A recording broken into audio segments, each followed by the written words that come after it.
any one item, get 50% off at AdamandEve.com with the code KILLTONY, and you are going to get this. Yeah, and you get 10 free boarding dozen. You get free. It's free. It's 6 spicy noodles, a 3-piece bonus kit. And best of all, you get free shipping delivered discreet to you, right to your door. Hey, Yeah. You know what it is. Yeah. It comes in a box. It hits say Adam, and you can ask them to pick up just a nice box. You want it anyway. I'm so excited. Check it out. Just remember to use the offer code KILLTONY. That's KILLTONY at the checkout for this amazing deal. They have thousands of products. Sex toys make being at home so enjoyable. In fact, shopping for home is more enjoyable. If you are shopping for sex toys, go to AdamandEve.com and use that offer code KILLTONY to get 15% off just about any item plus 10 free gifts. Use the code KILLTONY at checkout. There you go. All right, so we're into the show live from InCrowd Studios, and let's jump right into it. We have a band on the show. Every single episode we commit to being different characters, and we never know what they're going to be. Maybe it's famous characters we've seen before. Maybe it's the first time bringing in brand new characters. Jeremiah is not going to be with us here tonight. He's coming back from the trip, but we want to see who that's but the rest of the band is, ladies and gentlemen, I present to you the best named band on the planet. It is the KILLTONY Band. Joel Jimenez and Jesse Johnson. Whoa! Oh my goodness! Oh wow! No permit, no barbecue. We will have fun. They are parents, everybody. I know these characters for sure. These are parents, absolutely. Oh my God. Is there a permit for this fucking show? What is happening? There is, and what are you going to do about it? I'm calling the cops right now. They know that this code and everything. Hello, officer? That was quick, straight to officers. You didn't even have to Yeah, and I didn't know that we have our own special phone line. Oh my goodness. So you're Karen, I'm guessing, right? Yeah, don't fucking ever again. Well, who's this young lady over here then? Well, I'm also Karen. Oh, Karen. And I'm also a cop. Oh, what are you mad about? Everything. Oh my goodness. Crotches, panties. What's the point? Well, you can actually get crotches and panties right now at Adam and Eve Place. From a good KILLTONY. That's the only thing I this with Adam and Eve. It was Adam and Eve, not Adam and Eve. Oh, Karen. You guys are out of control. What part of the country do you guys live in? America. Yeah, we are. I did some sort of. Good Karen. Which one are you talking about? About the one on the show. Yeah. You can't make those jokes anymore. I know. Women. You have to put all of our jokes on women tonight are dedicated to this Karen. I am an actual woman. Because men are proven demons. You guys know that? Un-American. Okay. So we are going to be joined by parents all night, and we have an incredible setup. We're watching the videos and stuff like that, about incredible set insets, and we're going to keep them off of that kind of blah, blah, blah. So if you're watching these episodes, definitely know the show. So let's just jump right into it, shall we? First submission tonight. Oh! So let's just jump right into it. Watch the submission. The first performer of the night was going to be the Beaver Walter Shield.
right, April Watch.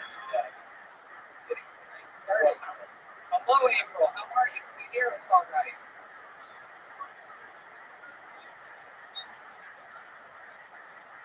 Oh, I love that. That is true. There's three of you all around us. We have a band. Can you play the saxophone? What do you play any musical instruments, April?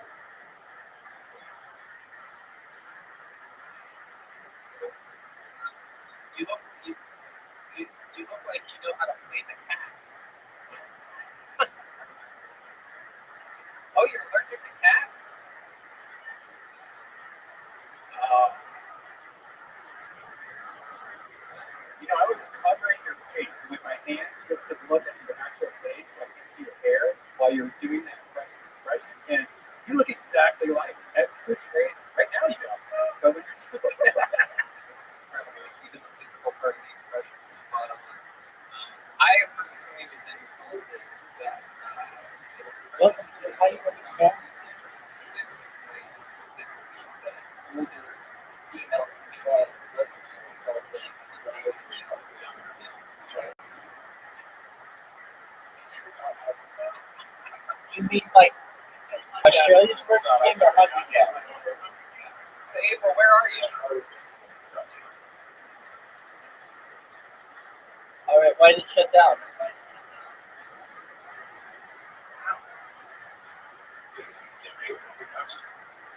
Dude, when I go viral, I'm gonna make that shit so fucking big it's gonna blow your mind. How shit that? Oh my goodness. Just the stupid Huggy Dad. yeah, you crispy neighbors. Welcome, how are you? What do you do for work?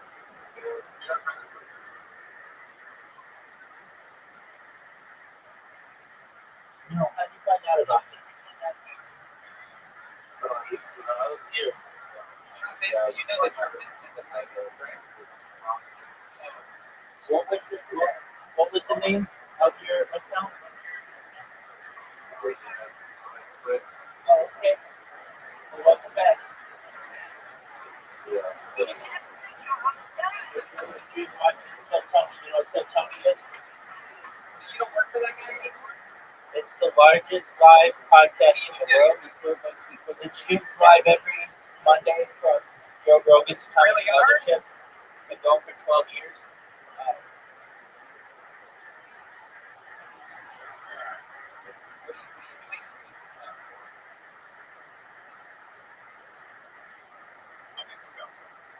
What did you find, dude?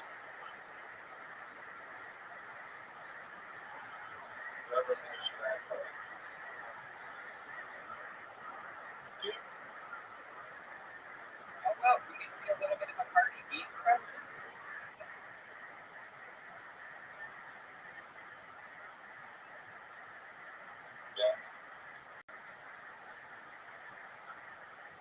Dude, are you gonna get a Nintendo Switch too?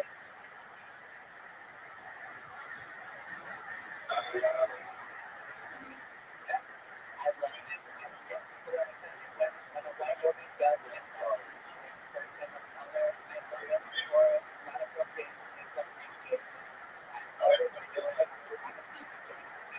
What's the best game on Nintendo Switch? I just didn't like Elmo because I purchased it. What's the best game on Nintendo Switch? That's incredible.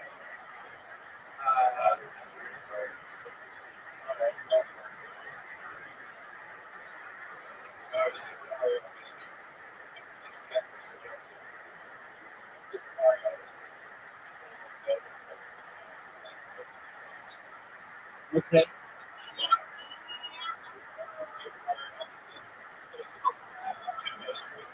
Oh, I get it. I get it. I didn't know. Maybe you were No, that's good.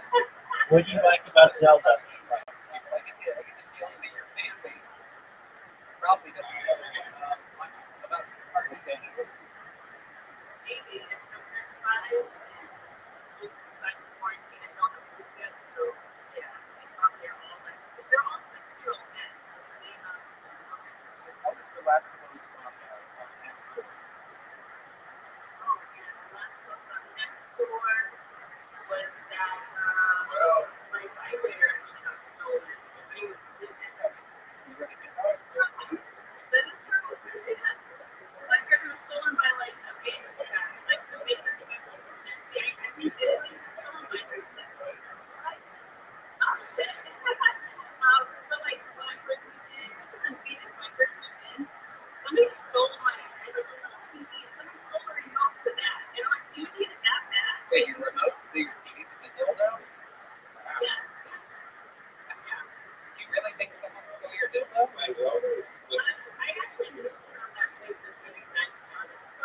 those two places are.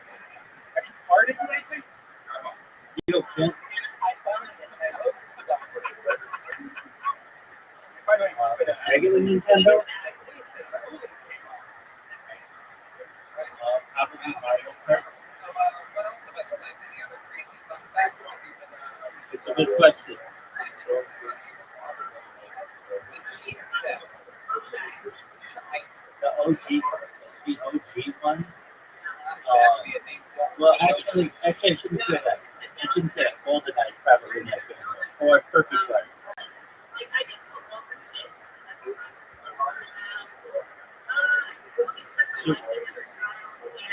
Super.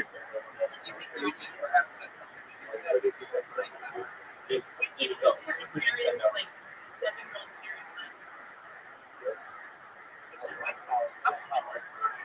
How many I was very good. people did you see get struck by lightning? But then with Nintendo 64.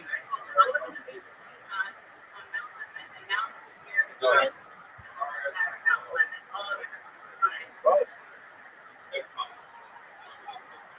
That's cool. Is that what it sounded like when you saw it? Wow.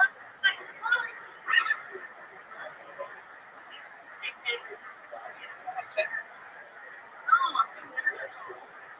That's neat that they are putting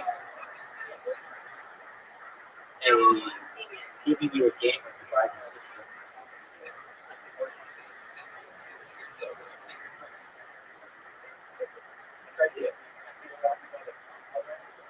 Wow. Red Band. Welcome to another episode of Running His Bits. I'm trying to remember my bit. Brian's bits of where this lady's dildos are hidden in some drawer. Phoenix.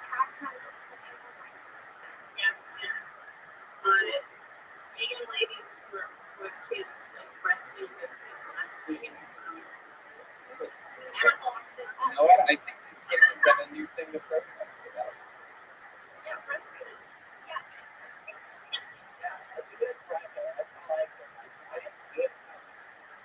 Yeah, what do you got? All right, so you ready for presentation?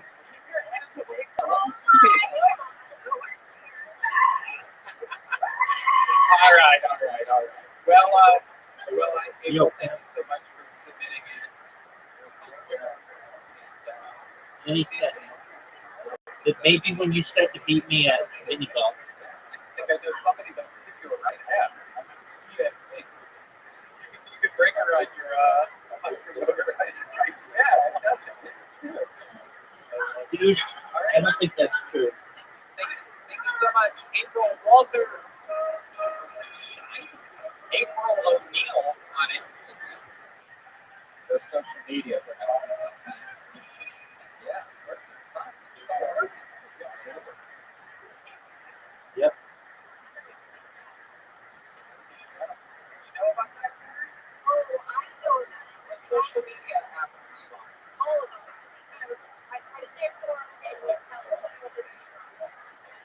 about you? You're not a You're solid. Okay. You're not with Oh, that's not a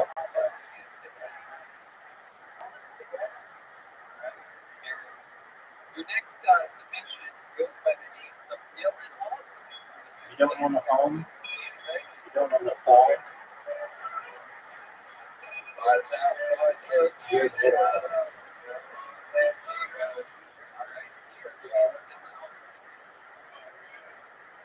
Okay. Whoa! Holy shit!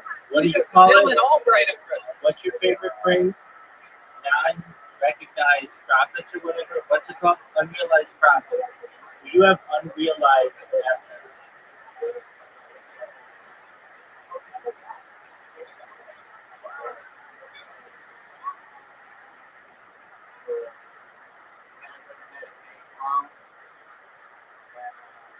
Dude, what are your thoughts on being a millionaire who sucks dick at mini golf?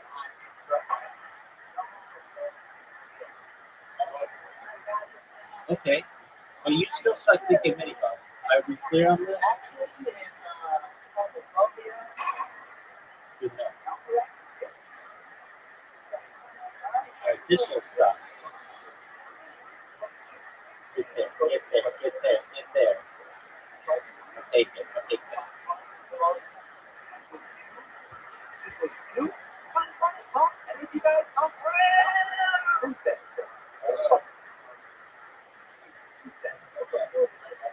Yo, Tim. I hit your balls. But I cleared the tree for you. You're welcome. Water. Easily water.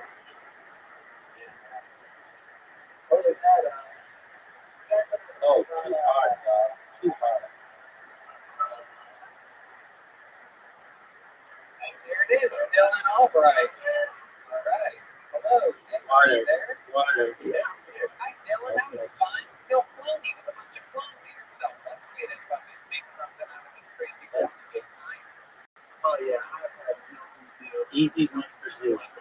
Smoke me. Love it. Where are we talking to you from? Where are you? Oh, Northern Michigan. Northern Michigan. I feel like northern vibes. I feel it. You're in your garage? That's right. Yeah, no, I got it. A lot. Northern Michigan.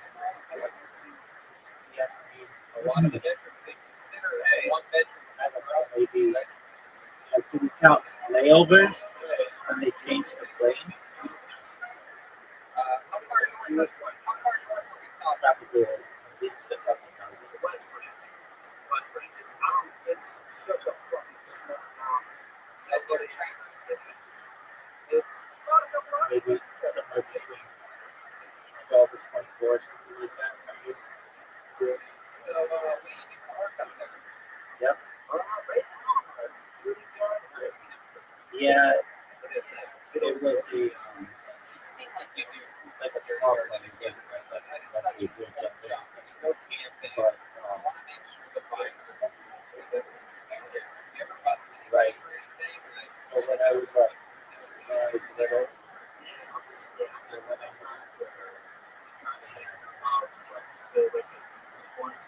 remember it. It was,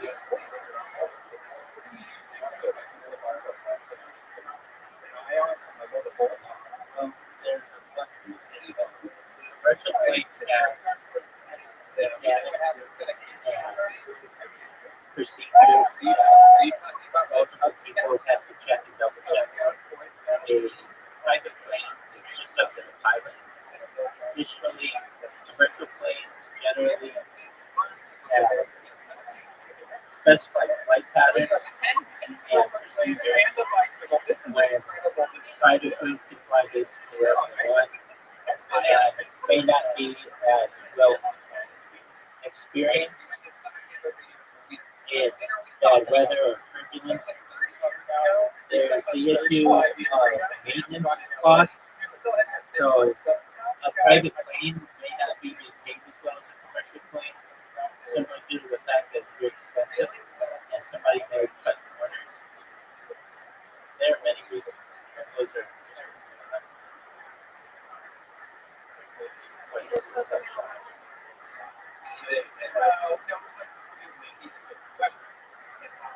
Either this security or keep an eye on the staff.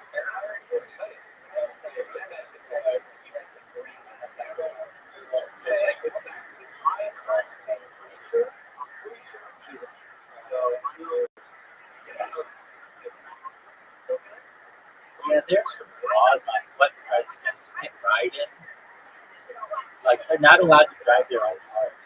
Once you're president, you're not allowed to drive your own So if there were some sketchy characters in the car. game, There may be some kind of law. how would you go? Yeah, that's why, like, when Aiden Rothschild got himself a cyber truck, even though he wasn't president yet, it's against, like, certain secret security rules to allow, like, a president, but even I think perhaps even non-sitting president to oppress a presidential candidate to drive. Brian, I have no idea. Donald Trump hasn't driven a car. He has a big car collection, but it's driven a car.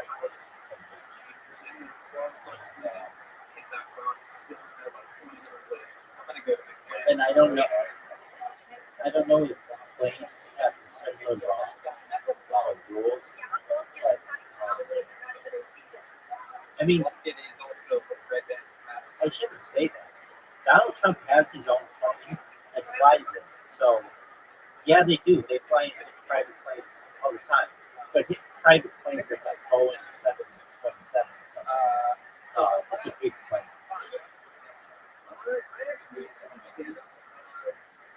What you say? No. I don't know. Well, actually, George Herbert Walker Bush, he was a pilot. He was a pilot in the Navy.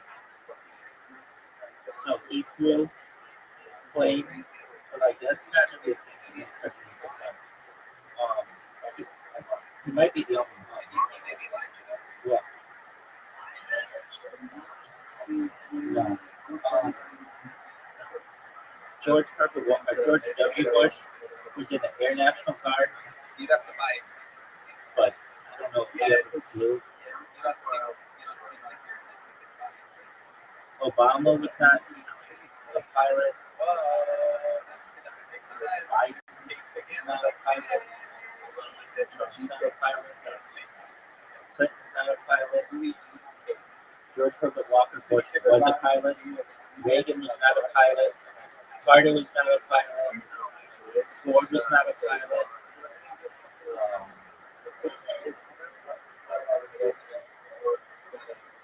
It's a lot of them. That I don't know. That's where I Yeah, dog. sit that. I like to be able to. I mean, there are a few things, but like the biggest thing that you have to do is get reelected. So you have to kiss a lot of people's asses who don't necessarily kiss. And it's just probably just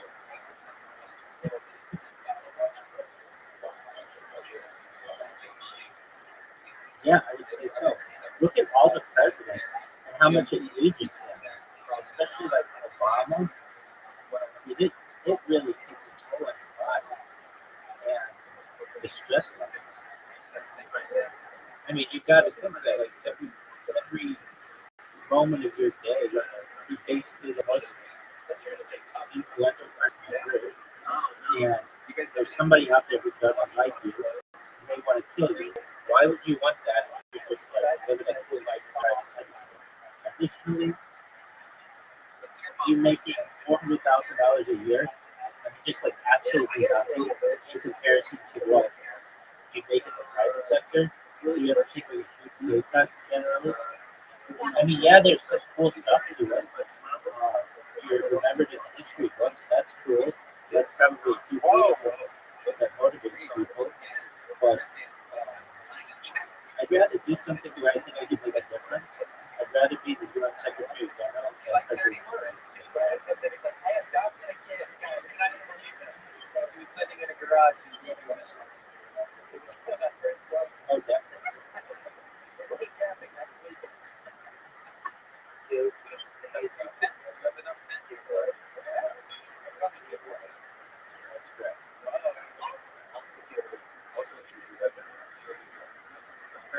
But I mean, like a lot of times they don't like it.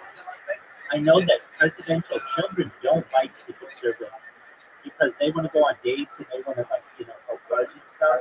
They're not allowed to because they got these Secret Service people all the time. So they do their best to ditch them and hide them. And I know that is true of other presidents as well. There used to be a story of some president who would sneak out back,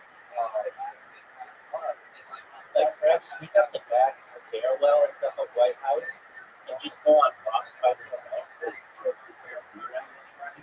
I forget exactly the story.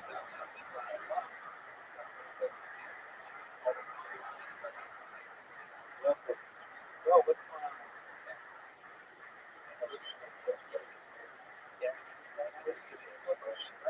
That's a difficult question. I mean,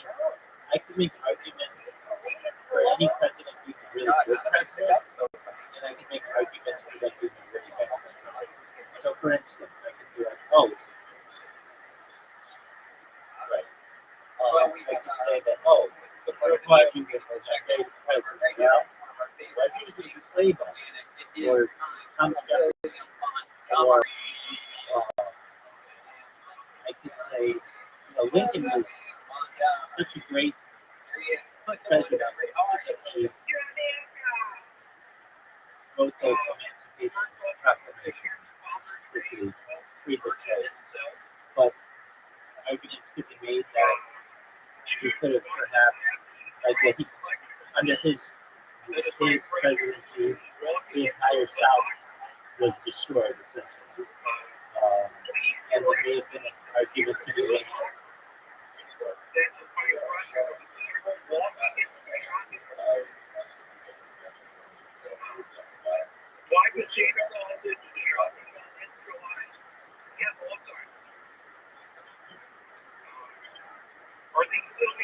So there's an argument to be made that Andrew Jackson, he shut down the United States Bank. He on his tombstone it says, "I killed the bank." That's what he wanted to be remembered, or what he wanted to be remembered. And I think that there's some interest in that type of event. There's an argument to be made for any president. So I don't really have a favorite one. There are aspects of some presidencies that I like more than others. Like I think many Americans have a romanticism of Camelot, like atmosphere that was the Kennedy presidency, but it was short. It was like less than 4 years.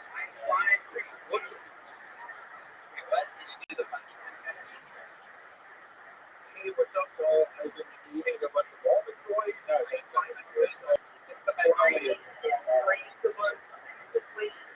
I apologize, y'all. I've been throwing into it. I fell out this week. Oh, there wasn't. That's what. What do you mean? What happened? I apologize for the jokes I said last week. My YouTube page is now Instagram. You take responsibility? Do you? I take responsibility. Takes responsibility. Yeah, you take responsibility. You shouldn't do that. Was that younger with? I take responsibility. Everyone else takes responsibility. Zoo, you have an invitation. I take responsibility. Wow, that is without a doubt. That is You Aaron have an Paul, invitation. right? Is that his name? Yeah. Breaking Bad. I take responsibility. It sounds like the guy from Breaking Bad is taking responsibility. He and me just in Jamaica working the horse import factory. And he's like, hey, you're gonna take this. And I'm like, no. Just hey, Dude, that was a very good shot.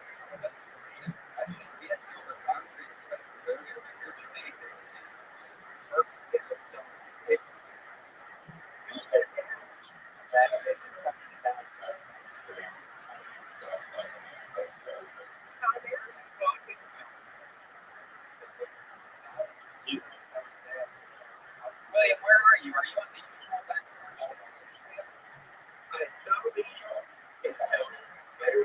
No, I don't normally do those, but can I tell my best Jamaican joke? Absolutely. You can all hear your best. Here it is.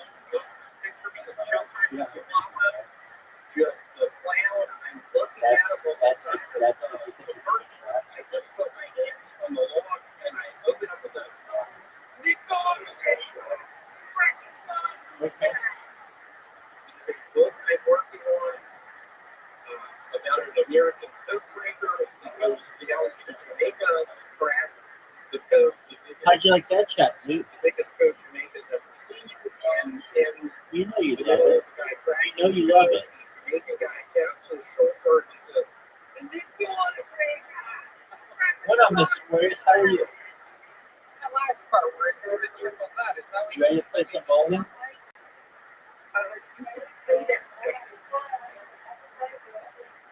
Okay, this episode is Zoo brought and by Mental If you Community ever use any will sex be done in about 2 a minutes. lot of stories with a genuine question, and it's in your face just got very serious, and I'm expecting a very serious It's a plan.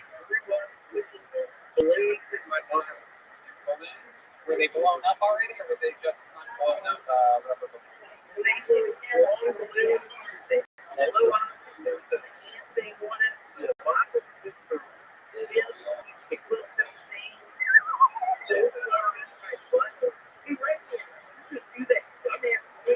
Yeah, I did.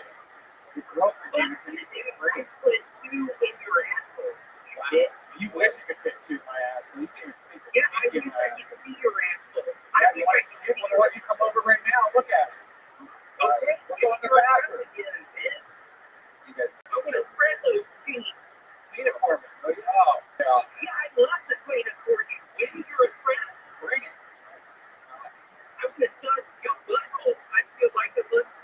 What would a Jamaican guy say if he saw Red Man's SpongeBob?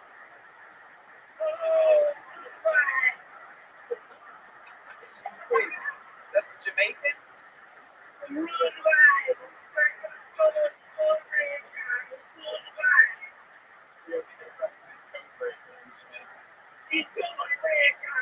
William, what else has been going on with you this week? How far in the tree have you gotten? And are there any pictures?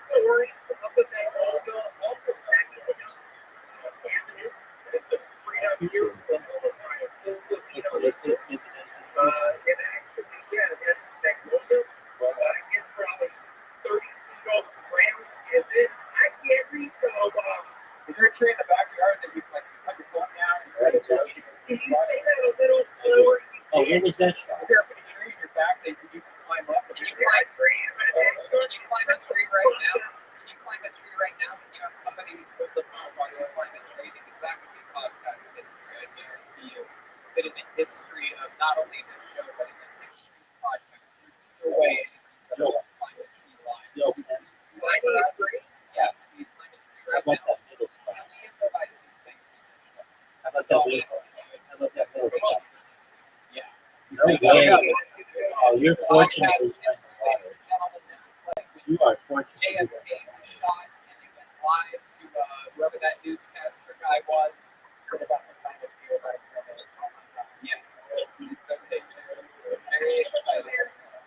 You know, You're that guy. we should get a little bit emotional here for a second, and I'm going to tell you that when this quarantine started, and you know, us being the only podcast Oh, dude, I left it short. naturally and always organically built in front of a live audience, that we thought that this movie Hit would my be ball. helpful. Hit And my ball. obviously, You helped clearly me. our show is Thank taken you, a dude. hit and stopped without having a live audience. We can't do as edgy jokes as we would like to do because we always rationalize it on the crowd laughing. We thought it was our downfall, but You we and I never both give know. up and you continue to strive in this business. Magical things can happen. And this right now, I don't think so. You really need the podcast of history especially is a man climbing a tree, and that man is William Montgomery.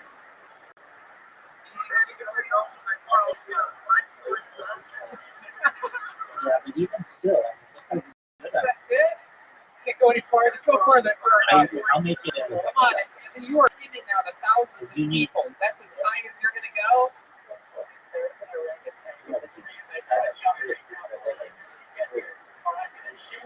You left it short. Keep going, William. Dude, we believe in you. We believe in you. I'm just gonna end your misery right This is now. the highlight of the quarantine. Don't tell me.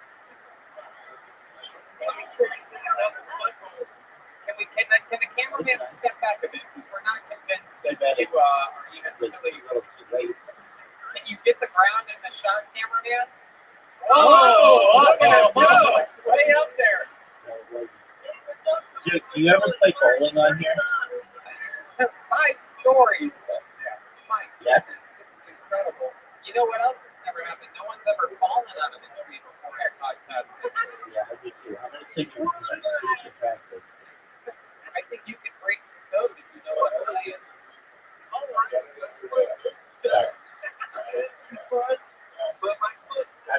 I just haven't played with them. It's like the cops brought back. I like your ball.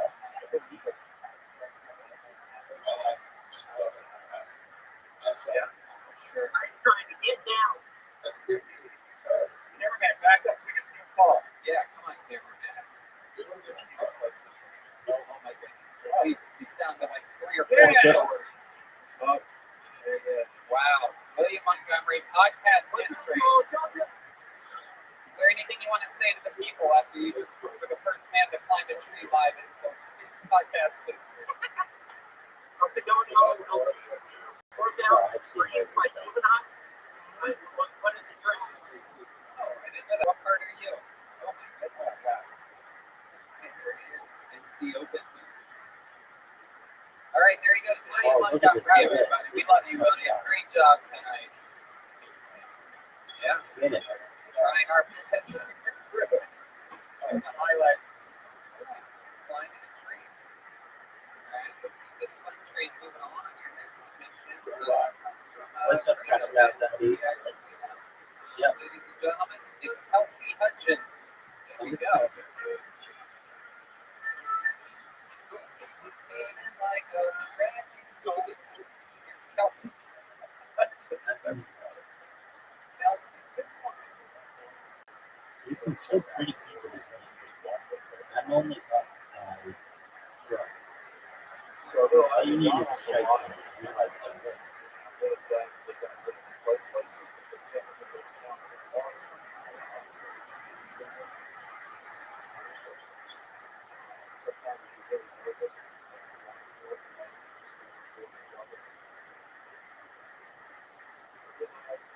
Shoot, hit the ball. Oh.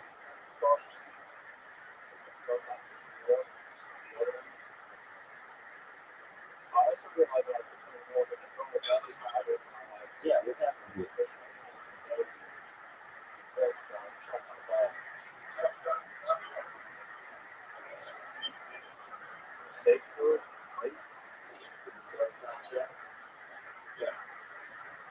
What's his name?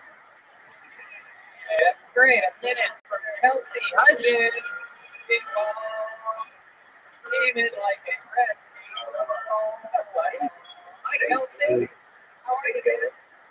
Outstanding. I love it. That's great. This is why I want you guys to play reality with every single night. It's great. 4 hours, 5 hours. That's great. Someone said check in on you over there. Which character are you? Younger wizard. I mean, murder. Are you ready for darts? Yeah. Check in on you. I'm watching you guys. Like an aircraft. Oh, you're good. Yeah. It's so fun. You got it, right? Yeah. So wild. And he also said that what's his happening? Something you like Myrtle Beach? Yeah. Myrtle Beach. Born and raised? I was born and raised about an hour. How long have you lived there? Here in Myrtle, I've been here for about 14 years. But I've lived in South Carolina since I was 34. Yeah. Love it. You're a big proximity guy. Very much on Let's see it. What do you think of our new setup? What do you think of this set? Dude, the production is outstanding. And everything so far, too, like that. I think it's better to do the production. That is this. Pretty top-notch shit, guys. It really is. Brand new speakers that they want. They haven't done that. Again, it's at in-crowd comedy on Instagram. Oh, that's good. 4? That's ugly. Yeah, incredible production. So, Yonder, have you ever done Got the 3. stand-up before? Well, yes, I have. But also, like, I'm a musician, so I Get that 18. Get that 18. on stage. You got it. Talking in between and shit. So, like, Look I'm at you. always running jokes. I'm always just getting crowd work and stuff in between the sets. Between songs. Yeah. I do it off the bricks.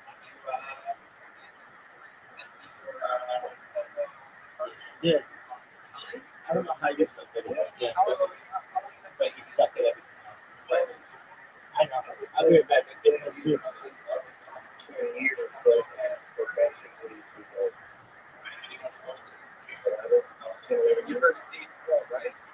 Oh, yeah. You look like Dave Grohl. Look like Dave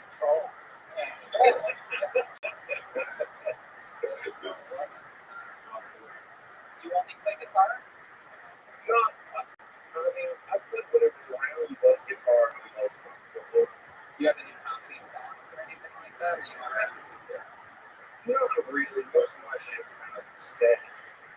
But, yeah. Jokes were fantastic. We live in Ohio. I don't know if you did this off, but Florida used to be the place where we saw vacation every year. That was like our Florida. If we didn't want to drive down to Florida, California, just drive to Myrtle Beach. Every single year, we got 3 other Australian families just had a huge party. Awesome. Yeah, the yachtsmen. Yeah, they say Florida is the poor man's California, and Myrtle Beach is the poor man's Florida. Yeah, it's affectionately known as Murder Beach. There's like a shooting every other day. It's kind of from Chicago. I never recognized that as a dangerous place. It's per capita dangerous too. Like, are its numbers actually raising up, or are they just complaining that it's filled with parents that come murder? Yeah, a lot of Yelp reviews. They're not great. I mean, as far as like city limits and stuff. Have we not watched I'm like 11 miles. I'm in Survivor? which is right next to me. So I'm yeah. There's always something.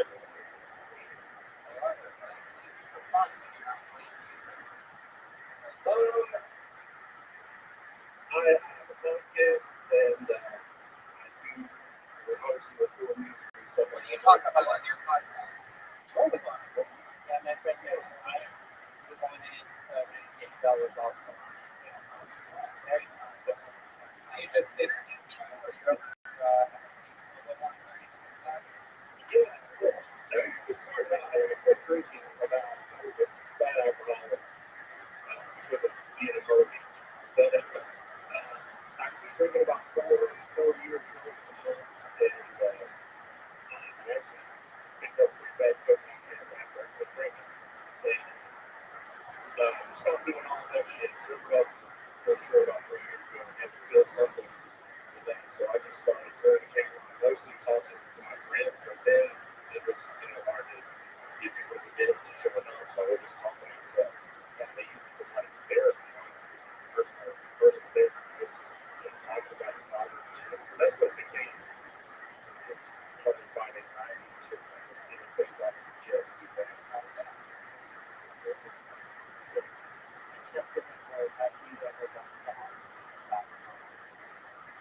I haven't had this store. Oh, really?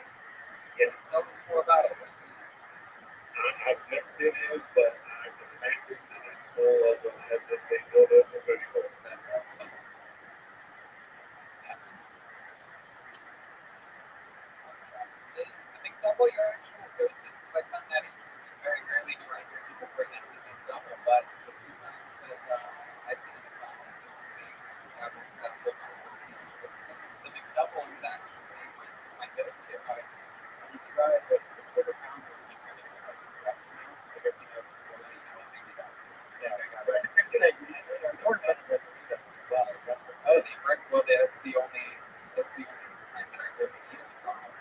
Breakfast. I'm obsessed with their fajitas, even though they, people think it's just water. Oh, then I got diarrhea. I didn't get diarrhea. Then I ate not Chipotle or crazy things and that. But my goodness, those McDonald's fajitas on the airplane don't wake me up from my sleeping hour. Sorry. my city hall is very Oh, it really is. It's out of control. But I still, even though I know that an hour after eating it, I have diarrhea. I can't help myself. Breakfast fajitas, it's disgusting. It was just, it's what they call it, mild, non-egg, and spicy. Yeah, well, like, I need a solid purpose from McDonald's. So you said that the peanut videos at one point and you have cornstarch on your balls. Why do you have cornstarch on your balls? At restaurants, we always take that when you fish it out in the freezer, put it on our dicks and keep it the ass, walk it in your fingers. How many guys did you match with? Cornstarch doesn't seem like it would be the proper thing to put there. Salsa degrees. That's why I'm glad I didn't shoot underwear. Oh, wait, but I think inside out the other day, they had this little pouch for the book. They had it in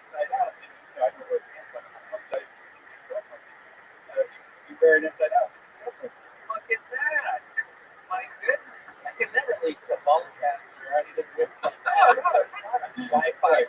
Dude, are you on Hinge? I put my phone in my front pocket of my sheets, and I put my earbuds on my asshole, and my Right. nuts have never been bigger. I think it's like Tinder. I love it. Yonder, you seem like a I smart think guy. it's like Tinder. Conspiracy theories or anything wacky about life you want to share with us?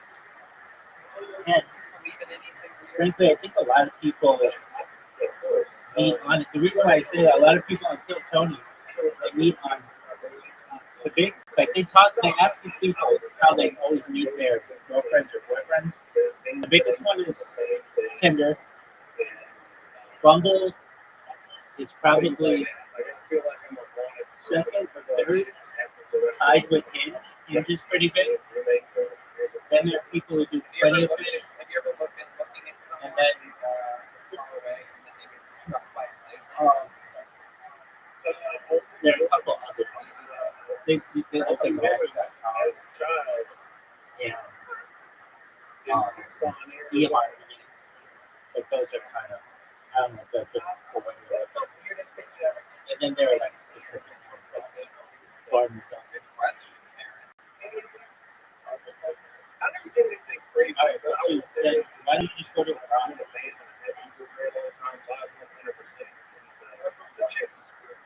Well, dude, no girl, I mean, I guess like Q4, but any girl's gonna make you work for it. A little bit, just take her out and sit on it. What's the name of your band? Excellent. Alrighty, Miss Aquarius is ready. Dude, are you ready?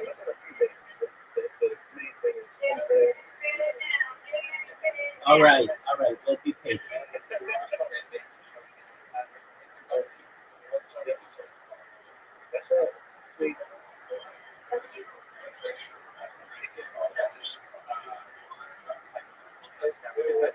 You know, if you'd like to play, download an app called Plato, Plato. It's available in the App Store. Is that right? Right, Miss Aquarius. Plato,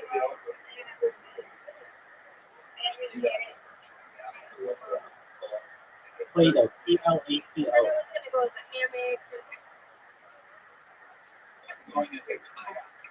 It takes like 2 minutes to sign up. We'll get you in on the next round. We'll be like 20 to get back to 6 rounds.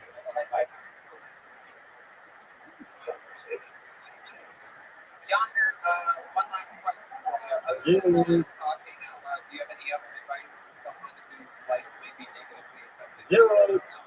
That's a good, Dude, Miss Aquarius' time is valuable. You wait at whatever game you're playing. There you go.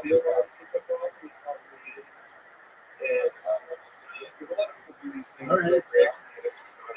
Just wait on that.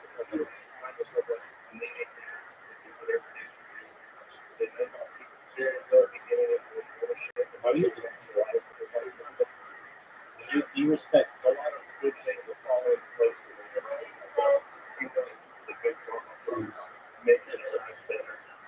Nothing too much. Dude. Good.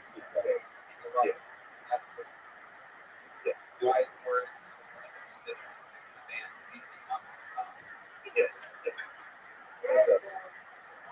That's nice. That's nice. Oh, too much.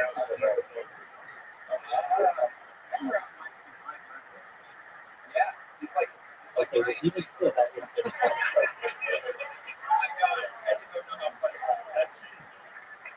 Ryan's mad at me. I can tell. Ryan's got a quick trigger on him. Absolutely. Without showing it. So, come on, Mr. Aquarius. You can do it. Oh, really? Is that true? There you go. You got a custom work from him? Is it far away from you? Yeah, you wish you in your dreams. This goes to the other side of his garage. Message for anyone struggling with drugs. Dude, I like the I phone know call. who you are, and I will call the police on you. Where's my camera? What was that?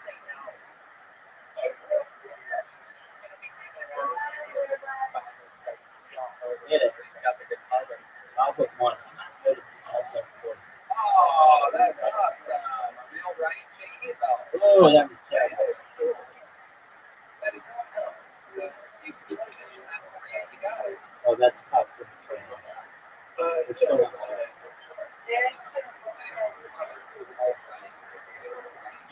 your score is higher than mine, you can give me suggestions.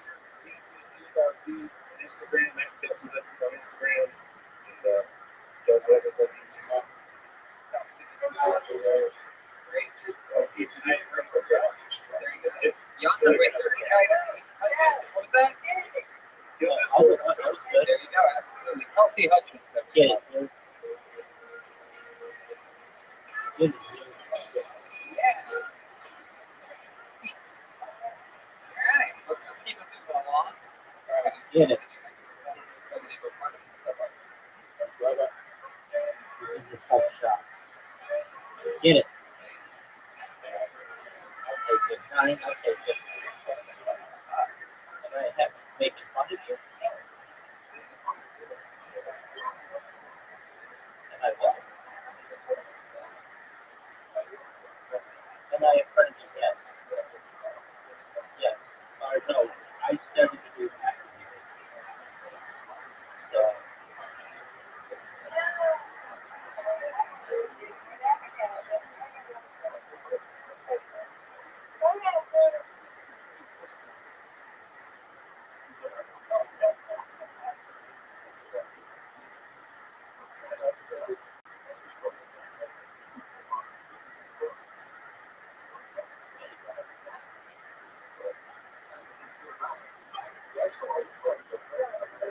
come on.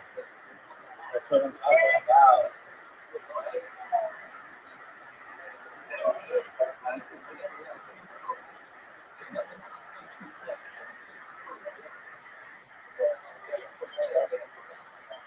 That's what we all want to have.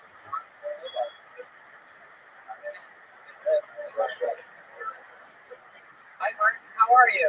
I don't think so. Very well. Absolutely. Destroyer. I can't remember. Are you a golden ticket winner or did you just want to go on all the shows? 18, at least 5. Oh, Mr. Aquarius, you beat Zoo. You beat Zoo. The DC Sniper. Mr. Aquarius beat Zoo. Are you still in Washington, D.C.?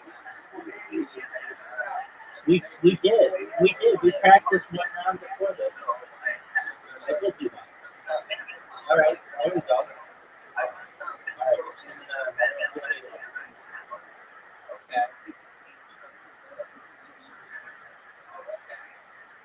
Is that far from Myrtle Beach?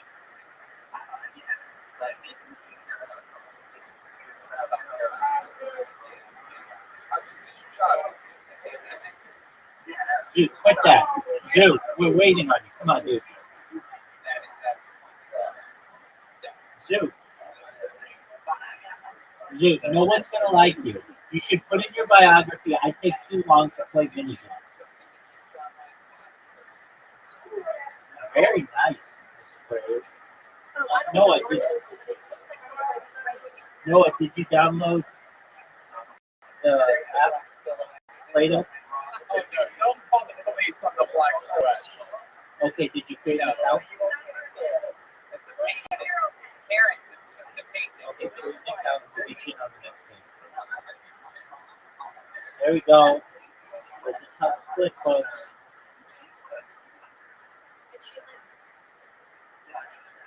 Yeah. Oh, only one? Darn it. I love that even though you're unemployed, you still dress like more than it's your consent. Shout out. That's close, right? Get it. I'm watching that crazy graph. You see that time-lapse thing of blockbusters being built and then taken down. Crazy videos. Get it. Were you a big blockbuster guy back in the day?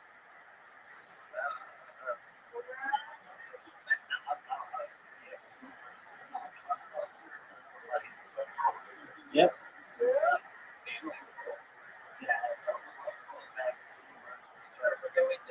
you ever go into the Disney part, the back room with the dirty videos?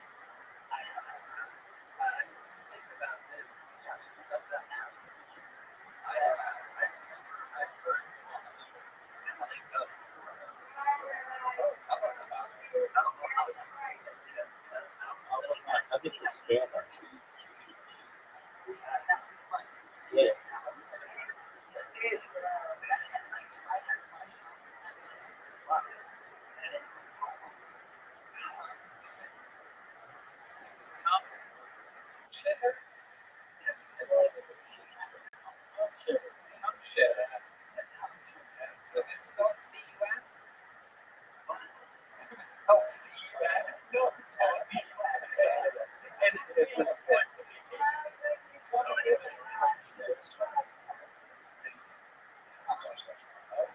No, you didn't.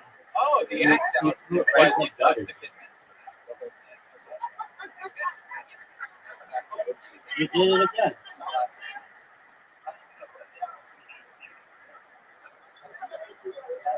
That's not what I want.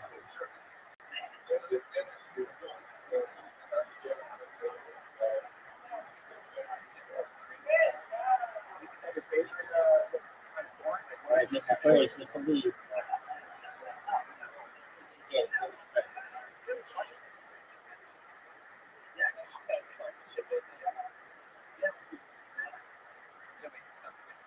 Do you have a favorite type that you type in the search bar for those big words?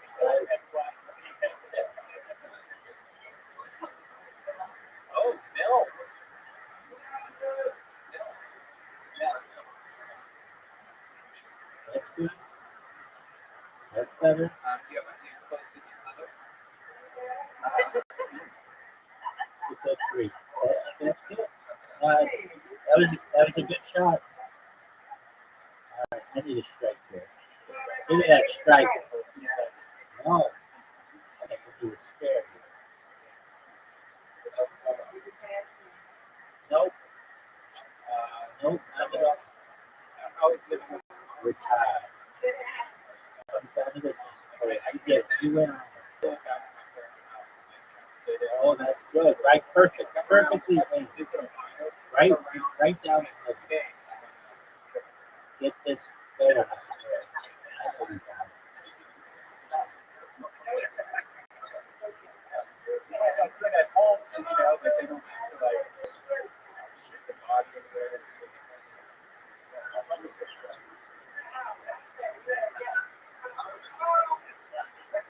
Dude, I don't know what you gotta be, but you gotta be fast. Dude, quit with your against garbage.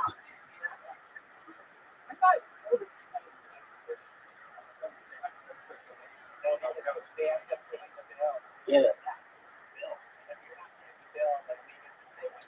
I'll come down a bit. No, I didn't. I need to get one of these. I need to get one of them. No, we tied. Good job, Mr. Burns. Good job. You win on it. You win on it. Noah, did you download? Did you download Play-Doh, Noah?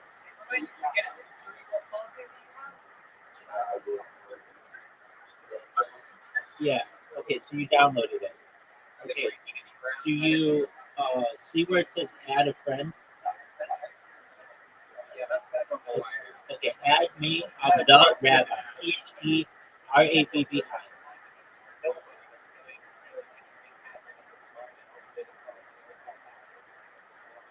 Excellent. You are Poof Brand. Is that correct? Okay, excellent. Okay, I'm going to send you an invite along with Mr. Curtis and Duke.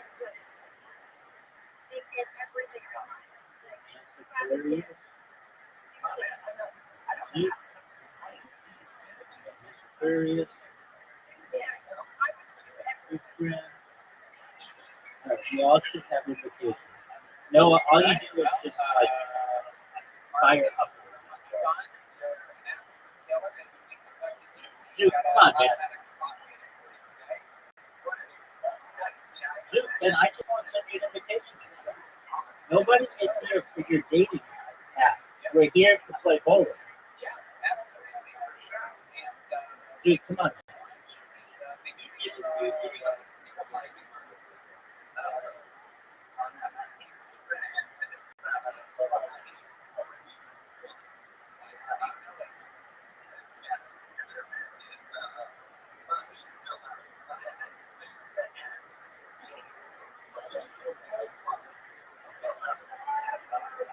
There he goes, Mark Phillips, everybody. Great stand-up comedians. Hey, that's a good first shot, man. Phillips on live shows. Yeah. Check out those past Washington, D.C. episodes. He's on both. He's got the lead. Great. Check out our second today's days. It's the great David Lucas. What's up? Dude, You're terrible. You're terrible. You would see us.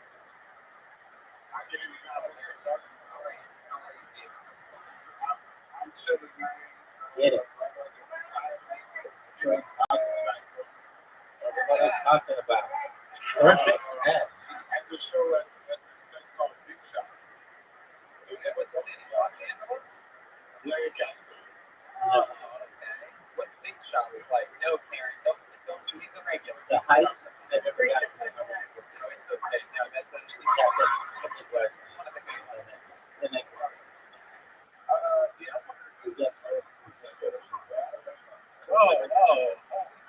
Yes, sir. Okay. Okay, so, Oh, nice strike. let's set up here Wow.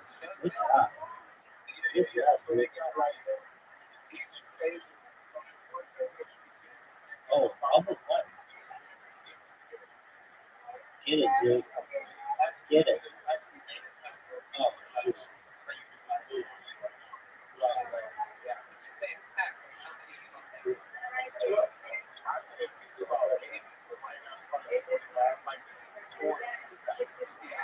I think it's the show starting. Got it. Good energy in there. Do you think it picks up before you get it? No, dude. I was curious about that. I'm about to do stand-up for the first time this weekend. If you play with them times, yeah. Well, in. Oh, yeah, if you got a chance.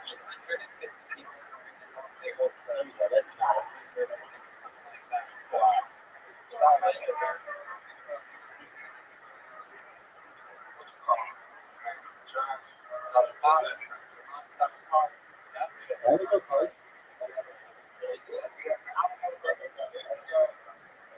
Okay. Well, then do it. Then do it. Let's see you do it, dude.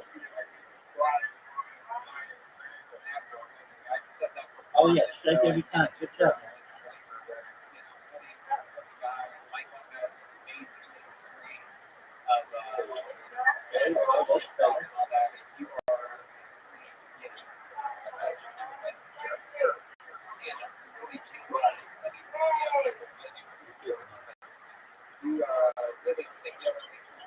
Yeah.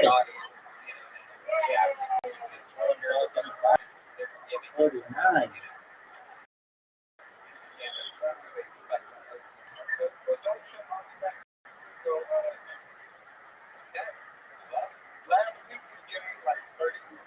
That's not good job. Yeah. Those are good. Those that's good.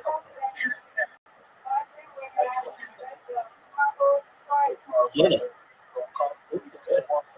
First game, he got the second base, approaching the lead. David, you've been traveling a lot this week. Where were you?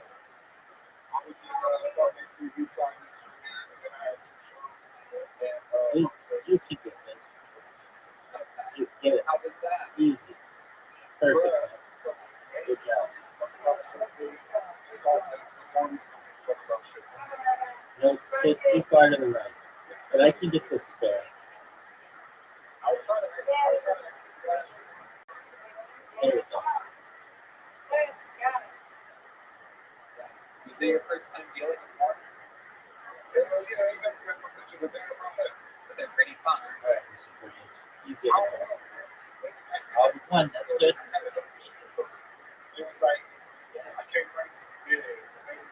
Yeah.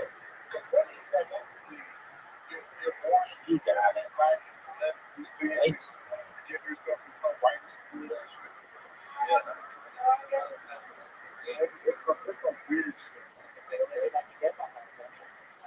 Oh, that's good. Extra feet. I take second place right now. Oh boy, he might win.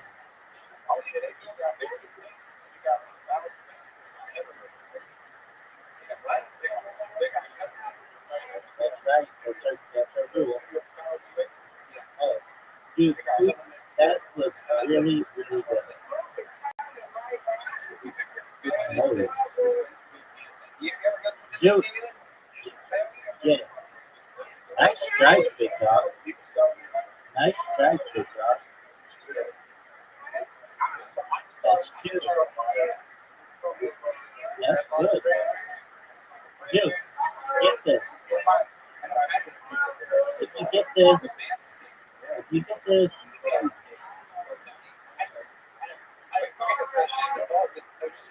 yeah. Oh, this is a tough taker. I'm very upset about We got it. this. Yeah. That's right. They took away the land that they Out again. the nice Native American girl who was in front of my daughter. They took away Aunt Jemima. Uncle Ben. Uncle Ben is gone.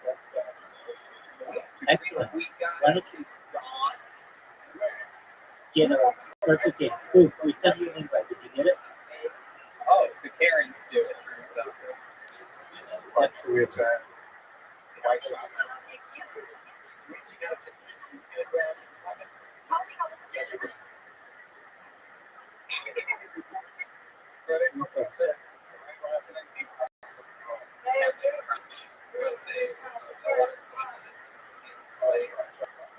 That was looking good.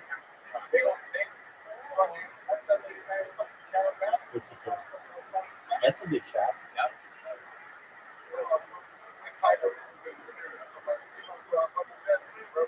So I give your round 2 out of 10.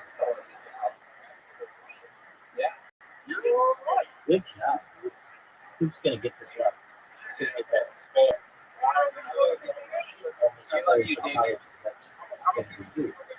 Not always used to do all that. All right, good job. Nice spare.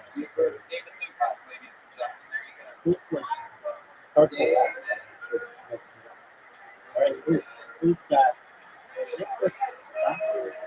I know. I gotta stay on my toes. All right, there you go. Not what I wanted to do. But I can get this. Sam Davis. Let's see. Oh, look at Sam that. Davis. That's a tough one. Come on, that's it. Dude, we have never been more ready for a 10 in our entire life.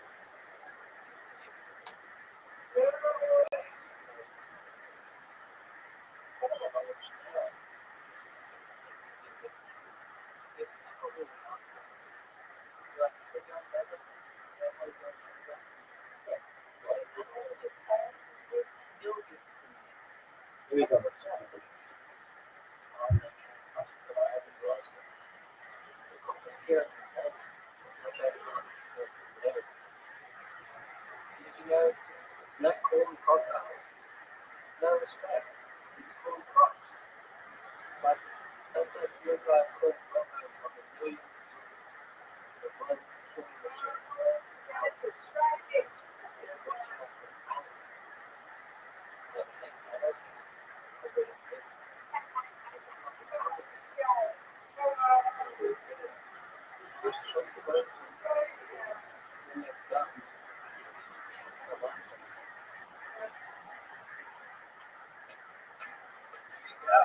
Get it.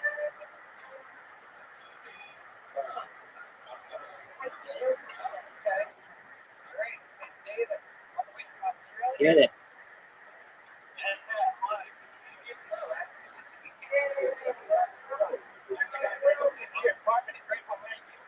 What do you see there? What is that? A baseball cap? Oh, it's Bob Marley. No, Karen, don't worry. It's a Bob Marley thing. Freaking me out. Did you know that was behind you? That is slavery. Yes, I do. A lot of hats on the wall there. Welcome to the show, David. What part of Australia are you in? I'm just in Cairns, which is in North Queensland. I'm in a little town called Greenham. Oh, that was good. Right at the top. Okay.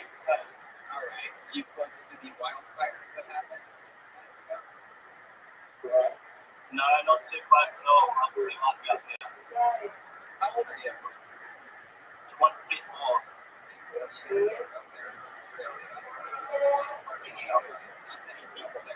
Get it. What are you talking about? What do you do? What do you do for work? I'm going to be a teacher of PE and English. I should have started last year, but I can't start until next year because I got suspended for 2 years because police people on that stuff down the line. Oh my goodness! I thought that was a requirement to become PE and English teacher. Yeah, I'm not sure if I'm suspended for 2 years. How did they find a bomb? Yes, sir. Did you have detail? That was a gun. I mean, the guy has Bob Marley curtains behind him. That's just something that happened. They just raided your house. They had the code breaker on. The house exploded. That doesn't make any sense. Go ahead. Actually, pretty much just do that. So something that what you're doing now is like legal, and I got suspended for 2 years, but yeah. So The injury do, the injury don't. That's what they say. Oh, Bob good. Marley. Yeah, we're talking about the thing that was the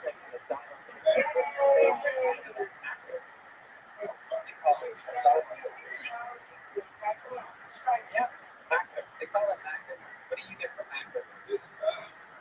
Fillet. Have you ever tried the fillet of fish?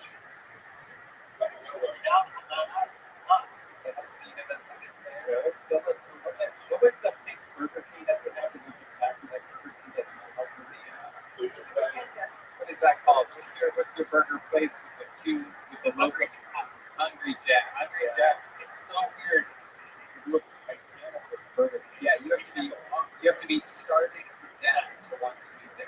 It's literally be like you have to walk through a desert and be hungry enough to eat it. Wow. This Aquarius, you're doing so well. What do you like doing? At night. Suspended, never again, never again. Oh, big time. If Red Man was one of your There you go. Miss Aquarius will protect me. Get it. Good job. okay, that's it.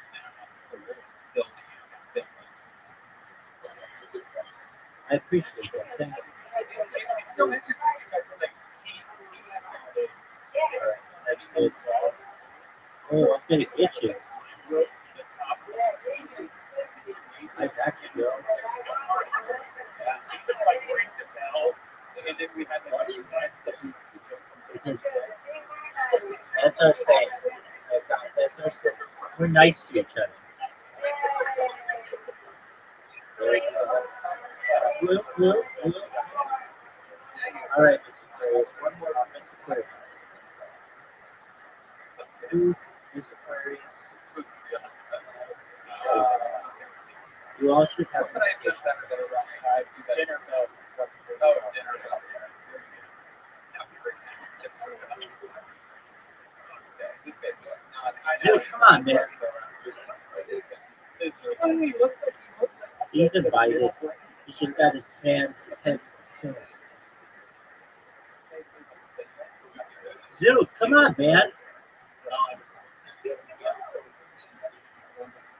So what else is interesting about you? You're up there in Australia all by yourself. You ever play boomerang?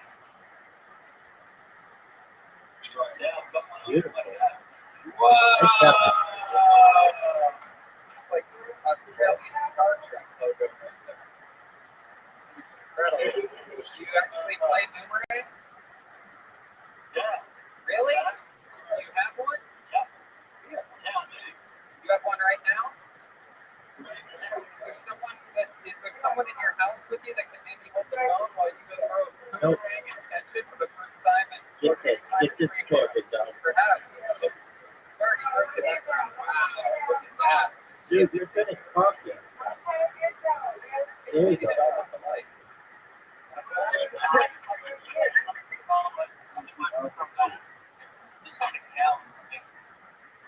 What? Get it. Oh, you can't do it around your neighborhood?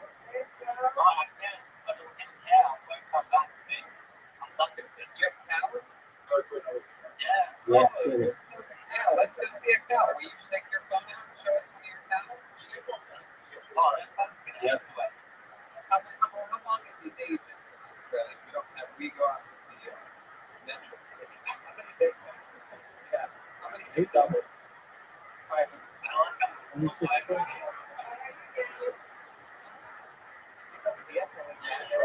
Oh, that was looking good. That was right down the line.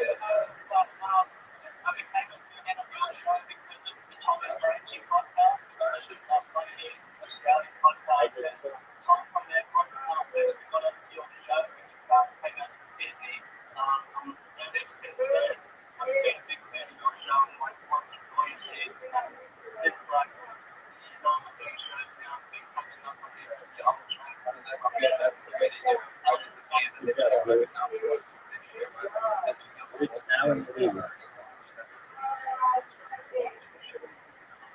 Oh, this is tough.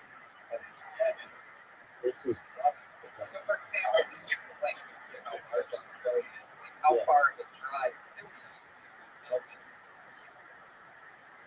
or perhaps even actually Brisbane.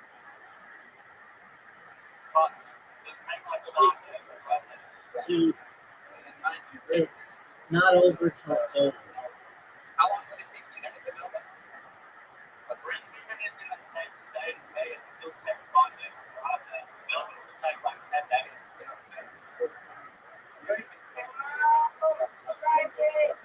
Massive. Yet they don't have that.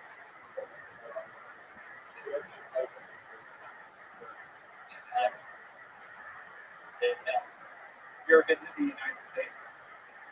That is good. Nice job. Nice job. I'm going to your house to teach you how to So play they're these games back. going to be teaching English to a bunch of Australian people. Why not? Good job, Zoo. Good job, Zoo. Are you excited about that? Do you have any tips or anything that you're going to be teaching kids? Get it.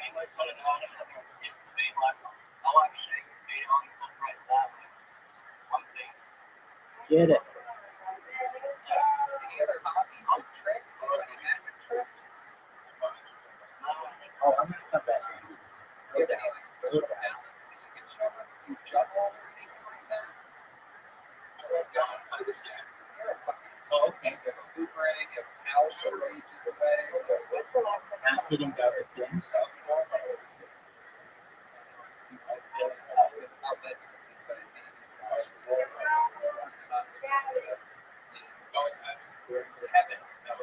it's very Wolverine. Nice job. Nice job. Welcome to another episode of That Was a Joke, everybody. Who's making a comeback? Who's the one you got to watch? It's not really happening. It was a joke. I have black friends. Oh, you? Get it. Seriously, how many black people have you seen in your entire life? Just that our listeners have so much time. Nice good. She's right.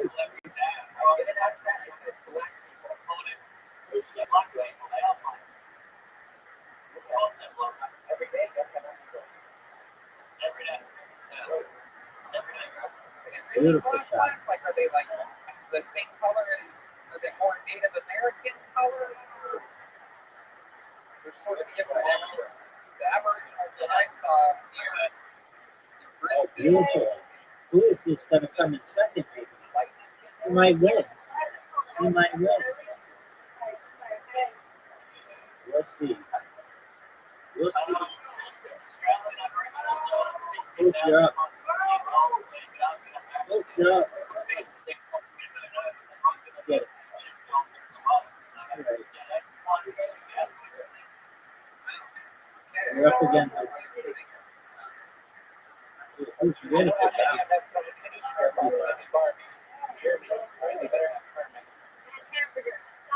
Oh, there you go, Sue. Yeah, sorry. What we do? Yeah.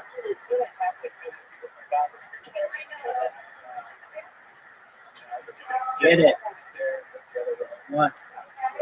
Well, Sam, two things. I'm taking home the gold. That's two. I got what I did. Get it. Got it. 91. We won again, Mr. Aquarius. Absolutely. There's also something for you to make your Between. There he goes. Same day with everything. A man with a collection All right. of Good guys. Noah, you want to learn how to play mini golf? well, it is up that time of the night. Sure. I Come on, do. by everyone, including Ready, big dog? ladies and gentlemen, the great, the powerful, You're not super playing? regular Michael Laird. Dude, play one game of mini golf.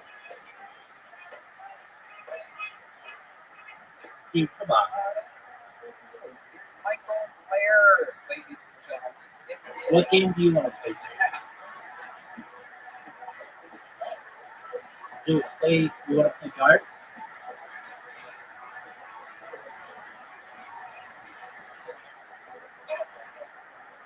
All right, well, no, we'll take a break then.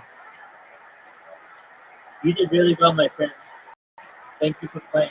You did very well.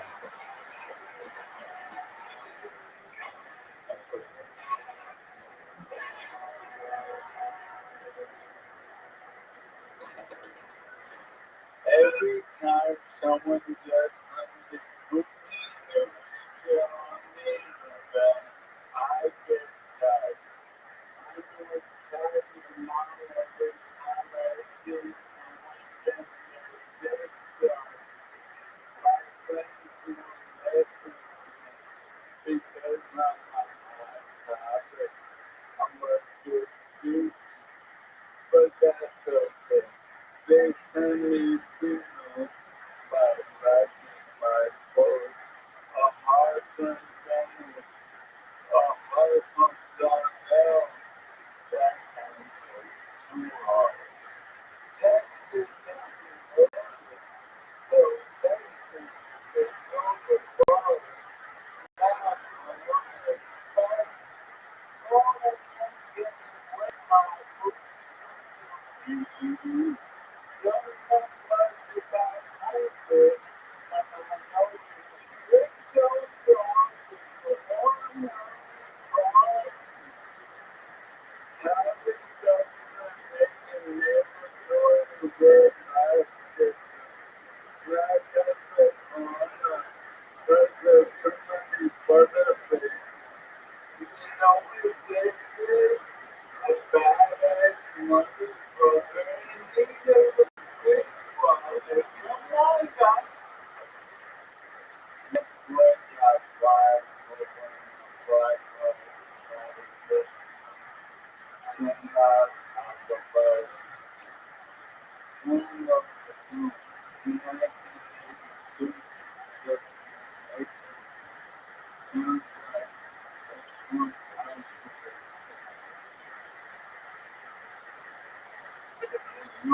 You just gotta find out. Just really, it's all to word that happens the person and the thing. Cincinnati police reform is a priority. I don't know who it was, but in the end, the outfit done was my life. Preparation takes a chicken.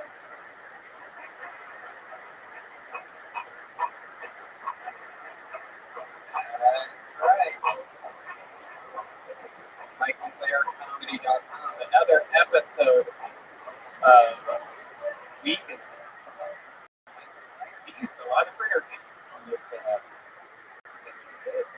Absolutely. Here he is. We're joined by the great Michael Laird. Uh-oh. Looks like you have another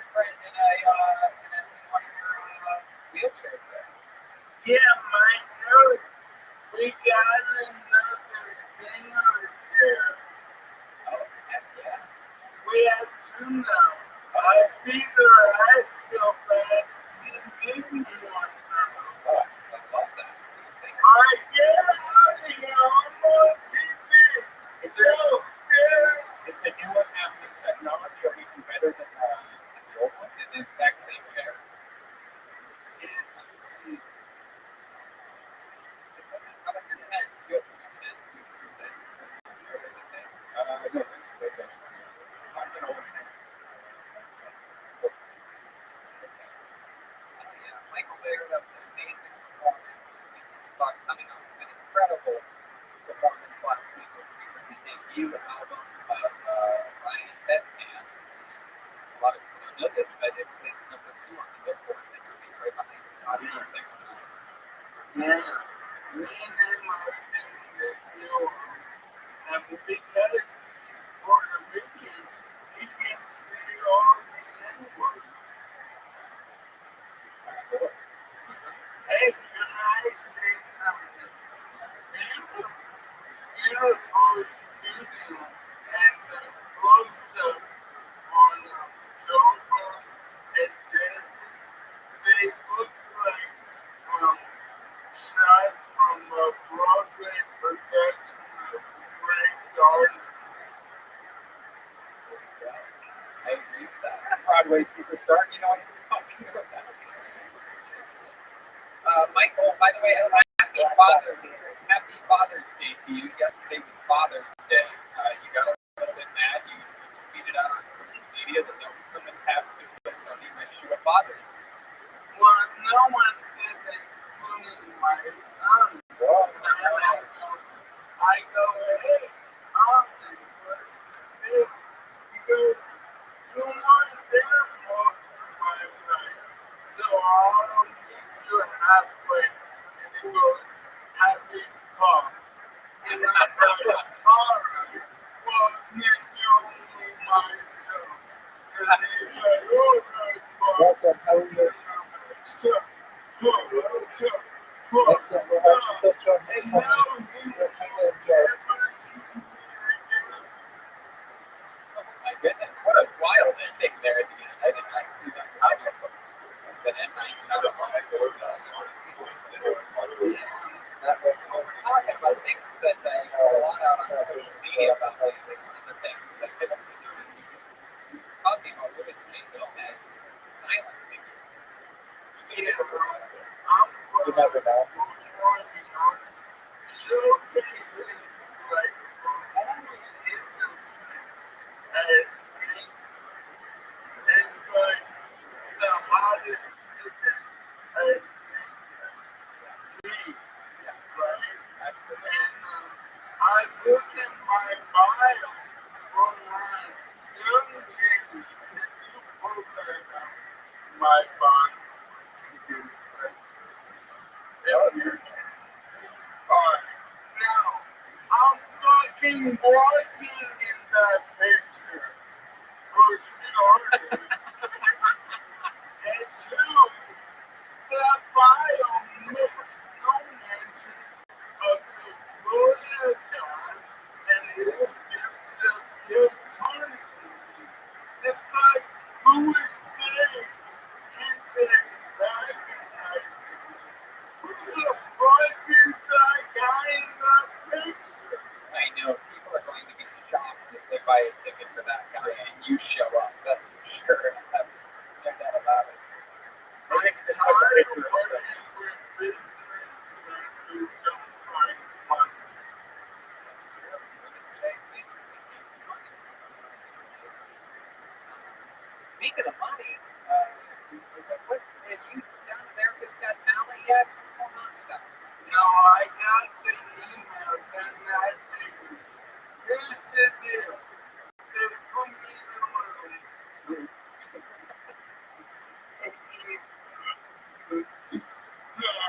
I look disease. They put me in a room with a glass, a full glass, and they go eat the glass. I'm like, I'm super sick. I'm not eating the glass. And they go, alright, try again next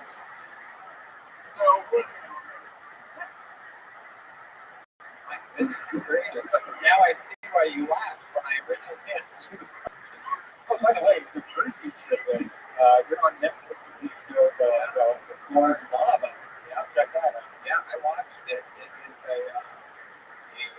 very interesting show. And Hey, what the fuck does that have to do with me? I'm just talking about people that made it. I mean, let's face it, the floor is also lava for you, Michael. I never watched that garbage show. Right now, it's brand new. It just came out this week.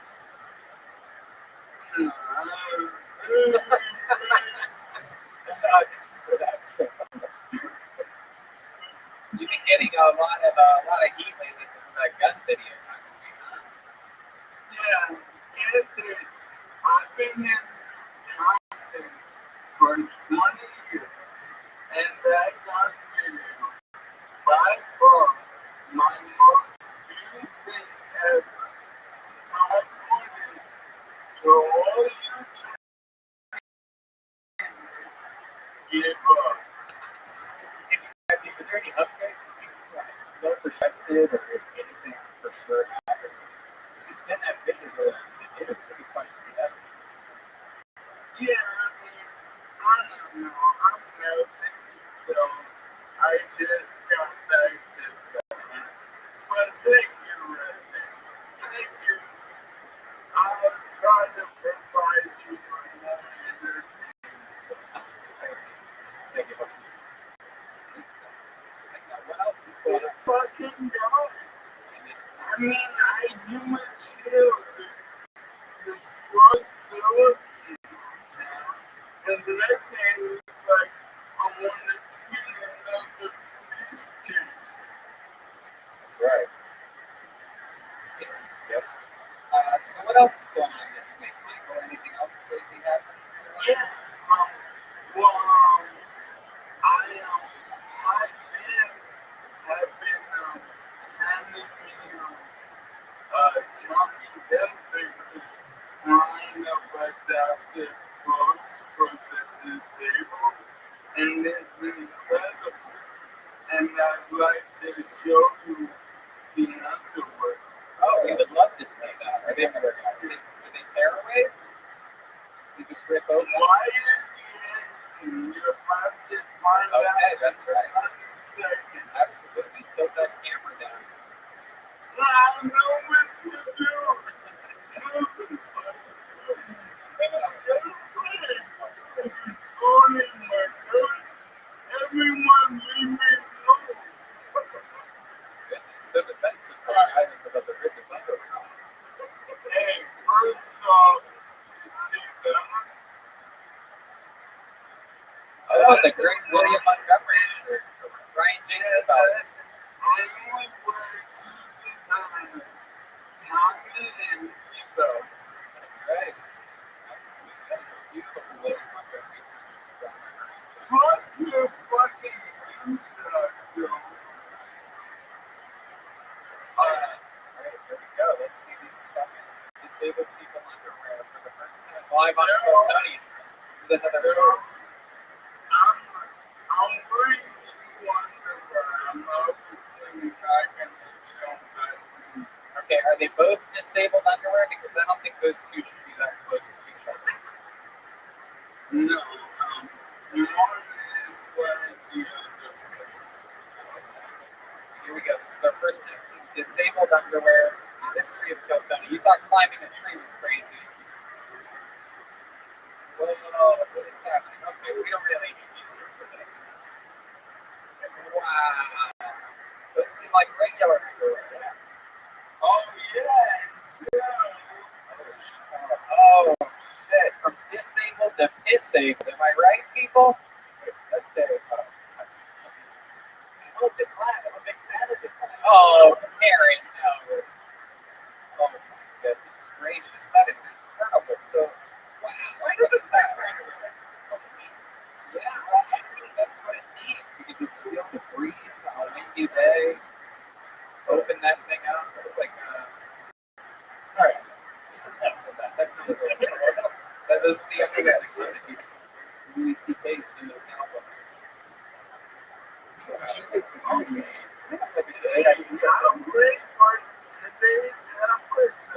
You think so?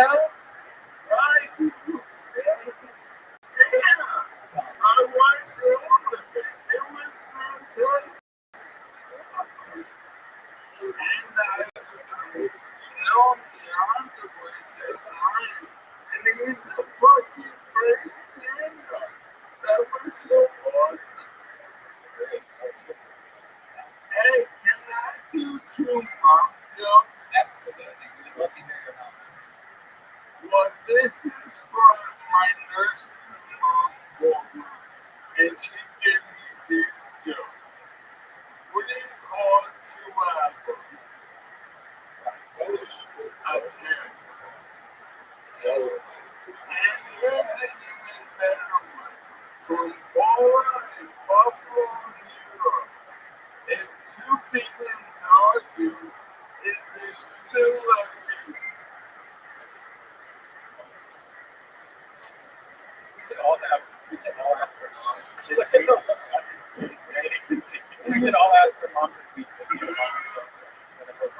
week.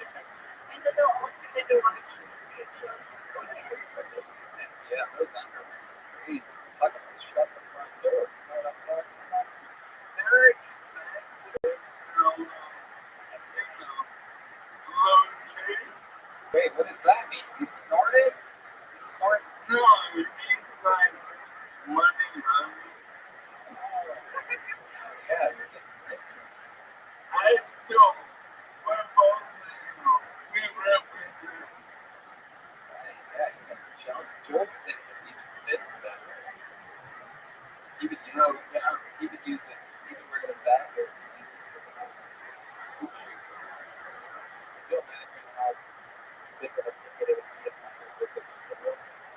Oh, yeah.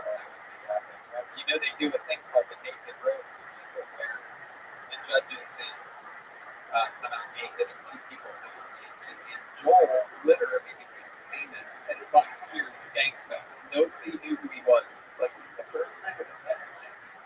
Friday, probably. Yeah, it was the first like big night. The Thursday the party got started, and then Friday night they're like, all right, finally judges. So he did Joel Jimenez, and he came out with a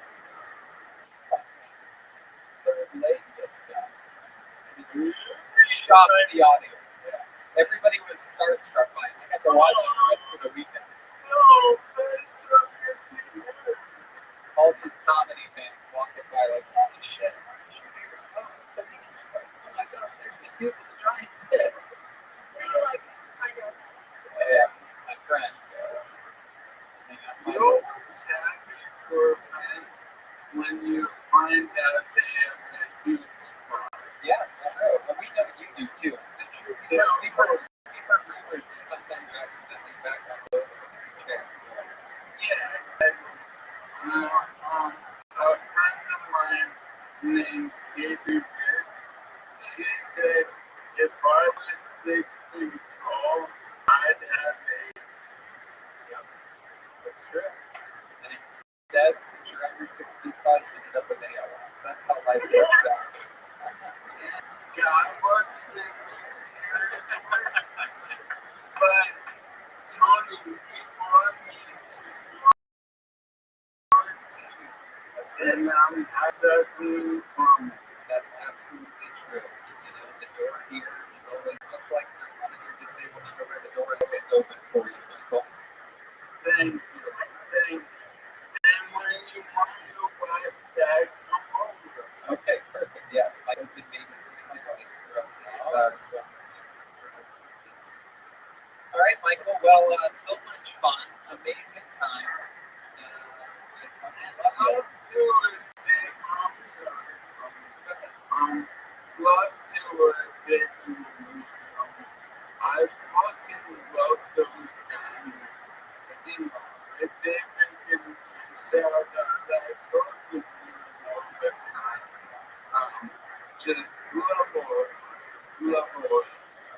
Michael, you are undeniably loved by absolutely everybody. The lovers of the show, the haters of the show, the cast members of the show, the family members of the show. You are universally loved in a way that I should be loved. But you are.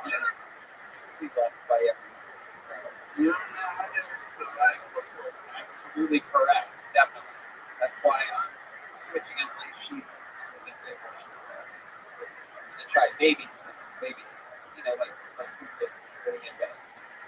Yeah, no, I can't even do those. Well, I fucking love you, buddy, and we'll see you next week. Seriously, great fucking episode, guys. Thank you. The great Michael Lair, ladies and gentlemen. There he goes. Michael Lair. When you get away, it's not fair. Hey! Of the cross side there, you gave to me. See, I don't even mind. Like, it's like that's the singers seem hours longer when it's the sex. All right, Darren, relax. That's just nice, mellow. It's spelled T-R-E. Whoa!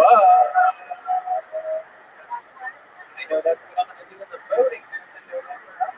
Sure, oh, you're welcome, Mr. Trevor. God, people on social media absolutely hate the fact that I've ever said anything positive about Trump. Drinking the Kool-Aid too, yes. It's a different take than what 100% everybody else is doing. I just see what they make fun of this kind of thing, but I like it. I love it. I'm so attracted to it. You're talking about Trump? Tiny little bit.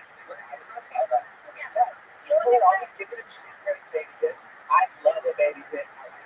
Okay, you can't, Karen, even though you're a woman, you can't say My body, my choice. you have a special, what? That's true. It is not the weak thing saying baby dick. There have been enough comedians that have gotten in trouble.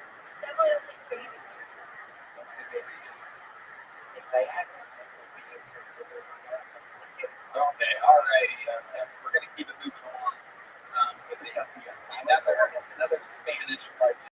Close it out strong, ladies and gentlemen. Quarantine legend. Lady special treat. It's Manolo, everybody. Surprise. Here we go. Manolo sent in something. Let's see what we got from Manolo this week. Oh, you don't? Okay. You have the video that he sent in? Oh, you don't? I don't need to throw this in. What was that? What you say? Oh, you didn't. Manolo, we had that one time. We never pick up next week's episode. But, so that means that's tonight's episode. Let's check out the drawing for Brian J. Udell. We're stopping quick here. He doesn't seem excited about it. This is like Jeopardy, but it's a chance. Here, come over here. Jump on stage with us. And, Brian J. Udell's going to come right in front of that camera right there. And he will be Andy's playing right now. That's what it looks like. Tonight's drawing. Look at that. I can actually see it perfectly right there. You got Michael Lair on like a Doc Ock type of setup on top of a, it's Scooby-Doo is what it is. And it's that Andrew Lucas smoking, and I believe that's William Montgomery with the Pet Shop model. Very good YouTube video. And you got two parents, Jesse Johnson, and Trevor Joel Mendes as parents tonight. A bunch of fun stuff happening. Going back on the road, those dates are on the website. Putting into the film contest, but Jesse Johnson was here tonight. Jesse. I don't leave a lot of things I said tonight, but No, absolutely. We're just trying to get through it. I stick one out with it. Oh, Joel Mendes. Mostly sorry on social media. It's a new podcast out called Mostly Sorry. Where can they find that? Episode 3, we do these premieres with online channels tomorrow at 5 p.m. on YouTube. Welcome, sorry, episode 3. And check out me and Ryan James and Sarah Johnson with an episode. Check out past episodes. Including some VR ones. VR episodes coming up. VR sets that everybody's. You don't even need it. You just use your iPhone or iPad. Yeah. Check me out tonight. People with me on about 5 times a week. And see John who's on it. Justin Navarro plays with us about it. It's very funny to have me. Also, this week we have Dead Air and Otis Person. Yeah. new semester classes just dropped this week. Actually, two. The great Donna Rollins, one of my favorite Filtoni guests of all time. Great. For 2 hours straight. I can sense that how the Writing process computer software engineer will make the preparation for Silicon Valley with the Fun stuff, man. I'm interested in the phenomenon in 1989 as the researching some of the deeper aspects of neuroscience, such as the bent that the both see actually Again, really cool things out of this capability is pushing threat with developments in the US. And if you think about some of the slides, research what has occurred in the US. You're listening to Exit Politics Today with Dr. Michael Sala, whose source is Institute of Truth, regarding the Jewish transfer, global and political agenda. Please subscribe to this channel. Here's Dr. Michael Sala. Welcome to Exit Politics Today. Thank you for having me. I appreciate it, Dr. Sala. You have a very interesting background, and I know you guys back a long way. Anyway, thank you guys for seeing us. What about your professional background? It's not really nice exactly the experience you had and how you got through this field.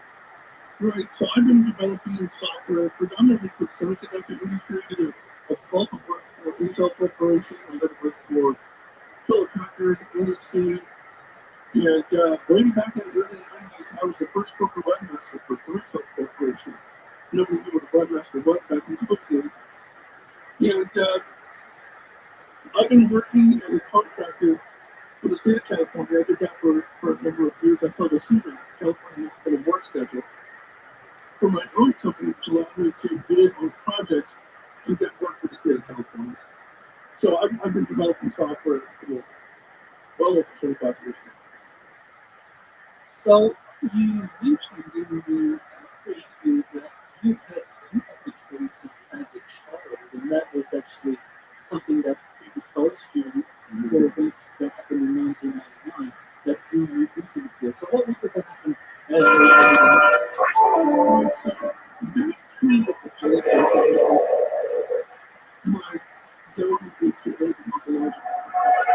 When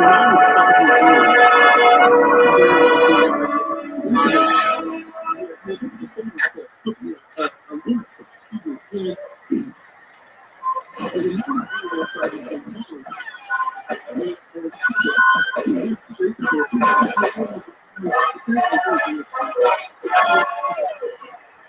Hey, this is Redman coming live from Death Squad Studios for a brand new episode of Kill Tony. Here's Tony.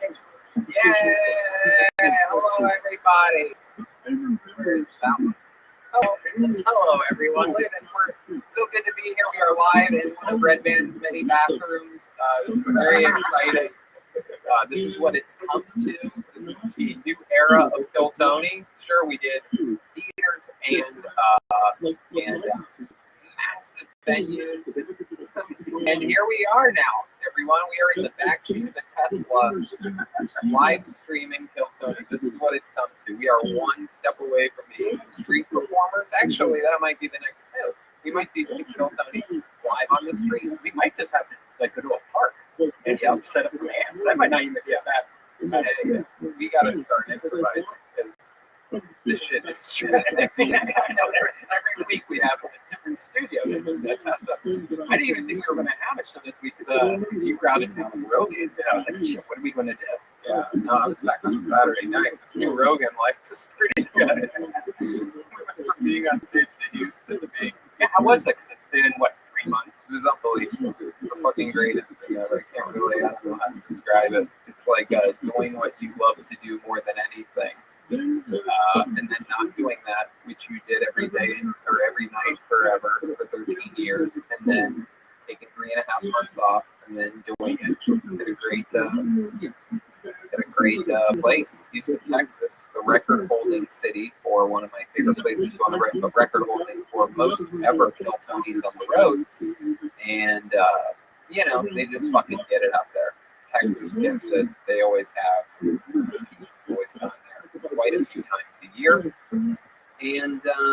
So it was a fucking blast. The first set,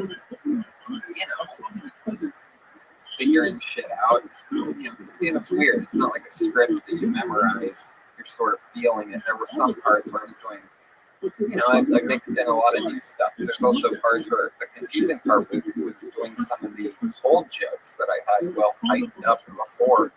And I was doing the setups for them. Like I was saying them into the microphone without really knowing what I was going to say next. It's like I remembered the setups.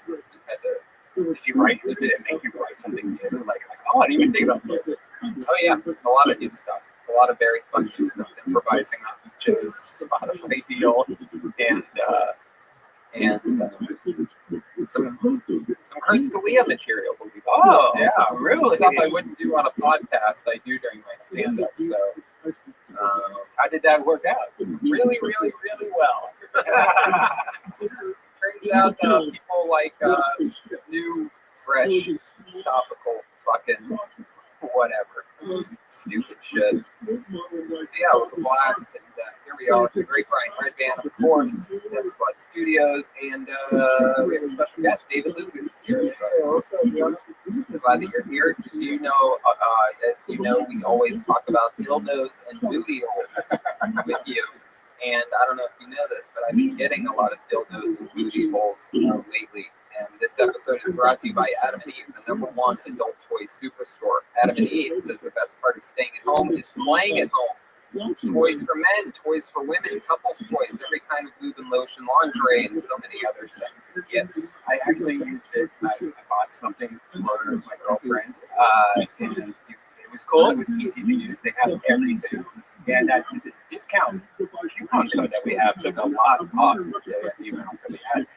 They have vibrators, they have lube, they have adult movies if you want that, and it gets to you in a box so that your neighbors don't know what you're getting. And it was awesome because I can't wait to show you. Maybe I'll bring it to the next Tony when I bought it. It's a good thing they put it in a box. It'd be weird if they had like a clear dildo shaped container. Well, it just doesn't say Adam and Eve on the outside, right? So like. Of course. All take advantage of the downtime right now and choose almost any one item and get 50% off at adamandeve.com with the code KILLTONY. When you do, you'll also get 10 free boredom-busting gifts, including 6 spicy movies, the 3-piece bonus kit, and the best of all, free shipping delivered discreetly to your door. Just remember to use the code KILLTONY. That's KILLTONY at checkout for this amazing deal. Adam and Eve has thousands of products, so enjoy staying at home with Adam and Eve. Go to adamandeve.com, use that offer code KILLTONY to get 50% off just about any item, plus 10 free gifts. Use the code KILLTONY at checkout. Wow. It goes on and on. After you have sex, after you have a romantic evening, after you finish sexually, nothing better to do. I don't know about you, Brian, but I like to eat some food. And I like to be lazy after having sexual excursions, so I Postmates it. If you're like me, you love Postmates. You love food, you love Postmates. But I love them more than ever right now because, of course, you don't have to leave the house. Delivered straight to the door. With what's going on in the world, they've created non-contact deliveries. So now when I order from local restaurants, everything gets left right outside. Yeah, and they also have Postmates pickup, which I didn't even know was a thing, and I used it the other day.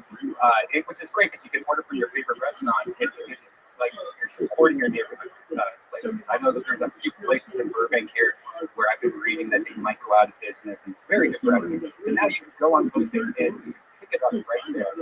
And Postmates doesn't deliver just burgers and sushi; they actually make my life easier by picking up everything I need from Walgreens and 7-Eleven.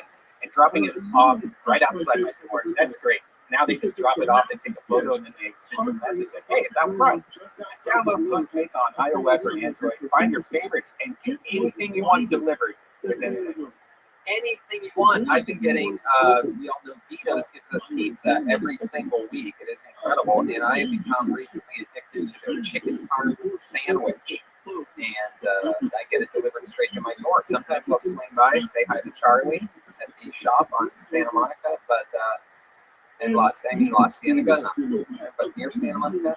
And Yeah. So anyway, for a limited time, Postmates is giving our listeners $100 of free delivery for your first 7 days. To start your free deliveries, download the app and use the code Tony. That's code Tony for $100 of free delivery credit for your first 7 days. When you download the Postmates app, anything you need, anytime you need it, Postmate it.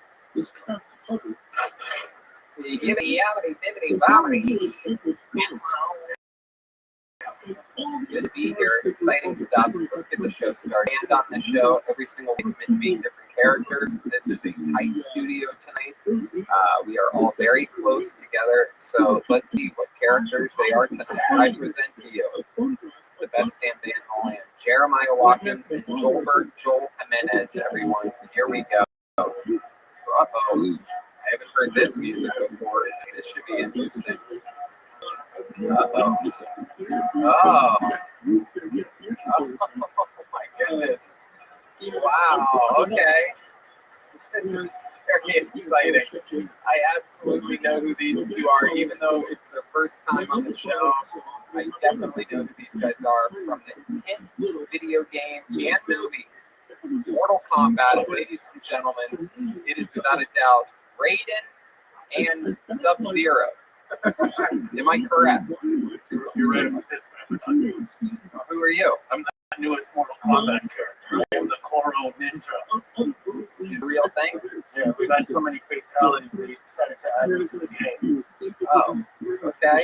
Man, you really could have just been Sub-Zero. You should have just rolled it out. I fight to the death for a living, but I'm pretty scared being in this tiny little space right now, let me tell you. I mean, Sub-Zero is such a famous historical character. What like, he freezes people. What's your special? Stay over there! Oh, are these Social distance! Wait, are these special, like, Corona versions of... Just me, but right before the show started, David accidentally spit in my eye, so I'm pretty sure I have it. Oh my God, this is great. Wait a second. What? What is that? It's totally not.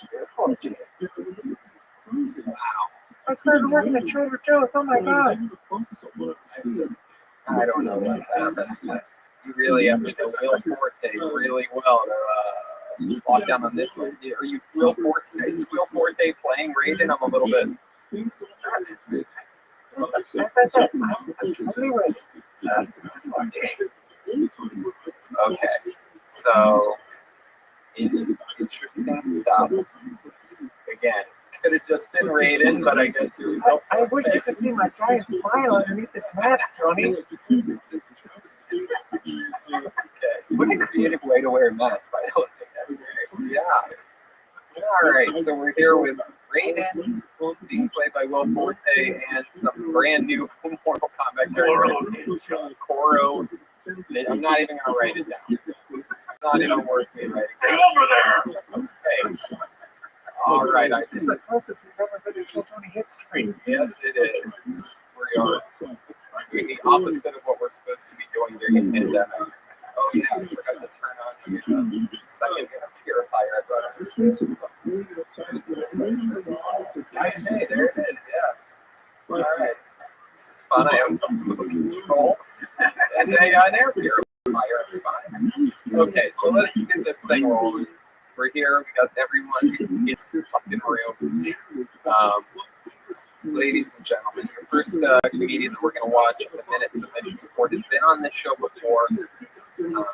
He has blown our minds with his previous technical abilities. We liked them, so we told him anytime he wants to send in again, he can. Ladies and gentlemen, your first submission comes to us from Drew Williamson. Here we go. A little music first. There you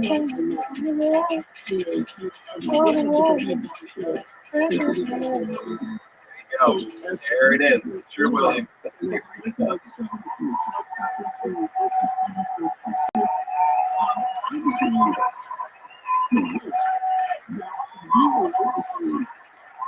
Have a great year here at IBM. Our product lines, aquarium decorations, and houseplant GPS locators have redefined the tech sector. Today is the introduction of our super top secret project. We showed this to a group of investors who said, and I quote, don't know what we're looking at. Ladies and gentlemen, may I introduce you to D.I. Sharp. The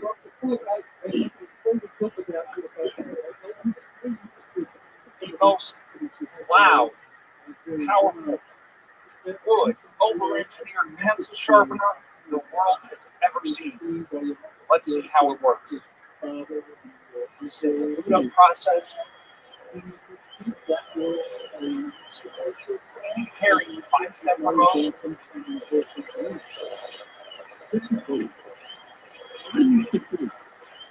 Let's see how it goes. The RPM's up. Drop it in the easy to find receptacle. Easy to find receptacle. Looks like we're almost ready. Ladies and gentlemen, happy diamonds.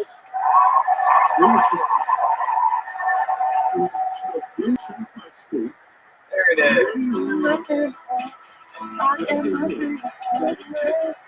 This is what our show is now, everybody. This is what our show is now. We started the year with, I believe, 1,900 people in a theater in Vancouver, and this is where we're at now. We are now in a closet with one another. I mean, I've always been in the closet, but now all my friends are with me. They've been told of that joke. And I'll be a Koro Ninja. So stupid, I remember the name. Underwear headband. So here we are, and Drew Williamson is joining us. Hi, Drew. How are you? I'm good. How is everybody? We're good, man. We're good. We're hanging in there. Everything's great. Totally not about to have a fucking meltdown.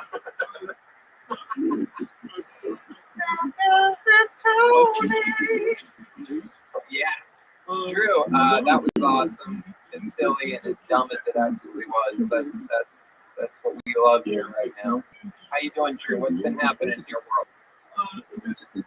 Not much, really. We are just running through the video games, all the free ones that we can find. We made our first purchase recently for my son, but it's a different world. We are gearing up for, I got a letter from my bosses on Broadway. They're estimating anywhere from Thanksgiving to Christmas to start opening. I actually read a thing today that said Broadway is planning on not reopening until January 2021. Did you read that at all? I haven't seen that out yet. I literally read that today. Broadway, yeah. No, I know, man. I was literally, I don't know, maybe it doesn't matter, but I was talking, that's how fast things move now, is I was talking with someone about the potential of Comedy Store being back there in some form or another, and during the phone call with the higher-ups at the Comedy Store yesterday, literally while I was on a conference call with all of them, they found out that the mayor of Los Angeles closed all bars and completely cut everything up. So news changes quickly right now in this shithole time that we're living in. I was so mad because I was going to the Comedy Store had opened on Friday night, the patio, and they could sit outside and have drinks. And I was like, you know what, I should go to that. You know, I'll just wait. You know, Tony's going to be back Sunday. Maybe I'll just go hang out with Tony. Yep. And then the next day they closed. Yeah, fuck. No, I mean, I knew it was just all too good to be true. First of all, I knew they would reopen when I was on the road. I knew that for a fact because that's how it always works. And they did. They announced it on Friday when I was leaving, and it was open on Friday and Saturday or whatever. Saturday. Yeah. And yeah. So there is kind of open. What? Nothing more than restaurants. Perfect time for Koro Ninja to speak over you, David. Can you explain what more time you're Did I mention I fight to the death for a living? That's okay. Well, that's great news. Yeah, before that, is any grocery beef that's coming over to Trader Joe's? I was like, I'm the same boy as Tony. I was like, damn, I'm on the road. So literally, that's how fast. I mean, remember that what started this conversation is how fast news changes. And as of talking about them opening and then closing. I find out live in front of everyone that they're open Thursday as a restaurant. They're just close. And Drew, what was that machine that was there an actual purpose for that machine that you were showing us? Yeah, so the wood frame of that unit it's actually a router tool for woodworking. And my wife and son helped me just stack all the electronic pieces that we could find around the house just to make it as ridiculous looking as possible. So yeah, I got a little bit of artistic help from the family on that one. And they were also in charge of throwing crap on me during the shoot. So that was a fun afternoon just the other day. I love that. That's so cool. You seem like you're the cool kind of nerd. Am I right? I would like to say so, but Let me tell you, thankfully in the nerd range. let me ask you this, because I love it when when you have somebody that seems like one thing but has sort of a wild side to you. Adam and Eve has a bunch of deals going on right now with the promo code Killtone. If you were to use a toy, or maybe you do use a toy with your wife in the bedroom, what would that toy be? Oh, Legos. Oh, how many Legos did you do? Yeah, are we talking about the big ones for like little kids? We talking about those giant Legos? Or? Yeah, the Duplo, the bigger blocks. Yeah. Right. Yeah, I used to have buckets of those things. Yeah, remember Lincoln Logs? No, you're much older than me. That's the 10 year. But I'm a million years old. I'm freaking ready. You guys remember building brick cabinets? You guys remember construction? Red Ben was alive when Lincoln's actual logs. He played Lincoln logs with Abraham. Right. Red Ben called a hammer. Not even Abraham Lincoln, Abraham from the Bible. That's what the two Red Ben. It's all motherfucker got shot by John Wilkes Booth. Now I'm curious, am I the oldest guy in the building right now? Because Probably. I just turned 40. Wow, Yeah. you got Red Ben beat by 4 years. 6 months. Okay. And And even R2D2. oh, thanks very much. Little hair gel and lotion, you know? That's what it is. So that's fun, Drew. How old's your son? He's 12. And he's edging towards teenager by every minute. Every time we have a discussion, it's a little more edgy. Oh, he's into edging. That's interesting. If you were black, your kid would be 30. No. What's that? If you were black, your kid would be 30. They have kids at a younger age. Hell yeah. I thought you were going to say 3. How long you been with your wife, Drew? We're coming in on 19 years in August. Wow. How long were you with her before you got married? We met in grad school, so we were friends for a few years, and she went away to Korea, and I guess she did major makeovers because she came back pretty soon. Wow. So that's when I decided to kind of rearrange my schedule for my side career and make a little more time for her. So yeah, but we've been together the whole time. That first time you hooked up with her, how fast did you come? Oh, You seem like the kind of guy that would like fling it out of your pants and it just starts shooting all over the room. Oh, I'm so sorry. a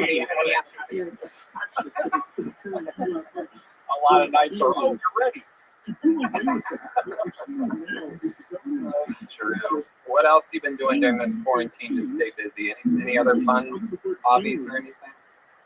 I've made a major deal out of cleaning the house, and my wife was excited for me to be doing more videos and being recognized for it. But she said to me, the thing that she's really worried about is that the whole house cleaning is going to stop. So I have to just get up and vacuum as soon as I turn off the light. Wow, what a bitch you are. Good. Great. Wow. Oh, wow. That's fun. How about the son? Why don't you get the son to learn how to do some chores around Yeah, does he have chores? I always wondered about that. Are you allowed to give chores nowadays? Yeah, so I'm working him up towards as many chores that I'm hoping he gets up and tells me he's going to do. But it's always a good 5-minute discussion before the chore starts. But he hates vacuuming already, so he's growing up perfect. He's learning the ropes. Yeah, that's about right. When I was a kid, I hated vacuuming too. I hated vacuums like new dogs hate vacuums. I didn't mowing the lawn. I thought that was the worst. Like, I mean, worse than power lawnmower or the push now. And we had a big yard. You're running over Lincoln logs out there. I did it with scissors. It just metal blade. I hated whitewashing fences back in the day. That's what I really hated. You did that, Brayden? Yeah, I'm a million years old, silly. True. Before I let you go, is there anything else crazy about you that you find very interesting from such a? You seem like you have it all put together. You seem like a good human being. You seem like you're very proper. Like you have your toothbrush and your toothpaste at a perfect distance with one another and everything like that. You seem very, very well put together. Is there anything that would surprise us about you? I always hated this question. I don't know. I'm pretty much as you see it. Right. But yeah, I would say the craziest thing I've ever done is this. Sending in a video, making a comedy thing. And definitely my first appearance at the Gramercy. Yeah, probably. Yeah, that was just so amazing. What a flood of emotion. I love that. That is fun. So you really are how you appear to be. I was just trying to branch out. Yeah, nothing weird about me. The camera accidentally zooms out. He's like choking his wife during the difference there. Shut down. Go to bed. Whoa, look at that. I'm not going to vacuum tonight. Tonight's my night to be a murderer. Throw the dishes. Let's do some murder. Yeah. I love it, Drew. Well, thanks for your submission. It's always fun. Again, you have an open invitation. You're a silly, nerdy guy. I like your style. There he goes, Drew Williams. Thanks for watching. Love you, Drew. Thank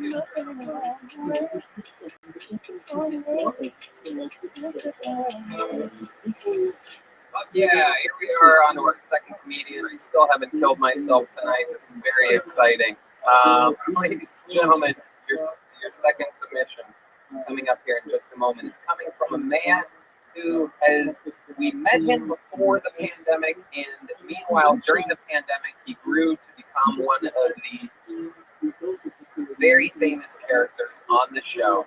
We've seen him interview Mexican prostitutes. We have seen him up the ante from there and interviewed Mexican transgender prostitutes.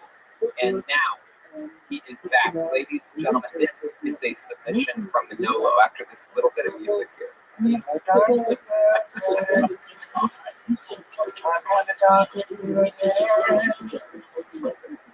gentlemen, it's Manolo. And now, a music video world premiere.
Oh my goodness, he covered Manolo, ladies and gentlemen.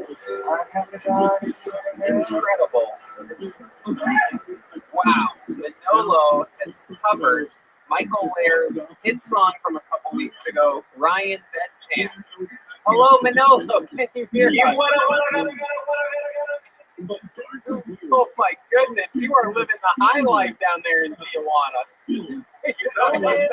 Pull your head back a little bit. You got a little nipple popping out over there.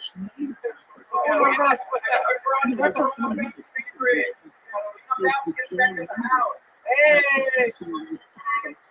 Wow, what's up? Yeah, hello. Oh my goodness, that one to your left looks like she's questioning her life right now. Okay.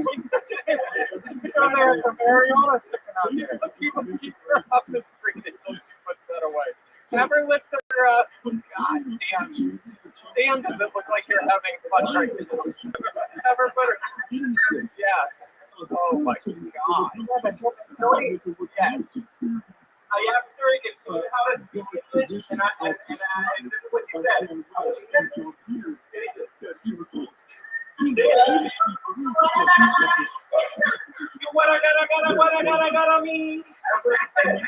You guys, I don't know anyone who has thrived more during this pandemic than you, Manolo. It's literally, when we were at the Comedy Store, we were going through, you know what I mean?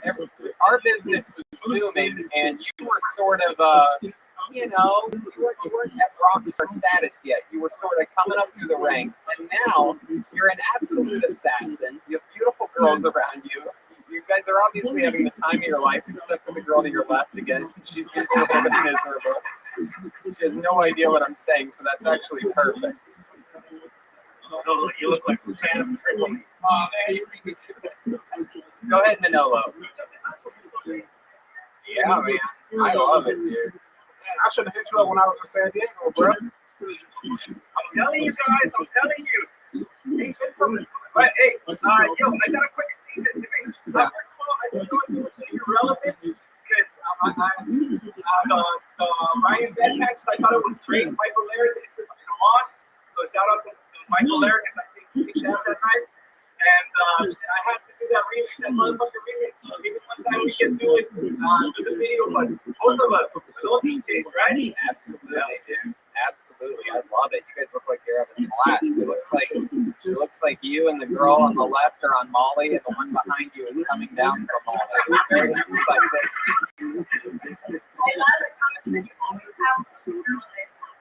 Exactly. Hey, can you tickle the grumpy girl for me? I just want to see her smile.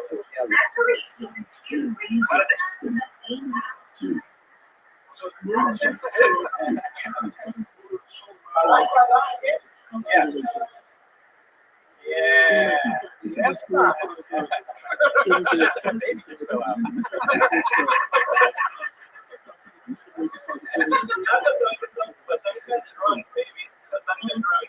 I got a quick statement. Yes, go ahead. Lying in bed alone, wearing a condom is the same shit as driving in your car wearing a face mask. I have to say it. Sorry. Hey, you know what? I like that. That's a pretty smart take. Yeah, you're absolutely right, Manolo. Again, you have become a genius during this pandemic. It is incredible. Thank you very much. Thank you very much. And yeah, we're here. We're gonna be here. We're gonna actually go on shower page today. Oh, and where can people find you if like one of us wants to maybe have open up their phone? Red Man's asking for a friend. Gianni Versace. Oh God, you gotta spell that for us. Like Gianni Versace, but Sanchez. Okay, Johnny. You're gonna have Gianni Versace.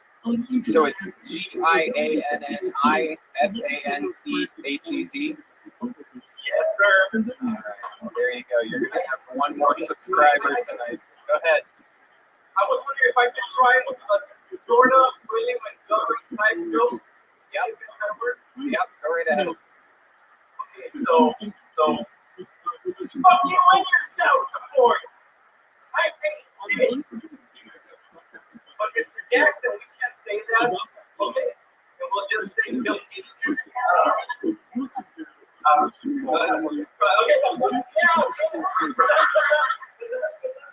Basura. chaos, and I sort of love it. Oh my god. What is this show become? Yeah, I have never. Oh my. Okay, alright. Oh my goodness. you must have broken the Tony's out.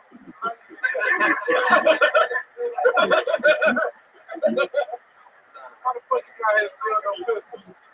Did you get those at Adamant? Yeah. Hey, put it in your mouth and turn it on. Huh? Oh my goodness. I'm black, so I won't go. You know what? I just had an idea. Kill Tony, Tijuana, July.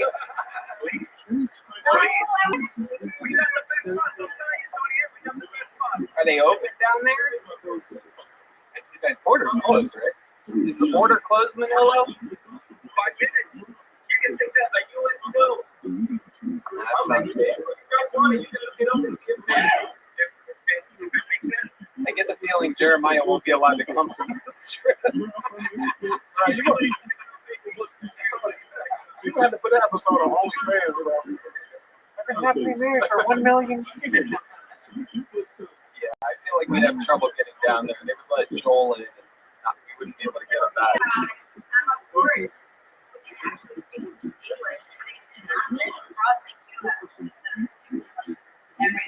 Oh my god. Oh my god. Please tickle that girl. Right? Yeah. Tickle her. That's how I like my women. Let's see if I can make her laugh. Can she hear me? She can hear me, right? We actually can't really feel that. Oh, okay. Hola, hola, hola muchacha. Mi llamo es Tony.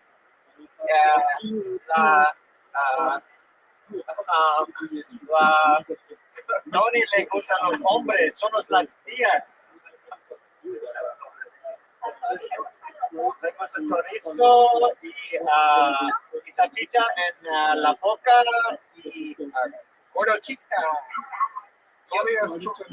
Tony es muy flaco, sí. Delgado. Hold on, let's all talk at the same time. Can you do that? Sí. Yo soy americano. Yeah, see? Yeah, it worked. There you go. See, I did it in 3 words. Now, I know, but it worked.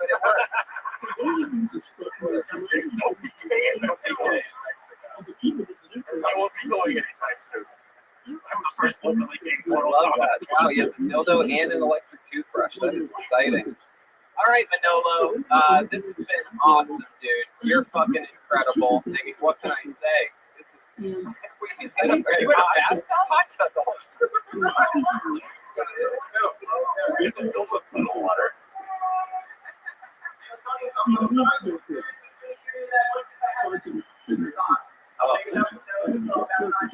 Try putting water in it. Dude, Manolo, I might come visit you in Tijuana soon. I just found out that I'm doing the La Jolla Comedy Store. Okay, perfect.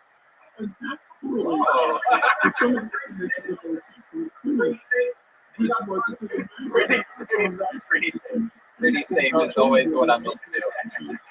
July 9th through the 12th, I found out I'm doing the La Jolla Comedy Store. How far is La Jolla from where you are right now, Manolo? Oh my God. All right, there you go. If I come back from that weekend in La Jolla with an itchy crotch, you know why. Not just a landscape. That's right. And it ain't because I had a baby. Nothing. I love you, Manolo. You guys are amazing. What's your name again, sweetheart? With the phone? V. I love it. I love it. And the angry. What's the angry girl's name? I'm a badass. She is a hostage. Absolutely. You're always you're definitely welcome 100%. And we're looking forward to it. Oh, you got a spot at the ice house. Whenever you want. Whatever Trump does, I can do it. All right, guys. Thank you so much, Manolo. You're the best. Oh, thank you very much. Okay, keeping the party going till next Monday. I love it. Absolutely. Send us a submission anytime, Manolo. You're the best. Bye, guys. Bye, ladies. Bye-bye.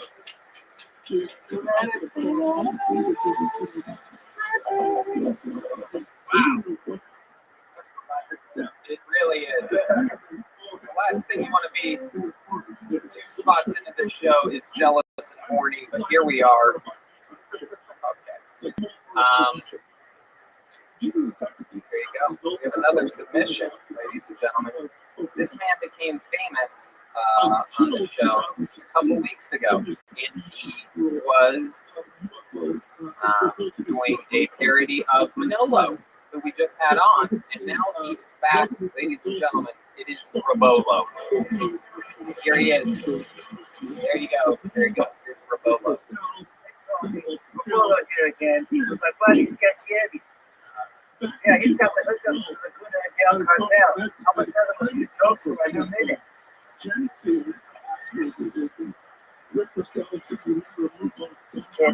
It's my fucking dick. I know it. Laguna and Del Cartel.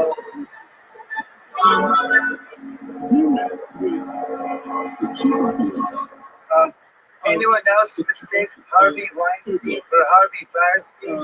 The gay Jewish guy from Independence Day? Get in my office and watch me shower.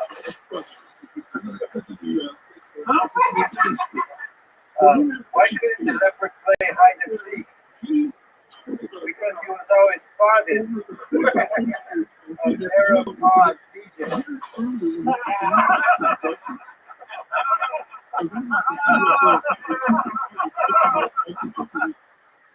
That was real funny, right? Hey, come on, come on. Hey, come on. I gotta go. Oh, don't worry. It's great. Jumping you in. We're not gonna jump in that pool. We're gonna jump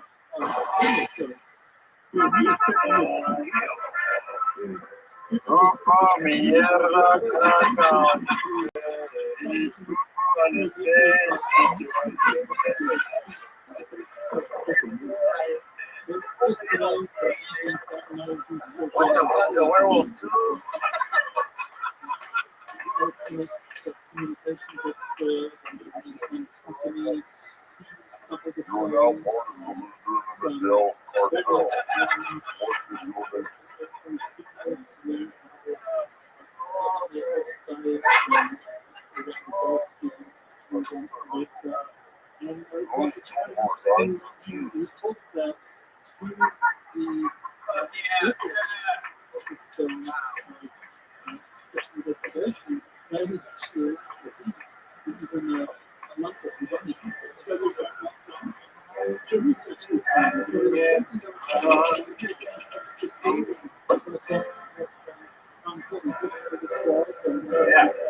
That was hilarious, though. Yes, it was.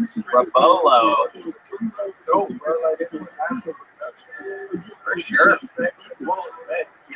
100% of the submissions so far. Very high production quality. I mean, if we were to put it side by side to these episodes 3 months ago, it would be a shocking difference. The show has definitely evolved into the sort of a sketchy sort of production. He said he never got a password. Oh, it's 7-7. There you go. 7-7. 7-7 if you're watching. Type 7 in 7 times. That's password. It's funny because none of the other people even had to enter passwords. Oh, interesting. Indeed. I think he's coming in. No, maybe any second. The pimple shit didn't make me laugh. I feel ashamed because that's my thing, but it didn't make you laugh. No, it did. Yeah, that's a Rabolo special that has been in all of the Rabolo submissions.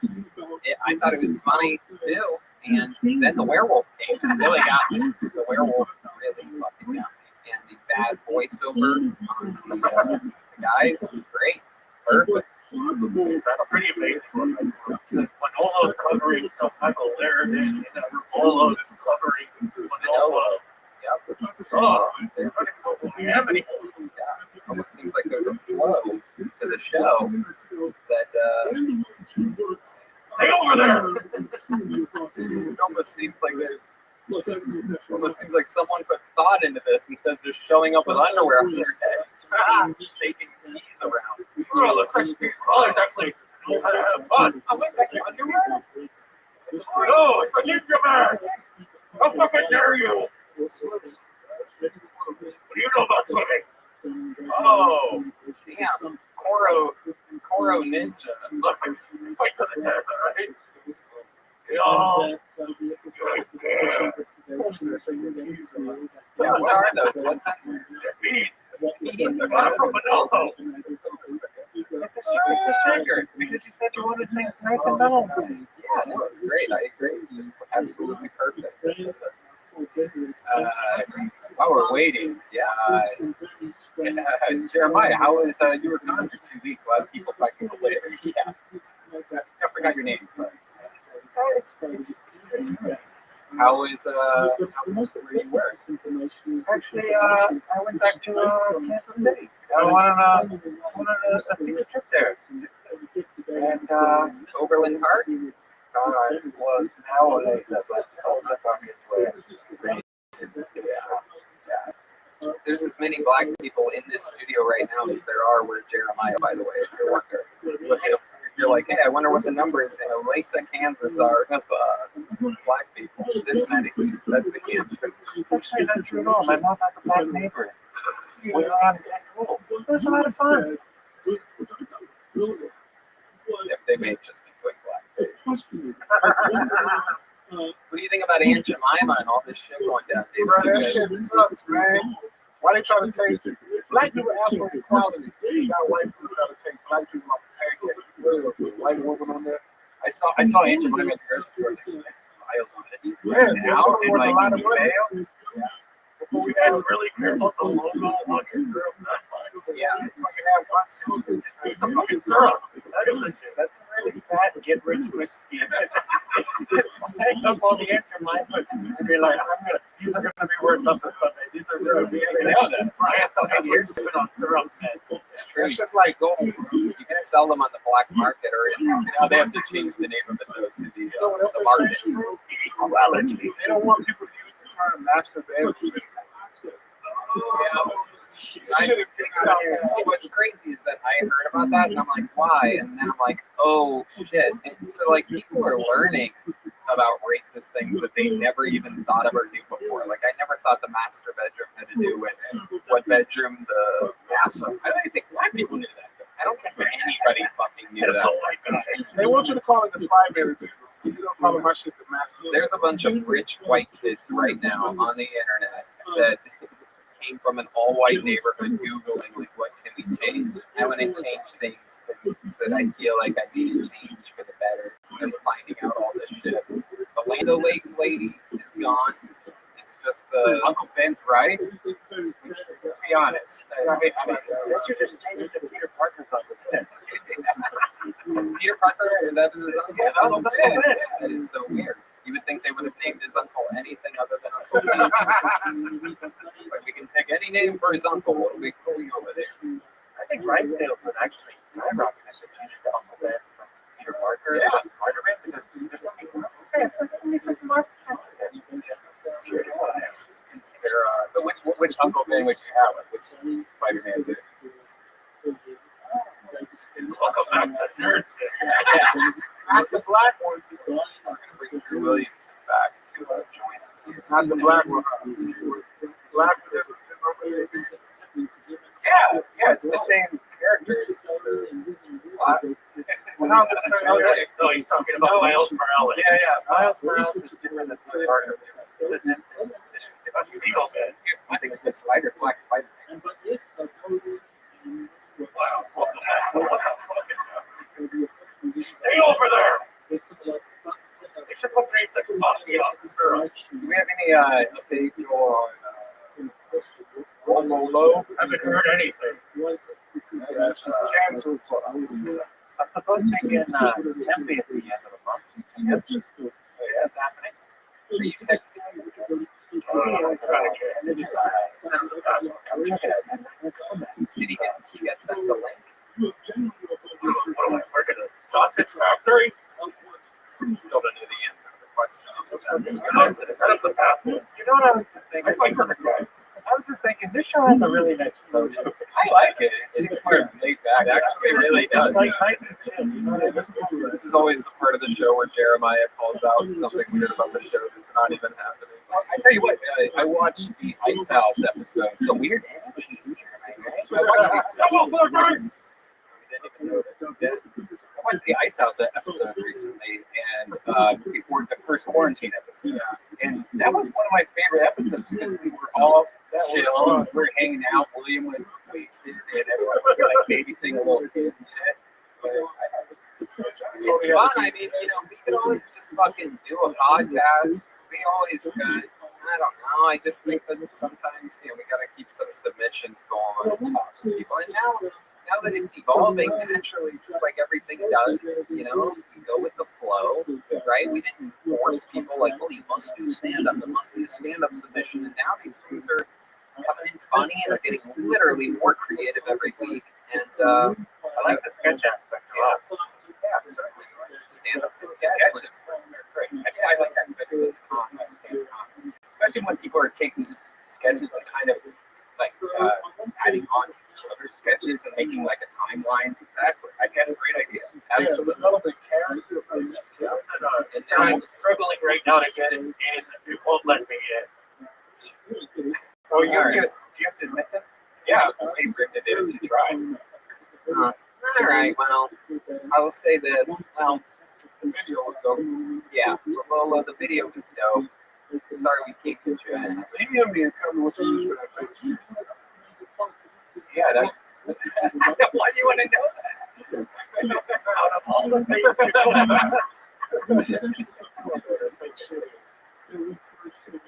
All right. That video was great, but where do you get your proof from? All right. Well, looks like Robolo's not going to be able to make it in.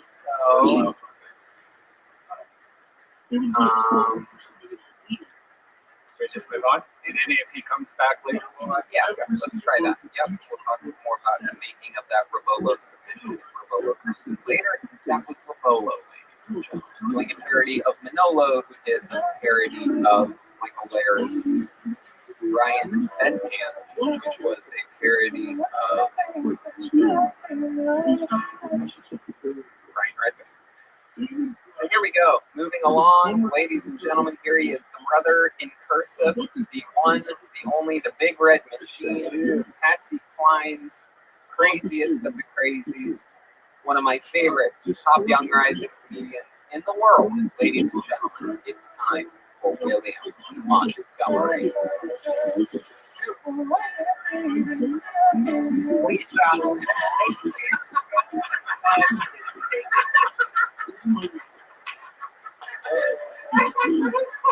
what's up? I was metal detected earlier.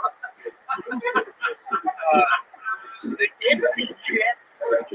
What about my toe and shit?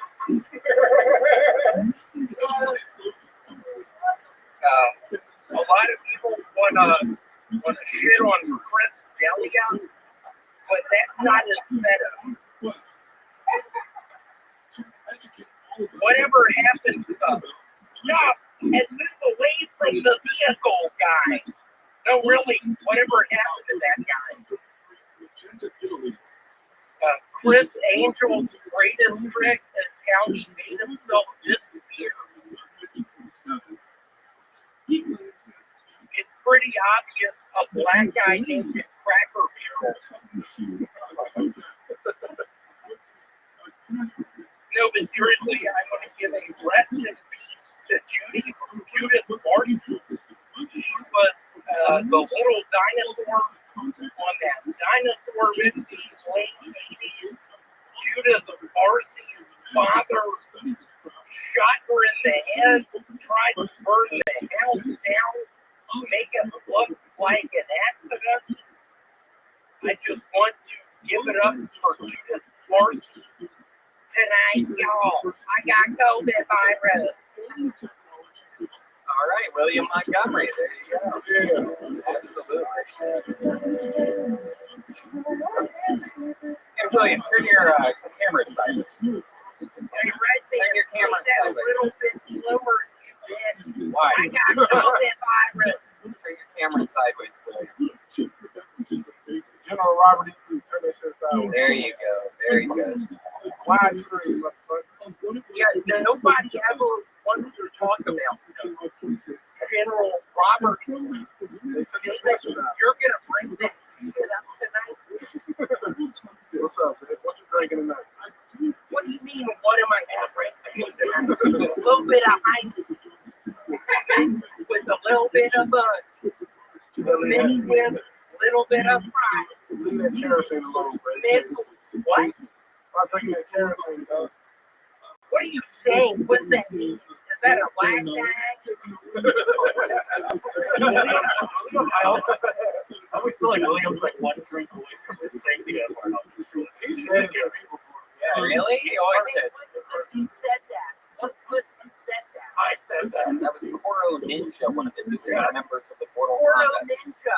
I haven't liked you since 5 days ago. I swear to God, I will break it to your parents' crib or house, whatever you want to call it. You got your girlfriend underwear on this. Don't fuck with me. Stay over there. Don't fuck with me. William, how you been doing this week? What's going on with your mental health and things like that? I bought $400 worth of board games on eBay. I bought $200 It's a good investment. worth of the stuff. Do you really believe that, Tony? Yeah, those are all going to be worth a lot of money. Have you bought any lemon syrup lately? Can you say that a little bit slower, you bitch? William has a little fucking fire to it. It's hard Yeah, for I'm him to kind of understand. angry. What did you just say, David? Hang on to me black people. What did you just say, David? Too many black girls? It's funny, it looks like you're actually looking at him here in the studio. What, Tony? It looks like you're actually looking at David in the studio with the way the TV's angled and everything. And now it looks like you're looking at me. Oh, now you're looking at Joel. Here's something I wrote. Hey, Jeremiah, how have bookie nights been on Wednesdays? What does that mean? Will you say that slower, you bitch? Oh, Toro. Hey, Jeremiah, how have bookie nights been on Wednesdays? I don't really get it. Can you explain that a little bit? Come on, you say, Sam. 2 years ago, Jeremiah and I, before he met his wife, he showed me the ways of whatever you want to call it down in Thailand, where having sex with people. In my hotel room, Jeremiah was on fire. This is wild because we know everything William Montgomery has ever said is 100% honest and true. So Jeremiah, what do you think about these accusations? Oh, wow. Jeremiah, Yeah, I was on fire in Thailand. walked up to the steps and shot her. And then I said, nobody ever wants to talk about that. And Jeremiah said, William, you're so funny. Just make me. What else did Jeremiah say when you were in Thailand? Oh, I already know. You freaking bird. You freaking bird. It's when I saw you posting the red belt. Get that ready. I can't believe you would do that. William, what else did Oh, yeah. What else did I say over there in Thailand, William? I just got $8,000 from the government. I'm buying it.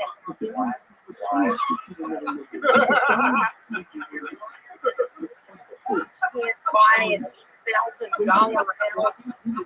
We're not still in the Orient. Hey, William, what else did I say? Do I have your attention? Responsibility. So Judith Morrissey, I get it. You're sad her father killed her. Is it true she was the little girl in the cartoon? I think it was 1989. All dogs go to heaven. you were talking about? Who said something about that? I mean, why do you bring that up? That's not fucking funny. Hey, how's work though, Will? For real though. I was talking about our history. How's work? How's my work? I got fired 2 months ago. You just started working last week. Yeah, I started working at Walmart, whatever you want to call it. What do you? I got fired 2 months ago. What do you? I sell shampoo. You need a bottle of water. That was my next question. What do you do at Walmart? Clearly, you're the shampoo guy. You need a bottle of water and a nap. Okay.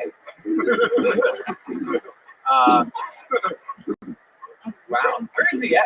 This does not seem like. Is that a complicated backyard that we're used to? Yes, this is a different backyard. Are you wearing a shirt? This is a different place. Are you? No, I'm not wearing a shirt. Wow. See the red dot? Oh, God. Oh my goodness. Oh, William. Oh, William, you are shaped like a I'm coffee, having fun tonight. I'm shaped like a what? like a coffee cup, like a pot. Coffin? No, like a coffee pot, like when you pour coffee out of into a cup. Like the tea kettle Like a from coffin. like the Clint picture. You're telling me I'm shaped like a coffin? Actually, yes, a coffin works as well. You get wider in the middle as you go down. The tea kettle from Beauty and the Beast. Yep. Shaped like the ghost from Super Mario. That was funny. That was really good. Sorry, can you say that slower? Back. Whoa. You're trying to get canceled. Oh, you're gonna have William, you're lucky you're not in the fucking studio right now. Don't be unethical.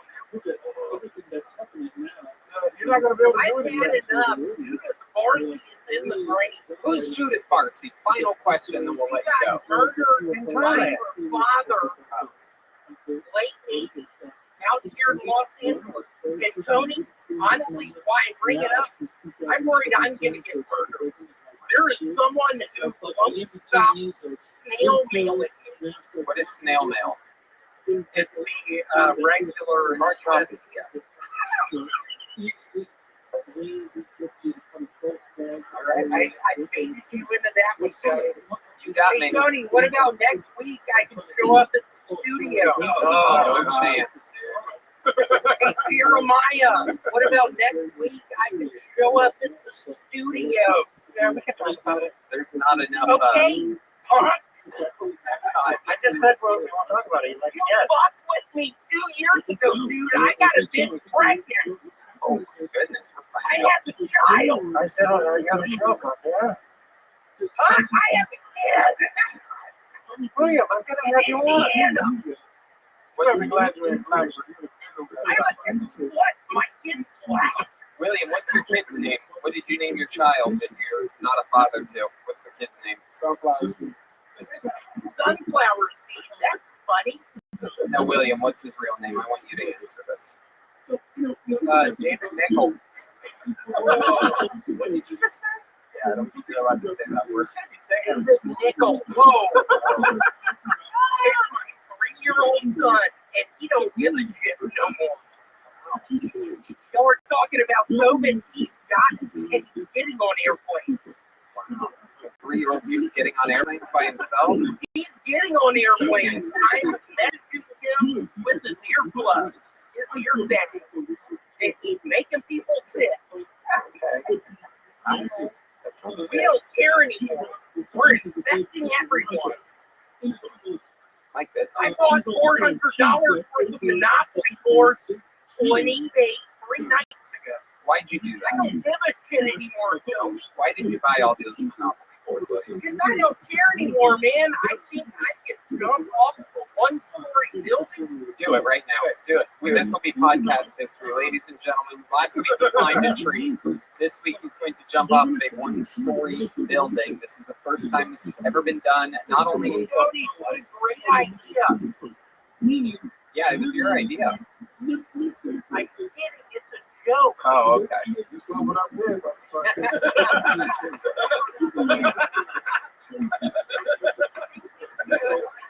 All I got is shit together.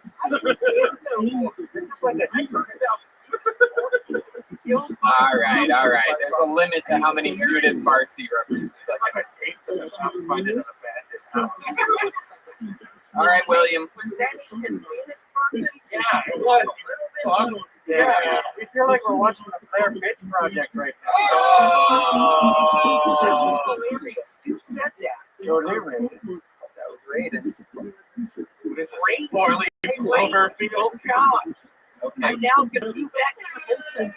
My comedy's not working anymore, Ray. That was hilarious. We did. William, absolutely hilarious. I love that. You're still writing jokes. That's going to keep that muscle strong for you. You have a very silly style that still works during this pandemic, even online, and I absolutely love it. You had Red Band and I almost fall out of our chairs on your Please Stop while the was playing music.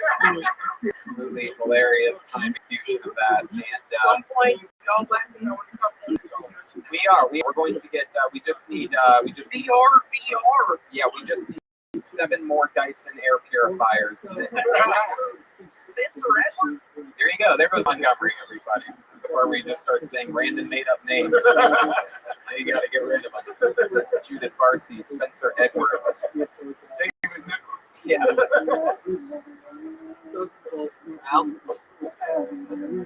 that's William Montgomery. You know him, you love him, and we have gone during this pandemic missing some of our favorite legends of Kill Tony, some of our favorite human beings, and one person that we have not spoken with in absolute months is, without a doubt, one of the most famous people in the history of the show. She signed up at, I believe, the age of like 61 for her first time. She got on. She has bucket luck like nobody else's business. She is a magical spirit and a super nice lady on stage and off. She's writing. She made a lot of friends in the comedy business at the Comedy Store. And I love her. She reminds me of my mom, and she's a sweet, sweet spirit. Ladies and gentlemen, this is a submission from and a return of Aphrodite. The music. And here's Aphrodite, everybody. Here we go. I'm so glad to be back on the Kill Tiny Show. Tiny, I so miss you so much doing your show. I was a baby basket at the Comedy Store. Everybody just love you. You're so tiny and adorable. Well, okay. I'm doing something to entertain myself because something like the goddamn truth to the rollers and see the people flying off the back of their head. Fucking violence. You killing people and shit. You can't go out and get no dick and fuck nobody. I'm involved in my own motherfucking house. I'm fucking involved in my own motherfucking house. I'm fucking totally traumatized with this shit. I had to do something about losing my goddamn house and I was about to dick. You can say what you want. I did. I bought some dick and I don't give a fuck what you think. But I take a dick forever because I lose my motherfucking foot. But I lose my house. And wrong to feel wrong, you understand? There you go, Aphrodite.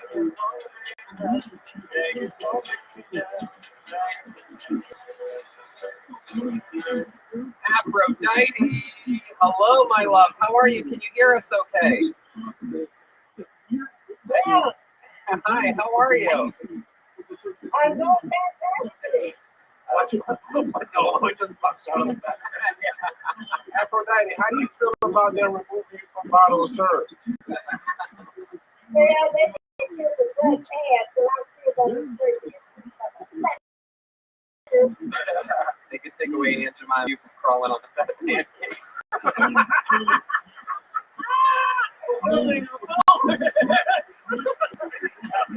Oh, boy.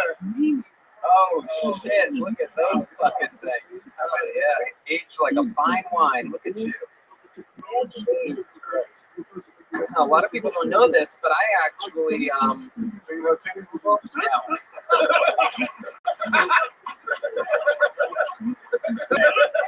I got a much bigger laugh than I thought it was going to. 6 months ago. Tony had a But when the pandemic started and they started closing, one of the last things that I did was on, I had just done a lot. I closed down the Hot Cafe. I was fucking jonesing for stage time, but none was to be found. And I knew bars were closing that night or whatever. And on Twitter that the Top Shelf Brass Band was performing on some late night gig on Vine Street. And I'm like, you know what? I don't have shit to do right now. I'm gonna go support them for the first time. instead of them coming to our show. And I went, and Afro was killing it on balconies, singing her fucking heart out. The band was banging. It was so cool. I'm so glad I made it out there. So, yeah, you're the best, Afro. What? I love that. That was fun. We got to kick it for a bit afterwards. We all hung out. So how you been doing, Afro? How are you? Well, yeah, I've been doing fantastic. I've been going out ever since the school kids started. I ain't stopped doing nothing. And what's doing Green Long Beach, and I'm going in the studio with Cocktail Brass Band. We got some cocktail music. We're going to let you have it first. I love it. I love it. You think COVID's a hoax? Are you a denier that the disease exists? Well, let me ask you this. Do you know what COVID means? Now, go ahead, tell us. Is that one of your cousins? No, doing this thing in this country probably is. But anyway, for those who don't know, COVID is certificate of vaccination ID. The fucking Facebook post you see that. You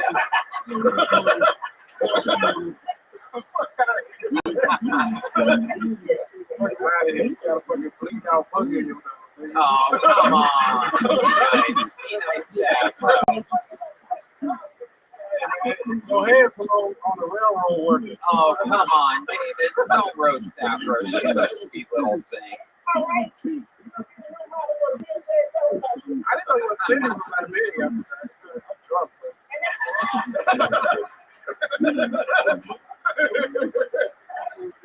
I did not know that bitches was like that.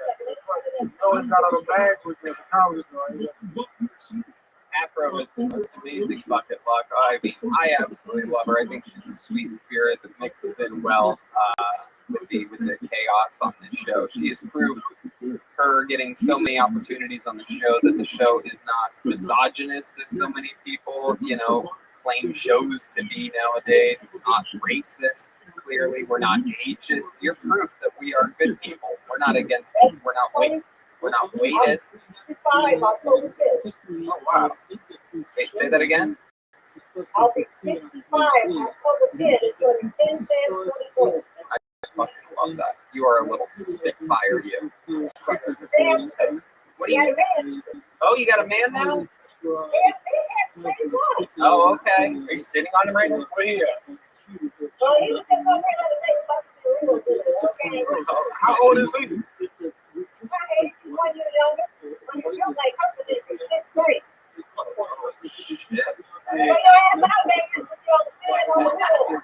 I'm not trying to fuss. I just never know. What are you gonna do with that keyboard? You got a song lined up or something? You gonna give us a little diddly? And I wrote this song called "We're Gonna Be All Right." Yep, let's do 30 seconds. All right. Let's do 30 seconds of it, Afro. It's all right. It's all right. Oh shit! Got a better drummer than we have.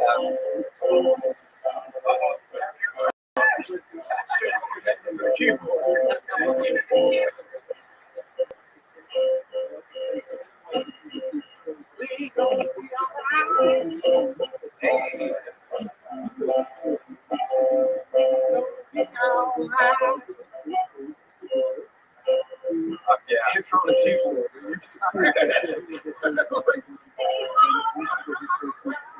There you go. Yeah. Yeah.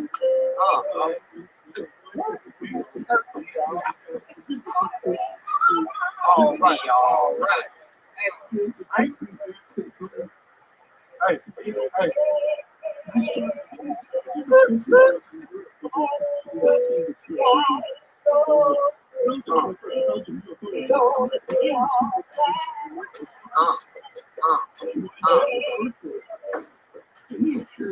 Fuck yeah. All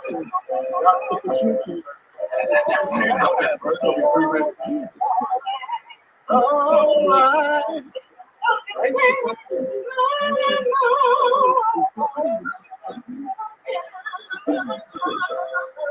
Hey. Yes, we are. There it is. We gonna be all right, Aphrodite. Thank you so much for that incredible submission, for that unique performance. She's gonna be playing this for 3 more hours. Long after we end this Zoom call, she's gonna still be playing. I love it. Yeah. We love you, Aphrodite. We love you so much. Thank you. Have a great night. Thank you, Tony. Everybody love you. That's right. The great Aphrodite, everybody.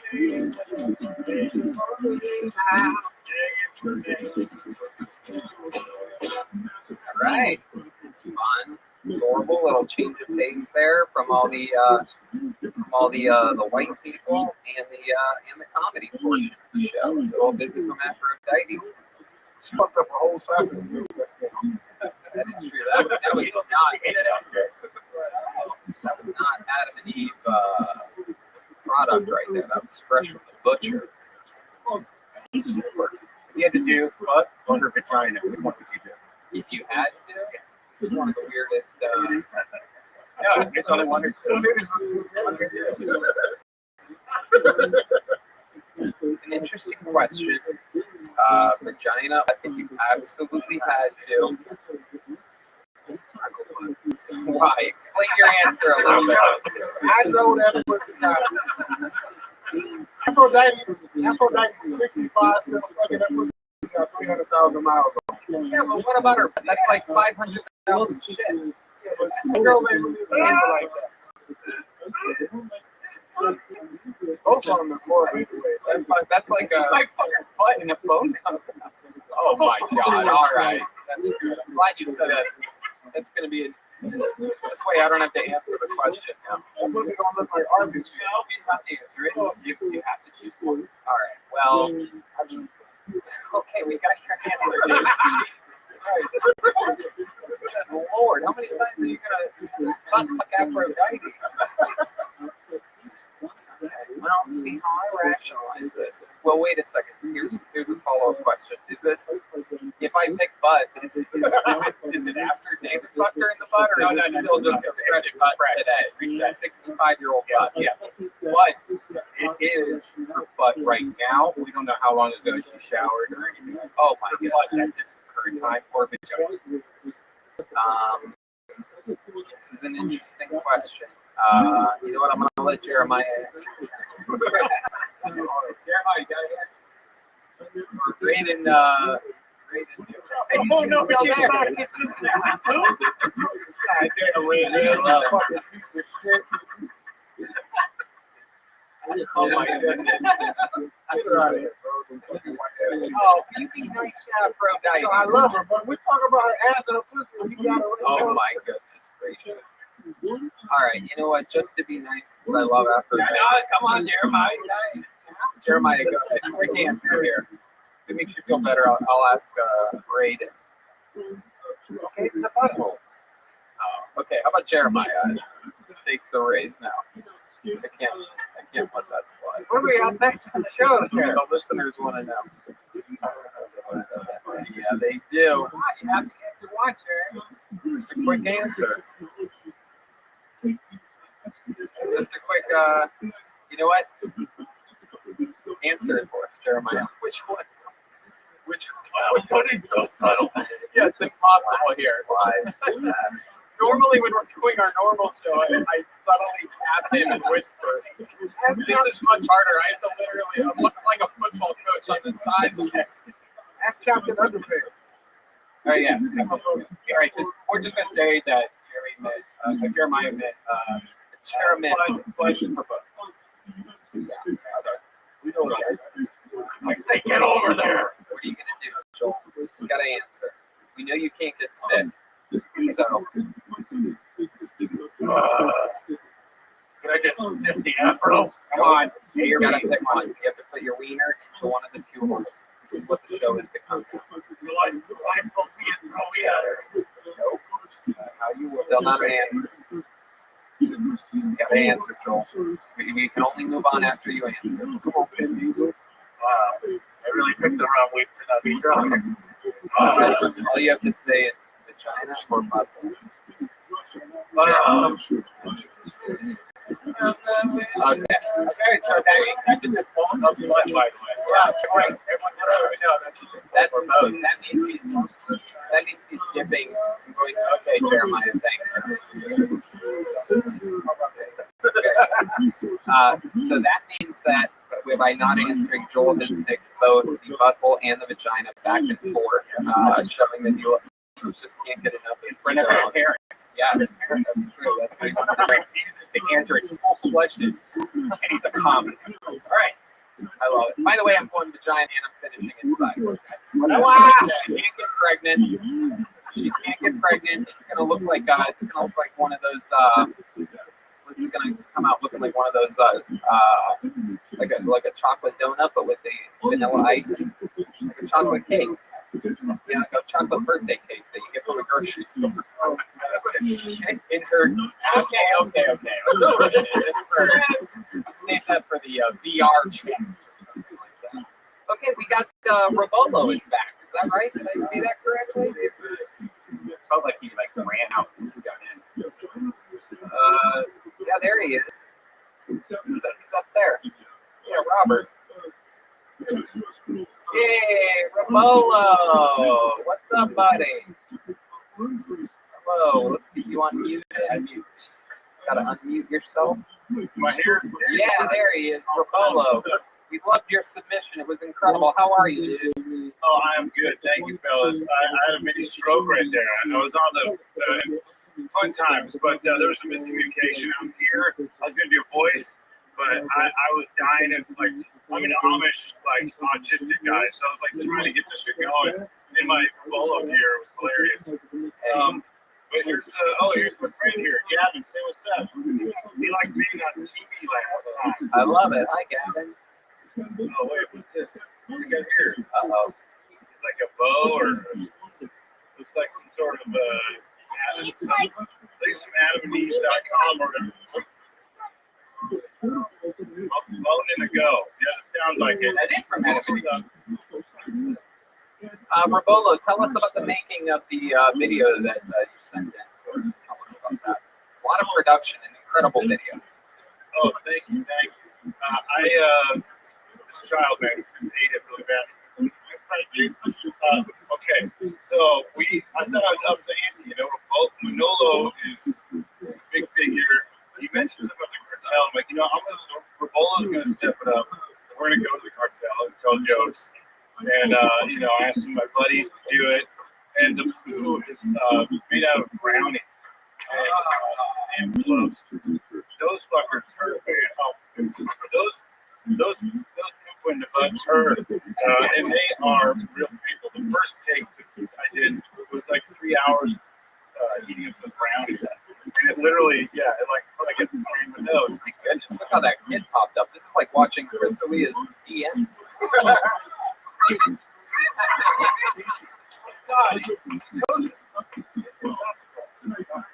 Yeah, it works on everybody right now. Hey. As you get weirder.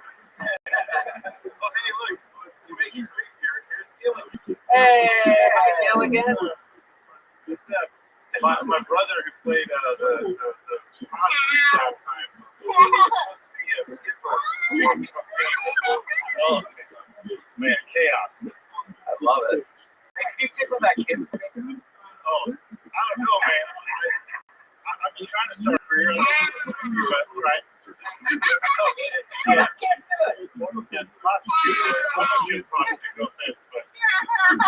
My goodness. Manolo's living up, and I am too, man. We just finished some popcorn. Oh my goodness! Wow. I mean, look, dude. Manolo's got a lot of catch up. I've got a kid. Yeah. Manolo also has a lot of kids out there running around. Probably. So, I just want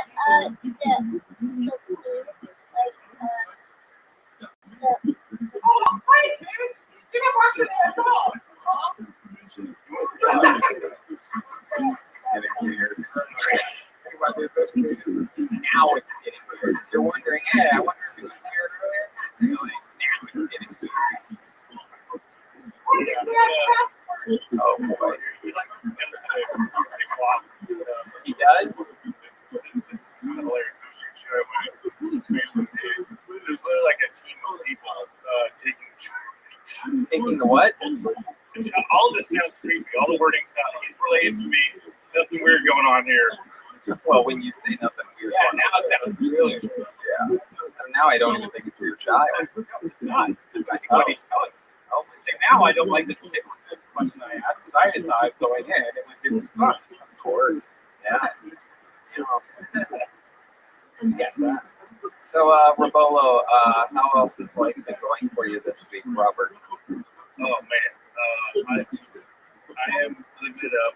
Trying to just stay positive during all this, trying to keep busy, productive, trying to take up some more healthy activities, man. I've consumed a lot of pizza and disgusting food. I watched a really weird movie the other day. I got a weird place. Contagion. You ever read about Contagion? Yes. That's the worst movie to watch right now. Yes. It's not fun, but Outbreak I saw, and that movie's hilarious. Kevin Spacey has AIDS in it, and the Ebola virus. Something happens to him, but it's a lot of fun. Still flustered over earlier. I had a stroke. I tell you. Okay. Boy. No, it's good. It's great. Lots of laughs during your video. All is well there. Thank you guys. What's the deal with Gilligan? The Gilligan thing is a little bit confusing to me. I don't recall seeing him in the video. No. I was trying to get my brother to reprise his role as the prostitute, but he couldn't tonight. So I thought I was doing some Skipper Gilligan thing, and we didn't have much planning because I didn't know if we were going to be on or not. But it's just a fun. I mean, there might be some symbolism there. I don't know. It's like a David Lynch movie. Just pretend you know what's going on. When all else fails and you have a half put together idea like Gilligan in the background, you just do it. You know what I mean? That's what I learned at UCB. Is if you have to plan your characters, just roll with it and hope for the best. Did that here. The video was unbelievable. Again, big pop on the werewolf coming out of nowhere. Great stuff, dude. Well, thank you guys. Yeah, no, the last video was out of whim. I didn't know what to do. I don't character, but just Noah was so hilarious. So I did that video, and I got a lot of good responses. And that feels good, man. I mean, it's a fucking weird time. We have no idea if we're gonna be able to sit in the patio at Chili's, or if we're gonna, all get whatever. It's nice to. I appreciate you guys doing the show. I have a question. Is that milk that kid's above the bed behind you? It is, yeah, because it was mine, and he made it his. But yeah. All right, bud. Fun times chatting with you. Thank you so much. Again, you're one of the guys with an open invite. Anytime you send us a suggestion, we're going to shoehorn you right in there. Great stuff, dude. Thank you so much. Very creative. Robolo, ladies and gentlemen. It's a podcast. What's your social media, Robert? Robert Land Pod. Instagram, Twitter. Robert Land Pod, all one word. There you go. There he goes. Fun times. We're plowing through it. Let's go through another one. Ladies and gentlemen, this guy has submitted before, and he's submitted again. Ladies and gentlemen, this is a submission from Devin Clark.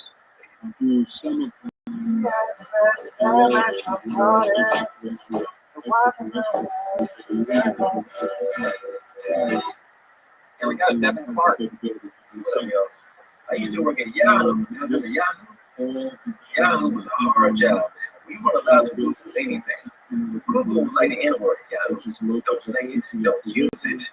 Very strict. I remember there was a lady there. She was Brandon, and she said it's not a habit. She's like, okay, I'll Google it. And she was never seen again. It's like, what happened to Pam? Pam's been erased. I need a job. My uncle owns a hot tub store called American Hot Tub. He said it's very hard. He's throwing at hot tubs matter sale right now. Like Black Lives Matter and some hot tubs. Get your black ass in a hot tub. 30% off. Never disrespect. I was out there protesting, but I was not really okay. I was angry, but I'm also unemployed. Like, can I lose a job? Can I lose gainful employment? I would love to run into a store and then run out holding a career. Look, guys, I'm look at this job. Hell yeah. Evan Clark. Absolutely doodling. That's how it's done. Right there. Jokes, baby. Hello? Hello, Devin. How are you? I'm doing all right, and I was kind of tired. I was in a long ass line this morning. I was in line for like 3 hours. Yeah, what were you in line for? I was trying to get my certificate of vaccination ID. That didn't hit. All right. Okay. Oh, COVID. Call back. That's right. Yeah, no, you got it. I'm sorry. No, it was good. It was good. I love it. Devin, where in the world are you? I'm in Hollywood right now. I'm in a Motel 6. I've been here for a while. And then kind of bad. How expensive is it? Let's see. This is the VA, transitional housing. Oh, that's great. I got terrible timing. Like I was renting a room in a house in Cedar, and then I wanted to move into my own place, but I needed to say something. I had a little time to go, so I said, hey man, I asked my cousin, let me sleep in the couch $100 a month for like a month, so I could save that money to move to the own spot. And I March 1st, pandemic hit, 15, got furloughed on the job, lost money, and I had to call the VA for help. That's good. The VA was there for you. Veterans are doing pretty good right now, right? Yeah. But looking at my normal man, but he's looking at the complete opposite. Half naked, gorgeous women in a nice house. Yeah, he's in a Motel 6. He's at a Motel 6. I can't believe how good the Wi-Fi is at Motel 6 in Hollywood. That's the thing that's surprising me. It's on my phone. Oh, it's on your phone? Famously better than David Lucas with Wi-Fi. Some of the worst Wi-Fi. That's off his phone. And he has Sprint. Incredible. Just incredible. My goodness. You look so familiar, bro. Where are you from? I'm from the Bay Area. Have you been on my line before? Say what? Have you been on my IG line before? Have we roasted? Nah. I see you in the store. Oh, that's probably. What branch of the military were you in, Devin? Army. Okay. Did you go anywhere? Did you go overseas or anything? No, man. It's not a great experience. I spent 2 years in the Army just trying to get out. Put me in, coach. A real American hero, right there. Salvation Army. Hell yeah. What have you been doing for fun? You're holed up at a hotel in Hollywood. What have you been doing to take your mind off all the stress? Well, I've been doing a lot of TV shows, but also trying to figure out a way out of my position. Besides start a t-shirt company. Nobody's doing that, right? So I got a t-shirt company, and I'm gonna just make t-shirts. I got a good idea for one called Don't Be Gay in Mexico. Don't be gay in Mexico. That's a good one. Every black man started a t-shirt. Back home, ask me to invest in a t-shirt. T-shirt. What else are they gonna sell in the car? Hey, man, don't head ass somebody. Devin, how long have you been on stand-up? 8 years. And how long ago did you move to Hollywood? Or to LA?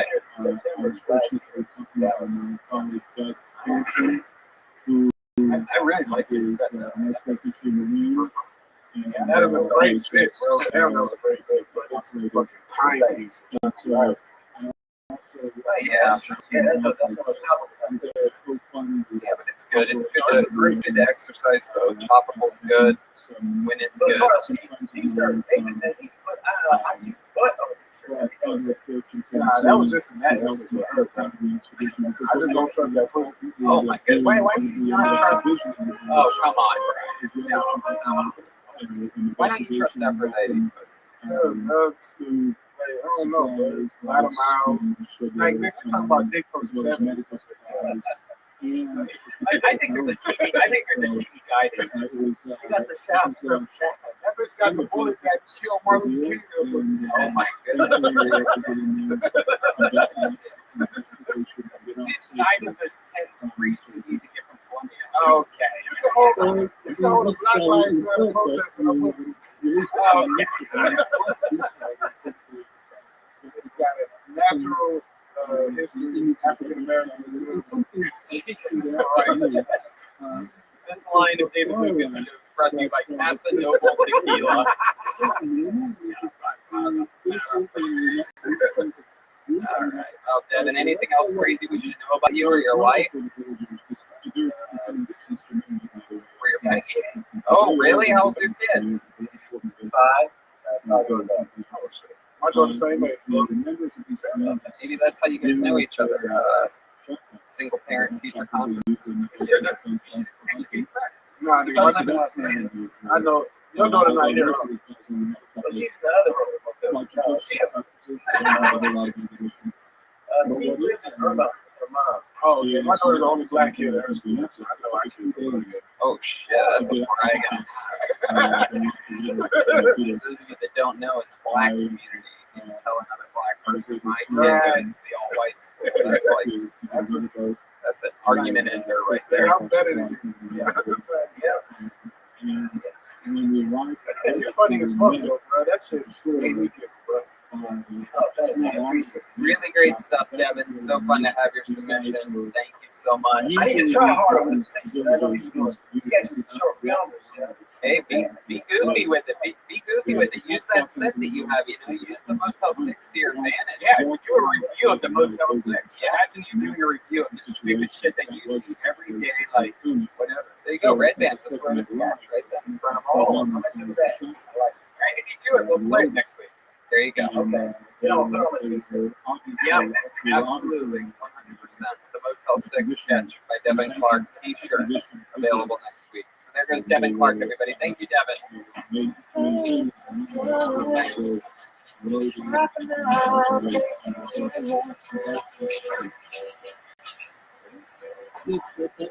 All right. That was Devin Clark. And now, and only now, in your final hour, do you realize the true power of the dark side. As I present to you my favorite comedian, a guy who, to me, while he's still fresh and new, technically, as a comedian, is a comedian. To me, is filling the shoes of some of my favorite out-of-the-box creative people, like Brody Stevens, and so many great comedians that one door closes, another one opens, and this is one of my favorites, the great Michael Blair. Here we go. For some reason. Here's Michael Blair.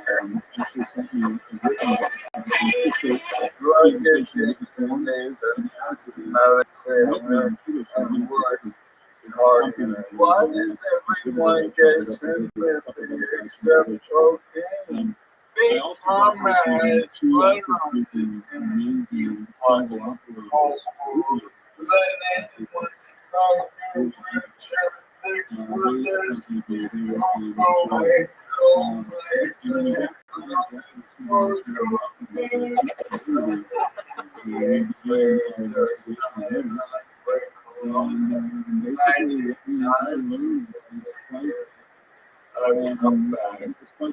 How is it? You was born for sleeping. Talk to each other like a bunch of Rudy Tuesdays. FBI, FBI, taking to your test with your calculator. Big word after it coming from the CIA. I said go kill, but at least do not die by chasing GA. Some of your role alphabet. All seizures, every big Their brother there. No, I don't remember this. Would you like coffee?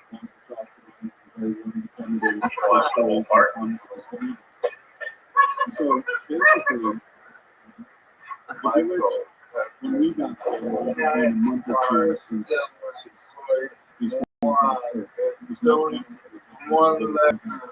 since we're coming in the garage and the bubble water. So the village was being assaulted mid-July to investigate, including from their gift shop. The kids were only every sport is stepping up. For over 100 years, MLB has been a field factory. Right this week about the U.S. Women's sales of lobster and for the price has never been more affordable. And you wouldn't believe that how cheap it is to get a private island fixed up from the top.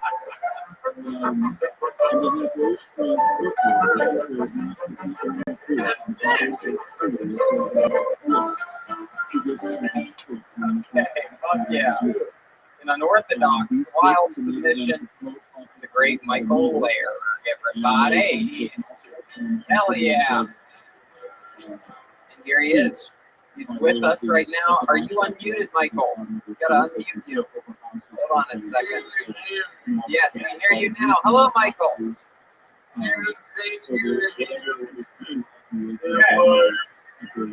Oh yeah, how are the new Bluetooths working out? We had a quick chat during sound check, and Michael informed us that he has new Bluetooth speakers that he's very excited for my daddy.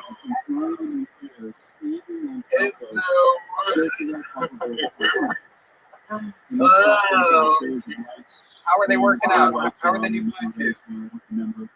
I love them. They're real high end, and I can cross hands my size. Fuck yeah, dude. Looking ripped today. Fuck yeah. Absolutely. So how's life going? Big week this week, huh? But yeah, my dad saw kids on for the first time. Oh wow, that's awesome. How'd that go? Is he a fan of the show now? No, I was sick.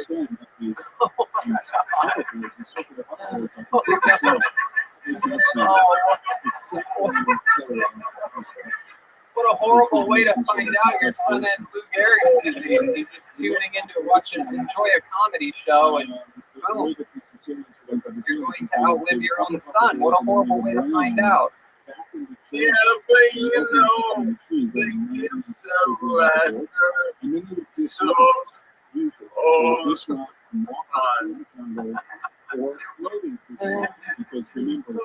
hey,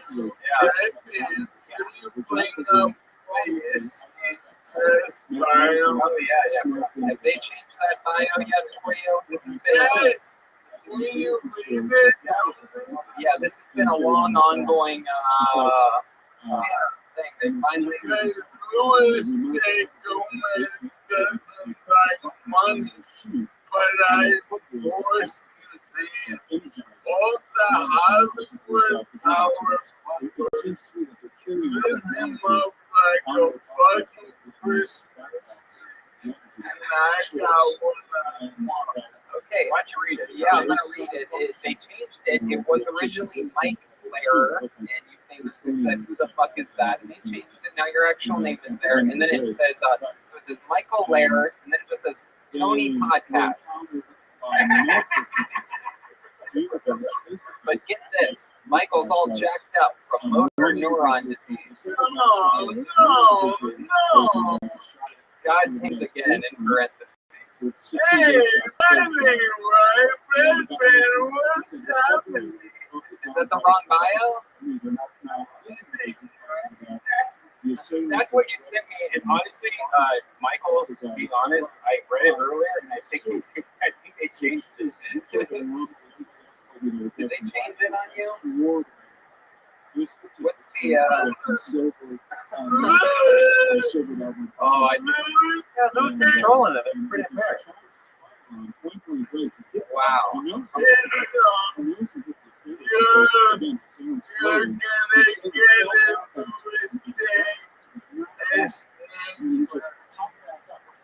Oh my goodness! What's going on? Yeah, this is Like honestly, Michael sent me a link earlier, and that's the yeah.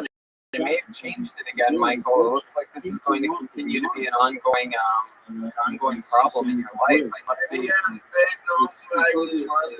Yeah, that's true. I think I'm pretty sure Skankfest South might be delayed again anyway. Things are looking a little bit rough in Houston. yeah. We'll see what happens. Hey, get this. You know how Facebook I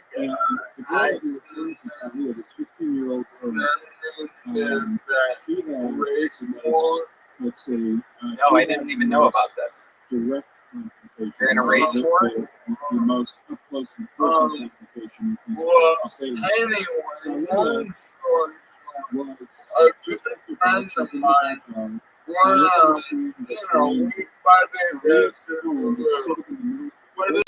be fine, but I haven't tried before human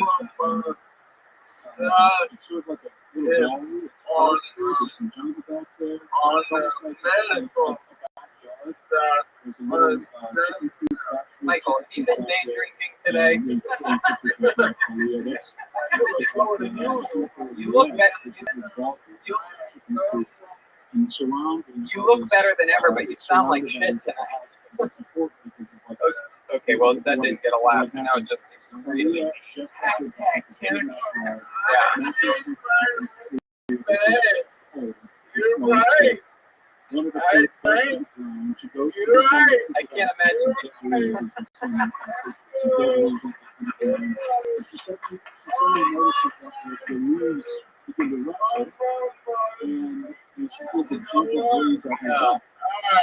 Well, I'm gonna get out here, but No. I want to tell you a few things. One Monroe was in my video with me. A friend of mine sent up. I'm one Monroe. All one word. Martin M. Morrow. MORROW. On that's his Instagram and his Twitter. Hey, And you're on Jeremiah's podcast. You're on. my friend has the one, but Nemeth brothers, every shit you buy, they're like triple matching the funds for great charity and helping support was. Yeah, it's ProWrestlingTees.com, and I have a feeling that Tucker does this stuff. Yes, I do. I know them well. Very, very well. They have a lot of cool things going on, always. And the Nemeth brothers, of course, that's the great Nick Nemeth, aka Dolph Ziggler, who is a hybrid, high-level professional wrestler, former WWE champion. Could be a champion again any day now coming up. And also a very good stand-up comedian, tours all around the world with the great Sarah Tiana. Look at this. You can just choose any wrestler. Like, I'm an Andre guy. Yeah, look at this shit. It's like an extra shitload just for Andre the Giant. They literally have all the best leaders there. They have an incredible store that you can walk in Chicago, Illinois. I always go there when I'm in Chicago. And did you go with us? Me, you, and Tom. That's right. Yeah, I wasn't there. Oh, yeah. Very funny. You're on Jeremiah's podcast this week. Yeah, and so Yeah, that's gonna be good. Yeah. The Jeremiah. about the Producer in, baby. Broadway, here we come. And this is also your 1 year anniversary of doing stand up. Is that correct? Yes. Fuck yeah. Yeah. You want to hear my first film? Yes. I roll my things, and I'm shaking, and I'm nervous, and then I go, when people see me, struggling to draw and string they always have the same question. The answer is yes. I fuck on the first day. Still funny a year. Absolutely. On the network, baby, I'm trouble. The only music. No. Michael, I appreciate your video quality that you've been taking in lately. I love the opening. Like I saw the unedited version of you typing in the beginning part, your graphic part. Like you sent that to me. I love it. You are kicking ass, man. I love it. Please make your videos longer. Yep. You're full of shit. No, we'll talk in chat later. Everyone has one. And as far as my video, everyone has a different opinion. That's right. 100%. I love it. You know, you have full creative control. You're given the keys to the car. Especially since he turned me on to this Lions meme. You guys know about this? Yep.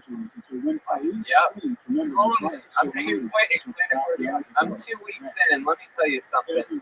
I was talking with him. Michael and I text a lot. He's a shockingly fast texter. I don't know if he does. I don't know whether he fucking uses voice activated or his nose. I don't know how he does it, but this mother. No, it's not boring. Yeah. Whatever you don't know, you know it's not boring. That's for sure, because that would be tough.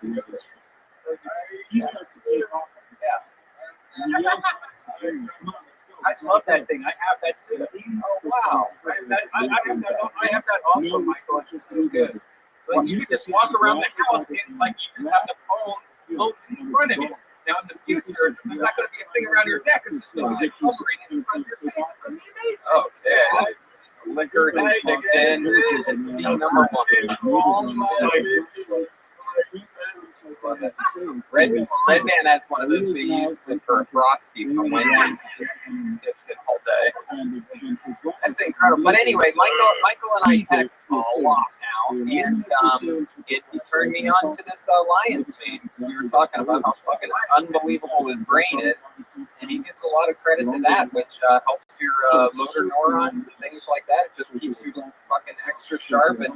And normally I'm not a big supplement guy and all that, but it's been 2 weeks. I'm looking at this website. Yeah, what are you talking about? What's the best one, Michael? Yeah. There is a specific company.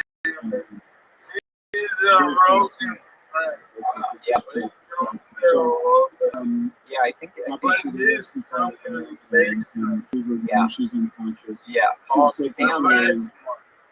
Is the foremost mushroom expert in their country. And just like magic mushrooms, you know, they have so many different benefits and qualities and this and that. But I've been trying to, sharpen up because I've been fucking, not performing and this and that. And you don't know exactly where your brain is at in this stuff. I mean, I don't know. I'm pretty positive it's fucking working. I think it makes me get shit done faster and get to relax quicker in the day because I take care of all my crapola early in the morning and clear thoughts. And I mean, I was riffing this weekend on stage after not doing it for 3.5 months. It was my first time performing with lion's mane running through my veins. And I'm just saying, I just think it's just normal sharpness, just like sort of anything. You know what I mean? Like it's I've heard of people that have concussions. Yep. Oh, Exactly. Motor neuron. Yeah. Neuron. Brain shit. It's good for your brain is the point. And Michael hooked it up. So Why don't you take that and alpha? oh, I'll do the butt. yes, we hear you. Isn't it crazy that David got stone cold sober looking at Rothschild? Everybody's wasted today. Michael, go ahead. Alright, you know how Yeah. Alright, so I know everyone that's over and you know I'm not that guy, but tell me, you have a friend who's nothing, and that's only mushroom. If he hasn't mushroom, maybe help him. And I take this mushroom 4 times a day. Okay, I will ask Joe Rogan. That's not a problem at all. I will ask Joe if Molly Mushrooms has any special mushrooms for my friend that is melting Lou Gehrig's disease a few years into ALS, and if he has anything special and that he takes his mushrooms 4 times a day, and if he has anything extra, that would be great to know, right? Is that right? Why were you talking shit, man? Oh, you got all the things right. No, what happened is that you sobered up when you saw Red Band as well, and you actually sobered up with this interview as well. Something about Afro Brain sobered up everybody too. Oh my goodness, this sound effects are loud. Michael, we love you. Thank you so much. You're the fucking king. You're God. Love you guys. Have a blessed every and in 5 minutes, I'm gonna start the beats. Yeah, we love it. All right. Michael, we love you. Have a good night, buddy. There goes Michael Lair, everyone. The great Ryan J. Evo drew tonight's episode, believe it or not, and that is right here. Here's the drawing. Look at that. Oh my goodness gracious. How fucking cool is that? It's like a Mega Man type of, is that right? What is that? It's like Mega Man meets Mortal Kombat. It's very cool. That is so cool. That's incredible. Yeah, that is awesome, man. He did that from the start of the episode to now, while you all sat around doing probably less than nothing. He completed that entire project. Just incredible. Every print's available at RyanJBelt.com. He's doing incredible auctions right now. He is giving you all an opportunity to get state-of-the-art Kiltony artwork at a fun price, and it all goes to a good cause. Ryan J. Belt, support your local white artists. You know what I mean? All this stuff going on, people are forgetting about white artists out there. And Ryan J. You can actually go to his website right now and look at him. RyanJebelt.com. Here we go. We're on to RyanJebelt.com for the first time in the show's history. Here we go.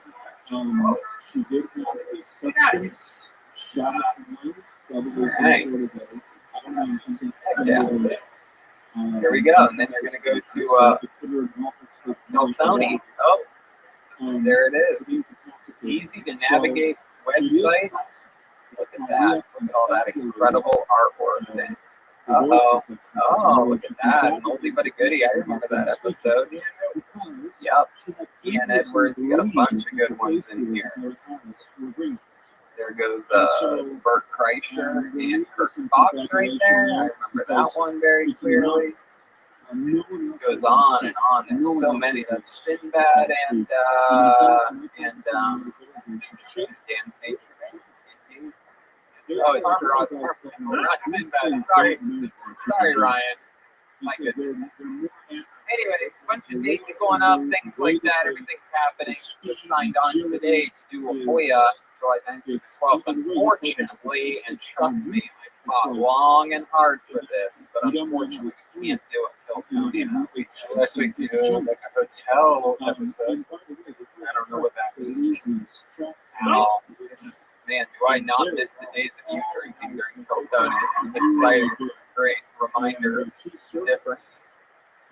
Anyway, but I have a new website, TonyHinchcliffe.com. Maybe not new, they just revamped it. It's a little bit sleeker, easier to see the upcoming tour dates, even though never a worse time to have clean the upcoming tour dates on your website. Perfect timing, Tony. You're such a great businessman. But a bunch of dates are there. I mean, we're going to try our best to make it to these things. It's a nightmare. I'm booked for Miami at the end of July.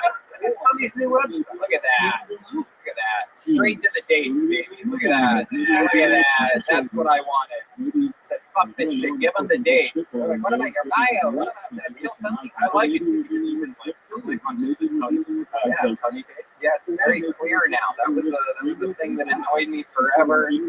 There's still Tony. If you want to see me do stand-up, that's Tony Hinchcliffe. There's stuff coming up. Look at this. Oh, wait, scroll up a second. So let me just show you. Okay, Boston's there, and then Miami's above Boston. Yeah, it's pretty much all the highest COVID-rated cities. I turned down Phoenix last week. They're like, you want to go to Phoenix in 2 weeks? It's only on the table for a second. I'm like, no. What are we talking about? Like, do you have a life insurance policy out on me right now? Like, what's happening? Phoenix, Miami, Houston, Brazil. They tried to get me to Brazil. No, I'm kidding. Anyway, it's all about that. Roast Master class is happening. We're having a lot of fun over there. We're over 100 students on my new weekly show. That's a Patreon thing. So if you're poor, don't even tease yourself by going to my Patreon because it is a show of value. So don't go there and then become completely depressed and go, oh, you know, what the fuck is this? I'll just watch reruns of Joe Rogan. Yes, you will. Because you're poor. But if you're not poor, go to patreon.com/Hinchcliffe and join the new class and get a diploma, a bumper sticker, a bunch of cool shit, a roast master class. Anyway, here's the rest of the group. The leader of the band, ladies and gentlemen, as always, my lover, the guy who I've been all around the world with, all right? We talked earlier about afros, butthole, or vagina. This is a man that I would have sex with if he let me. Jeremiah Watkins. I don't know. I'm trying to be nice. Hey, there it is. Venmo at Jeremiah-1. And Michael Lair is on Jeremiah Waters this week. We had a great conversation and a lot of fun drama there. And can you tell us what the fuck you were talking about earlier, though, with the Will Arnett? Okay, Ryan. And then I'll actually be at Tempe Improv headlining a couple nights at the end of July. So see you in Tempe. And there you go. You're getting the weekends that I'm turning down. I'm just kidding. The Tempe Improv, one of the best clubs in the country. Jeremiah is a monster. He's out there doing great material, taking risks, making videos for you people, doing crowd work, bunch of fun stuff. Jeremiah Watkins, catch him and everything. Joel Jimenez was here tonight. I'm going to let you guys in on a secret. He was the ninja. The ninja the whole time. Joel, tell us something. You got the Mostly Sorry podcast. You're mostly sorry on social media. What else? That's it. We're going to end up tomorrow. We've been doing live chat. So tomorrow, 5 o'clock every time. Whatever the fuck else. We love Joel. No one's had more corona scares than this guy. I mean, it is incredible. Can I just say, too, when I got here, I don't know, David said something and then the spit flew into my eye. This whole show, that is all I've been thinking about. I put Purell on my face. I'm freaking out. I'm gonna go home, probably get tested again this week. That's good. So thanks. 5 times. Damn right. David Lucas. At David Lucas. Funny. Yes, sir. Tell us more. We'll see what's up, man. Hopefully, I'll be in La Jolla with Tony. That you're talking about. But other than that, I just got shit. I just did the American Comedy Company this past weekend in San Diego. Shout out to them boys out there. It was lovely. Thanks for everybody who came out. Thanks for all the Kill Tony fans. A lot of Kill Tony fans showed up and showed. You're goddamn motherfucking right. Kill Tony fans are the best comedy fans in the world. There's no doubt about it. Who would have guessed that people who watch a show where comedians talk to comedians about comedy, who would guess that they would be the best comedy fans? And also David Lucas's episode of he's a guest professor on this episode that just dropped last night on the new Rothschild class. And you were an incredible interview. He talks about his method, which is very helpful for people that are just learning how to make fun of people, about identifying people as the animal that they look closest like, and then a hobby that that animal would do. It's incredible. He literally gives you a playbook on how to have silly, fun roast jokes. It's really cool, really awesome stuff. It was 2 hours even we spent together almost. So, anyway, right, Red Band. Hey guys, we are recording right now from Death Squad Studios. We do a podcast called Dead Air every Tuesday with Brian Holtzman and then William Montgomery and David Lucas every Wednesday. Check it out, deathsquad.tv. Fuck yeah, Red Band's about to vomit right now. I haven't seen you this drunk in 3.5 months. What is it, San Francisco? Oh no. Good night, everybody.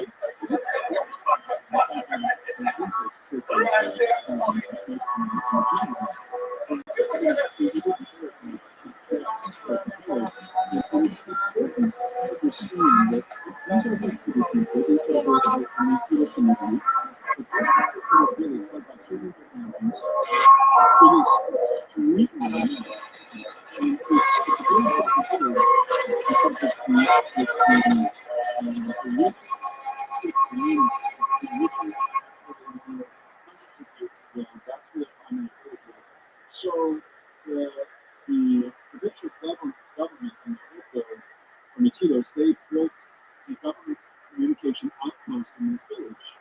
And the reason why that's important is because these villagers have satellite internet in the government. They all go there and they sit there and they're on social media or they watch movies. And that's important because these guys are all aware of, they don't know what happens. Like, they know what. They've seen all the same movies. They've watched all the same movies we have. That's why they said that in the initial reporting, they said that the assailants were like the green line. They're with that movie. He's got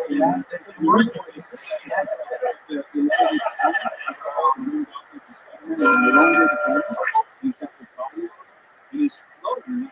This thing. That's why they said that, because that's very much like what they said. And it was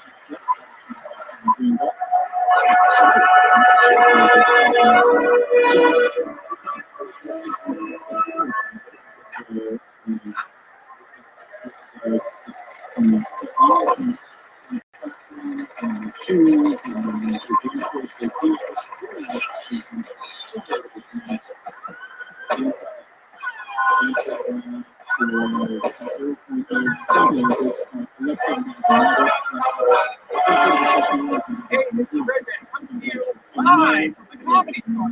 Brand new episode of Kill Tony.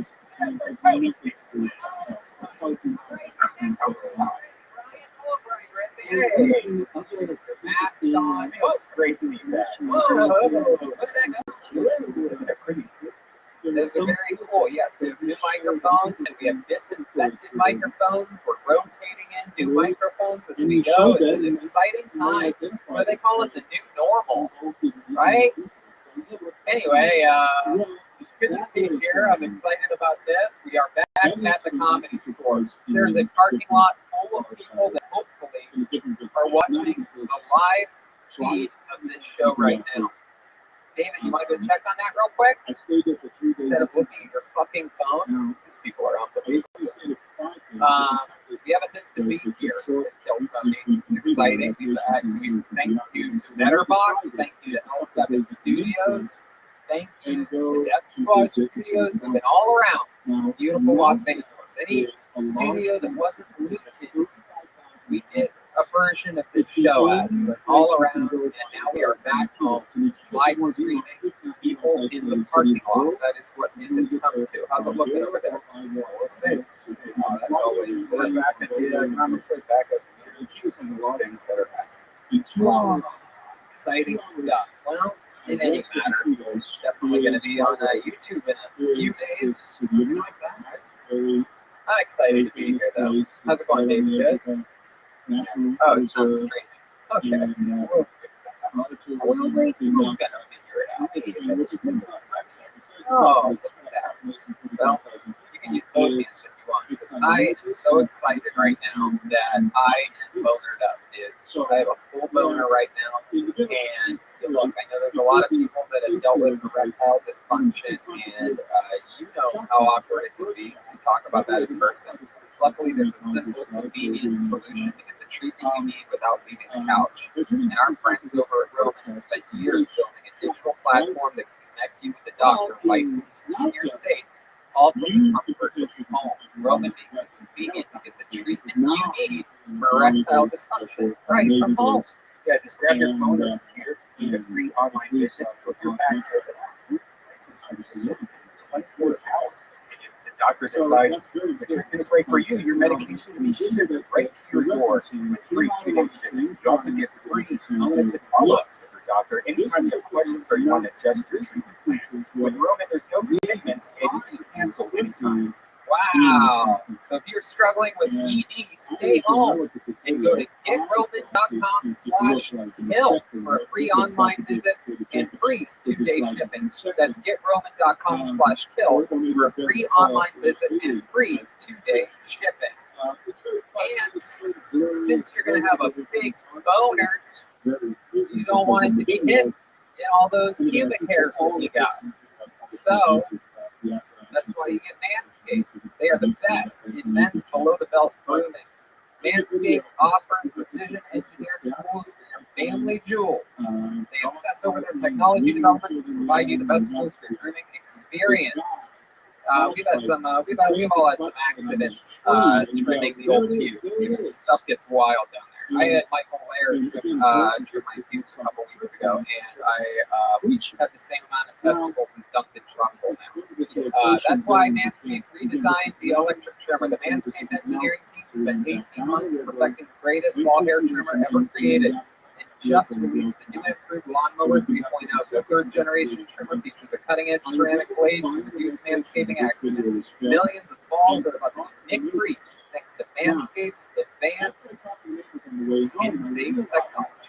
And I just used this for my first time in 3.0. I tell you, it's premium. I mean, premium. The battery will last up to 90 minutes. It will take a longer shave. I mean, if it's taking 90 minutes, you got some trouble already. The water-resistant technology allows you to groom in the shower. One of the coolest features is LED lights eliminates growth in areas for closer and more precise trimming.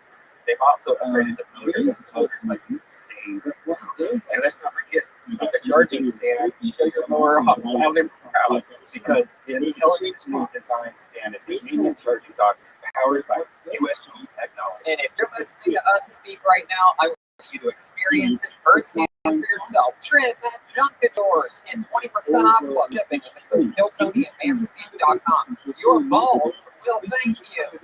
Get 20% off and free shipping with Kill Tony at Manscaped.com. That's 20% off and free shipping at Manscaped.com. And use the code KillTony. That's done.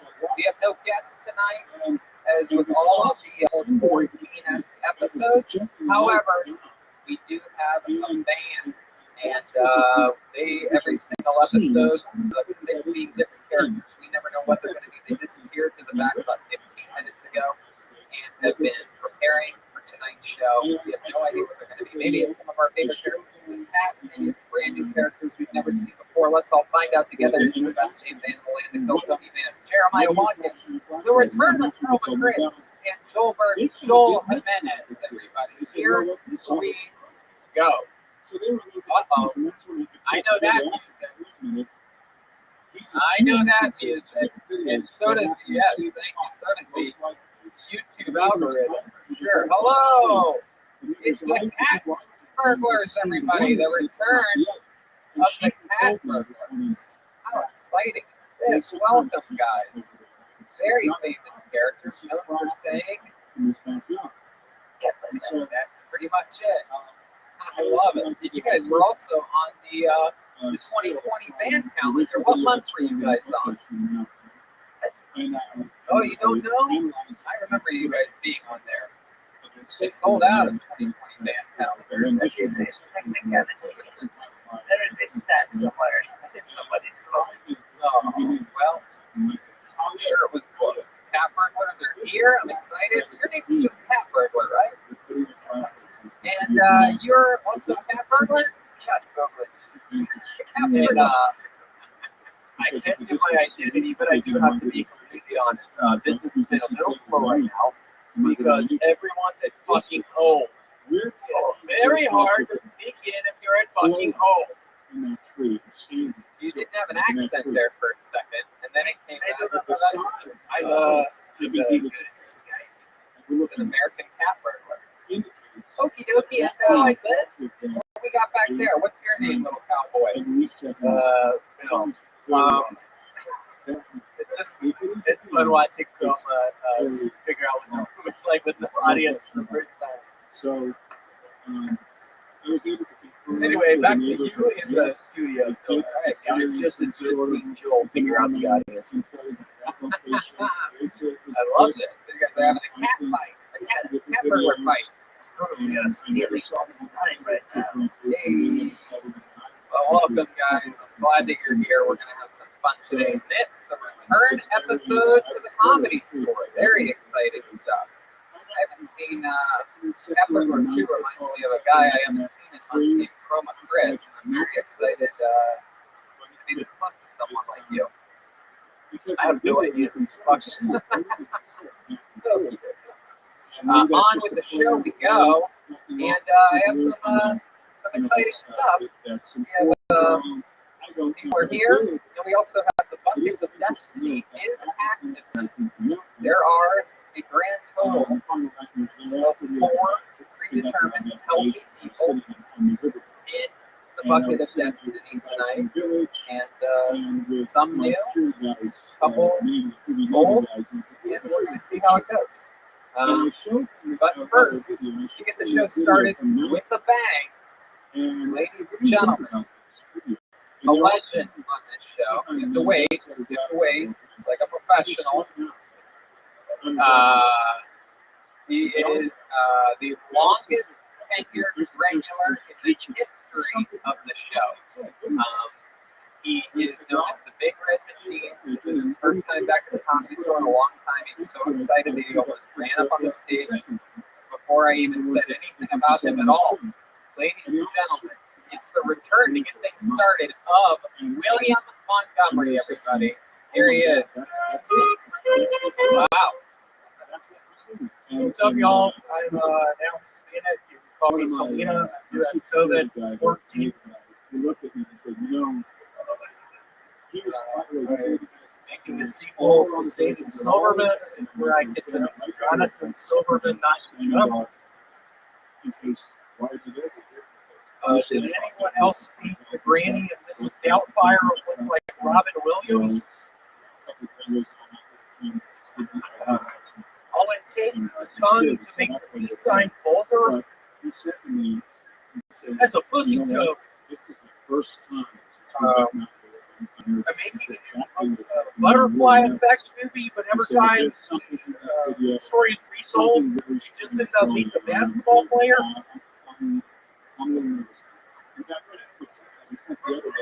Mitch told me that. It didn't work, you piece of shit.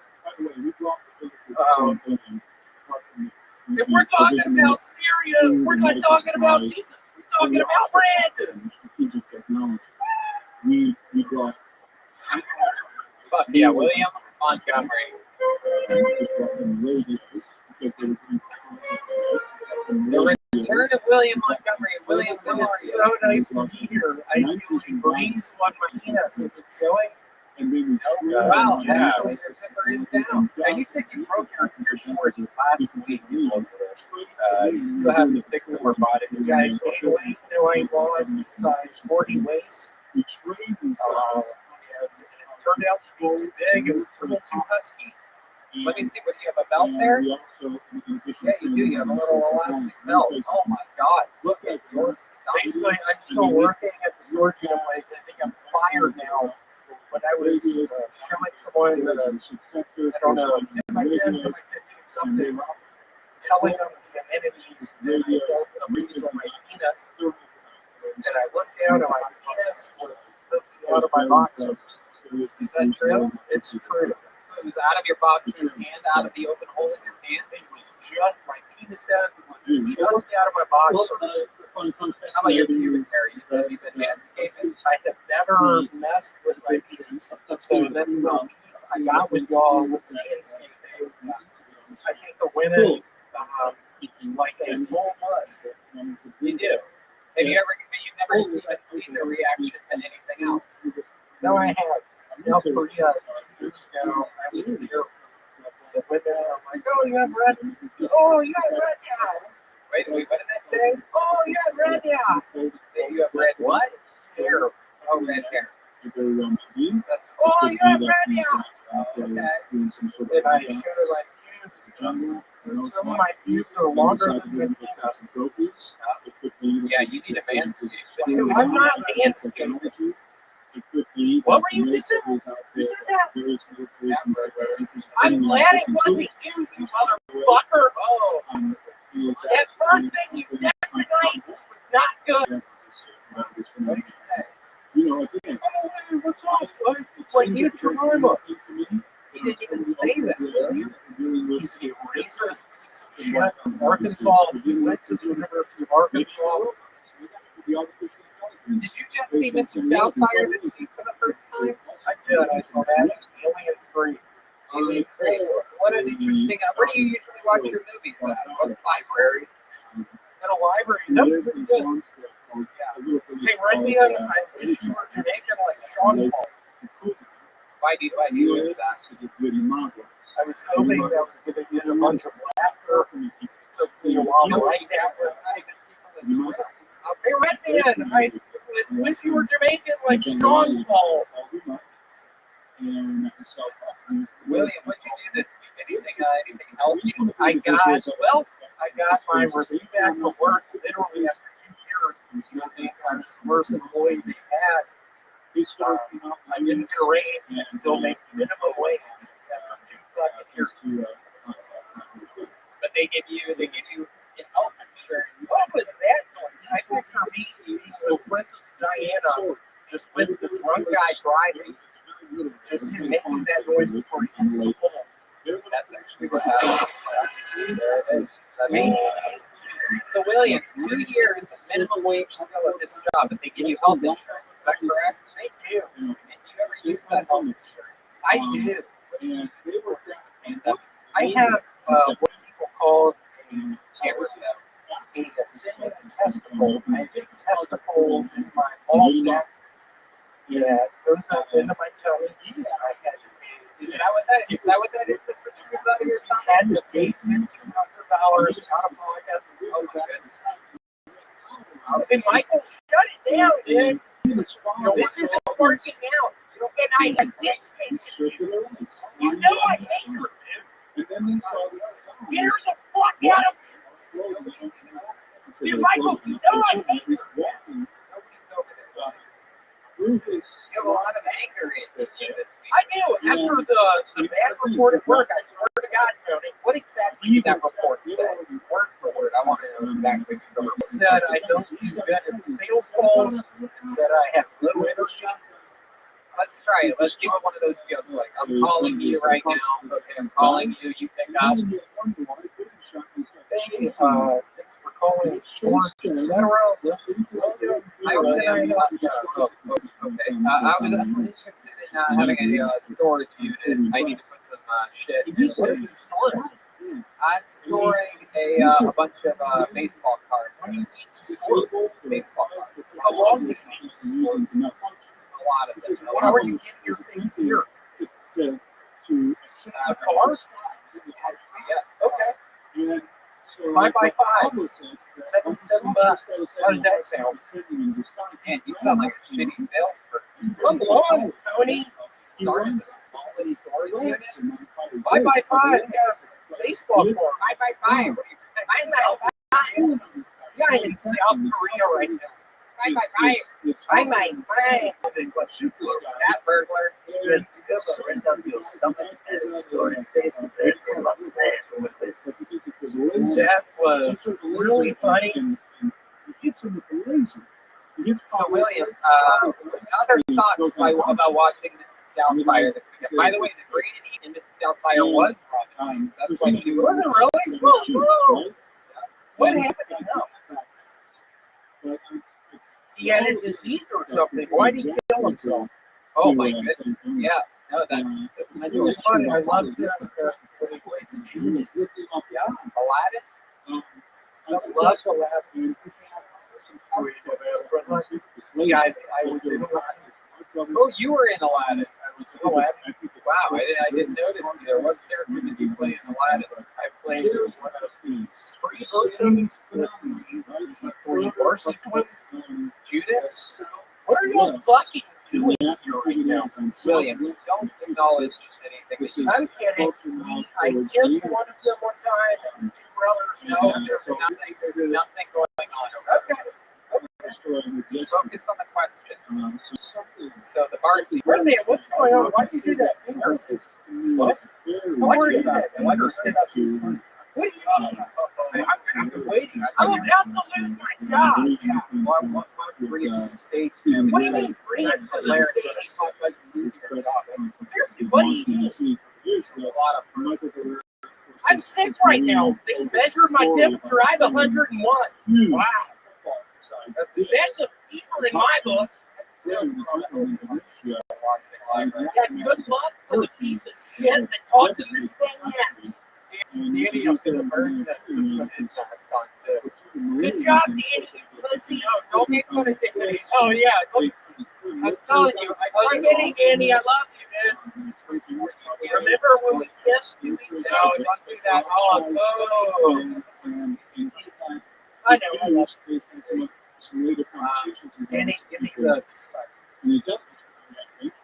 how's your relationship going? You still with that girl that beats you? We're going to Las Vegas. Oh, that's cool. Going to Vegas tomorrow. Are you gonna take that up with her? She's fucking before you. I am thinking about it. The guy, it turns out, the guy's very nice. We met a couple weeks ago in a bowling alley. Just did parking lots. They're obviously closed, but we met each other. He's super nice. He's coming along with us to the Bellagio. He's super excited. He doesn't get ID, so it's sort of a hot trip. What happened to his kids? Did they all get lost in your girlfriend's vagina? I know he was talking. It was an issue on the flyer. Oh, who's gonna start the fire? I swear to God. No, but seriously, I'll ask you. Sort of one of my biggest fantasies is being with that guy. He brought all the weapons up. He brought all the weapons up to that hotel room in Vegas and started shooting all of those people at the country music concert. I swear to God, y'all, in my fantasy world, when the South Korean trip is looking at my boobs and I get pissed and I'm hanging out with the guy that go out with my girlfriend, I'm going to be clutching on to one of my weapons, break out one of the fucking windows and start fucking shooting. I noticed you started sweating a lot more when I brought up that comedian that was fucking your girlfriend before, like you're covered in sweat. I did. I don't know really the first 8 minutes, we're up here, cussing, everybody having a good old time. I brought up one guy fucking laying pipe into your girlfriend, and I dripping with sweat. What am I supposed to do? Another story. What am I supposed to say? I'll tell you that. It's not funny anymore, y'all. I think we're gonna get married in Vegas. Oh my God, are you really thinking about that? Yeah, I'm really thinking about it. You should go back to that bowling alley. Can you say that a little bit slower? Have you ever considered that there's probably never been a worse time to go to Las Vegas than right now? Do you think it's safe if I wear a face mask? Then just look at it. What happened in Vegas and comes back with you to Los Angeles. It's true. You might not. If you go to Vegas, you might not be able to join us. Yeah, you won't be able to next week. Come on. Come on. Come on. Come on. He works for minimum wage in a storage facility. You know what I heard earlier? Like, go there and put your $60 all on black. Everything's. I put it on red. I really do. I'm looking forward to playing with that. I'm talking about the podcast. I loved it. 2 people alerted me. Bert Kreischer and what's his name? Tom Segura. Tom Segura at the end of their podcast today. They had a freestyle episode. So I love it, but I see that and it horrifies me. Why? And I struggle thinking, where do you love on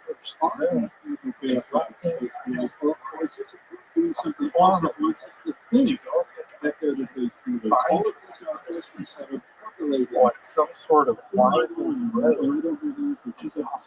I swear to God, I have fucked down.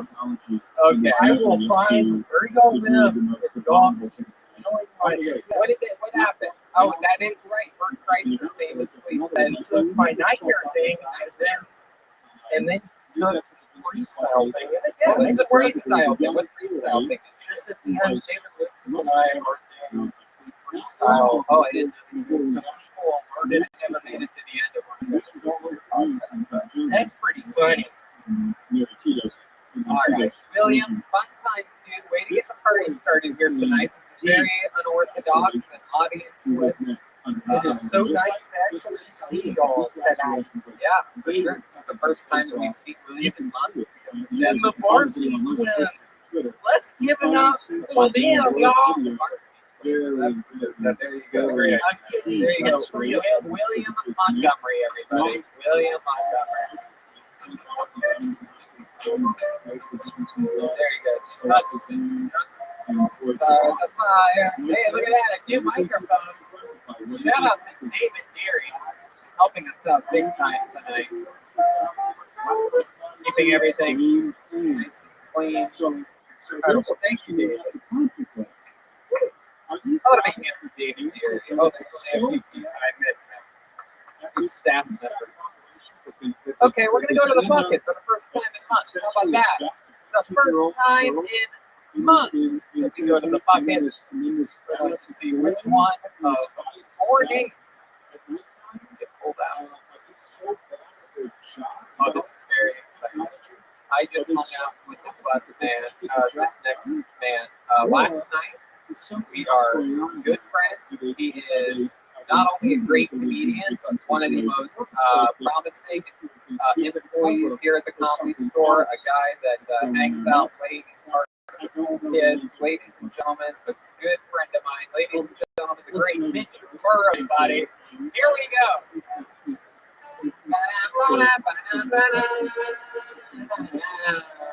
Mitch Burrow. Thank you. I really hate being fat. I used to not be fat because I used to be in the Marine Corps. But what bothers me the most is that I've been the same size now for 5 years. Still, whenever I see somebody that I haven't seen like a month or two, they'll come up to me and be like, "Damn, bitch, you look good, or you losing weight?" And I'm just like, "How fat in your mini?" And every time you see me, you're just like, "Oh, that's not as bad as I recall." Actually, So I wonder if something like I'm just not being fat because fuck a lot more.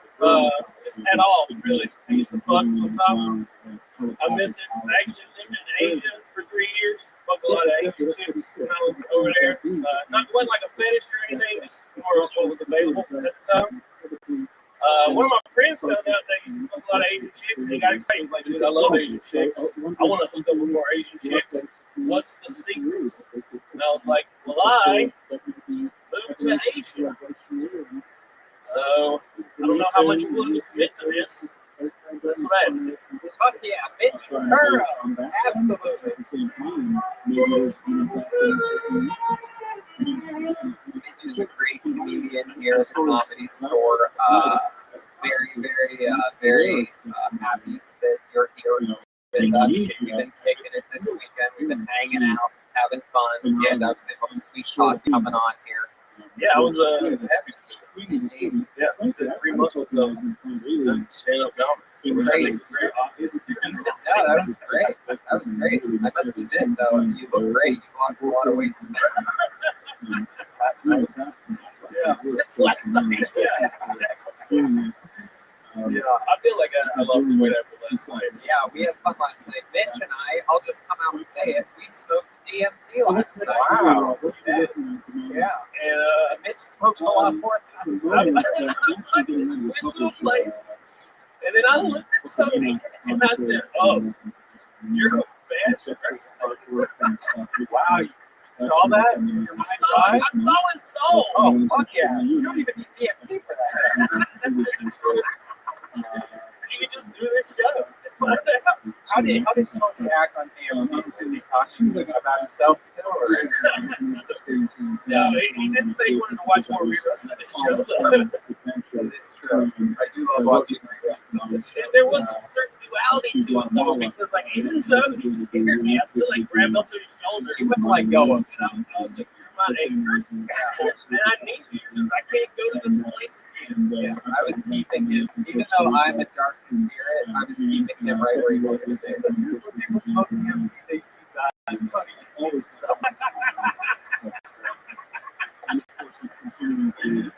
Oh, that's the first Joburg champion. I love that. Yeah, that was fun. What did you see in the experience? Did you see any visual? I told you I saw that Tony is a bad person. Oh, yeah. That was it. And he comments everything. Well, the problem for me was, I don't know if I just hit it harder than everybody. He really did. He hit it much harder. And I don't know if you even remember this. You did 2 rounds. I did 2 rounds, yeah. And he did a lot of funny things. He was killing like, the entire time for 10 minutes straight. He's sort of rough, as you can see around, because all he did was talk the entire time while everybody else was sort of like, she's like, you're a fucking dark spirit. But he also said, it was funny, Annie was sitting there on her boyfriend's lap, and out of nowhere he goes, what the fuck are you doing? They've clearly dating. Caught me off guard. And then there was also a dog on Annie's lap. And it'd been there for like 30 minutes. He's like, oh fuck, where'd that fucking dog come from? Are you dating? I don't know if anyone's ever done drugs before, but it fucks with your perception of shit. Yeah. And DMT might be the strongest one. Was that your first time? No, I've done one of those pins before, but it was my first time doing it with that many people. Yeah, I've done it with one person with me, so that was a little more relaxed. This was, and plus, like, no one got his eyes with me. So then I was like, am I okay? Which is something I ask myself a lot of times anyway. Mitch not only did the DMT pen, he also did the KFC pen. He has a vape pen that is just the flavor of chicken. It's just a straw that's the great deal. So that's fun. Mitch and I were having a lot of late nights here, heckling and playing around with the great Don Barrett. Towards the end here, we were on a real run. Just constantly trying to get this. It wasn't working for me, but you were. Yes. Yeah. And then Tony would just make fun of me thinking that I could have sex. It was great. Oh, the audience is like that. You're a very handsome guy. You're a good target. How long have you worked at the Comedy Store? I've been at the Comedy Store since Halloween of 2018. Okay. Awesome. Halloween's a fun night to start, huh? Yeah, I just put on the costume and that's Heck yeah. People are like, oh, look, someone dressed up as the Michelin Man. So, Okay, that's The Catford Rothschild here. Have you ever burglarized anything? Did you loot anything or anything like that this year? just, houses when I was in the military in Iraq. Oh, okay. Is that a thing that all American soldiers did, right? Wow, that's very. No, it's like you go into like on bases and stuff, and you're just like, oh shit, fucking AK-47. That looked cool. Hell yeah. Yeah.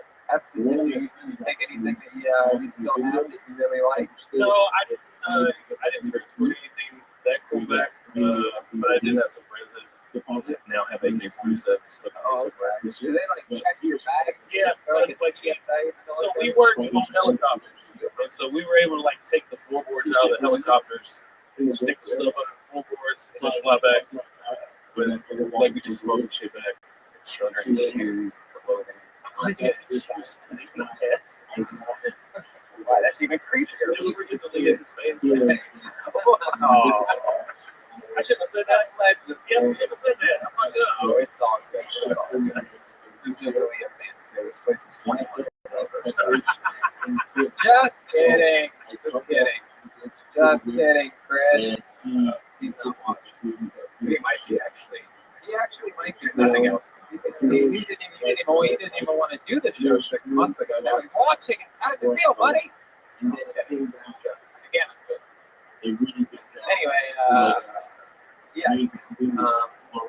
What's the youngest girl you ever hooked up with? Segway. That's a segue. Last year I hooked up with a 22-year-old. Hey, look at that. And then the next morning she goes, "So how old are you?" And I was like, "How old do you think I'm 39, by the way." And I go, "How old do you think I am?" She's like 30. And I was like, "No, I'm 39." And then she never talked to me again. Oh my goodness. You should see you since you last saw that. Yeah. Yeah, you're great, dude. You're great. What kind of, do you do any exercising, anything to get the heart going? Yeah, you saw me last night. I was wrestling at 19. Whoa. He was wrestling Curtis's, I think he's a blue belt son. He is a blue belt. And he was Brazilian Jiu-Jitsu. fucking your world up. He did beat me You 3 times. probably have a good, what? You guys figured out 150 pounds? I'm probably more than Yeah. And it was hilarious. I mean, we were fucking done. I mean, to be fair, he trains. Yes. Yes. He was blue belt. And also, I don't know, Curtis here, he was fucking corner man the whole time. No one was seeing my corner being like, "Hey, do this move." No, we were all laughing. They were just like, "Come on, sit down. Swing around. You're in the full guard." Like, no one was helping me. So, like, that's the fucking bullshit that I have to deal with. Okay, I'm fighting on my own out there. I ain't part of the fucking Nelson clan, apparently. You look like you train though. Like you train. Oh, fuck. Yeah, you got choked out a couple. Did you go unconscious the first time you were all? No, I'm a bitch, dude. I tapped real quick. As soon as I felt his arm around my neck, he didn't even do it that hard. I was just like, yeah. Normally when it happens, it's on a drive-through window because it was at nighttime.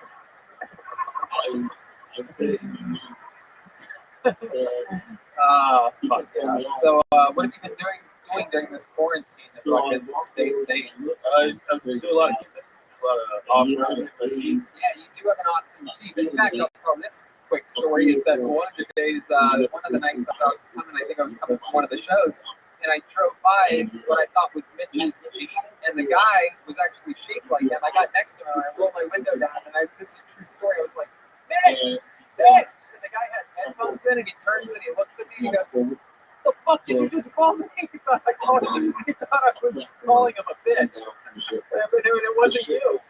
He actually knew who I was. He was upset that he was confused. I love it, man. Very funny videos. I also, when you guys were in quarantine, you and the other tour guys have been making your own series, and it kind of was fun to watch because it kind of made me feel like you guys really do act like that when you're at home, like where your tour guide shirts and things. Yeah, so we made, like, we were missing work, and we just decided to start making videos of us checking out these shit. And then the first video we posted got 125,000 views. I had his hand on my Twitter because Mr. CF retweeted it because we included his Netflix special. Oh, so I've since unpinned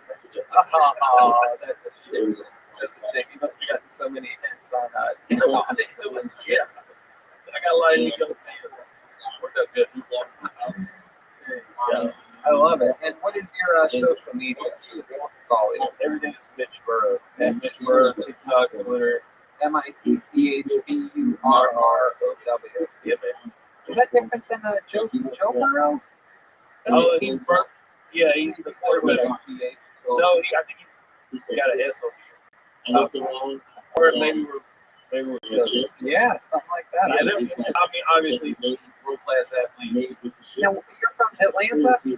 Outside of Atlanta. Let me ask you something. You're a real, look at you. I mean, you're a real big. I don't like better flag, Tony. What do you think about the statues, though? What about the statues? Take them down.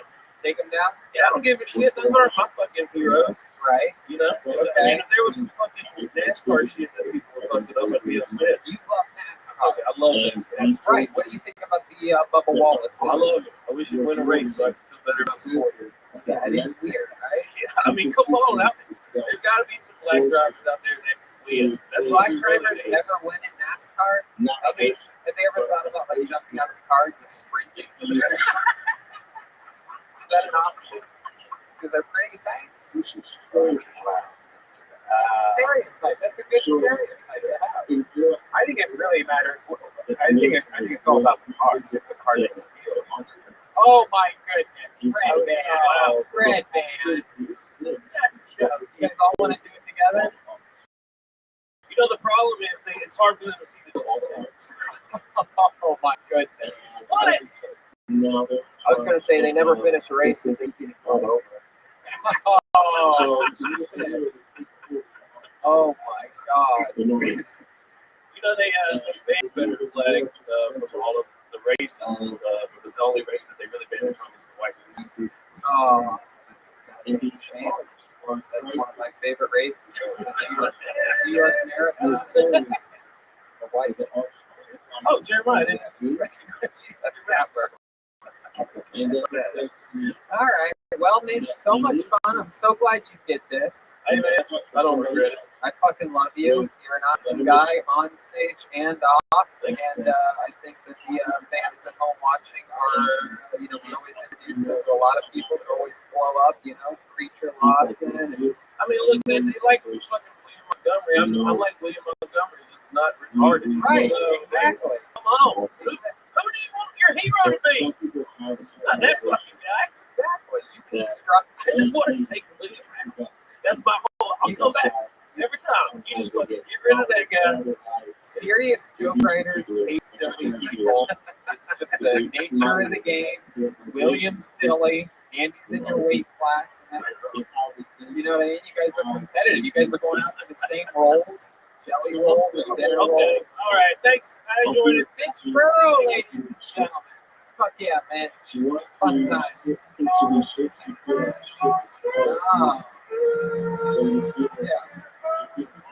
Easy breezy. Yeah.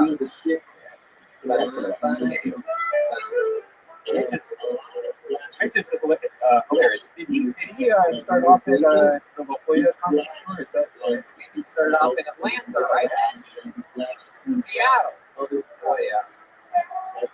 Absolutely. Fucking do it.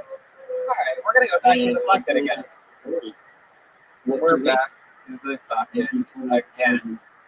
And your next comedian, I know this guy, ladies and gentlemen, he is about to go on stage for the very first time in his entire life. He became one of everybody's favorite employees here at the Comedy Store when he started. Definitely one of my favorite employees. I made sure nobody ever picked on this kid. I absolutely love him with all my heart. Super silly guy. I coined his nickname that everybody calls him for him, and that name is Tackles, everyone. His very first time on stage here. Tackles! Here he is. Tackles. You tell what I look? I'm always in condos. I believe that Filipino girls are guys Chinese girlfriend. I used to be dating a Latina girl, and then I realized Filipino girls are mixed with both, and I realized I can have a life without cheating. Oh. Oh, I believe you're not living life until you get molested. I don't have much. Okay. No, I know. Tackles, everybody. In and out. 36 seconds of bloody murder.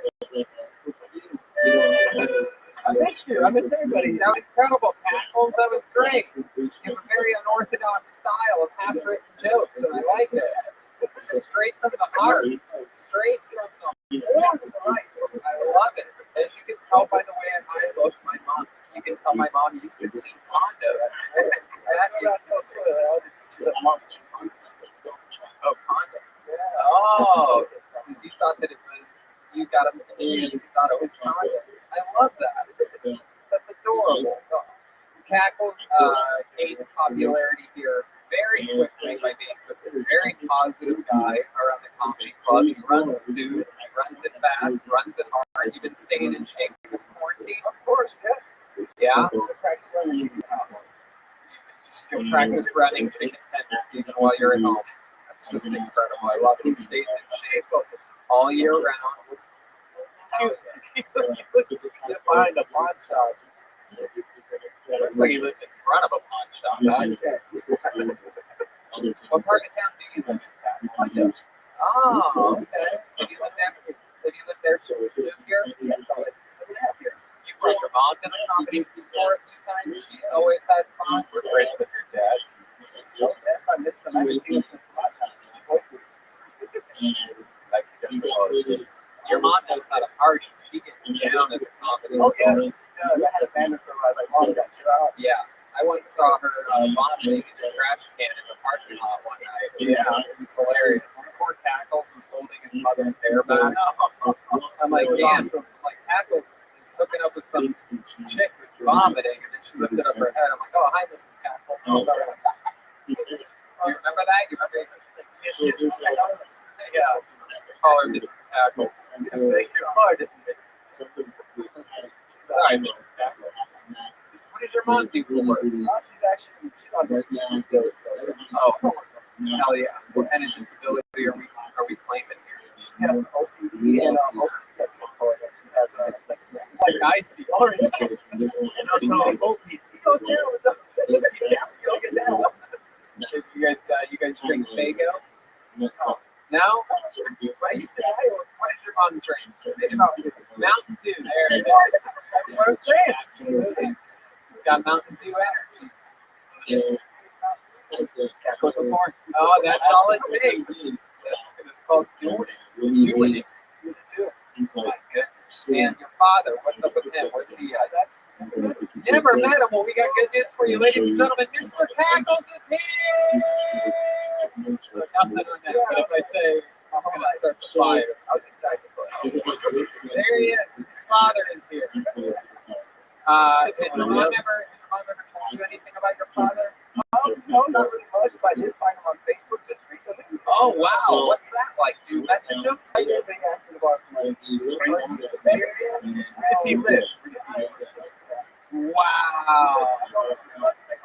Damn. That, he opened up with that right away, huh? Wow. You know what he does for a living? I don't think it's much. I think he's asking his son for $100, right? Oh my goodness, this is incredible. This is like the trash that builds up at the bottom of a trash can that has like a liner in it, but like you don't like scrub the bottom of the trash can every single time you take that liner out. Like it's usually like it's sort of like builds up. I take Tackles doing you and keep it.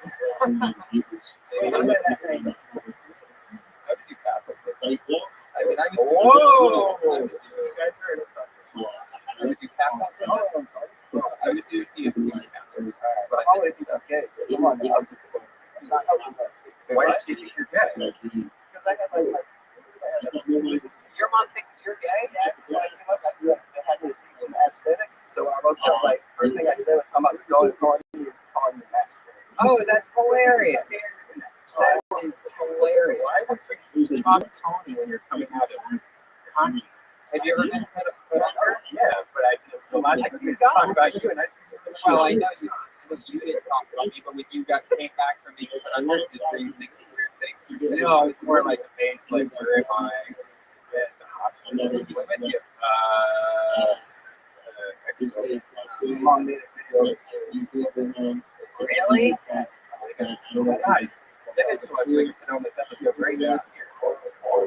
The golden pony. Tony has the golden pony. His master.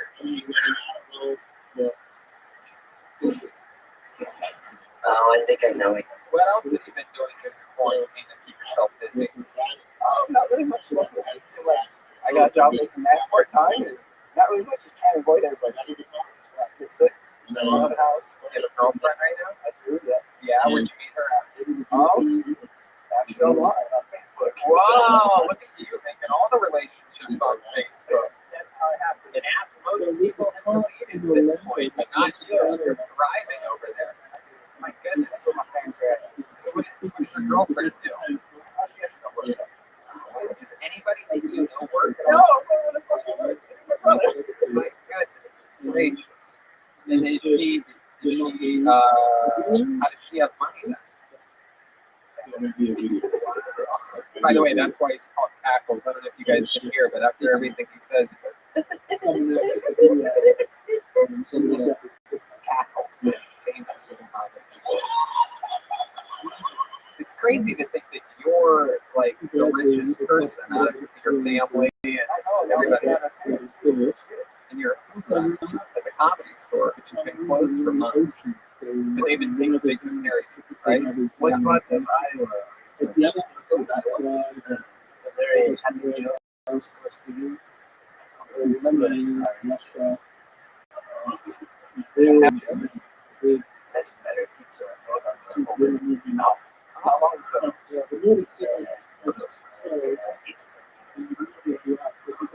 That's right. I forgot Jeremiah has some family members in Iowa. Very story about you meeting my aunt at the show. Yeah, sure. Go ahead.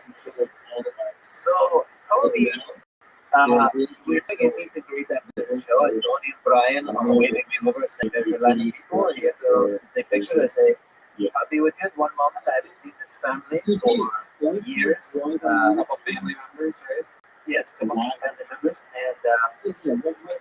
And it's my aunt and the whole side of my mom's family that come to the show in Iowa. And Tony comes over again and he's like, Jeremiah, seriously, there are a lot of people here. I'm like, Yeah, they're literally like, we're going to wait. And so a second line started for a group picture waiting for Jeremiah while he's talking to me. Go ahead. So I introduce Tony to my aunt. I say, Tony, this is some of my closest relatives. I get from Iowa. And Tony goes without hesitation, well, you must not be that close. I didn't see you at his wedding. and let me take a picture of it. This is my poorest side of the family. I could not afford to fly to Los Angeles to come to my wedding. And instantly, you see why people consider Tony a bad person on DMT. I was just trying to connect. I don't even think she heard me over the sound of her oxygen tank. You know what I mean? One of my ancestors, that is actually true. She has breathing problems. Tony was roasting her as soon as she went in the car. Mary sat there. I laughed, but I cried on the inside. Look, that's what they get. They get a little like roasting. I didn't see you at the wedding. That wasn't all bad. I forgot about that too. I did not forget.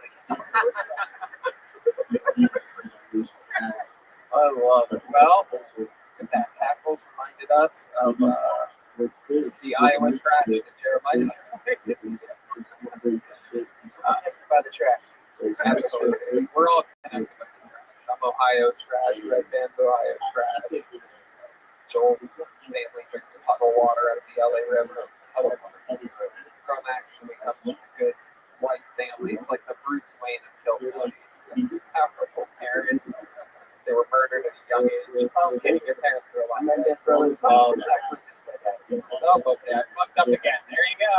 Don't do DMT with me, everybody. There you go, Tackles, everybody. His first time ever on stage, having fun up here. Take it, bud. We're moving along. Tackles. All right. Here we are. David Deary, we love you. David Deary works with the great, powerful Donnell Rawlings and the new Joelberg podcast. Yeah. Literally two of the funniest people I know in the world. David Deary works with all of them. The man behind the fucking Matt. He's at David Deary, at David Deary, all things social media. Great guy. And a great help, and a great positive energy and spirit to have around. Keeping this thing moving along, ladies and gentlemen, we are going to another regular, everybody. This young man is a hilarious joke writer, hilarious roaster. I'm so excited to see him back in front of a very small audience. Ladies and gentlemen, the great David Lucas is here in the flesh.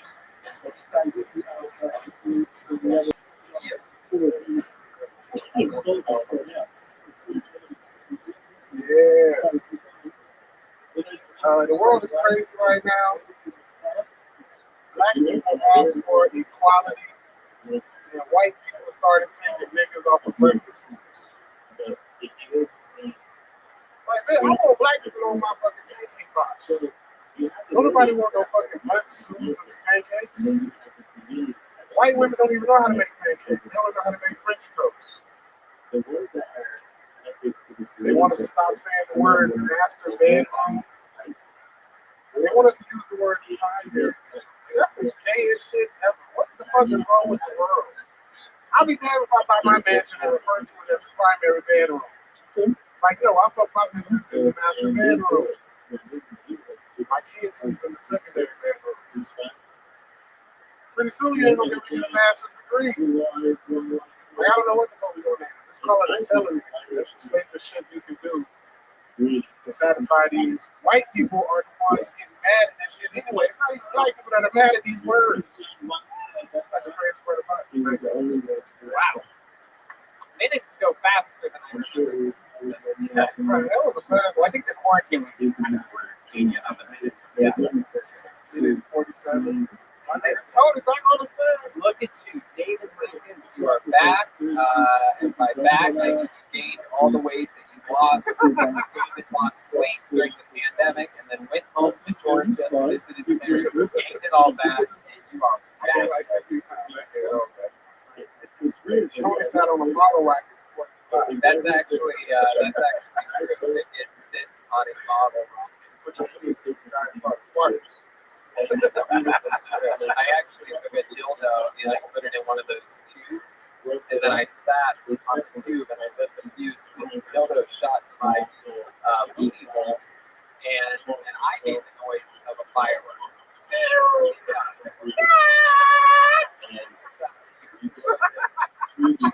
Flew into my butthole. That's what I sounded like. Oh, And I went, it's so good to be roasted on this stage. it is absolutely true. I mean, under the bright light, it's exciting. You look fucking fantastic. I love the tie-dye, the camo shorts, the blended in. You look fucking great. You got your shit on too. You look like a Russian spy. That's me. That's me. They sent me to spy on you. Like you was sniping in from the gay club. That's why in this area, I love the West Hollywood area. I go up top on the rooftops and I try to snipe gay people. I shoot them with dildos and booty holes. So, David, what have you been up to this week? What's going on in this world? Shit, I've been on the road like 2 times. Yeah, you've been doing a lot of work. Yeah, 2 3 times. Get tight with my exercise restriction this week. What kind of exercise have you been doing? I know you were at the National Hot Dog Eating Competition. It's gonna be your ass. I'm gonna get 100 hot dogs in 30 seconds. That's it. They call my butthole Jimmy Messna. Yeah, Tony said, give me mine without the bun. It's sideways. Yeah. They call me Obayashi. Okay. So the hot dog eating. Yeah. Go by Archie. Blah, blah, blah, blah. Oh, old fuck. Hot dog eater. So what have you been eating? Just it. Like, how much fish are you eating? I eat a lot of beef and shit. I probably eat fish like 4 times a week. French fries. Yeah. You eat a lot of French fries. No, nigga, I don't. You have French fry energy. What kind of thing you got? You want home? Do you eat like impossible meat or like beyond burgers? But yeah, I mean, I don't ever get tired of salmon though, bro. And there's so much different types of fish like that you can mess with. You know, Like, what kind of fish have you had recently? snapper, halibut, pollock, king salmon, regular farm raised salmon, catfish. What else? Sea bag. You ever go down on a girl and it's fishy down there and you're like, I'm just to this? Oh, that's no good.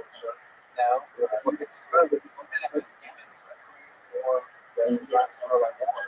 Do you ever go down there and then you turn even if you absolutely see that's what you bring the finger up to your face? Do you cat burglar? Has that ever happened to you? Do you do that ever? Yeah, birds. A spirit of the border of Wow. I love it. So you're back at the Comedy Store. You are a former employee of the Comedy Store. Right. Exactly. Yeah, that's what I mean. And how do you feel? Is there anything different? Is there anything how you don't remember it? Outside of the thousands of people that you rub shoulders with and say what's up, it's the same. It's just like so good. Right now, to actually be on the stage, you can smell the comedy store. The comedy store has some smell. Walking like the ram, coming into the courtyard area and seeing some familiar faces that I haven't seen in 4 or 5 months. So it's a dope experience. Like people have been going at the show and without music. Like to hear it in this room. It's way different depending on how some of the lights are for the sound, but just hearing it on the loud goddamn emotional. So people that have absolutely Definitely. You know, those people who can smell it. It always smells like rain carpet. There's a thing happening right now with them changing. They want to change the team names of the Washington Redskins, the Cleveland Indians. You're the closest thing to a Native American that we have on the show, so I'm going to ask you what are your thoughts on that. Actually, my mother's father's mom is a Native American. She left us a whole bunch of babies. How much? 40 acres? So it trickled down to me. I was left 8 acres, and all of us were left like 8 acres. Oh, that's great. What did you do with your 8 acres? It's up there. It ain't been developed yet. But, you know, when I get this bread, I'm going to put a little lake house on there with lincolns. I mean, it looks like you already had a lot of bread. But shit, change the name, bro. Like, symbolism is something that bothers me, bro. Like, being from the South, like in Macon, Georgia, there's a sign that are trained people that says colored weight. That shit don't bother me because it's a part of it's a part of our history. And like, I was a kid, my mom took me there to see it, and she was like, this is what black people had to go through back in the day. So it was a learning experience for me. And now that they're probably going to move it, I'll never be able to do that tomorrow. I was saying this before. They should just make maybe in Washington D.C. or something like a history museum. Take all the monuments we're taking down and have them all business. Be like, you know, like yeah, but taxpayers got to pay for that fucking museum. So it's like, I mean, take it still. I don't know, bro. This shit don't bother me. It's symbolism, bro. It's like when you look at a cross, that's a big symbol. You know, a lot of people use that as a remembrance of their savior. But it's like you think about Jesus getting his ass kicked when you see that. Like I do, you know.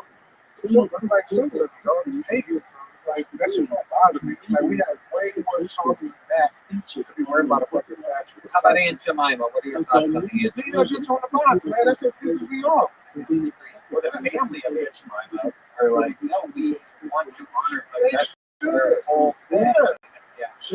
Listen, on the podcast last week, a lot of stuff that had, like a racial path behind it. Like even ice cream. Yeah, the ice cream store is like the crazy song ever, the one that you hear every ice cream. That's why I asked him if I just one of those. Yeah, it's fucking great. I like here. Yes. You know how it goes? No. 100%. Really? Let's do it. You've sang some white people songs on the show before. This one's no different. This is the ice cream song. Make it sound the Master B version. The ice cream league. In 1898. I got the song. Nigga level watermelon. No way. You're fucking. There's no way that that's what the ice cream song is. Warning, this video contains offensive material and does not reflect my personal views. This video was edited with cartoons. No, this is just an old cartoon. Yeah. This is the Ice Cream Man song. Okay, we're gonna wait.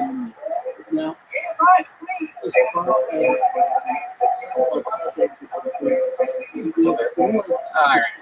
This is great. You can look at it on your own and shit, Wow. So yeah, that's incredible. But, like, I don't know, bro. It's like, a lot of people like Trump because he's very, like, neurotic and he says a lot of things.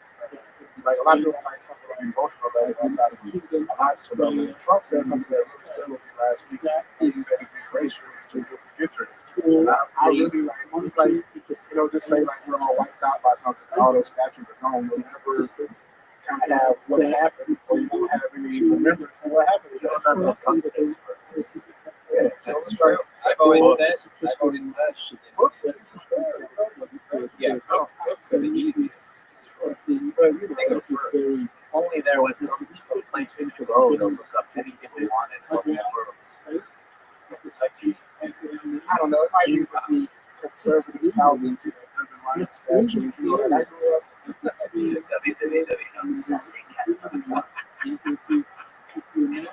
You can hear my voice.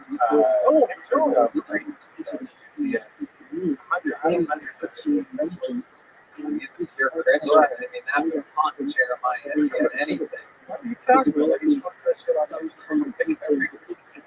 No, you can't. The guy who thinks every statue is a Civil War statue. all the statues. Everybody's buying Civil War statues. That's true. And they're actually changing that. Did you see that? What? They are changing. I swear to God, it was breaking news when I pulled into the lot. I'm not even kidding.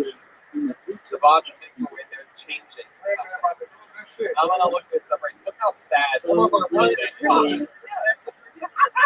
never. What are they going like statues in general are going to be canceled. They're not going to make it for statues. What are you going to have as a statue now? Bunch of baby statues. Big boy restaurants replace iconic mascot with obscure character David Dolly. Fox News 7 hours ago. Watch the tears flow down Red Band's face. Unless she's Asian. That motherfucker going vegan tonight. This is the first time Red Band said in his life, this is an outrage. That's not going to say. That's the headline. So it's they're changing it to dollars.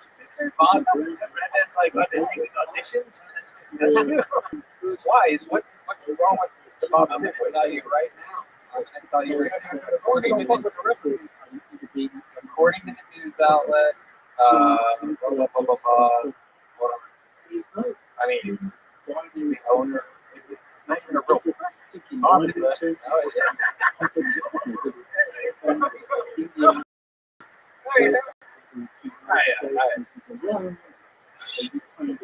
Big boy restaurants. Sometimes even big boys have to move on. Big boy restaurants recently announced the arrival of a new chicken sandwich to its menu to celebrate the new item. The restaurant dusted off the forgotten character from its history, Dolly, to replace the big boy as the restaurant's official mascot. That's Dolly, by the way. Go there. This is just an advertisement for a chicken sandwich. It was like IHOP when they changed it to whatever the fuck they did. know, Dolly, a character that was featured in the Big Boy comic book series from the 1950s, will now be the company's permanent mascot. Fox It's Fox 8. All right. Why do you say Fox name like that? Like it's not very new in the picture. It's not Fox 8. That's the local news of where the headquarters is. Fox 8.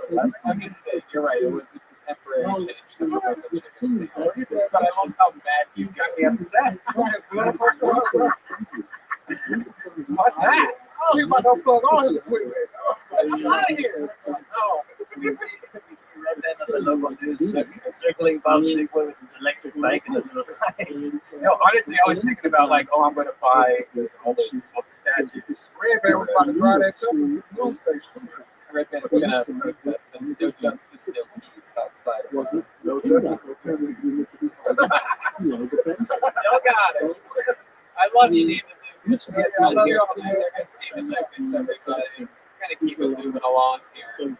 It's all happening. We're flying through it. We're going back to the bucket. I was going to say that was the dumbest thing ever. No, I really did think I misread it, and then I just said, "What did a fake cartoon character do?" I know. It's crazy. All right, this is exciting. This is this young man's first time ever on the show. He was recommended to us from the great Michael Lair, and he was featured in a Michael Lair video last week. Ladies and gentlemen, 60 seconds and an interview featuring Martin Morrow, everyone. Here we go. His Kill Tony debut, Martin Morrow. Thank you. It's an honor to round out the diversity portion of the show. Like David, I'm also from the South. I'm originally from Birmingham, Alabama, and I get asked all the time where I've been called the N-word the most, and surprisingly, in my 21 years of living in Alabama, it was actually more than 10 minutes in Chicago. In Wrigleyville was my first mistake. And this white guy was there, he was buying up shots for me in the car. He puts his arm around my shoulder and he goes, "Hey, I'm moving niggas to 11." And hands me a shot. And I was very upset by this. And I wanted to fight him, but I couldn't because I had a shot to take. And I realized in that moment that my alcoholism definitely trumps my feelings on racism, like that. I'm sure I'm at. But then a buddy of mine came in, an old white guy, he's from like the south side of Chicago, bald head, red hair, very angry. He was like, "Hey man, why do you look so sad?" I go, "Oh, that guy was just called the N-word." He goes, "Don't worry, I'll handle it." The thing I learned is that if a white guy from the south side of Chicago tells you to handle something about racism, don't believe him. Like he's gonna make it way worse. Then you approach him, hey, you call everybody a nigga over there? Huh? You come back with a nigga, you say, "Oh, don't touch shit over there, you call him a fucking nigga, huh? You call him a nigga?" You and me outside right now. It was the first time I've ever been confused by racism. I was like, this is great. Thank you guys. Yeah, Martin Morrow. Welcome. How are you? Good, how are you? And I just think the bass sounds so good with the return, especially of Chroma Chris. I mean, what that adds to a saxophone and drums, having a little bass behind it, kind of knocks it up. It really fucking kills the It's like it numbs the. It's like when they give you a numbing shot before the big shot of something. Like it's like, okay, you're gonna feel a small pinch instead of a fucking. It's the only bad thing in show business gets reprimanded for playing their instruments. Oh wow! Look at these idiots over here doing their job. No, we were complimenting you guys. Oh, you just sound like a dying cat. The saxophone in the corner. Who said that? I didn't say that. I have a keyboard here. Anyways, it was nice meeting you.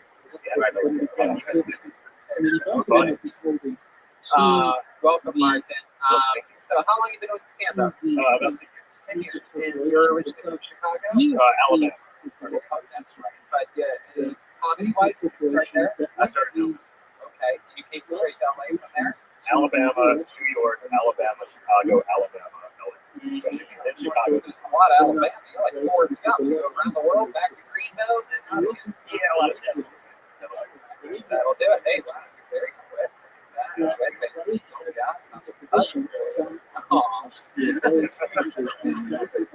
ever since the Big Boy thing, I feel like I forget how to use it. Interesting. What part of Alabama? Birmingham? Birmingham. And are you like in the city of Birmingham? Are you in a cool little suburb? Like right outside of it. Roebuck. Oh, yeah. I have a friend from, where's Willie from? Oh, I don't really. He went to the same college. Oh, Auburn. Huntsville. Yeah. You're an Auburn Tiger. Yes. Oh, Huntsville. What was the name of this city though? We had a little fucking suburb. It was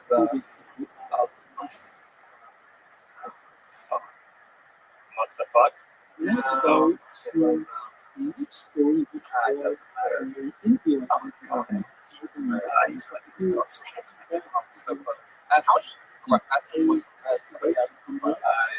What made you move to us? I wanted to start my career as a feature at best. So, That's great. Did you enjoy New York? Obviously, New York's pretty nice. You get a lot of spots and stuff like that. yeah, I mean, I was kind of like, I was 21 when I moved there, so it was, I did like the Greek thing a lot there. Oh, best place ever. Yeah, I lived in Queens, so I just double trained. You're good at a skate fest? No, I was there in 2006, so. But I would love to now. I have the money. Yeah, no, they weren't. Yeah, no. Nope, the skate fest quite a bit. No fest of any kind. How did you Michael there? At Second City. He was like the older cool kid before me, like you get high, you showed you stuff. Yeah, I've asked a lot of people about never went to Second City. You know, Michael Lair, Second City is being one of the biggest assholes in Second City, like a drama. Heflin, Alabama. Heflin, Alabama. You know about Heflin? Not a goddamn thing. Oh, okay. So what do you love about Birmingham? Good food. That's about it. There's not really like a lot to do there. It's like now it's growing. It's like a weird hipster art community. Like a bunch of people move from Brooklyn to Birmingham. They kind of turn into this like A lot of racism there. yeah. What's like one of the more racist things that's happened to you? What's the most racist stuff that's happened to you? Been in Alabama, New York, or Chicago? I'd say a tie between Chicago and Alabama. But I think the worst racist stuff happened in Alabama. Like there was one time I was doing a show and this guy came in, he had a cowboy hat on, and I like said, "Oh, you look like Sam Elliott." He said, "Shut up, nigger." Oh, shit. It's like he flashed his gun at me, and I was like, "All right, I don't want to do anything about this." I'm like, "Don't do anything." So I just left. Wow. Have you been pulled over a lot in your life? Like that you feel that you're treated here? Yeah, but then I'm like, I wear glasses, so I think that's what they get. That's the secret. Yeah, glasses are like when a cop sees them, they're like, oh, okay, shit, he's hooked his gun to us. Yeah, but you're gonna get me, but I'm just gonna read a book. I love it, man. All right, so now, how long have you lived in LA? A little under 3 years. Okay, what do you do for work? I'm a copywriter. Oh, I thought you were going to say you're a cop for a second. No. Copywriter. What exactly is a copywriter? Like you just make sure you type in people's copyrights when they ask you for one? No, I do like tweets and stuff. Oh. Yeah. Oh, So, copyright. yeah, W-R-I-T. Gotcha. That's the R-I-T-H-T. Gotcha. Okay. So I just read Nicki Minaj once. I made up like fake rap lyrics on Walmart, and she was like, yeah, she was really enjoying it. Oh, that's cool. Yeah. You meet any other celebrities while here in LA? Or bad celebrities? I went to Jeff Ross's house once. I think you were there. Yes. So, but I was like, I shouldn't be here. And I remember, how old? It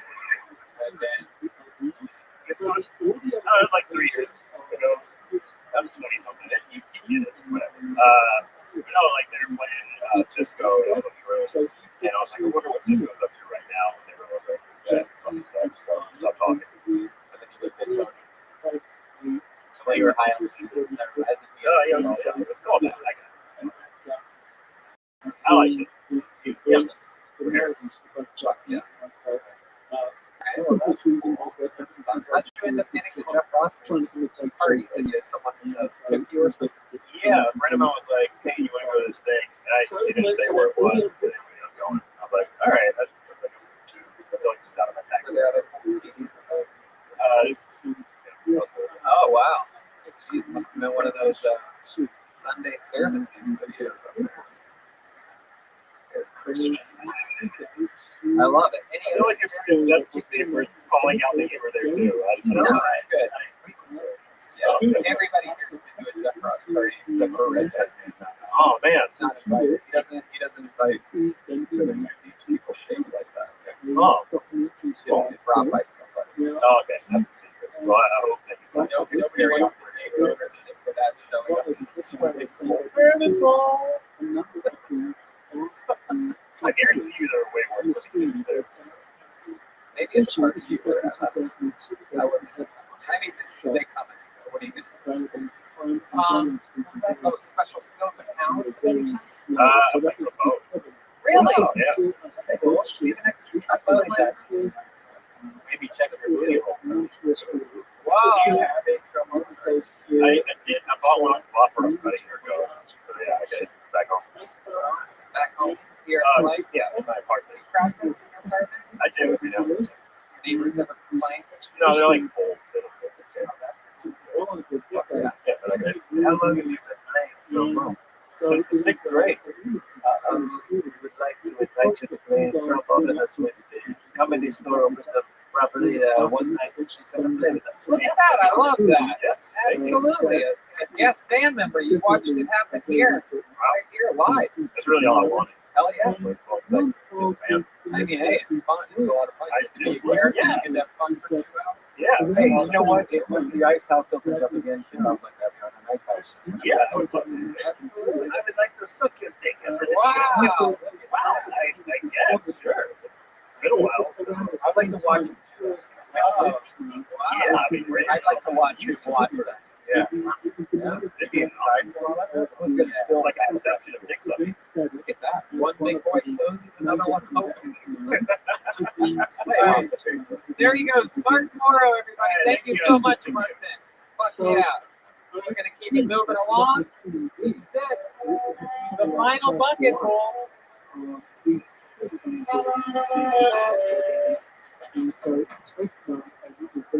Ladies and gentlemen, I happen to know who's left in the bucket. There's only one name left. This is the final piece of paper that I'm pulling. And they are absolutely Kill Tony's royalty. I have been hit up via social media relentlessly the past 2 or 3 weeks because you know them as the stars of season 1, episode 1 of The Floor is Lava. It's been a long time, ladies and gentlemen. All 3 of them, I present to you the great Mercy Triplets. Hell yeah. The triplets of Mercy Triplets. Here they are, the Mercy Triplets. So we've been balding up to the last time we were here. We've been balding. We just got hair transplants, actually, because we've been balding at different rates. Like we have different faces now. You know, like I have a marriage face. I have a relationship face. I've got to sit on my face. Yeah. What like we broke quarantine about a month ago to go to Lake Havasu, Arizona. Which, if you haven't been, Arizona is just a retirement community on meth. Lake Havasu, Arizona. You keep your tan there for about I said the people have been tanning there for about 50 years too long. They all got this leathery skin. They kind of look like used tobacco pouches. We went out there, we went to party because like I had these young girls, and we went to the party channel, and it was literally just all people that were flashing us. Like I've never seen boobs unravel out of a bikini before. It looked like CBS receipts coming down. In our defense, the guys are the same exact. The guys are the same exact way too, man. Their balls just dangle in the water. They have those big old hacky sackers, you know, those big old fucking things right there. They're like fishing lures, yeah. That's about as well as I thought it would do it one night. Thank you for having us. Ladies and gentlemen, a long-awaited return of the Mercy Triplets. The Mercy Triplets are the Mercy Triplets.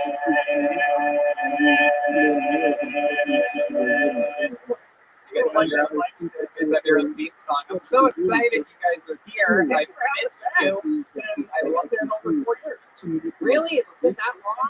And you could tell you guys have been through a lot. Yeah, since last time. You're getting a little. Yeah, we couldn't have gotten worse. We couldn't have gotten worse. We legitimately did just get hair transplants. Really?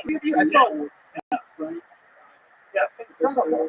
So next day, Wednesday, and Thursday. So we just Oh, you guys are adorable. I feel like your parents almost named you guys that. On Tuesday, this is Wednesday, on Thursday. I got a picture of 2.5 weeks.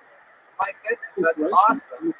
That's why he's got like little red skins and stuff in there. Oh, you guys are adorable. You're all good. You're all good. Did that all happen after the fourth lava? Is that something in the dive and you guys fell in the water? Did your hair just start coming out? On Netflix money. Yeah, we got the Netflix money now. The balding did happen a little bit after that, but yeah, we got embarrassed us. Yeah, I actually rewatched it today after I hit you guys up and invited you to come on because I wanted to talk about that. It's very interesting. I mean, literally every single fucking day since that came out, people. It's a show, right? It's like a game show, and it's kind of like It is sort of a really big deal because Netflix it's really just them jumping into the game show field first time, and they're doing it at 1,000 miles an hour, and they're pushing it hard right on their front page, and that's their whole, their whole marketing thing is they have the ability to sort of shove shows right down the road, and the Floor is Lava is one that they are certainly doing. You guys got beat by a group of pastors. Pastors and a mom and her two twin son daughters who were about 18 years old. Yeah, we got beat because we're short. Legitimately, Right. we're 5'4". Yeah, low centers of gravity. It really was slippery. Which one was the one that slipped on the bottom step that didn't slip hard enough? Yeah, that was you. And played the classical music in my face. Oh man, you really? How are those things sort of soft? Are they foamy? It's like in between. Yeah. A little hard. Yeah. I landed on my arm. So Right. we got turned into a meme. And the thick one, the little linebacker boy was stuck on the triangle of the pyramid for like what it felt like an hour and a half. It was about that long. They cut it down a lot. It was pretty stiff. Spinning around up there. So here's a few of my questions. One is the liquid. Is it warm? Is it cold? Does it taste like anything? It's pretty warm. It's a good temperature. It's kind of like orange chicken, like that consistency. And sauce, Okay. kind of like that. All right. It tasted like the sweet and sour sauce. So it was kind of thick. Oh wow. Yeah. If it's just covered in sweet and sour sauce, then in that case, I mean, Yeah, sign me up. yeah, Red Band's bed is lava. Hey, it's been the last 3 months. Yeah, I think our DMs have been blowing up. People either despise us or a few of them like us, but many of the gay guys have been sliding our DMs. Really? Nonstop. Welcome to my world, gentlemen. We got one of the pictures I got was just some guy's asshole. He's like, "Is he like boy pussy?" Wow. Again, he wants to be your new lava. What's your gay lava? I'm thinking about starting an OnlyFans because we have so many gay followers. Like, the gay followers now know many of our ratings. Deshaun is like a big piece of power. Oh yeah. Totally. Like, if you look, he's in a very Wow. That's what the Hobbit done. It's incredible. So I think we're gonna sell out of the boy pussy and see what we can do. Yeah, you don't have to do like gay shit. You can just be like shirtless and stuff, like clean the house, like suntan lotion on each other. Yeah, do the splits and that kind of stuff. Yeah. But if you guys decide to do the triple suck off with one another, I mean, then you guys are going to get rich. Little triangle. Yeah. Triangle sex. Yeah. You should come through if you want to do it with us. We do photos together. Heck yeah. You know what? Let's get rich. Like we should train. Yeah, that's it. I'll be the caboose. Or the stuff. You would be right in the front, I think. Yeah. Leading the way. Right. I just have a bunch of birds. The first training. Yeah. Certainly. So, not a lot of people do this, but your fourth brother is here. This is What's up? William Percy. Hey, how's it going? My name is Jackson Oriole Stein. I love these guys. We were in the Army together. We were doing spec ops. 3 twin brothers. I was the redheaded stepchild. Okay, hand it back to my Yeah, that's what they wanted to touch it after. Okay, now we have. Go. You have one more thing to say? there was a time in 2005 we were all in Afghanistan, just sort of dreaming of better times at our mom's place. And St. Louis, Missouri. But no, seriously, two of our buddies got killed. We are in a foxhole. Me and the Morrison twins. Okay, there you go. We have the triplets, and they're the Verzi triplets. There goes Jackson R.L. Stein, everyone. For those of you wondering who that was Jackson R.L. Stein. I saw you guys on TikTok. You're actually taking up the Netflix TikTok. That's cool. There was a part where I was thinking about having you guys do some trickery here today, but we don't have a camera operator. I was going to have you guys jump from chairs into tables and whatnot. We could have the floor.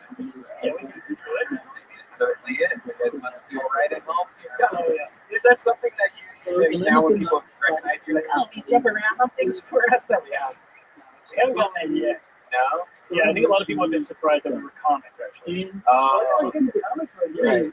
They're like, you guys weren't funny at all on it. But you were. I thought you guys were hilarious. I loved it. I think the whole Kill Tony fan base did too. You guys were really silly. The subreddit was a little rough. One of the subreddit was going that. Oh, yeah. You want to go on that. Yeah, you don't want to go through the Reddit. That's the worst place to go. I don't mind it. I don't mind it. Right, of course. Speaking of being shit on, I mean, you guys can do that in your OnlyFans to get rich. That's true. How much do you charge? I feel like 20 years. 20 well, you start off with 20. Something like you shit on each other's feet. $50. And then you go to the more, the higher up you go, the more you raise the money. Shins is 35, kneecaps 40, thighs 45. And then there's a huge jump in you shit on each other's penises. But then it goes lower again through the midsection and increases again on the face. Yeah. I mean, I'm game. You know, I have a good ass. You guys should volunteer for canvas. Catherine, you disapprove?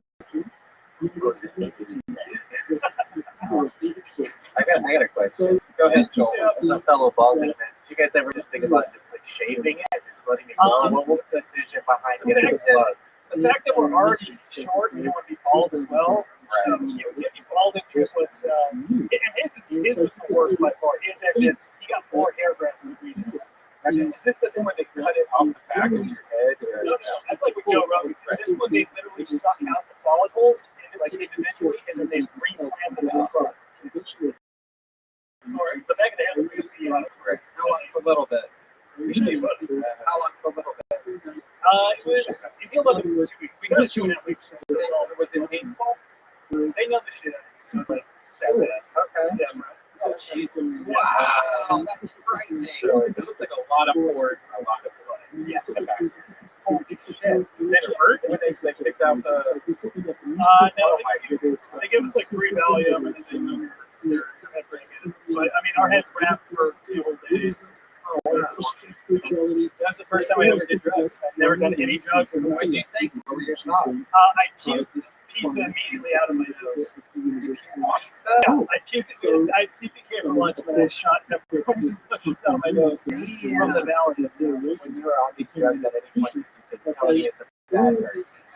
There you go. That's what happens. If you know me and you take drugs, believe that I'm a bad person. But thank you guys so much for coming. This was incredible. A lovely appearance, and we love you guys. Is there anything else you want to talk about? Am I missing anything? Subscribe to our TikTok at Verzi Triplets. Verzi Triplets on everything. Thank you guys so much. Check them out on the floor is lava. Yeah, that's what happened. I was excited to find out the temperature and everything of the lava. I'm glad I got to ask you guys. All right, so much for having us. Indeed, there they go. The first triplets, ladies and gentlemen.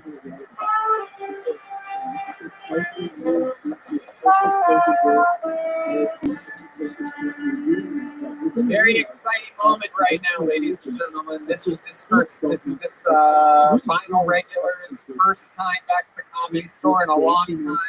Ladies and gentlemen, it is the great and powerful Michael Lair, everybody. Here we go. Michael Lair.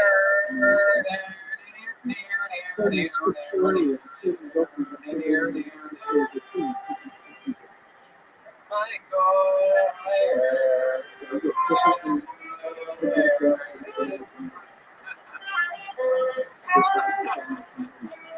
he's a research tool for those who want to do history. And this All right, here he is for the first time back at the Comedy Store in a long time, the great Michael Lehrer, everyone.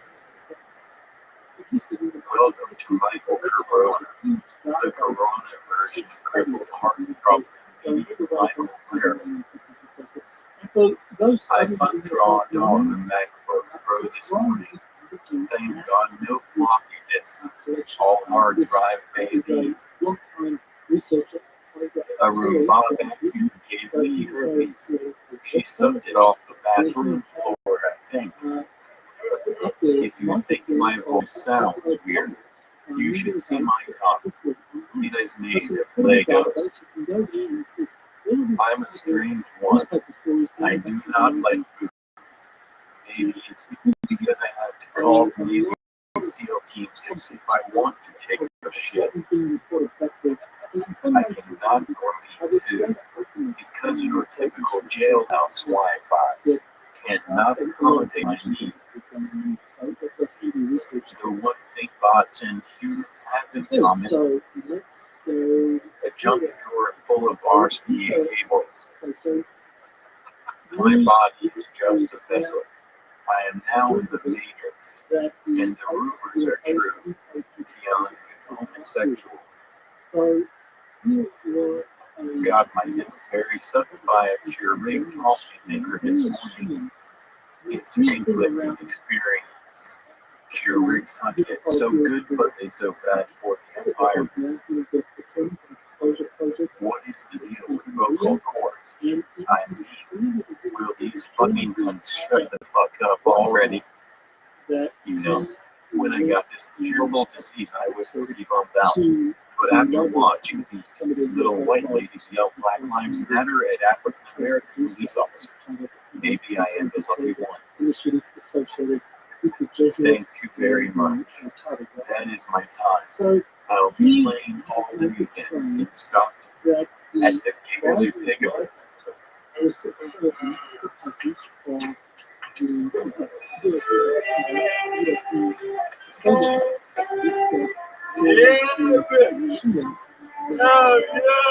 Wow. Thank you. I mean, holy shit, what a one. Thank you. It was Oh, yeah. I thought you were doing a ventriloquist thing right oh no, I was prepared for my future. And when I say future, I mean the winner. Well, I mean, I hope that's not the case, but I must say that you are in a bubble right now. You look fantastic. Well, I forgot to tell you when you made me a regular, but I'm very fucking sick. Oh.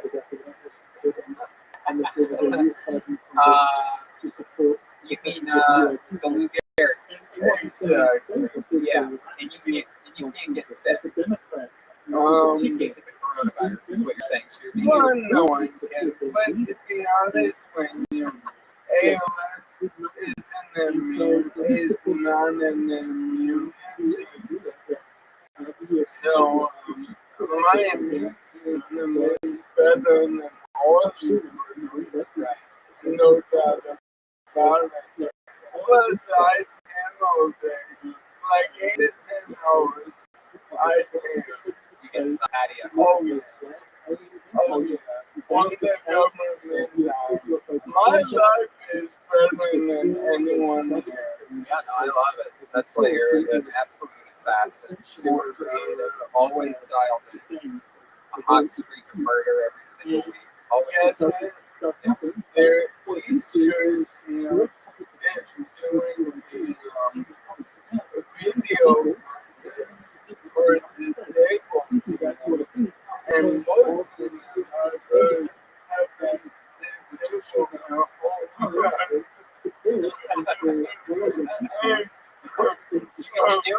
doing it? Hell yeah, man. I'm recording.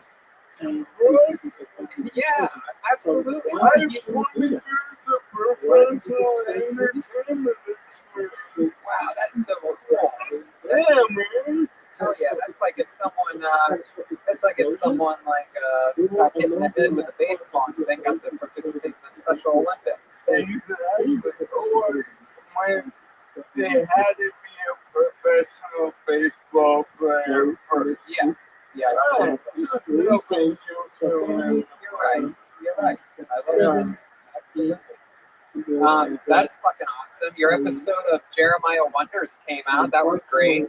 Yes, and me and him, there's a lot being said about the problem in the world right now. And your bitch says most bad things about it. Yeah. And I get sick of it. And I'm like, nothing needs to be involved in other motherfucking battle. Yeah, that's And me and Jeremiah are classically improv trained. So we started a group called the Improv Riding. And we ride into the sunset and show people that improv is great. wow, you guys ride. I mean, I know what you ride, but what do you ride? Furby. Yeah. There you go. That's some of that classic improv. Exactly what's the right now. I think Jeremiah's going to be in the Easter Seals challenge. Hey, I'm getting about a message. See, you guys are using me because I'm disabled. No. If I fucking find them out, I will kill everyone. Right. I will kill your family. Well, I mean, I will say that it does add to the compelling nature of the story that you happen to have started stand-up extremely late. We found you on this show with a debilitating disease. So what the fuck are you saying, Tony? I'm saying that, honest, that you would be honest answer. I only want to understand.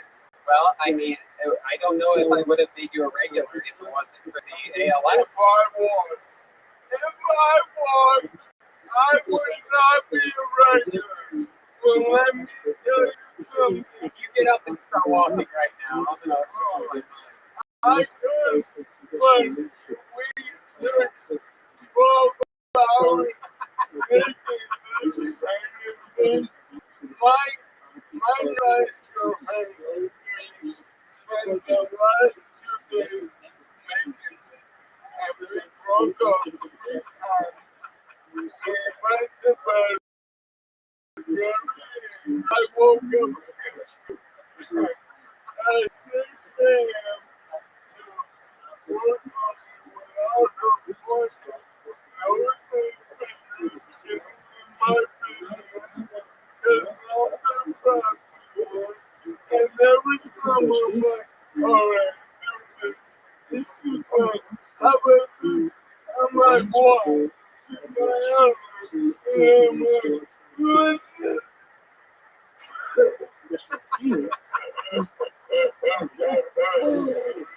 Oh my goodness. I heard a rumor that, tell me if this is true at all, but I heard a rumor through the grapevine that you're currently involved in a lawsuit. Yeah, I'm suing Kevin James. Wait, what? I found out I'm the original king of Queens. Okay, how are you the original king? I'm from Spicy Queens. I did not know my bio at this point. It's so funny. You're gonna break the plastic. You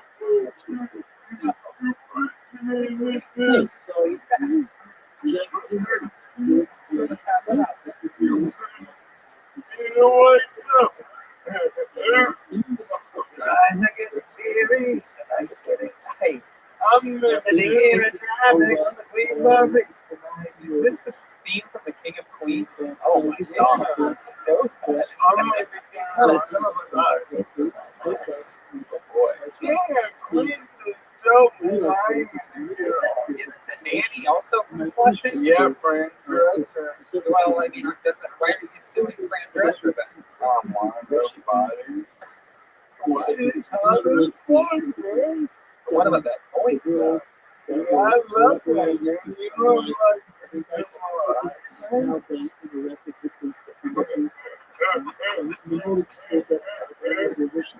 I'm noticing that. Noticing this week, I understand. You're really pushing up against that plastic really hard. I'm noticing that I understand you a lot better. You've been drinking a little bit less.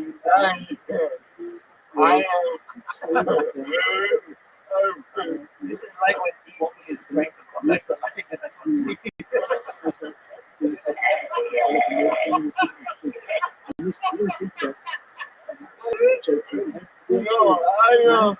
my girlfriend got mad because when I drink,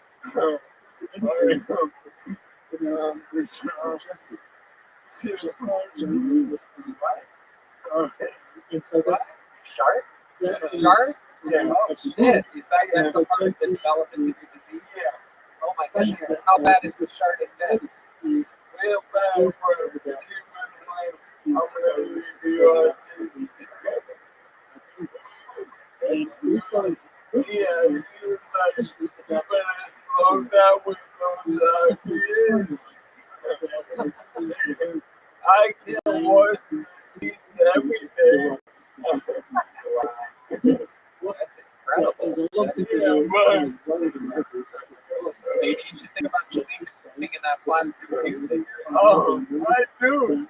I'm like Michael Jackson in the auction.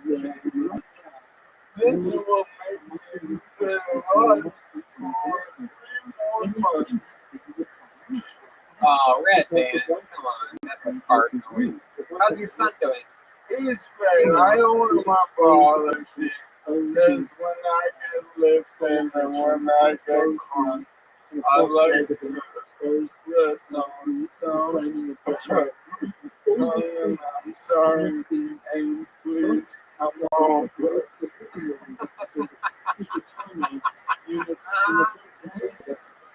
Hey, you know how we had two Marines here in there? Yes, we did. I served as well. Oh, really? I was in Sergeant. Really? Hey, so the picture the other day. I'm in that movie. Oh, you were in that movie. Yeah. So I was like a Marine in space. And they put us through boot camp. And a famous Marine named Captain Dale died for their platoon. He might have been Army. But it was the military commander. So while we made this fake alien movie at the Spring Canyon location in Wyoming, we got this real military training. We had to do push-ups. It was so fucking awful. Yeah, that sounds horrible. Yeah.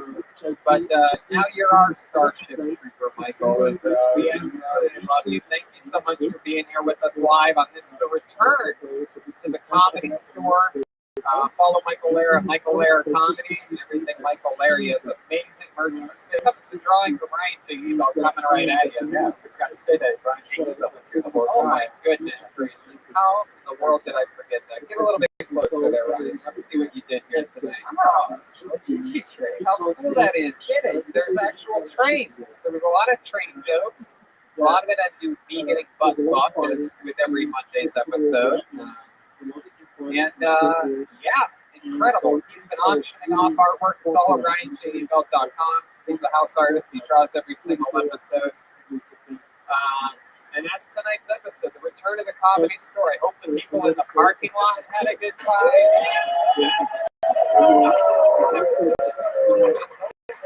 There's a lot of things here, a lot of things switch, the wires, this, that. There's so many variables here at the Comedy Store. Some things are old, some things are new.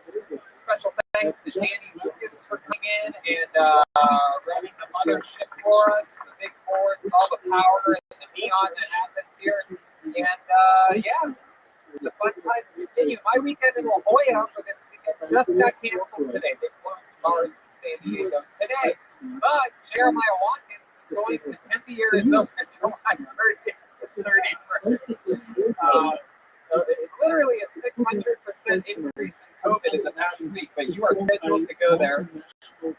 Yep, it's not going to happen, but get tickets immediately. July 30th to 30th. I mean, there is literally no chance that happens, but he's coming. So if you're in Tempe or Phoenix and you want to go out and you want to see the show in a public place with a roof, the Tempe Improv, July 30th and 31st, Jeremiah Watkins. What else, Jeremiah? Thank you. I'll possibly be to Denver from the first week of August, but we'll see. Denver has a chance. Denver has a chance. Tempe has a chance. Adam Reyes, my guest on Jeremiah Wonders this week. Michael Lair had a great conversation with him on Jeremiah Wonders last week. And Jeremiah-Watkins of Menlo. And I think you to the comedy store for being open and allowing us to do this great show. Michael said you're using us. No, I get busy. Of course you do. People are buffoons out there. Yeah, we couldn't add another straight white male regular if you didn't have ALS. You are technically correct. It doesn't change the fact that you're hilarious. Yeah, and the time will yeah, we're all using each other here. Don't get it twisted. The great Chroma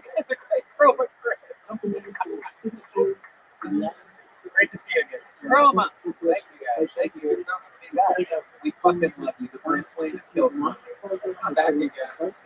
Joel Jimenez is here tonight. He's at Mostly Sorry with the new Mostly Sorry podcast. Tomorrow we prepare at 5. We did these live chats, me and David Deary. Yes. And thanks again for David Deary. Miss him also. He's back. Yes, he's back. David Deary's back. Thanks to everybody. Charlie from Vito's Pizza, the Percy Triplets, Martin Morrow, Keel Yulberg, David Lucas, William Montgomery, Michael Lair, Ryan J. Evo, Gino, who kept us afloat at Better Box Studios. We will never forget that. That's for sure. Colette, everybody, Mitch Burrow, and Martin Morrow, and Cackles, the Percy Triplets. We did it. Thank you to everybody who came in the parking lot for this, the first show back from the pandemic, the world famous Comedy Store.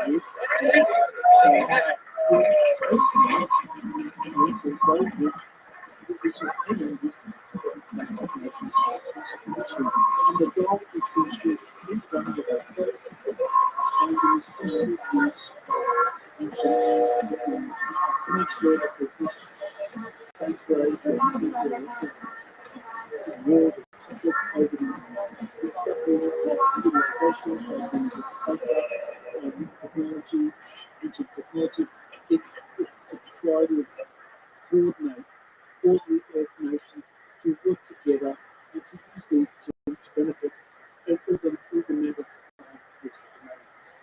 So it's very important.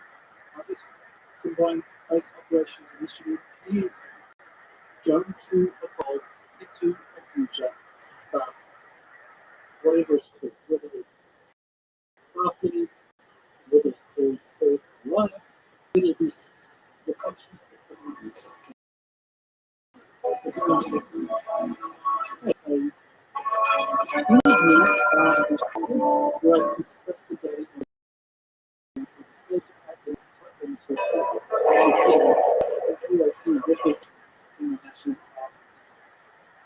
So what I said was that the plan to pass a project which was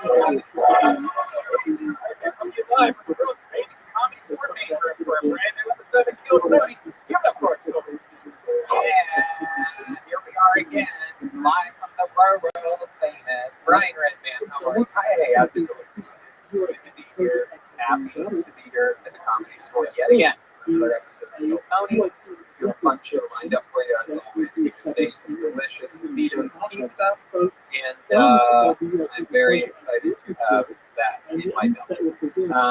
Great Ryan J.D. belt is here, ladies and gentlemen, drawing tonight's episode live from right here at the Comedy School. All jacked up on amazing caveman coffee. Got it. That new tea. So good. The hibiscus tea, put it over some ice, kicks it up to a whole nother level. Get all that at cavemancoffeeco.com. Type in the promo code KILLTONY, save some money. BrianJEmail.com has every print available of Kill Tony ever, and it's also being auctioned off as of late, so follow him on social media at Ryan J. Ebel. So yeah, exciting stuff. Right, man. A lot of wild stuff happening. Good job on that play again, and I love a great episode. You and Joey did. Very exciting to fill in for the COVID brothers. Yeah. And Brian Cowan's almost dead. Yeah, it affects people in that age range very immediately. 75. Yeah, so they were doing meet and greets after some shows in Texas. Meathead and greets, perhaps, is what it could be called. Meathead and greetheads, perhaps we could call it. But yeah, that was a good time to not do meet and greets. No doubt. I mean, just going to Texas alone is pretty good. You know, if you want to get a photo with your favorite comedian, now's a good time to learn how to Photoshop. You know, just put yourself in there. You and your favorite comedian right in front of Mount Rushmore, or perhaps an ocean, or perhaps a you really have Stonehenge behind you. Yeah, you could do it in suit. Yeah, I have a picture of me and George Carlin outside of the Comedy Store. Wow. Yeah. I got a recent picture with Robin Williams. Anyway, exciting stuff, and as always here on Kill Tony, we always have the coolest sponsors, and I am so excited to talk about this one tonight, because our newest sponsor, Lucy Nicotine, is a company founded by former smokers like us who are finally making tobacco alternatives that don't suck. It's 2020, get rid of cigarettes, unplug your vape, throw out your tins of dip, and go get some Lucy Nicotine gum or lozenges that actually taste great. Now, I still vape sometimes, but thanks to Lucy Nicotine gum, and as you know, I used to smoke cigarettes 2 years ago. Both of my parents smoked when I was growing up. My dad's still a heavy smoker at 72. And it just runs through my blood, man. I'm sure they were both smoking when they made me, when they were banging it out. So I have nicotine deprivation just in my blood. So the nicotine means a lot to me, and Lucy gum is a fun way to get it through my system. Healthier, better way. Yeah, it's almost like a habit. You're constantly wanting to do something with your mouth. Those jewels, I'm always constantly puffing on it, and I don't need to. The great thing about this gum is it tastes great. And once you have it in your mouth, you just kind of chew it once in a while, and it just kills all cravings. I love it. I used to not be able to chew this gum because the taste. This tastes amazing. I have the wintergreen. Yep, I have the cinnamon. It is unbelievable. It is incredible. A subscription to Lucy comes directly to your door each month, so simple. 2020, Lucy has delivery down. This is the real deal. Use the promo code KILLTONY. You will get your first trial order of gum or lozenges at the lowest price they're allowed by law to charge you. The government has rules against giving nicotine away for free. The team at Lucy is working with us and our partners to get you your first trial order of gum for right around $1, and lozenges at $2. Go to Lucy.co, use promo code KILLTONY at checkout, and get rid of your old cigarettes and vape today.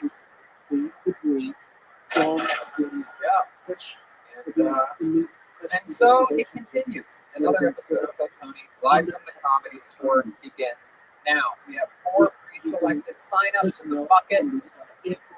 Recommendations for people close to the store,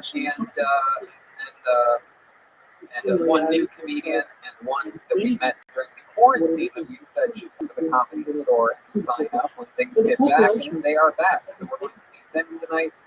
However, before we get to the bucket, ladies and gentlemen, there is a band on this show. Every week they commit to being different characters. We never know what they're going to be and what they're going to do. Ladies and gentlemen, I do present to you right now the best stamp band in the land. It is the Kill Tony Band. Jeremiah Watkins, Jet Ski Jesse Johnson, Stroller Fulton's, and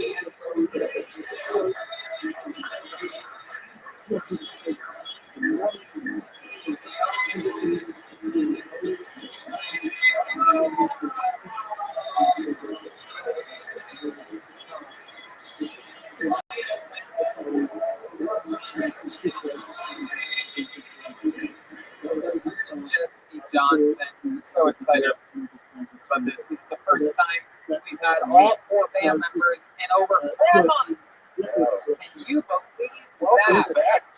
Incredible. We're all perfectly spaced out, a perfect 6 feet apart, and we are back. What's your name, head flight attendant? My name's Gavin. Gavin? Gavin. Okay. And this young lady, hello, how are you? Hello, I want to thank you for flying Kill Tony. My name is Sandra. I want to remind you, in the unlikely chance that we do crash, that red band can be used as a flotation device. I love it. This testing, we can also use Tony because he is also full of hot air. Oh, there you go. Very good. Absolutely. And, what's your name, little Mexican blonde? Excuse me, my name's Dylan. I'm here to serve hot dogs. I'm being informed that my name is actually Daryl right now. So it's Daryl. Wow. That's high elevations. That's right. And how about you, bass player? Oh, hey, Tony. My name is Chris with a K. I'm the lead bartender on the plane. Okay. I've been seeing you for years. Oh, my goodness. All right. Well. Okay, we have flight attendants here tonight, Southwest flight attendants. I'm very excited about this, and let's have some fun, shall we? You guys want to grab your instruments? Because we're about to get this party started right now, and we're getting it started with a bang. Normally, this guy is what we would consider in the business a closer. However, we're going to have some fun tonight and get the episode started with him. Ladies and gentlemen, one of my favorite human beings on the planet, the Dark Lord of regulars in the history of Kill Tony. Ladies and gentlemen, the one, the only, Michael Lair, everybody. Here we go.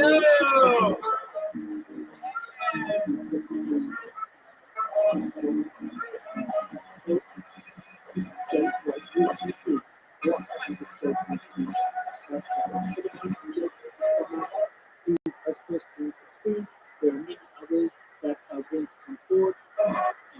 Here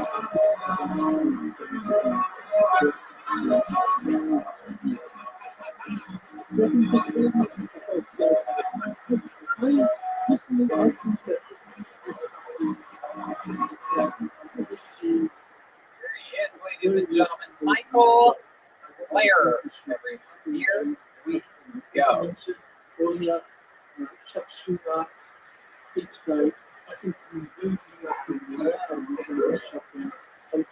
I'm going to move up there. It's very important, that part.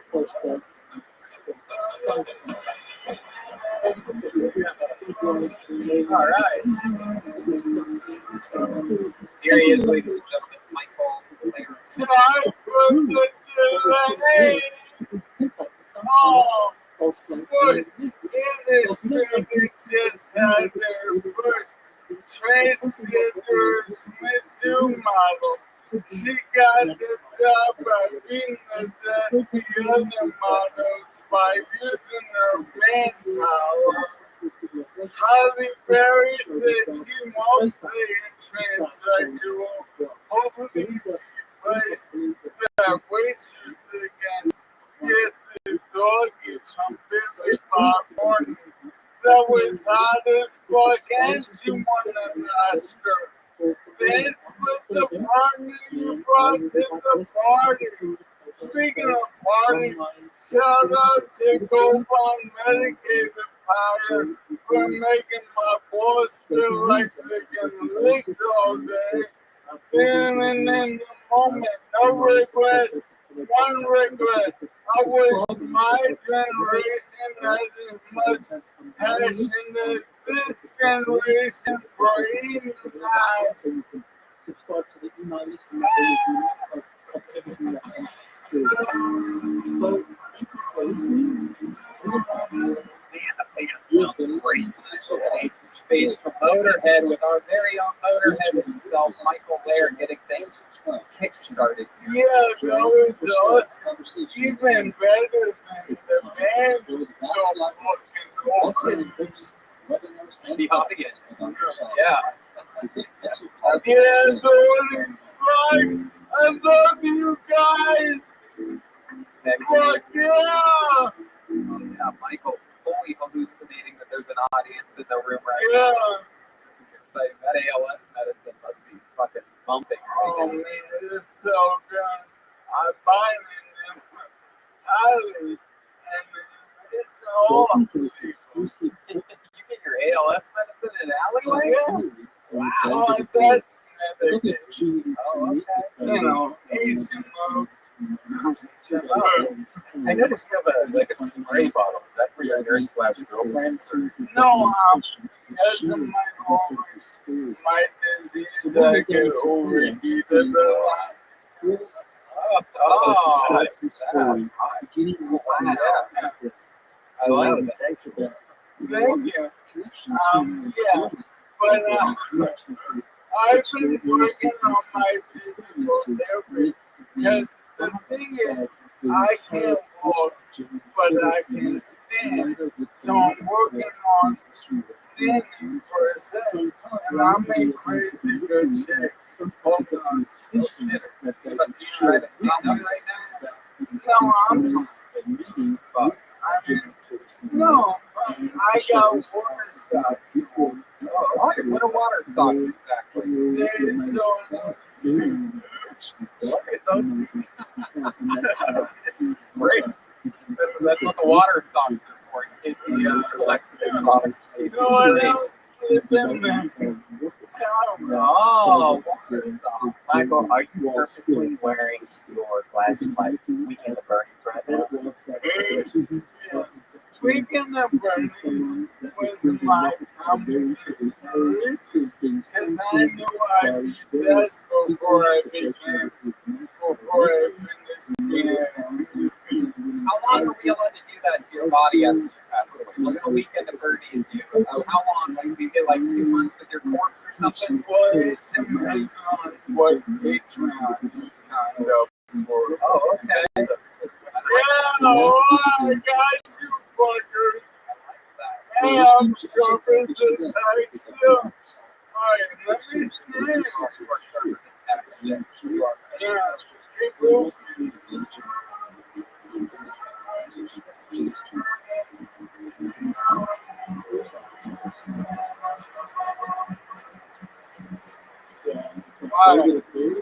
Wow. I want to improvise one stand-up joke. So, sit there. You wanted to do what? Let's see here. Yeah. I improvise a stand-up joke. Jewish deli. Alright. Hey, how about those Jewish delis? All closing up because of Corona. Hey, we hate the Jews. The Chinese, the fucking virus took care of them. Oh my God! All right.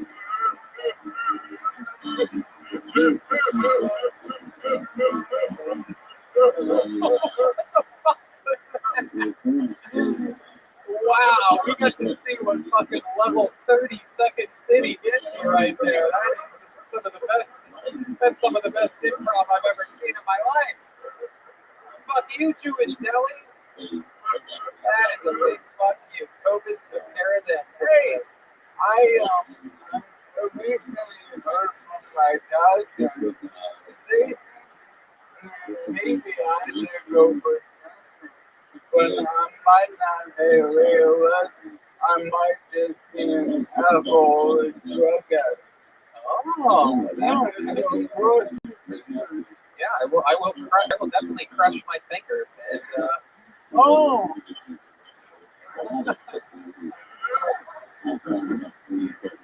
You're magic. I learned magic. You learned how to do Yeah, that? going to.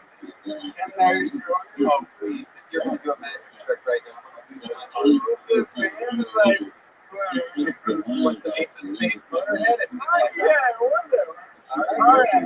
Here we go.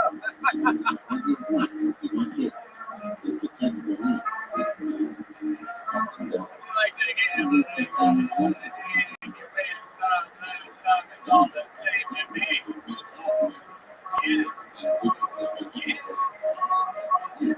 Alright. Oh, here you go. Oh, it's happening. Oh, shit. Oh, no. He's making that come out of his penis, I do believe. It's coming so hard. Oh, This is my favorite magic trick I've ever seen. This is clearly a side effect of ALS. It's, You can't spell balls without the ALS. that is an incredible magic trick. It seems as though he's pulling white plastic out of his penis, which the craziest part of this magic trick is that his ink is covering his penis and he still has his pants on. So it's crazy. It's going through his pants and there it is. And he did it all while laughing very hard. Most magicians don't laugh that hard with their own tricks, but yeah. No, Chris said is that his hospital bill receipt.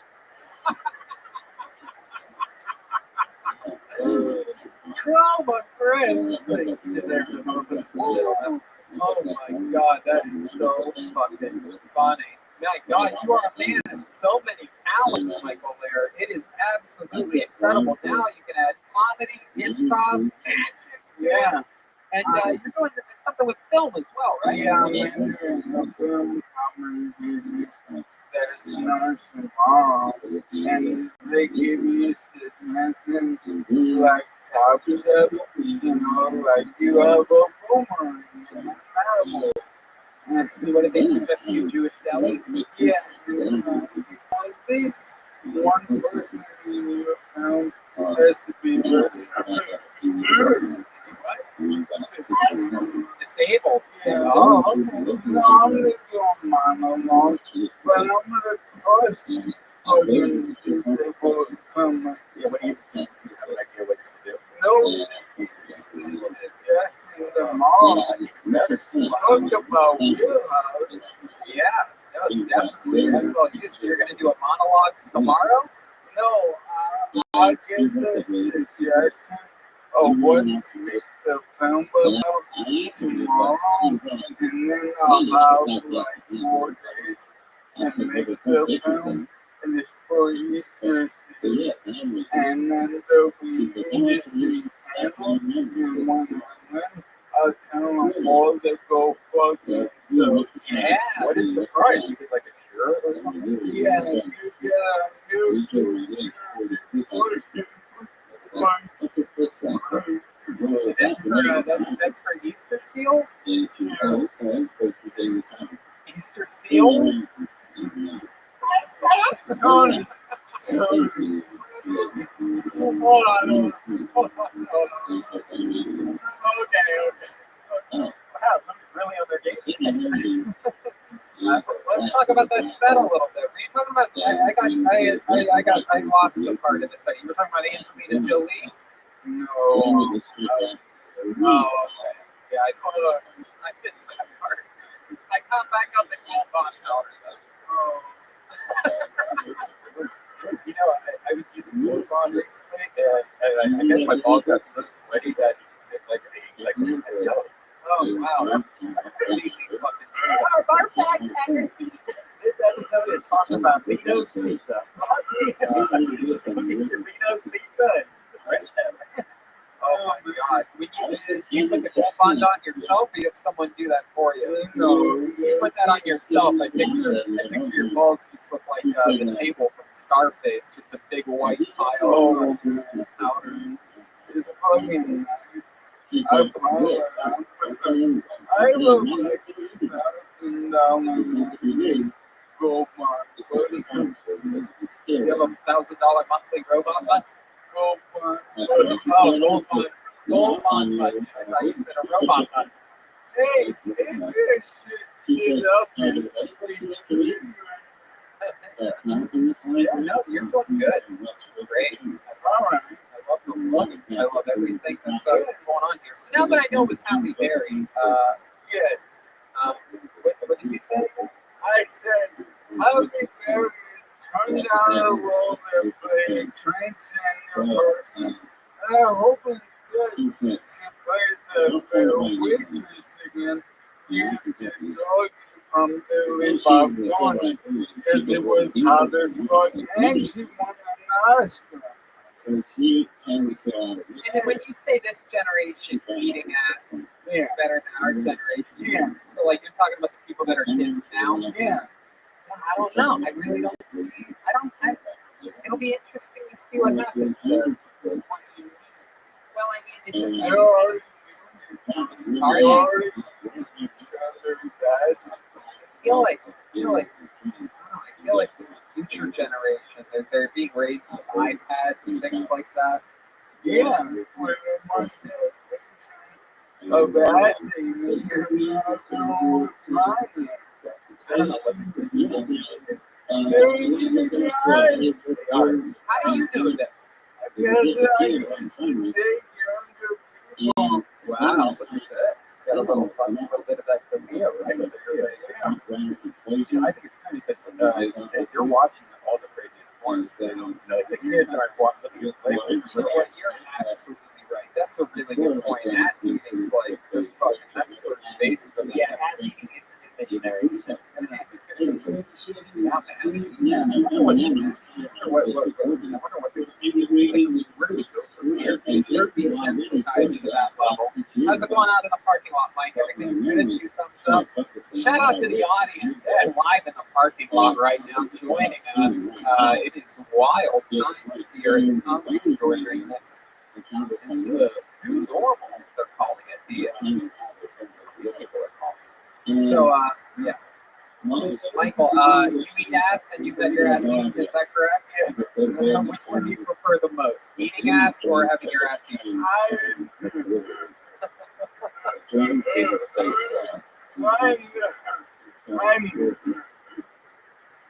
Modern day Michael Lair getting your ass eaten, I'd imagine there has to be a little bit of cleaning that goes on before. Well, Tony, I don't know if you noticed, but when he stood up, there was a hole cut out of the seat of his chair. Oh, wow. I like my ass eaten once.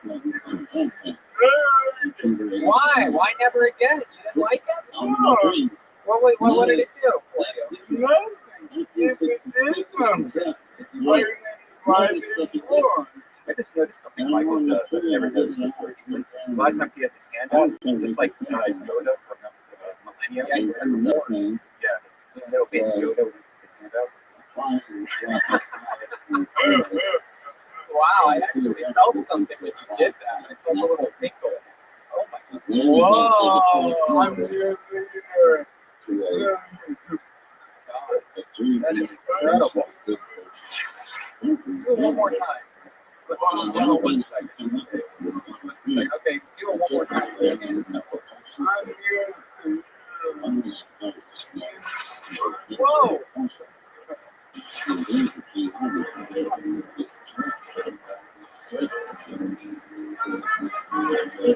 You really hear the sound of it.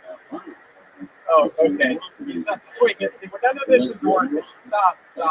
Everybody stop. Michael, anything else? Making a funny face. I don't know. I mean, I'm going on. Red Rover. I think going on. I hate when I don't go because I'm not drunk or do I? The last thing this is so take We love you. thank you. I love you guys. Michael, lights out, glitter, everybody. There we go.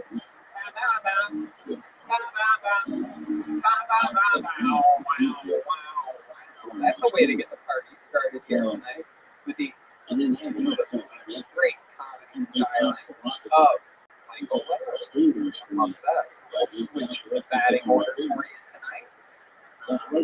Starting out with our cleanup hitter, our power hitter, right from the get. We have some wacky signups tonight. I'm excited to see what happens here. A lot of new faces. They are a couple are in the back there, and the others are outside, patiently awaiting. That's a 20-second right? Oh, whatever happens, happens. But your first comedian, we met him over the quarantine. This guy is a roast battle extraordinaire. This is one of my favorite roast battlers. He's probably already on his way to the stage if there's a 20-second delay. Ladies and gentlemen, this is definitely one of our favorite people that we met over the quarantine. A true California native. The one, the only, Los Digits, everyone, for his first time live in the hangars of the Comedy Store.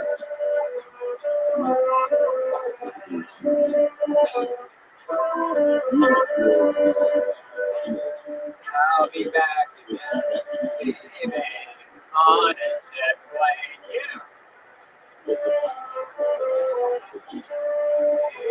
Here you go.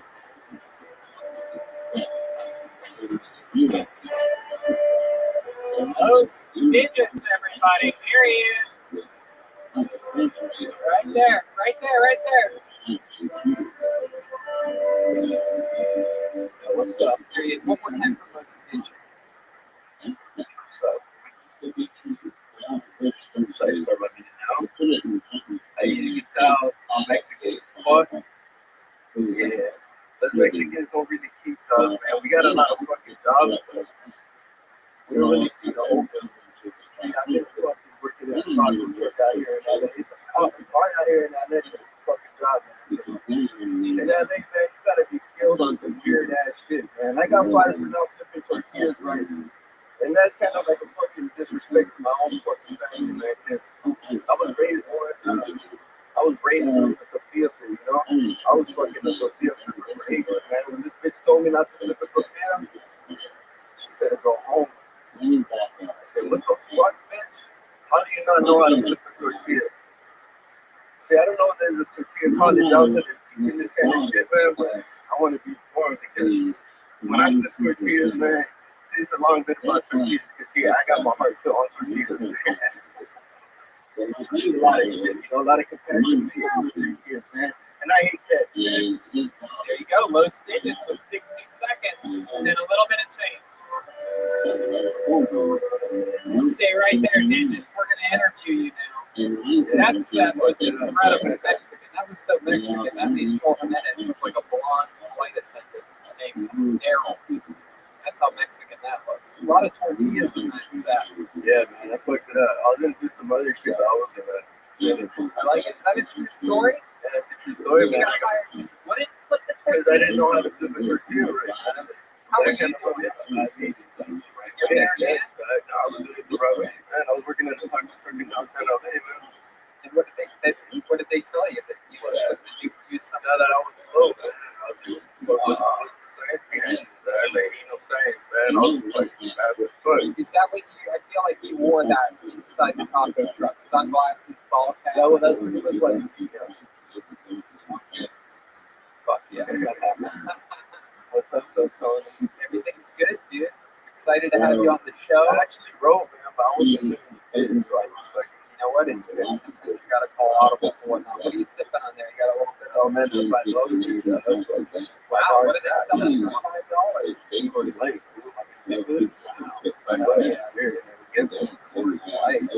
It's $5 only for a chicken on the hanger originally cooked. No, I love it. That's incredible. They are turning $4.99.5 profit for every cup they sell us. There he is. Joel, have you ever met Los Digits before? You guys are both Mexican. You probably slept in the same car at some point. Exactly. How do you know that? Okay.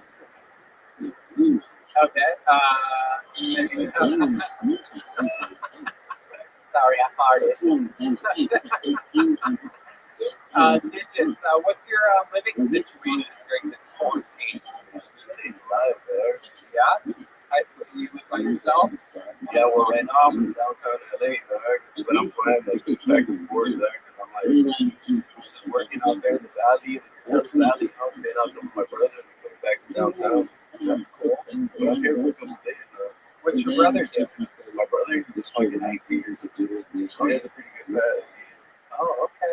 That's cool. Just chilling out. You have a girlfriend right now? Man, I don't know. Well, man. But I like that guy. I get This is Gavin. He gave flight attendant. Gavin, what would you do to do this if you had a chance? Rip up his donuts. Oh my goodness. Spanish I love that. So, how about your love life? What's that been looking like? Dude? I mean, it's all right. I get some here and there. You on like the dating sites or something like that? I'm on the real life. Yeah. What do you do when you go up to a girl? Like, what's your opening pickup line? What's up? Oh, I like that. I like that. Sometimes you got to talk down to them, let them know who's boss. Call them a fool right away. Third word. Yeah, you can't let them have the high horse. Somehow you're harder to understand than Michael Mayer. I love it. I do like that. Rob? Yeah, I think we already are. I get a suggestion. I heard tortilla. Okay, I'll go. You want to hear the tortilla again? Did you ever get in trouble with the police? Yeah, man. Yeah, like for what? Oh, that's right. I talked to you about this. Yeah. Oh, yeah. You ever do any famous graffiti that we can see around town? You ever draw like Kobe Bryant or anything like that? I never that. I've read it on billboards. You probably see it. Yeah, I think so. During the looting a few months ago, you guys saw some of your work. Yeah, I got shit for sale too, man. Oh, yeah. I love it, bro. What else about you? What else do you know? Any magic tricks or anything like that? Yeah, do you have any like special skills and talents? Yeah, actually, I used to do that. Yeah. Yeah, that's what you do. The only ones who like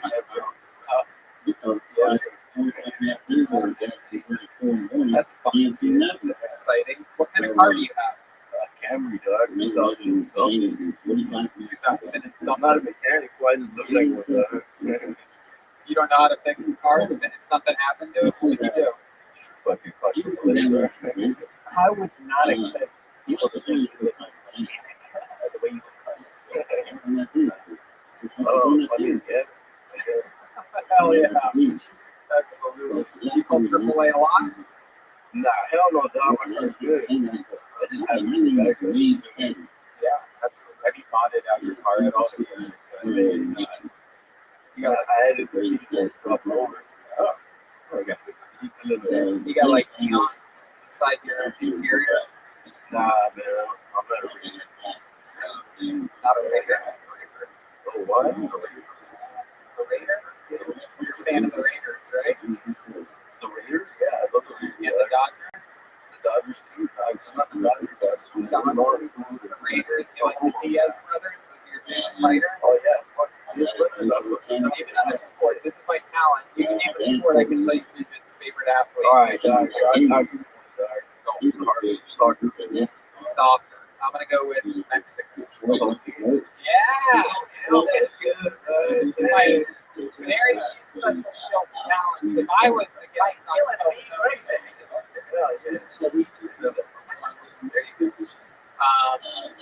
if I was on the show and somebody asked me what my special skills and talents would be, I would say that I could tell you any of Digit's favorite athletes. That's a pretty good talent. No, because I don't know actually. I'm going to need numbers. Do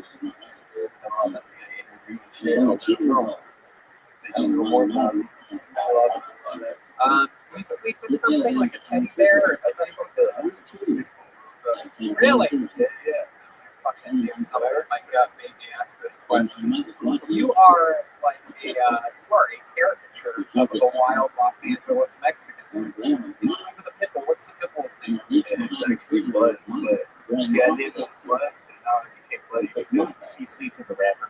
Because I named him Blood And then I was just like, my little buddy stuff. It's called Buddy.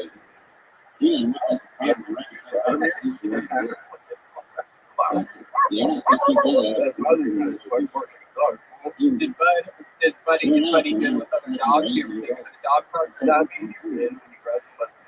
Oh, Jesus. You know, like he's a bad dog. Does he wear the same sunglasses that you do? I'm not a little shit guy. Come on, fool. I love you, man. You are hilarious. You are a serious man. All right. Well, ladies and gentlemen, that is Digits live from Kill Tony at the main room of the Comedy Store. Thank you, Digits. Thank you, Tony. Buy the cartoon. Fuck yeah. The great Los Digits. Fuck yeah, man. Everything's, we have a liftoff. We have reached our altitude. You can now take off your seatbelts. Promo so far with the joke tonight. The longest joke coming out of Michael Lair. That's my mouth. Oh. Right back. Come on. Oh, your seatbelt. Yeah. Okay, pulled another name out of the bucket. Ladies and gentlemen, this is this guy's first time on the show. I found him, discovered him in David Luke at one of David Lucas's videos. He is here tonight to make his Kill Tony debut. 60 seconds and an interview from Jason Rodello. Everybody, here we go. Yeah.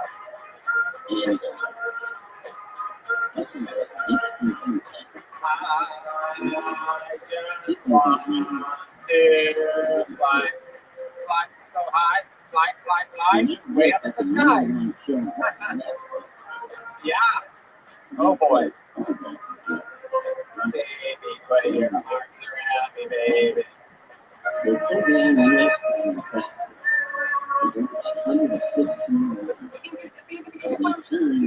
You're really into the 20-second delay.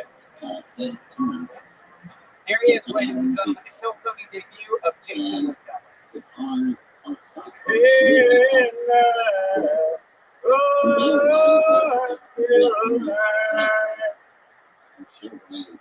Riots, pandemics, Will Smith marriage politics, that I will not be discussing, but instead I'll tell you about my amazing wife. I know it's hard to believe, but I'm married. But someone who makes shitty TikToks only masturbates to Ed Sheeran. I'm the marriage guy. I met my wife in Kazakhstan, and as a people, they look Asian, speak Russian. So they're the holy grail of the wet drinks for red men, am I right? Come on! Ryan loves Asians. Juicy Asians, big tits bouncing, Oriental, anal, fart fucking, 5.5 inch, deep throat, Asian mom teaches daughter how to suck. Yeah! Alright, there's Jason Rodello, everybody. Can I just say real quick that sounds like a nightmare? An Asian that speaks Russian, something beautiful with a most horrible accents. The Russians, you don't like a Russian accent? No, that just makes it. You like him on the man? Oh yeah, it's okay. A man seems like it fits. You know, like I seem like a dangerous man. You know, like a James Bond spy. But on a woman, you find me on what kind of cheap red man thing. Fuck yeah, what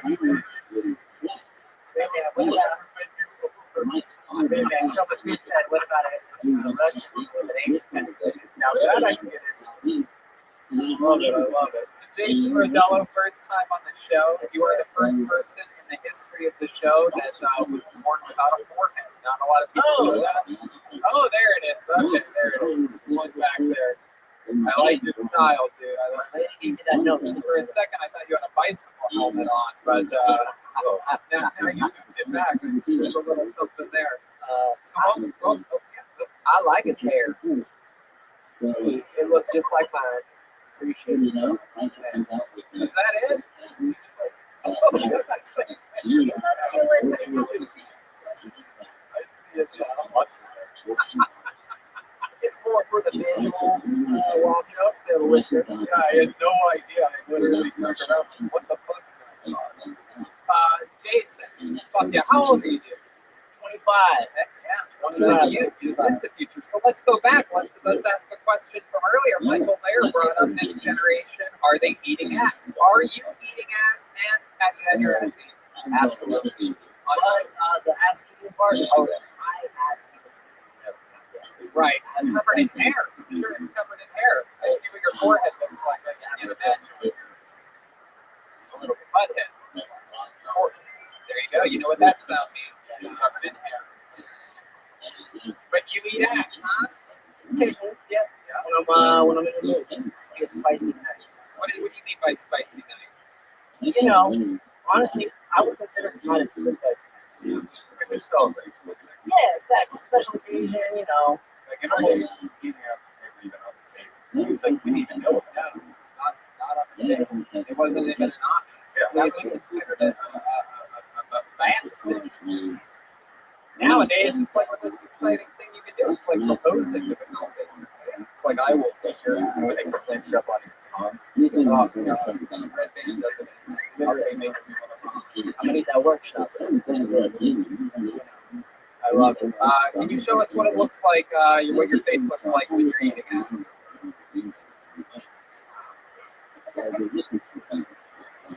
Oh, wow, okay. All right, that's pretty good. You got that? He knows. Michael knows. I like it. So, Jason, you're 25. You born and raised here in Los Angeles? Yes, sir. Currently residing in Studio C. I grew up in the area. Studio City. You'll need that studio shitty. What do you do for work?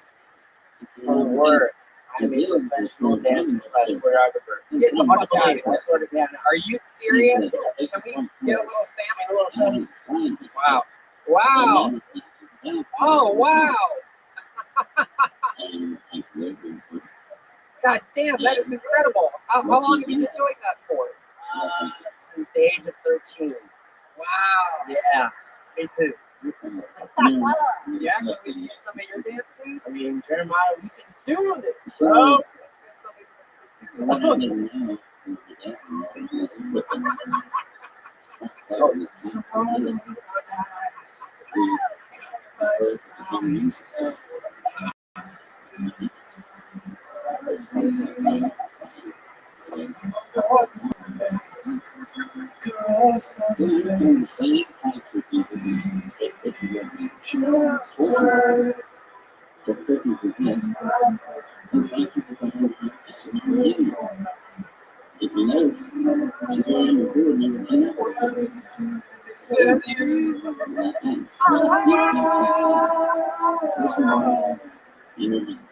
I need you, yeah.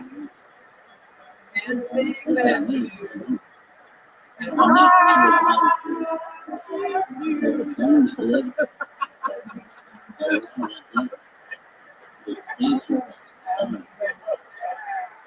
I love it. Came over like That is exciting. Gavin dancing to the song I Need You from Jeremiah Watkins. check it out on his YouTube page. It's a great song. Debuted this week, number 2,045,000 on the Billboard chart. No, and I will say this.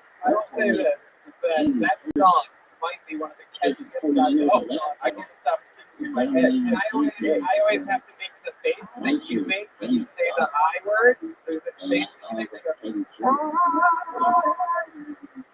I fucking my eyes. Yeah. No, yeah, it makes the same face that he did in his Black Lives Matter video. Oh, serious, even serious. Jeremiah can be one of the silliest people in the world, and he can get serious like a motherfucker. Whoa, whoa, whoa, whoa. That will never not break me, right? Oh, my meter's up. Oh, no. Oh, shit. He actually is, Wait, we're in the sky right now. Where did he go? Yeah, Joe. literally, he does have to put money in his meter. A fun fact for you listeners. We should talk about that because, like, before the show started, he goes, it's a 2-hour meter. And he goes, and we're all in the room, scattered around at the part of the show where we're eating pizza, all 6 feet away from each other, thanks to our great friend Charlie from Vito's Pizza. He brings pizza every single week, multiple pizzas of different kinds. We're all addicted to pizza. Everybody knows that. Anyway, and at one point, while we're all just sort of, getting ready, but, mentally preparing, Jeremiah goes, Tony. And I go, yes, Jeremiah. He goes, my meter's up at about 850. What should I do? And I'm literally like, what the fuck? Put money in your phone. Do I have any one of the 70 people here? Or, as we, like 5 minutes before we started the show, just put 2 quarters in. Yeah, or 2 hours for it. Really, just any amount of money, really. Just really do anything. You know, we're talking about this right now while he's walking through the audience and everybody's looking at him like, what's wrong with us? He's probably stopped and watching this right now, being projected on the back wall of the Comedy Store. He's like, who are these guys? All right. I love it. So, Jason, you're on that show for your first time. What's something else that we'd be interested to know about you? A fun fact about Jason Bordello that would surprise us. You're dancing this game. Very surprised. How did you learn how to do that? How does that come up in your life? Yeah, so initially I started dancing from a Chris Brown music video that inspired me. And it was like a dancing vampire. It's called Wall to Wall. Yeah. And then there, I saw the reaction I got from my friends. I couldn't escape. Similar to me, I'm the only one doing comedy here. And they enjoy doing it. It's super cool. You blow people's minds like weddings and big events and shit. Absolutely. I teach classes across the world. That's how I met my wife. I mean, I can get into it. Yeah, that is so cool. And your wife took a dance class from you? Yeah, she owned a studio in the area that I met her in the different country. And then I should have accent. That's the only thing that drives me crazy. Look at any beautiful Russian model. The second she opens her mouth, like, it's good. Red Man only likes Russian dudes and Russian salad dressing. Those are the only 2 types of rice. Russian is basically Thousand Island. Yeah. You know what's weird? French salad dressing. What's weird about it? It's like ketchup. Oh, it's not like ketchup. I don't know what the flavor actually is, though, but it's like French. No, it's not. It's not ketchup and beer. It's kind of like sweet and sour chicken, but yeah, something it's close to that. David, you know the answer to this? Yeah, he's getting closer to sweet mustard than anything else. Jason, how do you know David Lucas? I saw you in a couple of his videos. This is how I know it wasn't from the dance class. it was. I saw him. Well, I got into the show during quarantine, and I just fell in love with the meat. We watched every episode. Like, wow, from the get-go. I can't believe we made it during quarantine, fresh off the TV. And then one day, help us get back to 30,000 fans we lost. Oh yeah. So French dressing is a creamy ketchup-based dressing. Get the fuck Yeah, and I have no idea. In oil, vinegar, ketchup, and sugar. Ketchup is in that. I mean, I only really remember French dressing from like old timey salad bars. Like that would be the one that I picked long ago. I'm talking about Honduras. Honduras. Yeah, I know Honduras. They have those. Hey, French dressing and fries. All right. So yeah, I met David in Studio City. No, yeah, at my apartment. And I stopped. But you know what? I know how to not like creepy. I was just like, hey, Lucas. Oh, it's Tony. Oh, wow. That's so cool. So you actually recognize him from Tony. Oh, there you go. Fuck yeah. All right, Jason, it was nice to meet you. Thanks so much for coming on. Thank you. Ladies and gentlemen, Jason Rodello, everybody. There he goes. Put your arms around me, baby. Put your arms around me, baby. I just want to. Yeah. All right. 2 bucketfuls. That means we are ready for another regular, ladies and gentlemen. It is that magical time of the show where we get to see one of our favorite joke writers, one of the, literally, probably, definitely the greatest roasting regular in the history of the show. One of my favorite people. Just a great comedian, a great guy. Ladies and gentlemen, here he is, David motherfucking Lucas, live in the flesh at the Comedy Store.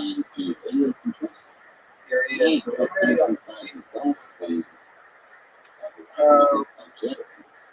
most scariest thing about the coronavirus was not getting COVID. The scariest thing for me was losing my sense of taste and smell. Like, you mean to tell me I could fry chicken and not smell a motherfucking thing? Look at my goddamn mask, baby. But I don't hate masks. Like, who knew that masks would make women look so goddamn mean? Like, as soon as you cover up her mouth and her nose, she's attractive as fuck. Like, I think we need to keep masks for another 10 years. I might fuck around and get married. This bitch can't say shit. She can't breathe.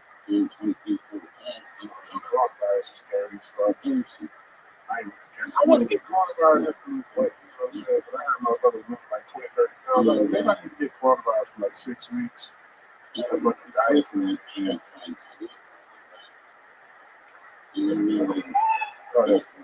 Yeah, David Lucas. Absolutely. That shit went fast as hell with no audience. I timed it out. It was a minute and 15. Then I come here. That shit was 45 seconds. Happens quick sometimes. Go down. I like the set. Fun stuff. All about the corona. I believe it. I don't think you would. I don't think you really. I don't think you're one of the guys who lose your taste and smell. Let's check in with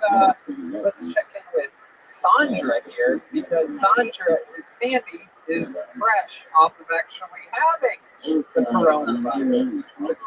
And from what I understand, you just lost your sense of smell. Just my sense of smell. That's it. Sometimes I would remember smells, and I wasn't sure if I was smelling it or just remembering. Wow, that's weird. You said you didn't lose taste, but you can't smell anything, you can't taste anything. And I could. Right. Yeah, it's like, Makes no sense. It made no sense. I still can't really smell. Really. wow. So you might be blessed. Then I can breathe. Do you know how you got it? Like, so, it seems like you didn't get it from any of us. All of us. Yeah, because none of us had it. Right. All of us are kids. Welcome to another episode of Dr. Red. I know. We're gonna be like, Found out I got it his first birthday. You're a 30. I said something. I don't guess 34. 34. Wow. You're not feeling good, Dr. Rabbit. Well, we know that you didn't get it from any of us. Dr. Rabbit. So, wow, this is interesting. On a very ass-eating heavy episode of Kill Tony that started with Michael Mayer, I think we're finding out that now with no sense of smell, perhaps Sandy, the flight attendant, is now into eating ass. Gobble, gobble, gobble. Everybody knows that. Turkeys and ass eaters. That's the noise that they make. Gobble. Have you ate ass before? No, but if I lose my taste, I might go in there. Tony eat ass with a knife before. Oh, come on, David. With a napkin in his shirt and all that stuff. That table man would eat ass. Right, Let's hear it, bro. go ahead, Gavin. Oh no! When I went to go refill my meter on the way out, Dan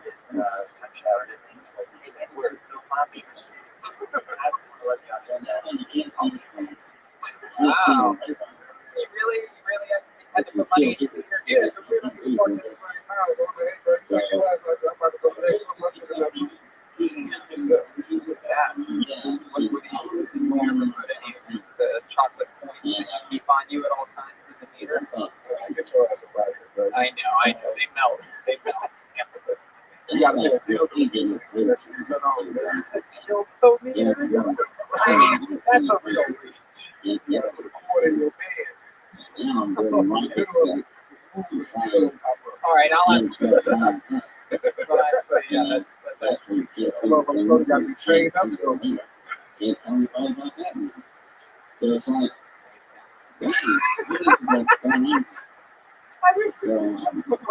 What's your sleeping situation? You sleep in a food truck or something like that? Get the fuck up out of here, bro. You sleep in a sleeping bag naked.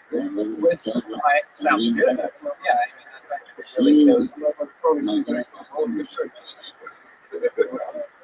That's actually true. I've been with buddy in the power. I just at one point I just needed a bud. You look like you're a native snake intro. Okay. All right. Not all of us. No audience. Not all of us are lucky enough. I mean, you know. Do you have any pets? Oh yeah. I'm one of those pet kids. I got an STP. Why no pets? Did you just have a new kid recently? Is that I heard a rumor that you had a new baby? White chick. White chick. Who told you about that? Someone said I can't even remember.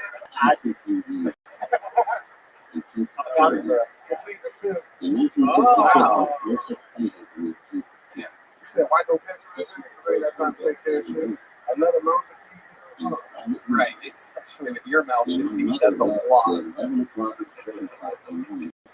Dildo. All right, so what else is going on David? What were you doing in that hallway when you met Jason Rodella? I was at my brother's house. We were talking about a lot of shit. My brother lived in the same building that so I went over to his house. We were checking and shit. How many brothers do you have? Just one. In Studio City? Right up the street from me. Oh shit! Damn, so he sells CDs at Hollywood Highway. Something. Damn, you don't know exactly what he does. He just tells you.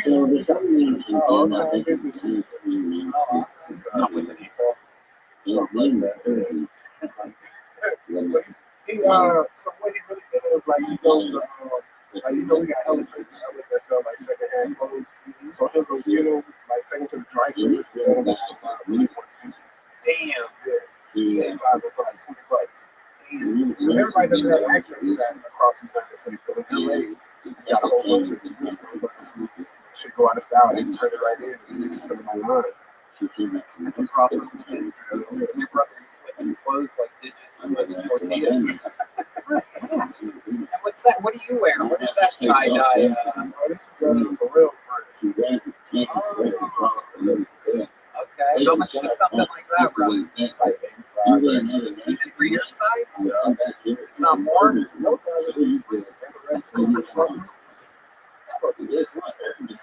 Wi-Fi That shirt is actually the sleeping bag that I sleep naked in. I love it. So nothing's changed since last week. Except for you may or may not have had a new child. I ain't had no new child last week. I'm a I feel like that's a true rumor. It might be. I don't know. This is one of the more suspicious moments in the history of David Lucas. Why y'all got all the pressure on the black man? Y'all let the white kids with the white women. Why y'all don't assume Because they come out like adults. When you saw Michael, he got it. He's not doing kids at all. That's Michael does? Why would he have to? He doesn't have a vagina. I mean, his body's paralyzed. Oh, he works down.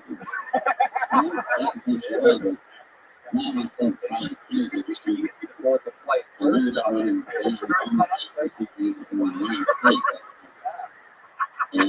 That's hella funny. I've never been on an airplane with a motherfucker in a wheelchair. That's crazy. I fly a lot. I've been on an airplane with a midget. You had sex with a midget? No, nigga, you didn't listen. I said I've never been on an airplane with a person in a wheelchair. I've been on a plane with a midget. I've been on a plane with a midget before as well. Were you with me on that?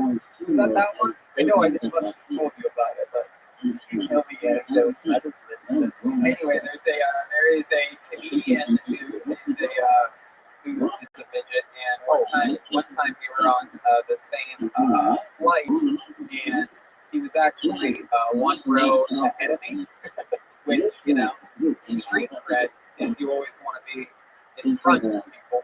And I remember he was, hey, Tony, he was in the row in front of me and across the aisle.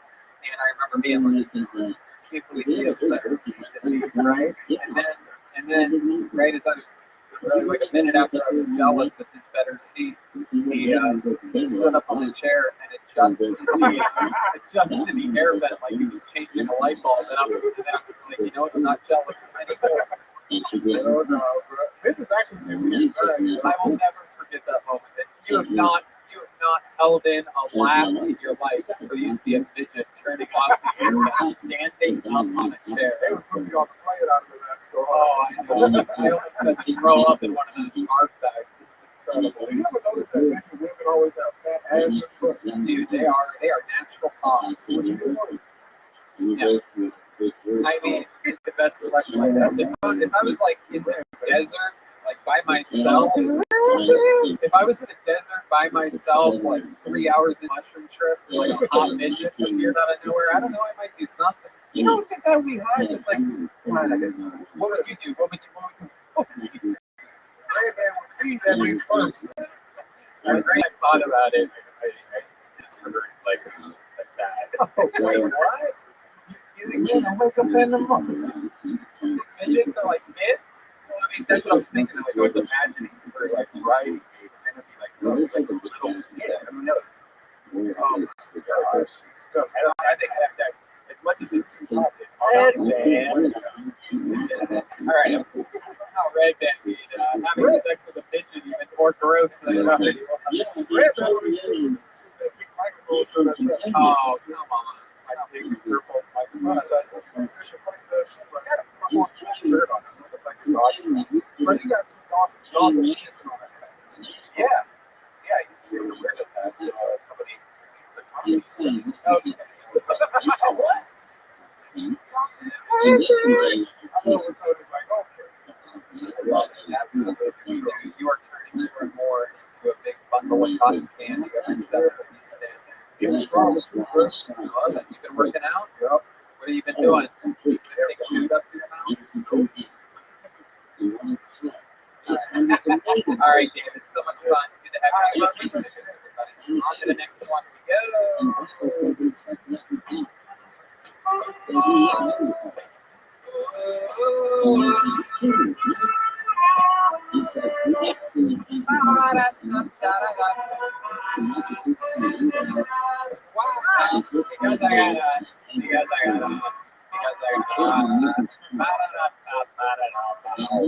All right, your next comedian is also his first time on this show. Ladies and gentlemen, this young man I met a few days ago here at the Comedy Store. Ladies and gentlemen, put your hands together for him. It's Malsha, everyone. Malsha. Here we go. Malsha, ladies and gentlemen. Hey, you.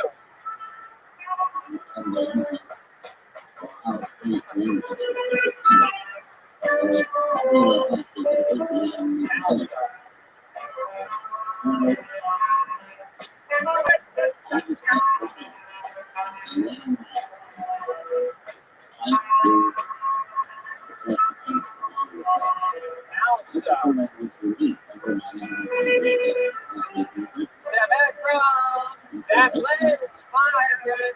Step back from that ledge, my friend. Step back from that ledge, my friend. Step back from that ledge, my friend. Step back from that ledge, my friend. Step All right, here you go. It's Oha. Oha. So the other day I was walking with my and I was walking by this app, and I heard some voices, and I went in there just to check it out. Real fast, pretty bad, fucking running. So I'm like, what the? So I get closer, right? And he's just, smashing it.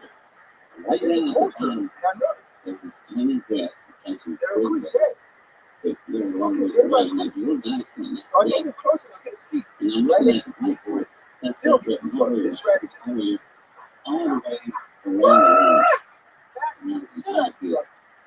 eventually he finishes, he walks away, and he looks at me like he's going to smack me. And I thought about it. Wow. If you want to leave, it's a good pussy. Don't worry about who's watching. The thing I thought about was, I might fuck you, but I couldn't see after that. What the fuck? Oha! All right, Oha. So you saw some guy doing what? I'm sorry. Buff-ass rat fucking rat. You saw a buff-ass rat having sex with a raccoon. A dead raccoon. Is this a true story? Why? How did you make this wild tale up? This is like a horrible pitch for a Pixar film. It's an episode of the Boondocks that make it. One of my first jokes I ever wrote, and I didn't even know how I came up with it. It was like in March. And in his defense, he usually has a stool. Usually what? Just repeat that again. He usually has a stool for him. He's doing the joke about the rats fucking the dead raccoon. Is that true? Do you normally do an act out if you're on the stage? I mean, I'm actually second time I ever did do it up on mic. Oh, okay. Well, welcome. Second time ever performing. Where was the first open mic? 2 times a year ago, and I did my first open mic in San Diego a couple weeks ago. Oh, okay. And how many people were in the room in San Diego? By the time I performed, that was last 6 people. Wow, that's interesting. So, tell us more about you, Momo. Where are you from? So, I'm African. Really? What kind of African are you? There you go. African Somalian. Oh, Somalian. I was raised most of my life in Sweden, Stockholm. Oh, you can't. All right. So you're from Somalia. All right. What was your child? How long have you been in America? I've been here 12 years. 12 years. Okay. You came with the whole family or just you? Just me. I like to make it myself. This is my aunt in Seattle. Wait, what about Seattle? I'm in Seattle. Okay. Why Seattle? What made you pick there? My family was there. Your family was in Seattle? Yes. Oh, your aunts. Okay. And what do your parents do for a living? My mom doesn't work. She lives in London. And my dad lives in Stockholm. He's a bus driver. Stockholm, Sweden? Yes. Oh, okay.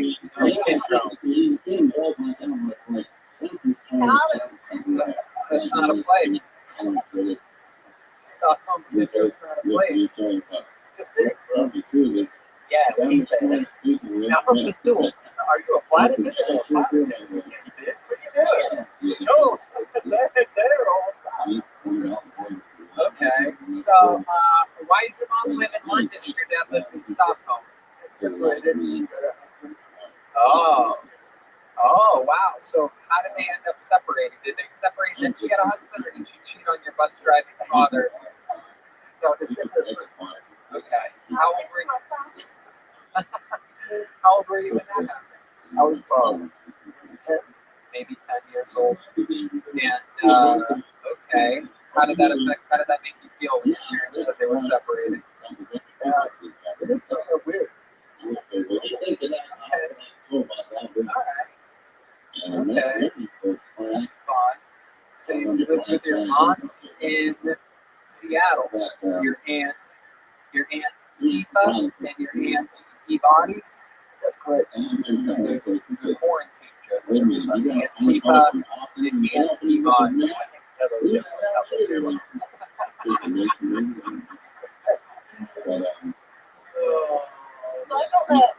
Oh my goodness. Samoa, how's your love life been since you've been here as an American? You're single right now, but you still get away with a white woman? Wow, that's what you're into. You are black. Right. A lot of white people are into fat asses nowadays too, though. That is, it's like rap music. It used to be just black people were into it. Now everybody's into it. Yeah. Yes, white girls figured it out. Back in the day, the only way for a white girl to have a fat ass was by eating a lot. But now they've realized there's one exercise called squatting that in which you can actually grow an ass. Or you can get it done. Yeah, implants so cheap. Next to it's like 2 chicks for like $500. Dr. Rabbi.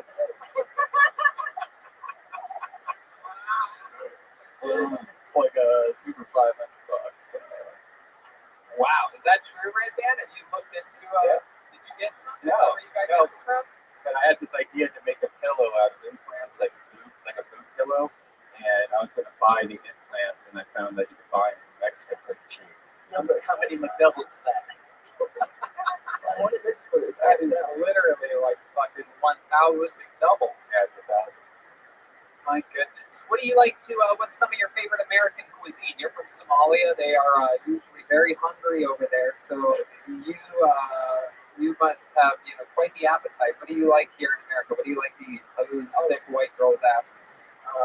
Chicken. Chicken. Oh, wow. I like waffles. Shocking. Steak. Chicken, waffles, steak? Everything except for pork. Oh. No pork. I'm Why no pork? I'm Muslim. Oh, you are? Okay. Heck yeah. So, my soundboard has like every single one of them. Do you have a Muslim sound effect? Yeah, let's get it. Where's it? Okay. All right, that's enough. That's very long. Please blur my face on this part of the episode. All right. So do you, do you have like a Muslim church that you go to? What are those called again? Yes. What do you have? I don't have one. I should find one. Okay. All right. You ever take any flight classes or anything like that? No. Okay. All right. If you had to kill one race of people, what would your race be? Which one would you pick? America is an option. Just the shitty racist Donald Trump. Wow, look at that. That's very interesting. You would just pick one human and you chose the president of the United States of America. All the racist people. All the racist people. Okay. That's cool. Have you met a racist since being here in America? I think I met a lot of them. They just don't have the balls to say something like that. They don't have the balls to say something in your face? Yeah, it's weird, bro. Yeah, that is. Here's your moment. What? What? I said, here's your moment. He's never met a racist face to face. I said, here's your moment. Oh, he knows what's going on. This guy's built like a fucking microphone over here. It's built like Bob Barker's microphone. This thin, very thin and very black. Microphone head? Yeah, for sure. So no one's ever been racist to you in America, but the people that you would pick first to kill are the racists. You've never had anyone be racist to you face to face? 12 years here in America. It's pretty good odds. Yeah. I mean, living in a big city helps. Living in a big city helps, but that also means that you're around more people that could be racist. It almost seems like a lot of the racist people live away from the big city where they wouldn't have to be around other races. I guess I'm lucky. Oh, yeah, maybe you're lucky, or maybe racism is an overexposed storyline in the modern media. Oh, you're welcome, Mr. President. It's always a pleasure.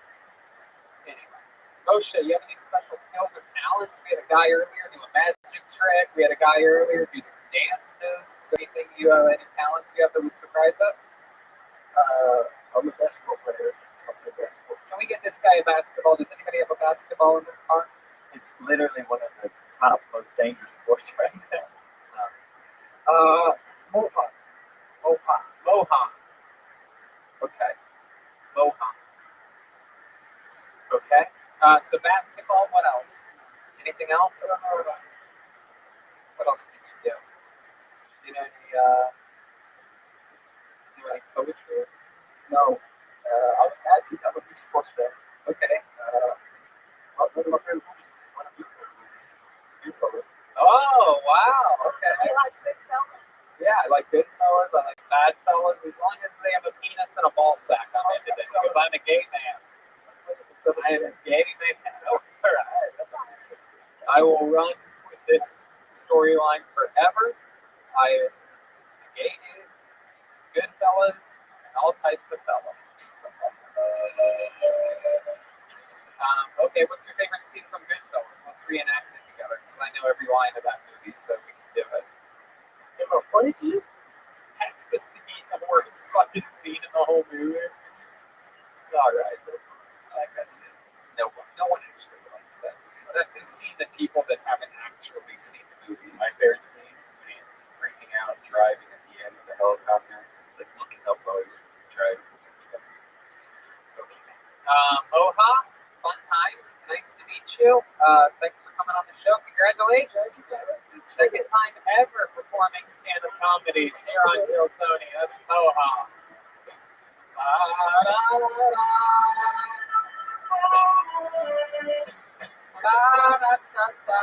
What? Where did you find that guy?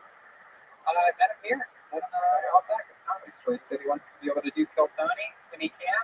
And if we select a few healthy people that would test properly through the rigorous testing system they have set up here, where they take your temperature one time, cross their fingers afterward, or crush their fingers, as Michael Mayer would say. I could pull it out of the bucket just to make it fancy, but I know who's left because he's the only other submission. This is a very funny man, recommended by Michael Mayer himself, ladies and gentlemen.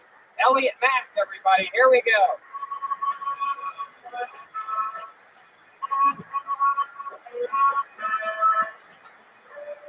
Here he is, Elliot Mack. So I have gay dads.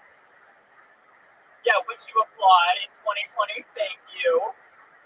But the rest of you make it sound like they just kidnapped me from a nuclear family when I was 8 and showed me hell in 10 hours a day till I turned out like this.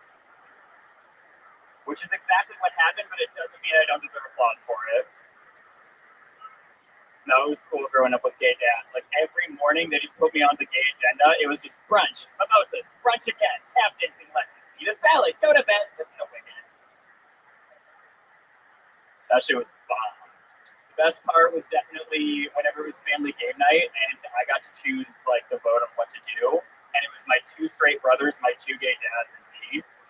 So I would just be like, all right, should we get Cubs tickets or should we see Wicked for the 5th time? Cubs tickets, Wicked, Wicked, Wicked. Oh my God! I know about popular. But then I'd get hit with a belt for singing off key, so it evened out to a regular childhood. Hell yeah. I love it. So good to finally have someone a little bit less gay than me on this show. Very exciting stuff. Nice to meet you, Elliot. It's your first time on the show, correct? First time, but how long have you been doing comedy for? I've been doing comedy 11 years now. Awesome. All of it here in Los Angeles? No, I grew up in Chicago, actually, and I started taking comedy classes at Second City when I was 12 after seeing Michael perform with A.D. Bryant.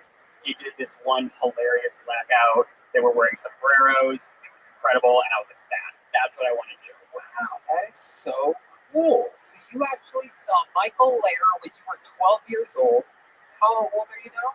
I'm 23. 23. That is fucking awesome. You saw Michael Mayer when you were 12 and you said, I want to do comedy, and now you've been doing it. He was fucking hilarious. Yes. It's been an amazing ride. He's something else. He's unbelievable. You find out who's putting the Gold Bond powder on Michael Layer's balls right here. It's a, no doubt indeed. I love it. That is so awesome. So how long have you lived in Los Angeles for? I was here for about 6 months, and then I went home to be with family for quarantine. And then I did, like the Mint open mic? Do you remember that? It was happening for a bit. It was this really cool open mic where you would open the door and like weed smoke would billow into your face. And I did an online like Zoom mic, and I got to see like all the other LA comics. And I've been thinking about not coming back to LA, and I was like, I need to be with this. Like, this is it. So I came back. I've been moving for the last month. It shouldn't have taken me so long to move, but I also had to decorate, so like that. Oh, that's hilarious. Oh, that's so funny. So you're a gay man. You live in West Hollywood? I did, but I hated all of the other people there. Yeah, it is a little bit wild, right? I'm going to share something with you guys. I saw 2 gay guys holding hands today. Ew. And I literally thought to myself, that is like the gayest thing that 2 gay guys can do. Oh, like nowadays, it's like 10, 20 years ago, you'd be like, if you saw 2 guys making out, you'd be like, whoa, that's gay, right? And then like, since then, it's like butt fucking, I think is the most gay thing 2 guys can do. But then it hit me today, in 90-degree heat, in the middle of the day in Los Angeles, you don't see any men and women holding hands. Like, to hold hands, you have to literally be like, I don't mind of making a puddle of sweat with our hands. We had to fight for that. We're going to do it, goddammit. It is. It's a hot day. That is incredible. And would you agree that that's an extremely gay thing? Oh, 100%. I was with this guy the other day, actually, and I guess there's a connection between us or something because we can't hold hands or he'll get a boner. You'll get a boner? Well, it's kind of like if he gets a boner, it's like a yawn. You know how that like spreads around? Right. Totally. Exactly. Hey, Gavin. So if you hold hands, he gets a boner, and then if he gets a boner, you get a boner. Exactly. And then if some other gay guy sees you 2 guys with boners, it's like, oh no. You can tell it's over like a mile away. The gaydar has a very long radius. Absolutely. You're telling me. I'm like a Doppler gaydar over here. I see it all. I have a tri-county gaydar. Boners spread like coronavirus in the gay community. That's right. We call it the coronavirus. Yeah. The old fucking. That would be so weird if straight friends that hold hands. Like if we went to go get some food together, we were all holding hands. What's this? Yeah. Just imagine holding Jeremiah's hand. Hey, I don't like holding anybody's hand. I've never been a man. All right, let's just try not to. No, absolutely. Yeah, let's start now. Hold hands. Absolutely not. I didn't like touching you pre-coronavirus. Not to mention right now. Look at that. Oh, look at the softest. Oh, look at that big, strong hand. Look at that, just shaking from fucking caffeine and nicotine, just vibrating. High blood pressure vibration. Tell him to wipe off Brian how you said holding hands. Red Man loves holding hands. Wow, jeez, that. Okay. So Elliot, how long have you been with this boyfriend of yours? It's kind of been like one of those things where just like whenever we're in the same city, it goes down. So like 3 times over the last 3 years, but now he's in Orange County and I'm in LA, so it's like a little bit easier. Yeah, I would love to tell you that like he's my Ellen or something, and we're gonna have 2 kids and 2 dogs, but probably not. Okay, but how'd you meet him? Originally Tinder, and then he and this other guy, like, we went to a bow and they like fought over me, and I was like, no, stop. I hate this. And they like tops or bottoms? How does that work? Is that a thing? Is that a weird question? I'm not saying another word without my lawyer present. Uh-oh. I love that. I love it. So is that how Tinder works? Like, do they have it separated, like in tops and bottoms or anything like that? You know. Oh, that's right. No, I just like I just play going. I'm deep in the closet, so I have to pretend like I don't know these things. I messaged you and you never replied. What happened? Yeah. No, I haven't checked my what do they call it, an inbox or a butthole? Nothing. Okay. All right. Man, this is my episode tonight. I'm just what they would call on fire. Somebody get their Gringo Bandito hot sauce because it's a spicy one tonight. Oh, kill Tony. Come on there. All right. Elliot, any special skills or talents or anything like that other than being a comedy veteran? Started at, what, 13 years old? That is fucking awesome, man. That is so cool. Chappelle, Eddie Murphy, all those guys. Thank you. Yeah. I was going to learn to play the ukulele for this, but I was like, So. Oh, man. How about anything else? We had a guy earlier that could dance. We had a guy earlier who did an unbelievable magic trick. He laughed a piece of plastic out of his hand. It's really impressive. I can do pottery, but like, you know what? Somebody break. Can we get a pottery wheel in here? A couple kilns. Kilns. Kiln and Tony. Welcome to another episode. Kiln. Oh, that got a lot. There you go. It's like it's funny. That's what I'll think. That's the moment I'll think of before I fall asleep tonight. Was Kiln and Tony. The big laugh. Right. Just as I'm crying and sweating myself to sleep. I love it. Elliot, let me ask you this before I let you go. Have you ever been with a woman or anything like that? Like only while I was sucking her boyfriend's dick. Is that true? You guys had like a threesome? Yeah, it was when I was in high school, and he was our quarterback, and we had all been like drunk bowling that night. We're like going off, and then they were like, "Oh, Elliot, like you have a hot tub, right?" And I was like, "Yeah." And we went back to my hot tub, and like he looked at his girlfriend, and his girlfriend looked at me, and then they both started changing like glances, and I was like, no. And then she was like, "So Elliot, what happens in the turn tub stays in the turn tub." Right? Wow. And then you bent over and he put his hands under your butt and went, so close actually. He put his hands in like the 2-finger of my elastic. Quarterback jokes. Exactly. He pulled me into his lap and kissed me, and then immediately, like clockwork, I just like grabbed her face and was like, "Out of my way! This is my moment." Oh shit. Yeah. Such his dick. Everything that you do, the fire in your eyes. And I have a big secret. Oh yeah? It was Gavin. Oh, there it is. Will you marry me? Ring around your finger. Do you have to let it linger? I want to marry you. We just work. Put my finger in your butt.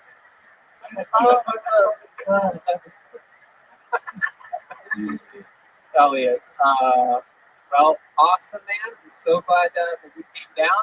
Come back anytime you want. And by come back, I mean have you go to Orange County. This is your boyfriend. You know what I mean? Come back. Thank you so much. Elliot Mack, everybody. There he goes. Elliot Mack, ladies and gentlemen. William, get away, man.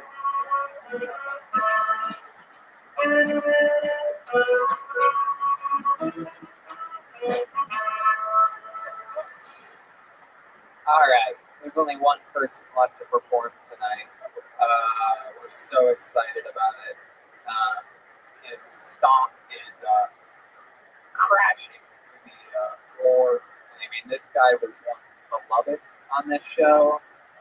He, at one point, was the only regular on the show. And then once he started to fade out a bit, I brought in David Lucas so that he would get his shit together and write harder and work harder. And then a few months after that, he started to crash again. We brought in Michael Lehrer, who absolutely started stealing episode after episode after episode. He upped his game yet again. And now he's crashing yet again, disappointing people from the management to the band to the host of the show to the other regulars. And now he's here to perform for you right now. Closing out tonight's show, William, the Big Red Machine, Montgomery. He's fighting off his bag here tonight. A lot of people disappointed in him. How do I fucking stand and talking to this? I'm kidding. That was my joke. I've been working on now, but seriously, Elliot and I had sex last week. We're expecting. No, I'm kidding. Darn, for treating this, probably Jeremiah might be my best set. If we're in Syria, we ain't talking about Jesus, we talking about Brandon. You ever watch The Sixth Sense? Because that's been happening to me this past week. Every time I turn on The Sixth Sense, I'm like, hold up, is that Brandon? If you're in the parking lot of the Comedy Store, please leave any excess syringes in the tip jar.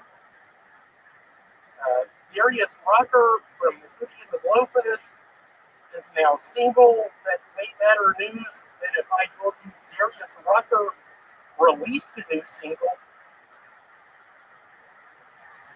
If they defunded the Ghostbusters, who are you going to call? That was probably my best. Can I say the next one? Yeah, you want one to work? Maybe that one will work. Go ahead. One to work on.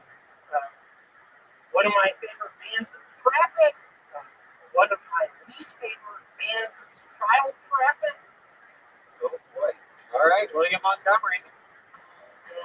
That was the set this week.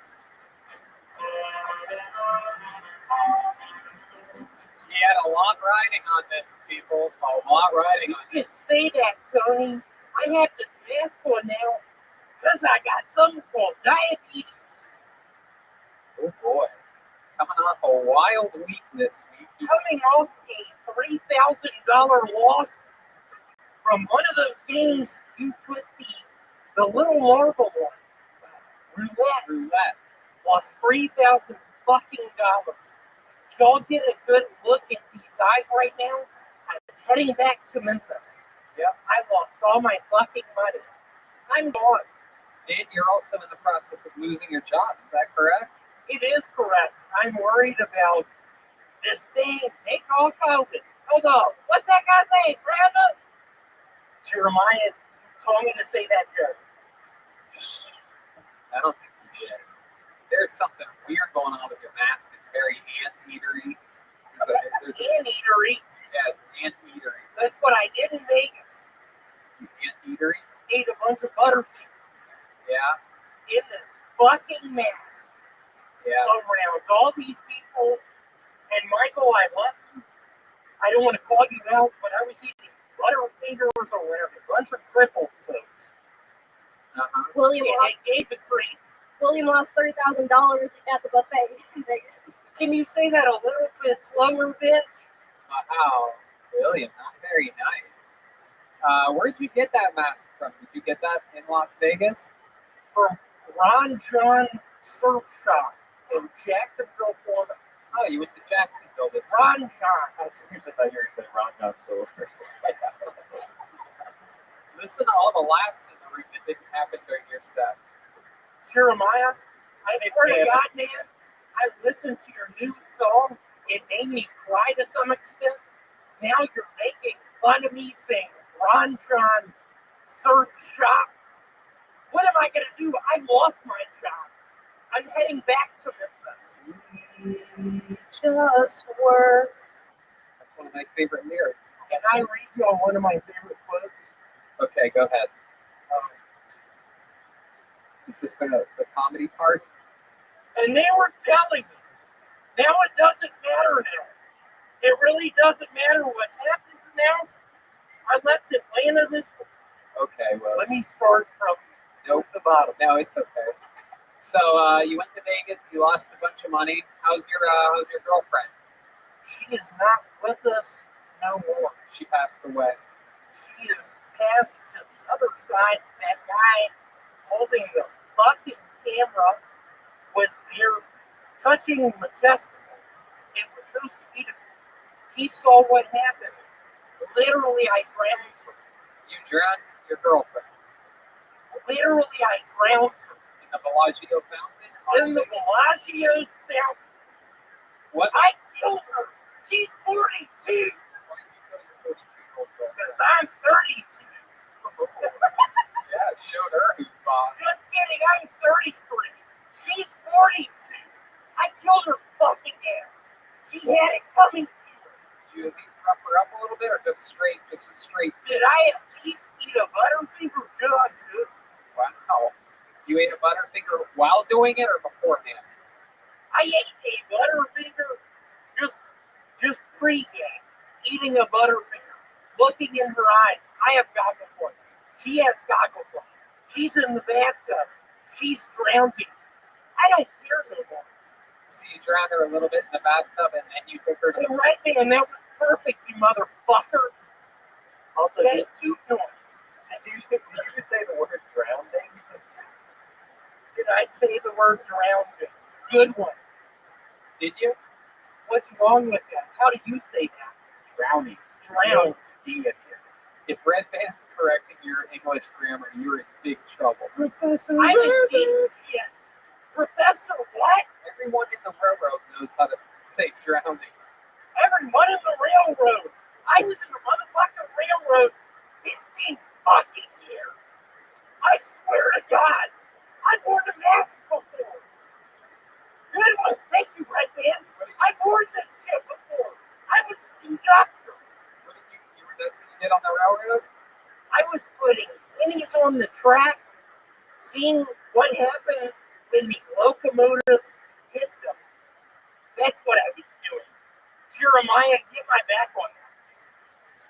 I got your back, and my name's Kevin. I like William better when he called in on the video. Thanks so much, bitch. You got me sick. Why do you think I have to wear this now? Where's the marshal on this plane? William, where are my bloodies now, bitch? William, you've been saying that you've had coronavirus now for 4 months. Have you had any symptoms at all? Yeah, I started losing in Chinese checkers. You're gonna have to check that attitude that they gave, okay? I started losing in fucking Chinese checkers, Tony, and I don't know what the fuck to do. Well, I've been listening to Skinner. I've been playing Chinese checkers. What did you bet on in roulette? Black or red on roulette? Black 22-inch Tahoe lifted. All right. That's what I bet on. That's what I was driving. Okay. Driving a Memphis Sticks. It was a little fun fact, a little inside information. William actually caused quite the scene last week around the Comedy Store. He was pacing around. He was talking very close to people. And you told me that. The pussies running this place really called me out. No, that wouldn't be the way. Right, man, is that what you're going to do, motherfucker? You told me to walk around. You piece of shit. Before you walk around. You told me to walk around. And now, Tony, you're calling me out for walking around. Red Man, you told me that, dude. I get it. You're from Ohio. You eat Wendy's. You're 28 years old. I trust you. Excuse me, your emotional carry-on is a little bit too large for this flag. Jeremiah, right here, what I picture is when I was in Vegas, just me and you being in sort of the top part of that hotel, just me and you being the guy killing everyone. And just me putting on your song. And you being like, William, nice stuff. Without you. And just reckless abandon shooting that AK-47 and me stopping shooting and me pointing the gun to your fucking head. That's tonight's episode. There goes William Montgomery, everybody. There he goes. Go ahead, William. All the way to the back, William. Straight back.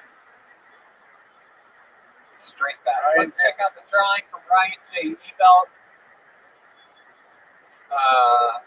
While you all sat around doing nothing, he drew this.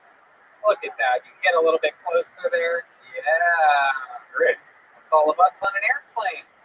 In honor of the flight attendants and, of course, your pilot, Captain Hinchcliffe, with my first officer, Brian Redband. Okay. We're going to be taking off for another, we'll see you next week. Shout out to those of you in the parking lot that were awesome enough to join us here at the Comedy Store, making history in this 100-year-old building. You know, we're making it happen, fitting things into the proper slots here. Hoping things get better sometime soon. We have William Montgomery in charge of making the new vaccine for COVID-19, so I'm expecting a cure now any second. You go that way, all the way back, all the way there. There you go. And stand there once you get there, all the way. A lot of fun stuff happening. We'll be back next Monday with yet another show, which is exciting stuff. Shout out to Vito's Pizza, RyanJBell.com, CavemanCoffeeCo.com, and Lucy.co. Get off your cigarettes and your vape pens. Go to Lucy.co. Use the code KillTony, and they will literally let you try their product for the minimum amount of money by law.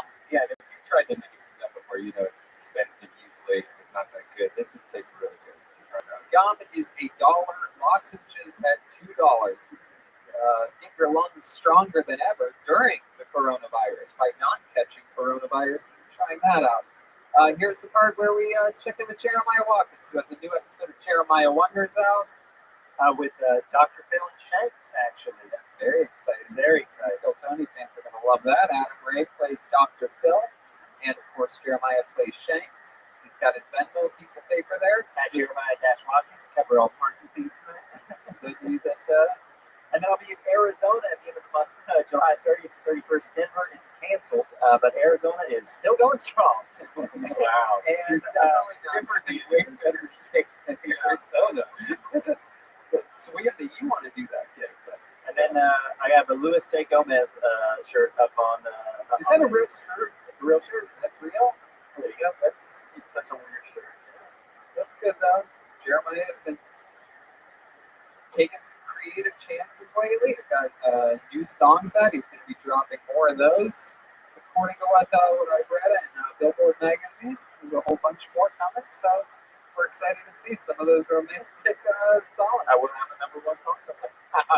You know what? I agree. You put those energies out there, and people that believe in hope will clap at that. How about a hand for Jetski Johnson, everybody? She was here tonight.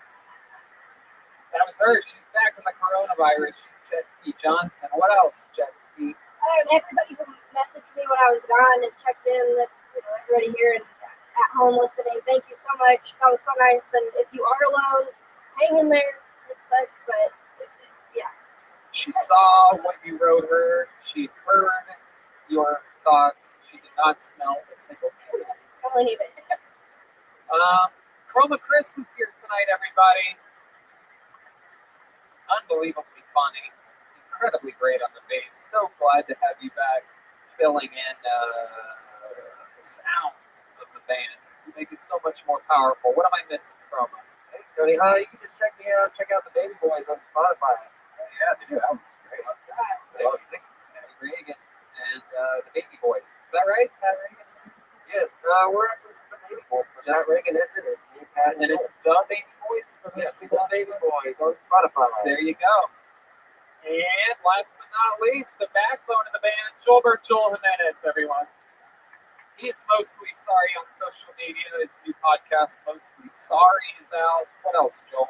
Yeah, we're going to drop it on Wednesday this time since we'll be working tomorrow. So we'll see you Wednesday at 5. Me and David Geary. I love it. Big thanks to David Geary, guys. Yes, big thanks to David Geary. He's got a tough gig, and he really helps us out tremendously on this show. And sometimes, there it is. It's right there. Oh, I didn't even recognize. And we love him very much. It's such an important role, and we care about him deeply. He's at MF David Deary on all things social media. Catch him working with the great Donnell Rawlings, and he's really good on Joel's podcast. Yeah, he's great on Joel's podcast. Works with all the funniest people, and we absolutely love David Deary. He's a great comedian, a worldly traveler, and just an overall great guy. He keeps us safe. He's strict about the coronavirus. I remember we were driving to the ice house that first week, and I was saying all this shit's bullshit and everything, and you're like, no, Tony, this is a really big deal.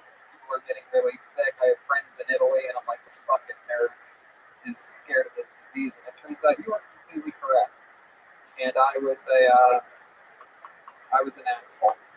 Yeah, I've been an asshole a few times. Hey guys, check out my show, Virtual Redman. If you like virtual reality, I play a bunch of virtual reality, and it's fun. Same with me. My new side project, Roastmaster Class, is booming over there. I just had an episode with Sarah Tiana drop where we went over for the first time ever, anywhere, the unheard Ann Coulter script that was controversial and talked about on many platforms, but never heard before. We went over it, and fun episodes out. Benji Aflalo, David Lucas. This week I'm interviewing Jesse Joyce, the former writer for the late, great Geraldo. So everything roasted is happening over there. That's at patreon.com/hinchclick for that exclusive content. Thank you, Gino, again, Speedweed, and Betterbox Studios for keeping us holed up during the majority of the pandemic. RyanJEvil.com for prints, and Michael Lair Comedy for all the coolest merch. And thank you, audience, in the Comedy Store. And the Comedy Store. Thank you, everybody.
Hey, this is Redman coming to you live from the world famous Comedy Store main room for a brand new episode of Kill Tony. It's Tony Hitch. Yeah, what's up? We are live. Good to be here. Exciting stuff. And here we are for another fun episode of Kill Tony, brought to you by our amazing sponsors this week. And here's a little bit more about them.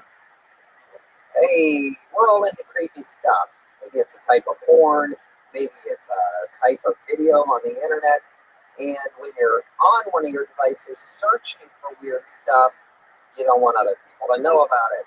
So you're probably thinking, why not just use incognito mode? But let me tell you, incognito mode does not hide your activity. It doesn't matter what mode you use or how many times you clear your browsing history. Your internet service provider can still see every single website you ever visited. That's why, even when I'm at home, I never go online without using ExpressVPN. It doesn't matter if you get your internet from Spectrum, AT&T, Verizon, Comcast. ISPs in the U.S. can legally sell your information to ad companies. ExpressVPN is an app that reroutes your internet connection through third secure servers, so your ISP can't see the sites you visit. ExpressVPN also keeps all your information secure by encrypting 100% of your data with the most powerful encryption available. Most of the time, I don't even realize that I have ExpressVPN on. It runs seamlessly in the background, and it's so easy to use. All you have to do is tap one button, and you're protected. ExpressVPN is available on all your devices, phones, computers, even your smart TV, so there's no excuse for you to not be using it. Protect your online activity today with the VPN rated #1 by CNET and Wired. Visit our exclusive link, expressvpn.com/KillTony, and you can get an extra 3 months for free on a 1-year package. What a deal. expressvpn.com/KillTony. That's expressvpn.com/KillTony. expressvpn.com/KillTony to learn more. Hiring can be difficult, but if you're a company that's currently trying to hire, you face new difficulties. From safely reopening your doors to finding the right person for a specialized role, Housing Wire could relate. They needed to hire an ambitious reporter to cover news stories on the U.S. mortgage and housing markets, so they turned to ZipRecruiter. ZipRecruiter's smart matching technology finds people with the right experience for your job. In fact, 4 out of 5 employers that post on ZipRecruiter get a quality candidate within the first day. And that's how Housing Wire found Alexander Roja. Alexander never imagined she'd get a reporter job in the midst of COVID-19. Hiring was frozen, and the idea of looking for a job was discouraging. So she created a profile on ZipRecruiter. ZipRecruiter matched Alexandra to Housing Wire's reporter job because her degree and writing skills were a great fit for the role. Housing Wire received her application only 4 hours after they posted the job. And a few weeks later, Alexandra started her dream career. ZipRecruiter helped Alexandra find the right job, and they helped Housing Wire find the right person for their role fast. See how ZipRecruiter can help you hire. Try it now for free at ZipRecruiter.com/KillTony. That's ZipRecruiter.com/KillTony. ZipRecruiter, the smartest way to hire. Glad to be here. Very exciting stuff. A very fun show lined up for you here tonight. And let's just jump right into it. Of course, there's no guest on this episode. However, everybody, there is a band. And it's also Ryan J. Ebelt sitting right there in the audience. That's true. Ryan J. Ebelt draws every episode. We're going to check in with his drawing later. All of those are available at RyanJEbelt.com. We're all filled up on delicious Vito's Pizza, special baked ziti night tonight. What a fiesta. We have the great David Deary here with us, the great Gino from Speedweed, who let us coop up at Betterbox Studios for the majority of the quarantine. And delicious caveman coffee. Yeah. Can't get enough of those. Say, can't get enough of those guys. Damon is here up in the bird's nest, keeping an eye on us, making adjustments smoothly to the lights. And we're going to have some fun tonight. So let's bring out the band, shall we? Every week they commit to being different characters. We never know what they're going to be. Let's all find out what they are this week together as I bring up the best damn band in the land. It's the Kill Tony Band. Jeremiah Watkins, Joel Jimenez, Jetski Johnson, and Chroma Chris. Here we go. Let's all go to the lobby. Hey, let's all go to the lobby. Yeah, let's all go to the lobby. Here they come. Here they come for sure. Any second. Uh-oh. Come on in. Oh, look at this little one. Spunky little energy. Get out there so the cameras can see a little lady. You're being blocked by this guy. Hey, look at that guy too. Wow. So this one has great energy.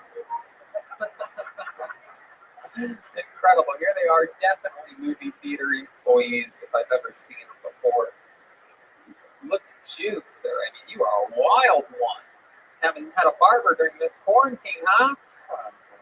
What's your name? My name's Spencer. We've met once before. I also work at Blockbuster. Oh, you still working at Blockbuster part-time? Yeah, it's the last one. Yeah, that's in, where's it, in Florida? Something like that. And how about you, little lady? You came out with great energy. You seem like you're not burnt out or anything. What's your name? My name is Jen. I'm 16 years old and I'm an aspiring actress. Jen, I can't believe you're 60. 16. Oh, 16. But I can play 16. I just heard that. My goodness. 16. And what's this young magician's name back here? Hello, my name is Britt. And people say I'm the spitting image of Johnny Depp. Yes, they do. definitely a spitting image of Johnny Depp. Maybe after he found poop in his bed from his ex-wife. And clearly back here we have what appears to be fucking Adolf Hitler's attention deficit nephew. I keep getting this Adolf guy. I don't know who this is, but my name is Snort. I just moved here from Eastern Europe, and I am 62. I get the only job I can at movie theater. Snork. Snort. I love the snorts. S-N-O-R-G. Yeah. Snorg. What part of Eastern Europe are you from? The east part. What country? East. It's been so long since I've gone. Doesn't seem like you've been gone long with that thick accent. I don't talk much. I work in the movie theater. What do? You tear tickets? I do it all. That's what I do. Oh, okay. So we got Spencer, Jen, Brent, and Snort movie theater employees, fully in uniform. Theaters got closed this week, even though they've been closed. Really, California didn't close really anything, just nail salons, massage parlors, and card rooms, for those of you that are going to card rooms a lot. Well, Hallmark, right? We've been hooking up N64s privately inside AMC and just playing Mario Kart. That's pretty cool. Wow, it's not even playing a new system, like a 15-year-old system. Well, let's just jump right into the show, shall we, everybody? Going first, yet again, a murder on this show. One of my favorite comedians on the planet. I love his style. I love everything about this man. One of my favorite people just in life and in the history of this show. I present to you to get things jolted right from the start before we go to the bucket with 4 pre-selected names in there. Make some noise for Michael Lair, everybody. There it is. Here's Michael Lair. I'm not mad at Tanya for creating fun in their life. Tanya throw me out this darkness. If you look in the window of a Chinese restaurant, no hours, no name, just 45 ducks. No one takes more pride in their work than the Chinese duck maker. They spent so much time coming to America just to say, I bet it all on duck. Screaming to the guys, crispier, crispier. They don't even call them windows in China. They call them duck monsters. The duck monster is the mascot of the Peking Duck baseball team. China might have ruined civilization by bringing the coronavirus, but man, do they make a motherfucking duck.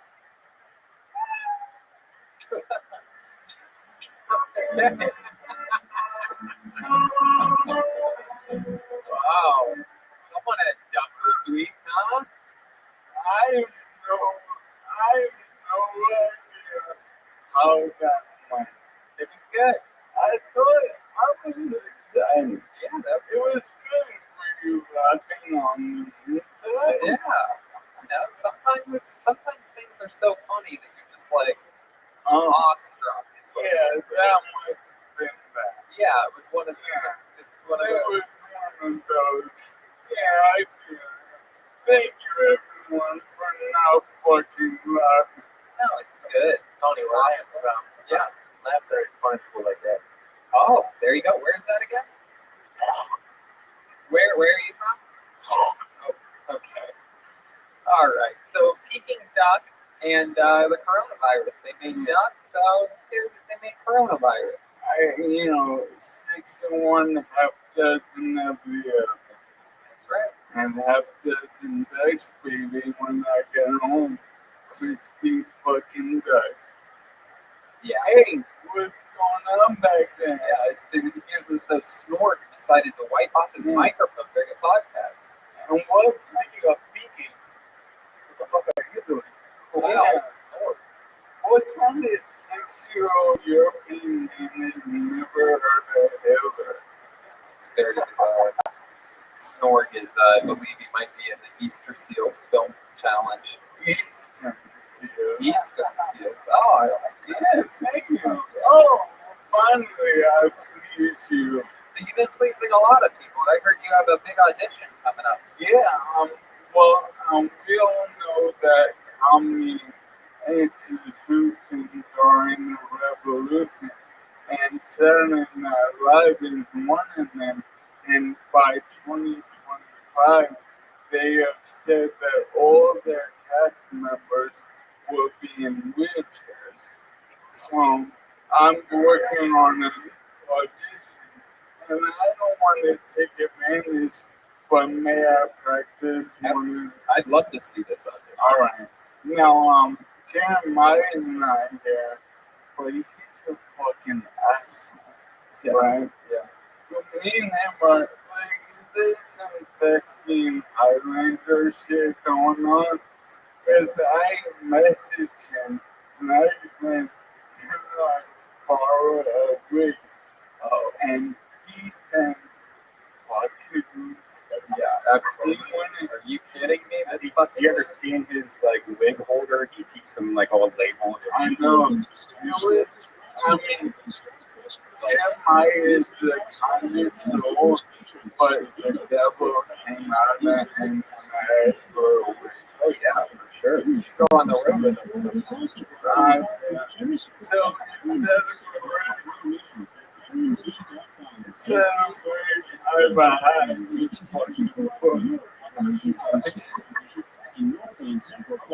Yeah, we got time.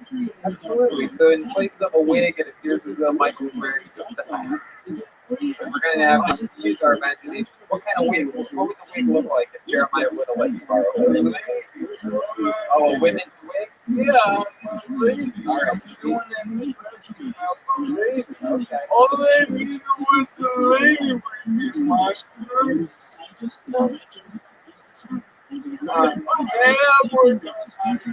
Here we go. All right. This is my camera. Yep. Yeah. All right. So when you go this, you go. That's the now music, but yeah, you can stop it. Yeah, I agree. The reference. Yeah. I think that I get it. Now, all you do is go. Hi, I'm Michael Jen, and I'm playing this character, and you give them a little tips. So, hi, I'm Michael Jen, and I'll be doing the impression of Ashley Love, who's on my t-shirt. I'm not going to want to see Benjamin, number 10 on the Council Town list, and currently nursing industry. Oh, it is. Now, Ashley is, she sounds like a Disney princess, but she's a beast. She's both beauty and the beast. Here we go. Let's do that. Oh, what's right here? What? I was really happy. I got the first round TKO. But ultimately was to be expressions as quickly as possible. I was hoping you would all wrong. Excuses not for it. But I got that feeling that you anyway. So I'm happy for my team. There was one point where I was up against you, and I looked at her teeth, and I thought, man, I love you. I love those bitches. I got the win on you. I'm just happy. I want to push it so hard. I want to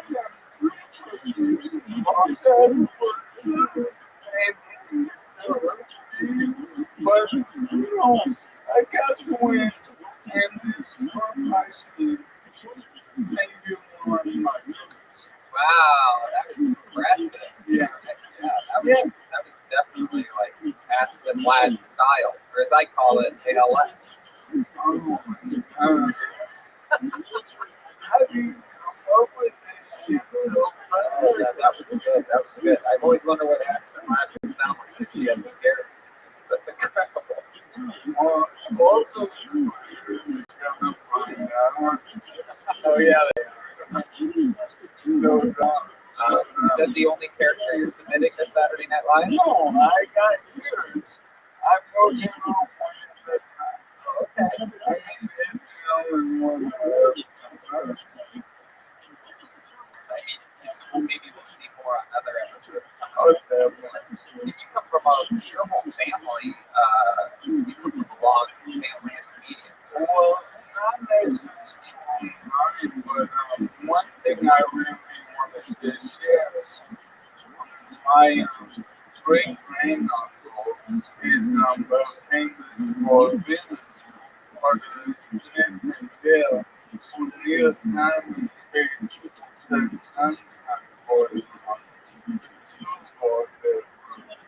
but one of them was spent in jail and they were together for 70 years, and they were like an Aberdeen as solo type, but they grew up and met in their Jewish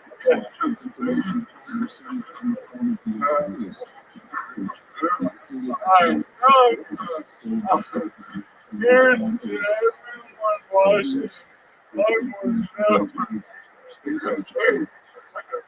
ever do anything sentimental or serious against fucking monster.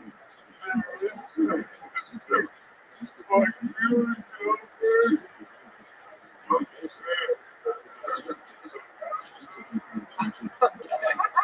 I love it, man. Yeah, but I relate to your famous for Billy, but they live in the Jewish ghettos in Europe with George Burns in place Seattle. So it goes real far back. Those pictures that I gave you are like, Oh yeah, you did hand me a folder of pictures. We go over some of these pictures. I don't know. Is this really your? Yeah, no, it's not a bit. That's my great grandmother. That's your great The grandma. one with Jeremiah. Oh wow, this one sort of looks like this one here sort of looks like a sword. Look at that. Is that your It's me. grandfather? I love swords. And we have these guys from Zero's days. It's wrong. Really, really enjoy me. You are good. We're gonna put these on the YouTube and show the people. This is who, your grandfather, your great grandfather? My grandma's uncle. Oh, your grandma's uncle. All right, it's a little bit more distant of a relative than I'm. Fuck you. Fuck you. Who's in your family? I don't know if you know this, but my grandfather built the Pennsylvania Railroad. Really? Yeah, What? he's the designer of it. Oh, what about the BNL?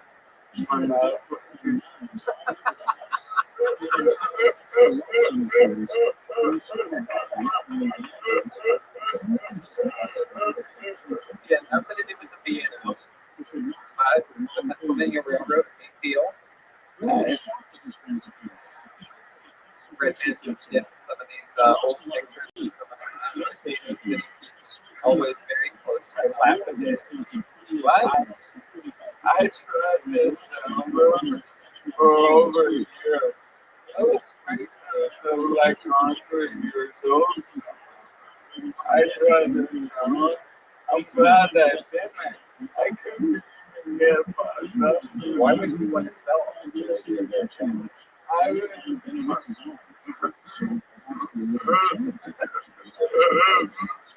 I mean, You were a drug addict. yeah. Weed money. It's just fucking. You have an incurable disease. You think you might start selling stuff in like the last, I don't know, I don't know what I would do if I had incurable disease. You're planning like an auction towards the end or something like that? I've used on my show. Yeah, I've already sold. That's true. My price is mine.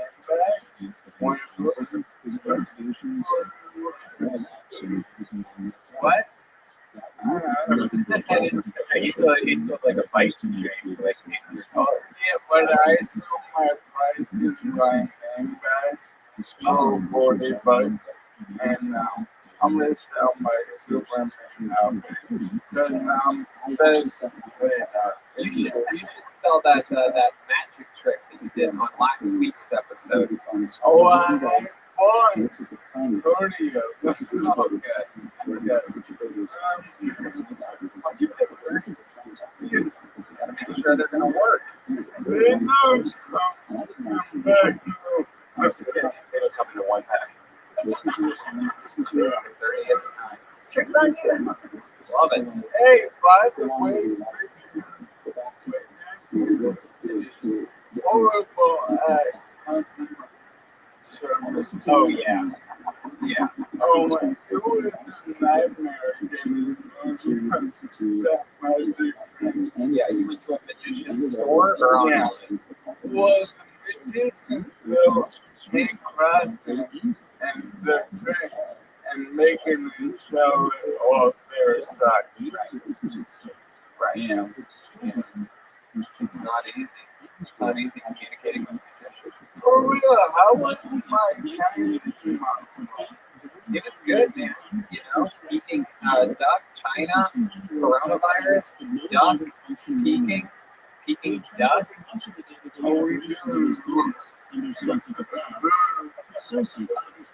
Speaking of ducks, you ever play duck goose? Oh yeah, not anymore. Yeah, You always win.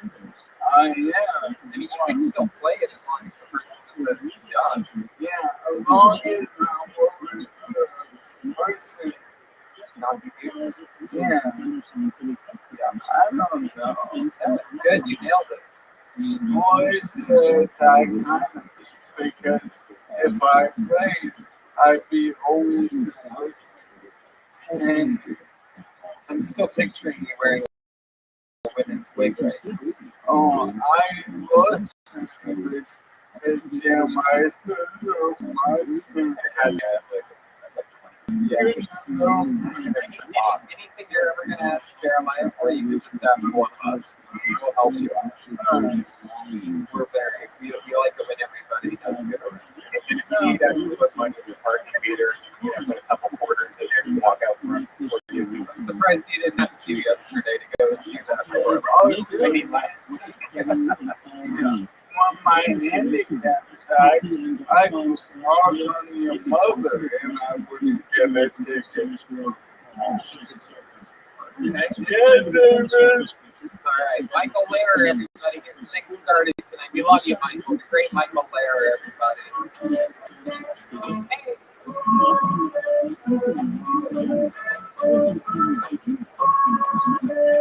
Fuck yeah. Spencer, Jen, Brent, and Snort. Golden.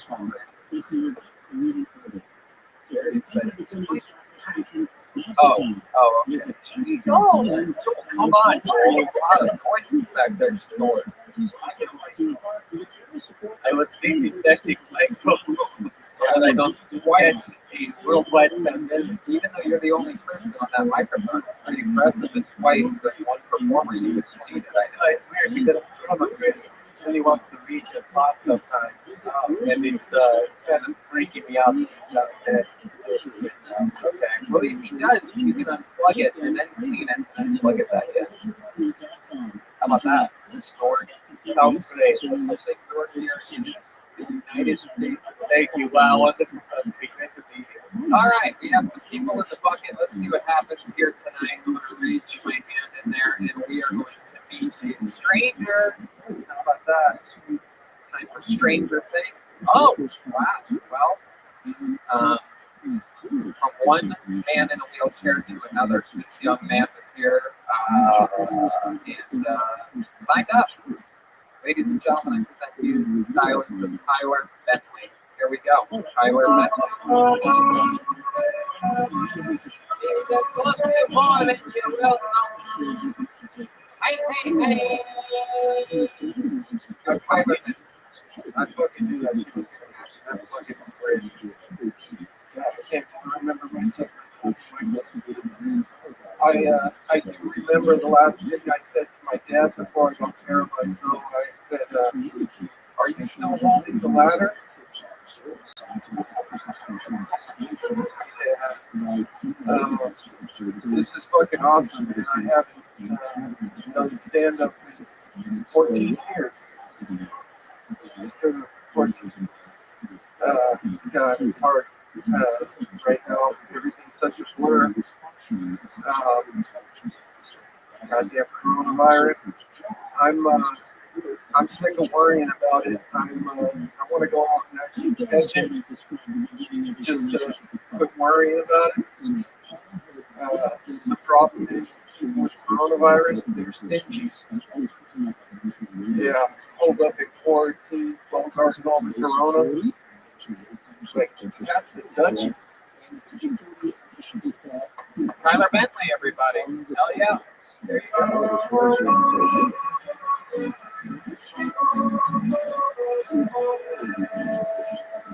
Hey. All right. Tyler, that was fun, man. I knew I was going to go after Michael there. It is weird. The bucket has a mind of its own. That is wild. I love your holding the ladder, Jeff. Very fun. Stand up, coronavirus, paralyzed. Is there just being regular paralyzed? Does that cause a bigger threat for coronavirus in some way? Like, I mean, every spinal cord injury is different. Yeah. Like, I broke my neck, so like I have very little function. So I have compromised lungs and smoke cigarettes. So yeah, I'm not guilty. Yeah, probably. And I don't have to worry about it. Being paralyzed can take your balls away, though. They're out here. Maybe your balls don't. I can't feel them. But they were. Where do you lose feeling at? Below my, right below my chest. Damn. How did that happen again? Snowboarding. Okay, yeah. So you've been on the show. We've talked about this before. Yeah, but I like to lie about it. Okay. What do you like to say sometimes? My favorite is David the Bodybuilder Girl, and I was performing. I mean, this was she squeezed my neck so hard it broke. Kind of linguist. I love that. And that was 14 years ago, the snowboarding accident? Were you doing like some wild trick or something like that? Or did you just go too fast off the jump? Damn. Trying to do a regular old jump, no like flips or anything? No, I wasn't that good. Right, obviously. Right? Okay, well, that's fun. So what have you been doing during this quarantine? What have you been watching movies, Netflix? What's your favorite stuff you've caught during this? I watched a good one last night, Son of a Gun. What's that? Gold heist movie. Ewan McGregor. Robert. I watched some of the shit we just all put together. It's like everything feels like the same thing. Yeah. Anyone watch that? What is it? No, what's that on? What is it, Ryan? Greyhound? Greyhound. Ryan's talking in his head. What's that called? Strong. Greyhound? Greyhound. I love it. This time he said Greyhound again with his head down and then lifted up his head like on the asshole. Trolls 2. Have you seen Greyhound? Any of the movie theater people? No, I don't want to. My goodness. How about you, Jen? Have you seen Greyhound? Greyhound, because what's it called? Oh, shit. So what else other than watching movies? What do you do for food? You cook yourself or you hosting? I got food too. What snore? Yeah, you put yourself in a boiling hot water and like, ow, and then you add some salt and it's done. Yeah, cut on my heat so that it's over. Ready real quick. What the fuck did you say, snort? Earlier? What did you say? You asked me. Now showing, Tony's angry. I said, why would he cook himself? What he said, because he has no food.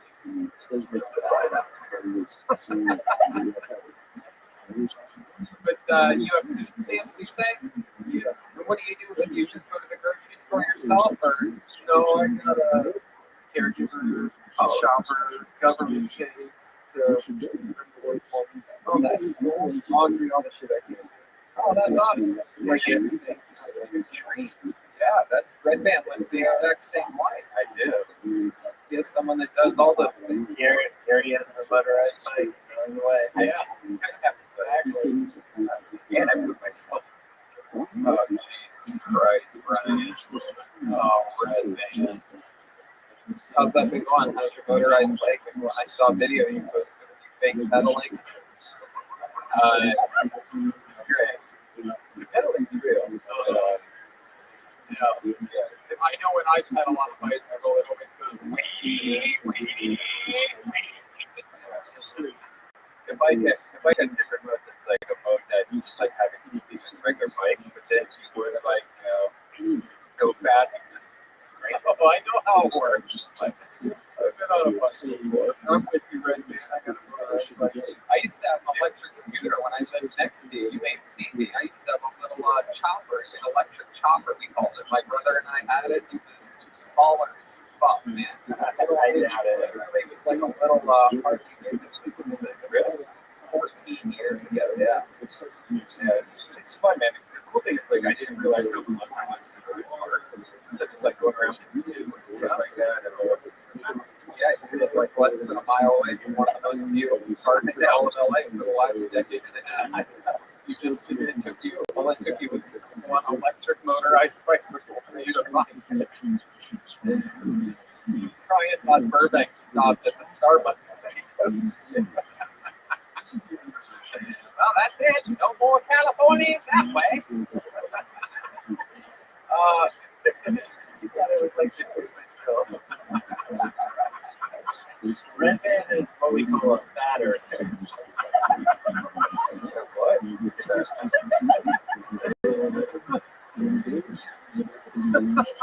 you a fat earther, dude?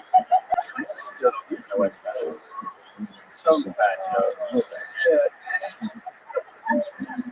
Oh, Kyler. Any other fun facts about your life we should know about? I like to draw, and over quarantine I drew a picture that I brought Ryan J. I do draw one because I drew him. Oh, this is awesome. Holy shit, no one draws Ryan. This is an interesting moment in the history of the show. He's not even going to look up. Ryan's just mumbling the word gray into his drawing for gray. It's a fucking great. He's a pretty interesting looking character. Yeah. First person to ever draw Ryan J. paralyzed from the chest down. Whoa! Look at that, Ryan. Accurate. I think Ryan's perhaps he's seen it before. Either that or he has no respect. I know. Let's reenact what Ryan just did. Ryan, he actually drew that with his feet. Yeah, I showed him it earlier. That is very impressive. Now, is drawing something you've always done, or did that mostly start after the accident? No, I've always been artistic. That's really good. That's really learning how to hold a pencil, just like my hands are partially paralyzed. I can't use my fingers. So learning how to hold a pencil or a pen and basically learning how to control and get the detail that I like. I mean, it's not as good as I like it to be, but very fucking impressive, and it shows a lot of art. It's a very important thing to do to draw Ryan J. He's drawn us, I believe, over perhaps, 400 episodes of the show. How many do you think you've done, Ryan? Oh, definitely over 300. Kyler. Awesome stuff. Very fun performance and a very fun interview. Thank you so much. Thank you, Kyler Bentley, everybody. Kyler Bentley. He just did good on the show. Just what do you know? Hey, Tony, can I say, I just got a text from Jeremiah, and he read the DMs between Michael and Jeremiah, and Jeremiah said that you can help him out if you needed that. So, yeah, I'm reading the DMs right now. He screenshotted something. Yeah, that's interesting. Spencer and Jeremiah seem to have a little bit of a bond. Michael, are we missing something here? Okay, I think we need to get to the bottom of this. Yeah, Michael, are you getting your phone out? You getting this? Okay, Detroit capture this. Can that light swing to where Michael is? Yes.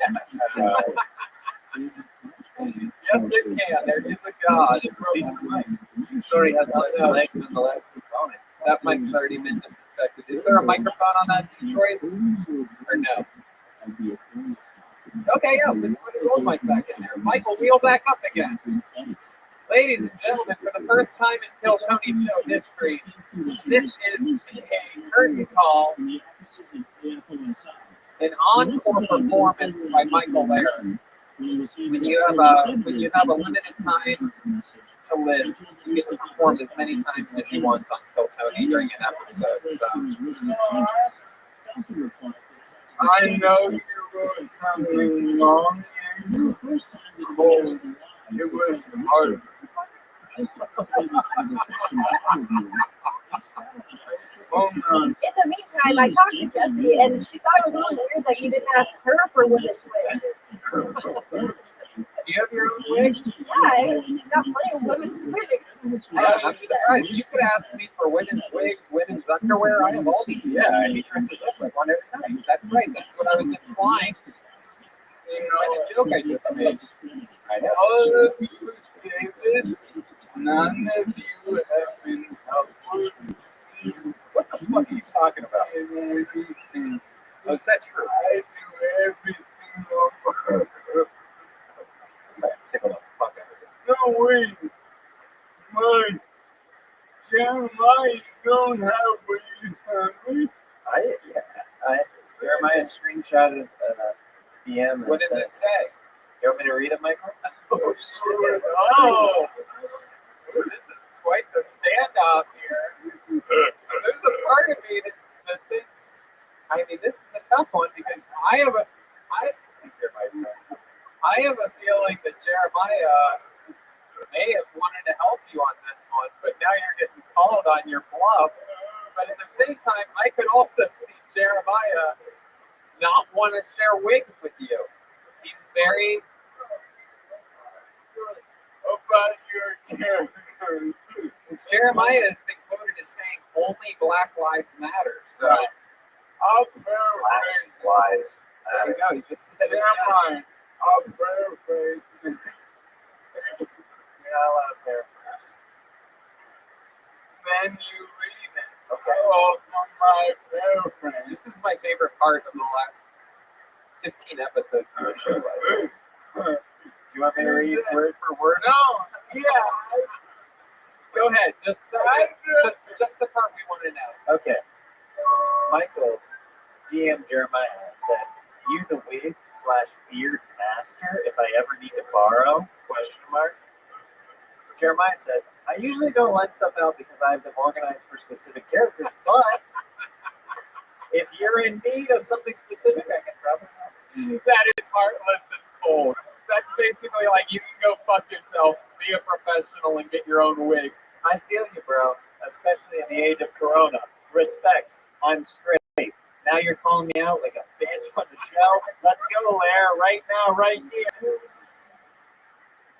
Kids do not change bitch. Wow, you guys should have a fist fight. I got my monkey on Michael Lair. Slap off. Oh, Look how, here's the problem. Look how fast I'm on. For real. Let's see it.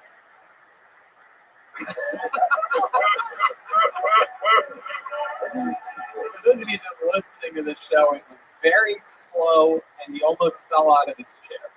It blew my hair back on the other side of the stage. We all agree I was right. Absolutely. Michael Lair wins this one. You just started something that you shouldn't have started there. Oh, shit. Look at that. He's going to give you a wig with fucking, smallpox on it next week. All right. The only thing I love more than Michael Lair on this show is Michael Lair twice on this show. So there he was again, the great Michael Lair, giving us more very compelling, interesting times. Shout out to Jeremiah Watkins for sending in the screenshot of the DMs, giving us some of the inside baseball behind the characters of Bill Tony. I pulled another name out of the bucket. This young lady became famous on the show in Ventura, California, being pulled out of the bucket on both episodes of that show. Fun fact, those were the last two shows in front of a live audience, and she's back. Ladies and gentlemen, it is Blue Ball is here. Blue Ball. Hey, no. Here's Blue Ball, everyone. I'm so happy to be at my house, but I have to say, being quarantined at home wasn't that bad for me. I kind of made the most of it. I mean, I had struggles for sure. Like, I struggled between like what Netflix show I was gonna binge, or what are the 27 podcasts that I'm gonna watch while I rub one out. And actually, that's pretty much where everything turned into. Is I broke my own personal record many times, and felt like, wow, I didn't think the pandemic was going to go on for that long, and I burned myself out big time. But I hit my masturbation threshold. Anyone else? No. Okay. Well, yeah, I thought it was. I thought I broke myself, but then I watched the comedy stores benefit for the employees, and when I saw Bobby Lee's butthole. Yeah, what happened when you saw Bobby Lee's butthole? I gotta know the end of this. I definitely started to get kind of warm, but I lost my shit when I saw Joey Diaz unfold this fucking. All right, let's move on. Play some music, guys. Let's end that. She saw Bobby Lee's peeking duck. You know, this is like your fourth or fifth time on the show, and I think every single time you talk about your bubble. Not every time. Not every time. I mean, I don't know. It might be every time. But you're very sexual on stage. I am who I am. Yeah, you're a sexual woman. Now, is that true that you I can only get laid though. Is it true that you masturbated a lot during the quarantine? Yeah. Is there really? I know you were making jokes there, but is there something that you watch, or like I know I don't think women, perhaps maybe it's just a stereotype that I'm not correct about, but no, I'm pretty good at doing it. I've got it down. But, do you use your imagination, or do you watch stuff? Now showing Avatar. Sometimes it's watching something, but there's like a lot of crazy shit on Netflix and wherever now that is straight up porn. Like what? This show called, a movie called Love, but it's not the love thing, it's a movie. Jesper Nolan. Yes, thank you. Oh, a snort, you know? Yes. Jesper The opening scene is full porn, and then the whole movie is full porn. And that's the type of stuff that you like to rub it out to? No, actually, I was kind of shocked to see that whole thing, that I actually watched the movie. But no, I don't really need visual, I just kind of need to look at. And what do you like use something in particular? You seem like the kind of lady that would have like one of those like big giant vibrators or something like that. No, I or like a mace from the castle. No, anything like Fiddlers. sometimes just a tight pair of pants works. The tight pair of pants. The noise. That's the noise of a tight pair of pants, right there. I'm just saying it's not one thing. It's just lots of things. Right. It's mental. How long does it usually go in? You ever seen the movie Flubber with Rothschild? Flubber? Yeah. No. That's sweet. I'll put that on my watch list of things. Oh, okay. So that's fun. Have you hooked up with anybody during the quarantine? No, not at all. Are you kidding? Right, so you say that like that was like a very like over the top answer. Yeah, Are you being sarcastic? No. I've been very isolated.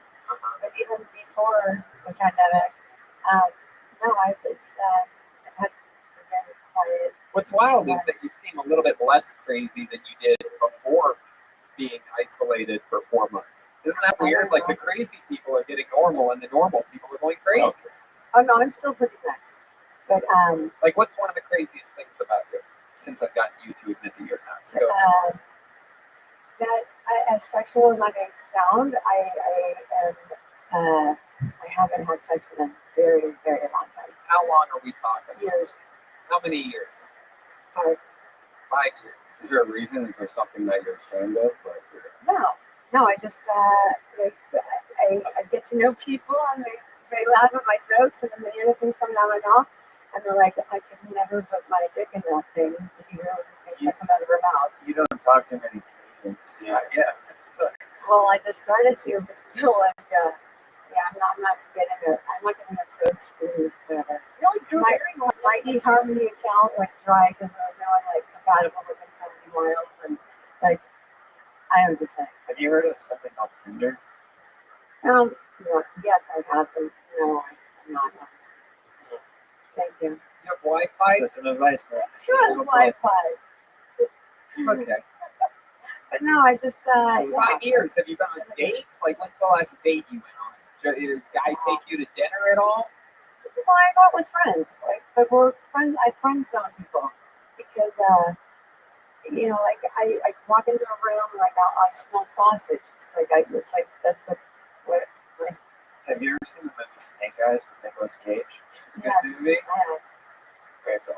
Okay. Yeah. All right. That works. Thanks. That'll work sparingly. That type of look. What do you mean? Nicolas Cage movies? Yeah. Okay. 8mm? Yeah. Great film. Face Off. American Treasure. Never mind. Snore. The Forrest Gump, okay? Snore. Not only did you say the wrong movie, but you had no accent whatsoever. I did learning English. Do they call it American Treasure? Yes. It's called. You have to say it like that. American Treasure. It's like, do you hear any impression of how you sound? American Treasure. Snort is the guy that's on the operation box. Okay, so what? Jesus, blue ball, you're out of control. That's what it did. Coming from a box that has been operated on. Okay. Anyway, American Treasure. So what do you like to do? You've been isolated. How do you kill the time when you're I actually have been working on all my videos to submit one for you. Like my whole passion has been writing, and I'm really just I feel like I'm coming into my own. Like I'm not wearing a diaper tonight. Oh, that's right. You were wearing a diaper pre-quarantine. And then I said I had a fans only account selling my diapers. And they're like only fans. Why does he wear a diaper again? I can't remember. Because that's the it's the nervous thing where like I have stage fright and I think I don't know if I don't have it, but right now with no one really in here, I'm okay with myself. It's really weird. Have you had a kid? Not that I'm aware. Yeah.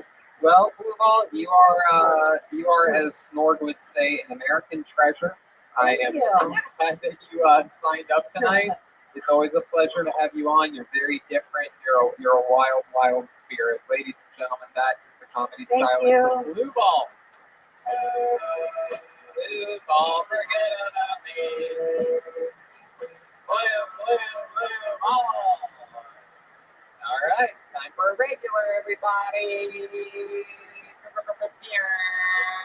This young man, great joke writer, unbelievable roaster. I love him. He's my brother from another mother.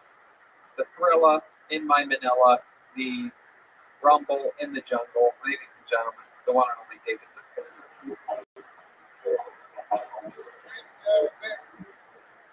Yeah. Oh, damn, white women are pissing me off. Y'all ain't fooling me marching for Black Lives Matter. Y'all hoes just want some shit to complain about.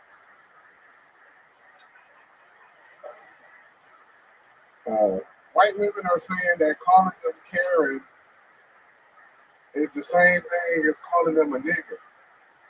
Like, bitch, get the fuck out of here. Did somebody spray you with a fire hose while yelling Karen?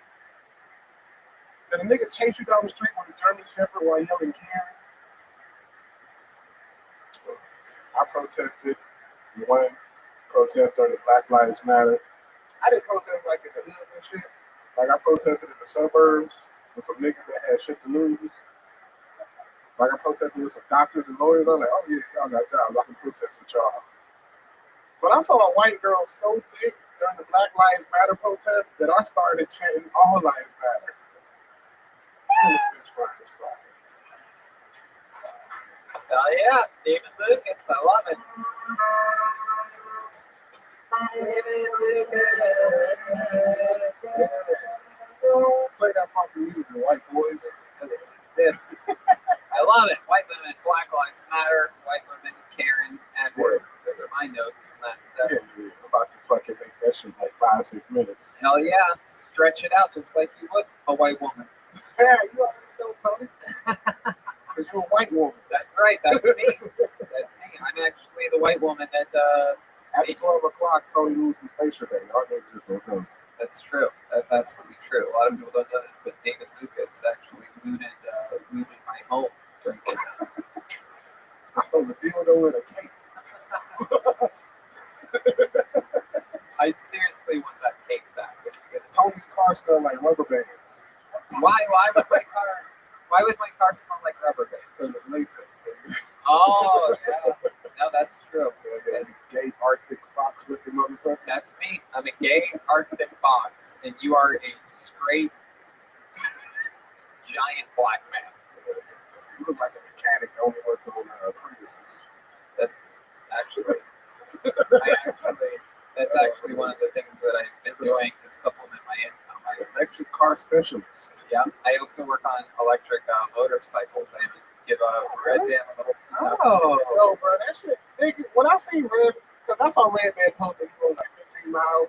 And then today, when I saw that shit was electric, nigga, I was laughing so hard. Oh, I know, trust me. I don't know why you guys think I'm like trying to pull a fast one on you. So from day one, I said I'm getting an e-bike. It's fucking cool. I saw that too, Brian, if it makes you feel better. I haven't joked about it, but I did screenshot it when you posted your trail of electric bicycling, like you're actually exercising. You guys just need to come over and fucking get on it. That's like it's just about having fun. I don't know why you guys. That's like me tracking where I went in my Corvette and being like, went for a 20-mile jog today in my Corvette.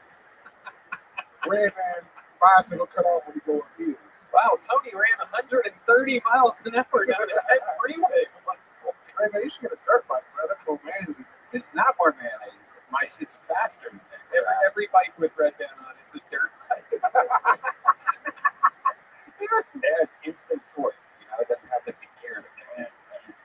Yeah, it's like a Tesla. You just want to have a reason to plug some shit up so you can go get some food. He has instant torque to get his instant pork. That's hilarious. You ever ride an electric bicycle? No, they go straight. No, come on. That's not a gear. You make everything down. Everything I do is gas until they run out of fossil fuels. Wow. I did used to have a hybrid i3 BMW. Oh, okay. But my motherfucker only went like 110 miles. So it was a great car. That's the one that has like the weird wood. Yeah, that sucks. Do cars go slower because you're in them? Like they can't hit the max speed because you have the weight of like a small family. Oh, okay. A small like Mexican family. You make dogs start urinating. I make dogs urinate. Yeah, when you walk in the house. This is what it's going to do. This is why you don't see another show where the same two people roast each other for 74 episodes in a row. You make dogs urinate. This is literally the final episode of Race Back. This is that show. They'd be like, well, that's it. And exec would be like, oh, they've run out. David Lucas said, Tony makes dogs urinate. That's funny though, bro. No, it's actually true. I actually go to the dog park sometimes. I'm like the dog. You've heard of the dog whisperer? I'm the dog whisperer. You're the dog tickler.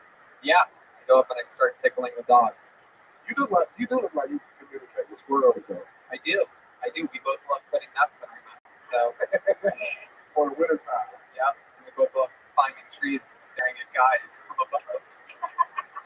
See, I can make gay jokes about me too. That motherfucker's defense is 100. That's it. That's I ain't gonna joke it when he gives you the joke. That's it. I'm like the Tennessee Titans on Madden, except the only Titan on me is my butthole. It's tight. A tight wheel. That motherfucker's loosey goosey. That's right. So David, what else has been happening? What do you got going on in your life? Shit, ain't shit happened since last week, dog. Same old, slow motion. I went to the beach today to fucking white, dog. That shit was. Okay, you washed up on shore? Let's go get some starfish. You go look at everybody. Fucking So sea you urchin looking at You went to the beach to go right, so what'd you do? Did you walk on the sand? Yeah. Was it quicksand? Did you start sinking like the horse in the never-ending story, Falcor? Oh, that's hard to say. Girl said nothing's quick with it. Hey man, if you don't get your deceased Chris Cornell looking ass up out of here, bro. People often tell me I look like deceased Chris Cornell. Anyway, but you know a lot about black hole suns. That's actually one of my favorite songs. Really? Okay. So you went to the beach. What happened at the beach? I just chill, Sunday, trying to get darker. It wrote, bro. That's that work. The black people, yeah. I don't sunburn, so I just get dark.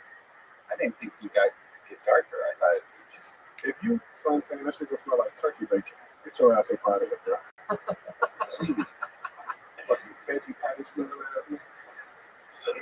That'd be the only sunbathing is the only kind of bathing that Red Band does. They might call his dick the Impossible Burger. Oh my god. What's that even mean? Because it's not real meat, but it tastes like real meat. I need to know how my dick tastes like. Well, okay, man. Chicks be telling me. Oh. Like the girl over there? They be like, you taste like the red back. Ooh. Oh, shit. An Asian girl. Oh, fuck, man. This is wild. There's a lot of drama on. I like this. Tonight's episode of Phil Tony. It's a lot of inside information.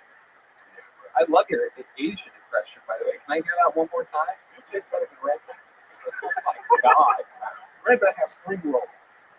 Black guys are allowed to do any kind of impression they want, by the way. If I do that, it's racist. If I go, oh, your dick tastes better than red back. I go, I'm canceled, but they can't cancel the podcast. They can't cancel the nigga. Right. That's what I was going to say. If I was allowed to say whatever I wanted, that's what I would have said. Say it, I'll just say it. No, I can't say it. But I will say this, is that you're always fun. We always have a blast.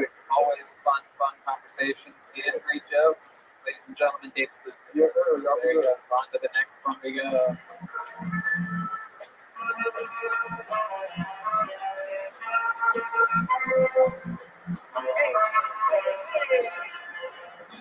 All right.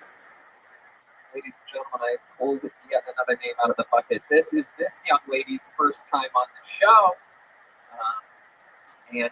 So here we go. Ladies and gentlemen, I present to you the comedy stylings of Cece. Here we go. It's time for Cece.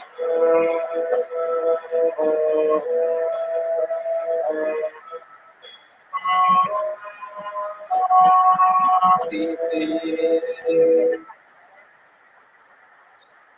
Alright, hi guys. My name's I guess I'll just go. So I think as a nation, I'm appalled at how we've been treating sex offenders without knowing the whole story behind it. For instance, I was arrested about a year ago for masturbating, and it wasn't my fault at all. I have this thing where I masturbate in my sleep, so it's like sleepwalking. You can't tell that you're actually doing it. But for instance, if I'm having this dream, I don't know, I'm kidnapped by ISIS, and they're like, oh, you either need to either way, we're getting head, Of course, I'm gonna finger myself, I'm only human. So anyway, it wasn't my fault that I masturbate in my sleep. It also isn't my fault that I fell asleep in church with my eyes open. But it kind of looked worse than it was, So it's I didn't have to do jail time, but I had to do like community service. So like, you know, that Big Brother, Little Brother program, like the Big Sister, Little Sister thing. There you go. Absolutely. Cece. It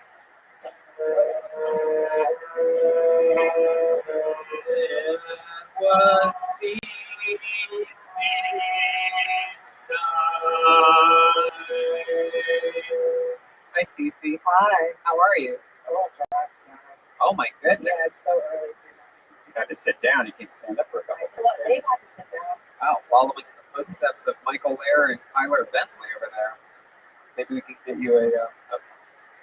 So Cece, this is your first time on the show. Mm-hmm. How long have you been on comedy? I haven't at all. This is your first time ever performing? Pretty much, yeah. Wow, look at that. That's interesting. Is this something you've always wanted to do? I mean, no, not really. I just like I love hearing people laugh. It's like what happened. What are you just running past the comedy store? That it's stubby? Yeah, I was ready. You do have some workout gear on. Well, because I came straight from jiu-jitsu. Oh, that's cool. You do jiu-jitsu. How long have you been doing that for? About a year. Okay. What level are you at? Well, so I feel like, I don't know, I've only been doing it a year, right? But I feel like if you can beat a black belt, you should automatically beat a black belt. Have you beaten a black belt? I have. Really? In jiu-jitsu? Yeah. Or something else? Like in jiu-jitsu. Like go fish? How did you beat a black belt? Was he just wearing a black belt? Well, I ride a motorcycle. It's just a businessman outside of the gym. I ride a motorcycle, so my legs are super strong. Really? Yeah. She thinks black belts are black people with white belts. I don't know. Can we maybe, I don't know if you know this, but Snort here has been doing jujitsu. Would you let her? Wrap her legs around you and squeeze? You're going to touch another human during a worldwide pandemic. That's right. I forgot. I'm sorry. They can wrestle 6 feet apart. Yeah. Can you guys do? Wait. What was the move that beat the black belt here? That's what I want to do. The go-go plata. Wow. Yeah. That's not even an easy move to do. It's not, but I'm really grateful. That is incredible. And was everybody really impressed at the gym when you did that? Kind of, yeah. Whoa. I mean, it is kind of crazy. You made the person tap? My goodness gracious, that is very impressive. What else do you do? What else are you into? I ride motorcycles. Okay. They're called electric bikes. I mean, mine's an actual motorcycle. Right. Yeah. How long have you been riding motorcycles for? Also about a year. Do you ever take the area that you traveled and post it online, like you exercised? No, I don't. Yeah. Again, I did not post it like, hey, I exercised today. I said I went on a fun bike ride today. I know, but that's what people do on their bicycles. Like you have to say, I went on a fun electric bike ride. I did. I even posted the link to the motorcycle or the e-bike. Jesus. It's just funny, man. It really is. I mean, what's funny is, if I was going, hey, I went on, worked out hard today. Look at where I worked out today. I just picture Red Man sitting at home with his VR set on a chair. It's how funny it is when I get that on the show. Yeah. You're finally seeing it after hundreds of episodes. No, I know. That's why I continue to do it. What is the name of the jiu-jitsu school that you go to? 10th Planet. Oh shit! Wait, did you beat Eddie Bravo and did you have a boner? No, but honestly, like that is kind of like what is an advantage. Like Go ahead. when they get a boner, like they start to be like all like nervous and they start making mistakes, and I'm like and then it just Wow. Can you feel them get boners sometimes? Damn, that's wild. So like you use that to your advantage. But yeah, because Wow, that is impressive. when there's blood going to Which see, that's what happens to me when I do jiu-jitsu with other men. I get boners, and they're all like, "Dude, what the fuck?" And then I choke them out. No gi, no. Yeah. Which location are you? the one on La Cienega. Oh, cool. Okay. Yeah. Where is that? Scott La Cienega what? Scott Epstein's. Yeah, I know. Yeah, Oh, I I go like with like Andy Letterman a lot. I go to Andrew Epstein's gym. Andrew Epstein. Or I meant Jeff Epstein. I fucked that up. I read a Prince Andrew article today and got him crossed up there.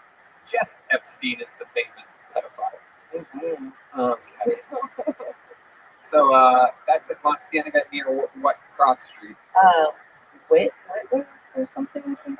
So pretty far south. Yeah, it's a little past Beverly Center. That's fun. What else have you been doing during this quarantine? I finished writing like a bunch of scripts that I've been working on, but like it sucks because like I started writing them all like pre-quarantine and whatever. But so like I feel like now I can't do any of them. Right. Like. Yeah, that is a predicament that everybody's in. Has Eddie Bravo ever trained one of your classes? No. So you don't know any of the conspiracy theories that you introduce? No, conspiracy theories. There's a lot of them. I guess he does this thing where he like before class he'll have like talk with everybody, but it's just him saying his like the most recent conspiracy theory. So all these guys like, I'm just here for jiu-jitsu, flat earth. Yeah. Okay. That's fun. You have a boyfriend, Cece? I have a few. Oh, okay. Whoa. Yeah. Well, one is a jitsu, two in the shits. You know what I'm saying? Got bitch on that one. How about you, Jen? You ever do any jujitsu? I mean, I could if I trained as an actress, but I haven't yet. What characters do you like to play in acting? Whatever part I'm given, I can play them all. Really? Yeah. Okay. Can maybe we can get you to do a little scene, maybe with Spencer here? Can you guys know your movies? Can you do like a scene out of American Treasure or something like that, or American Treasure? maybe Forrest Gump or something? Like you could tell them that you're dying or something like that. You have AIDS? So I'll be Jenny, not far off. And you'll be a retard, not far off. Forrest, what are you doing here? I came to see you, Jenny. You know this isn't going to work, Forrest. What do you mean? I'm sick.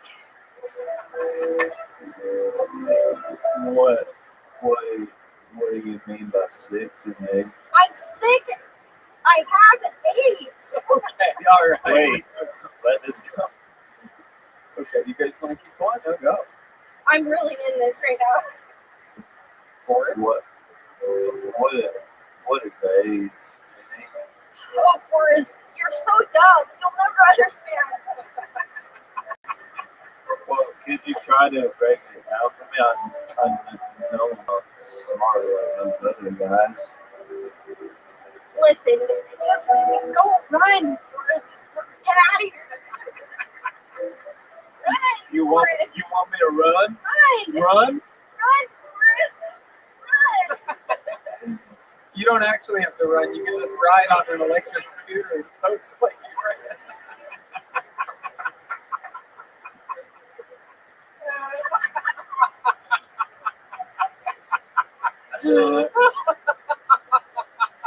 Okay. Oh God, that's funny to me. All right, Cece, this was fun. Thank you. You led us into a scene out of one of the great movies, 1994's Pulp Fiction. Forrest Gump. There you go. There goes Cece, everybody. 1994 Best Film at the Academy Awards. Beating Pulp Fiction. That's why I said that. Confused myself with the 94 thing. I do kind of think that if you need a black belt, at least maybe 3 times, you should automatically get a black belt. I think so too. I mean, every other competitive sport, that black belt martial goes art, backwards. right? Yeah. I think that seems fair. I mean, if you're boxing or in pro wrestling and you go against someone with a fucking belt and you beat them, you get their belt. I think she should get a black belt. I do too. I'll talk to Eddie about it. There you go. It's gonna put in a good word. They might have to meet. Absolutely. All right. Round around we go. Back to the bucket. There's only one person left. I know who this is. This young man was on the show just a couple weeks ago, and he is back. He is a cool dude, amazing door guy here at the Comedy Store. Great comedian out of beautiful Atlanta, Georgia. Ladies and gentlemen, one of my favorite people to kick it with this year, 2020. One of my favorite new friends of 2020. Ladies and gentlemen, Mitch Burrow is here. Mitch Burrow. Hey, Mitch Burrow. All right. Yeah, I know it don't look like it, but I fuck sometimes. The last time I was fucking a chick, she had her dog in the room, and I was like, hey, you gotta get this dog out of here. And she said, you need to quit being weird.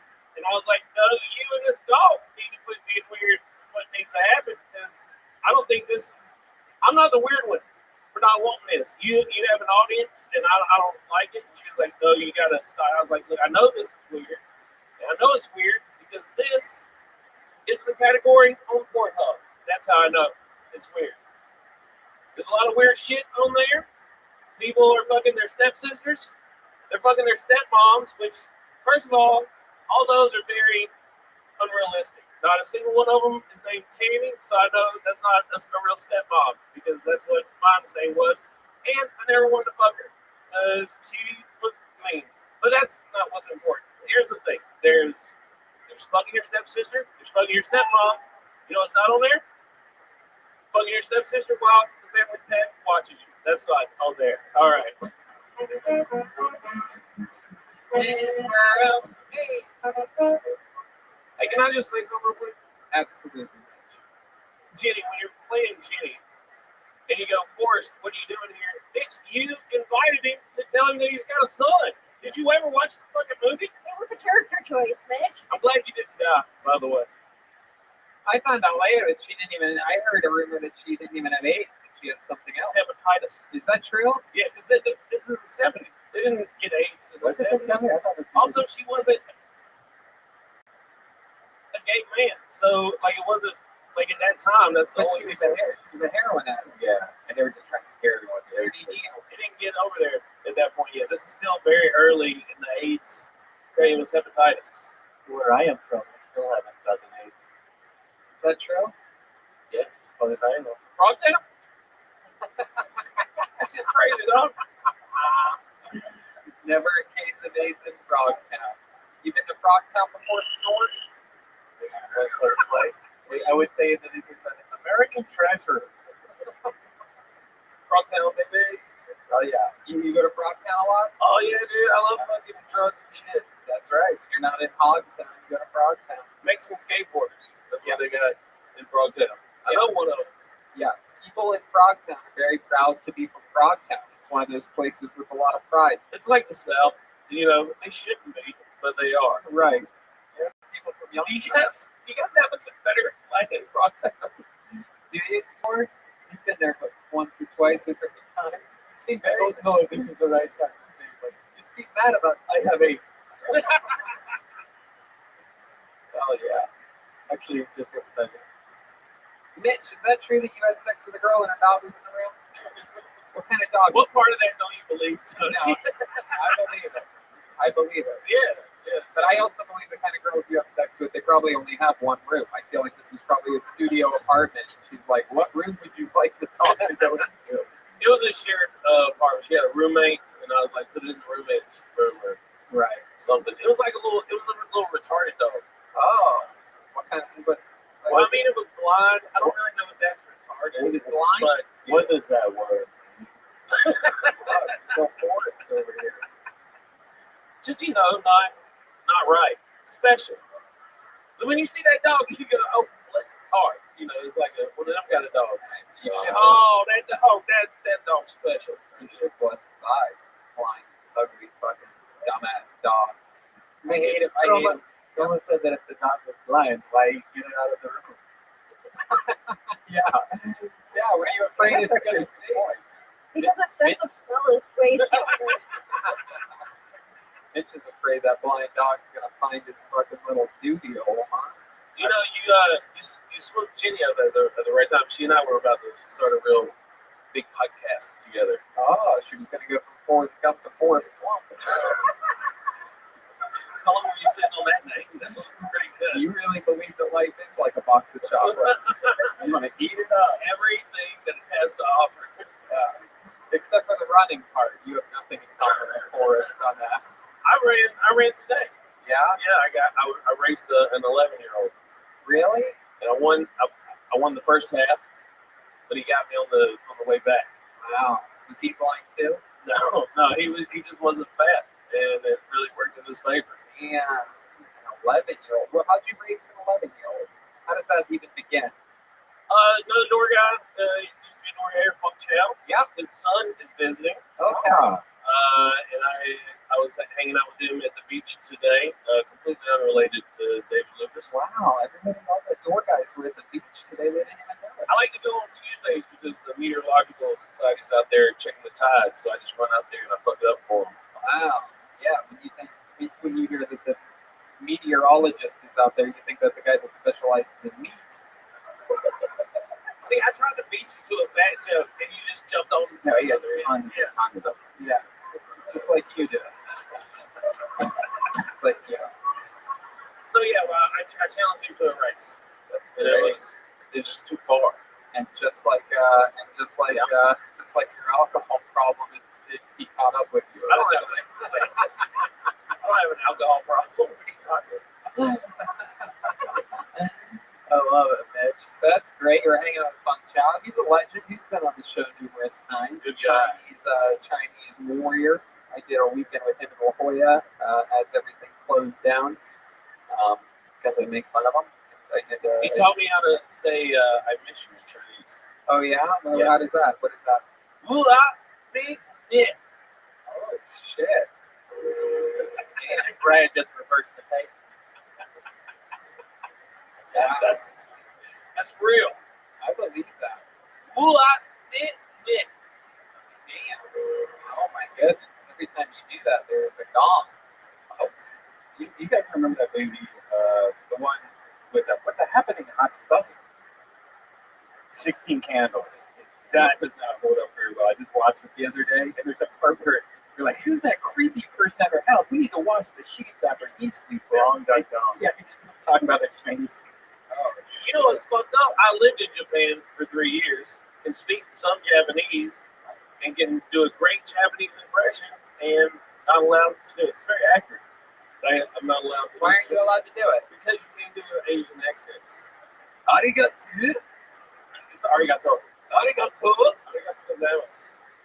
But so the thing with the Japanese, they use a lot of sounds when they're talking. You know, they're very expressive.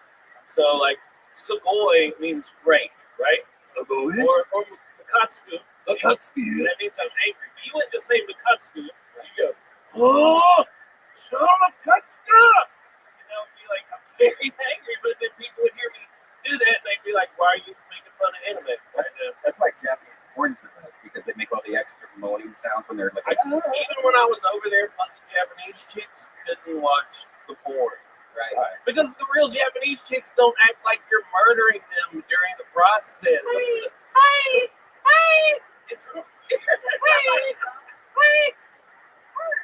They can't cancel anything anymore, guys. You can do this all day. You can all jump in. None of you are getting it sent out.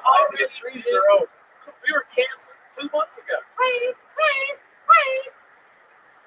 But if you ever want to fuck a Japanese chick, you just go up to her and you say "yari tai." That means I want to fuck. Yari. Don't do that, Rabbi. Yari tai. Yari tai. And if you want to sweeten it up a little bit, and not the wakie, that means you're very beautiful. Yari tai. Perfect, dude. If I was a Japanese chick, I'd be fucking you right now. Wow. That's awesome. Oh, wait. Where are you going? Okay. This is what we call the climax of the episode. Mitch, anything else happening fun in your world this week? Jeep broke down on the way. Oh, shit. How'd that happen? What went wrong there? Just exceeded the weight limit. Oh, you son of a bitch. No, it's overeating or something. I like it's overeating. That's great. I need it's overeating. man. Bye. I mean, I can't. What are you talking about?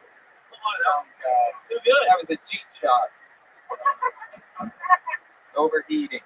So I need like a thermostat or a water pump. Thermostat. I need a thermostat, preferably with gravy in it. There's got to be a part on the cheap that I can name that. What was the other thing? A thermostat or a what? A water pump? A water pump? Or a fucking starter. I don't know. I just named parts of the starters advertisers. I'll do it. Joe Bird. That was a good one. Yeah. You fixed your car. Did you think about using the defibrillators that you have on the back seat? That's not how you jump it off. Clear. No, but I'm probably going to work on it tomorrow. That's not how you jump either. All right. People can subscribe to my YouTube channel to see me work on a Jeep. Okay. What's your YouTube channel? It's just Mitch Burrow. Okay. Yeah. MITCHBUR. Both of them. Yeah, that's it. And on social media, you are everything. Mitch Burrow. Everything's all one word. Mitch Burrow. TikTok. I'll give you a personalized horoscope reading. So follow me on there.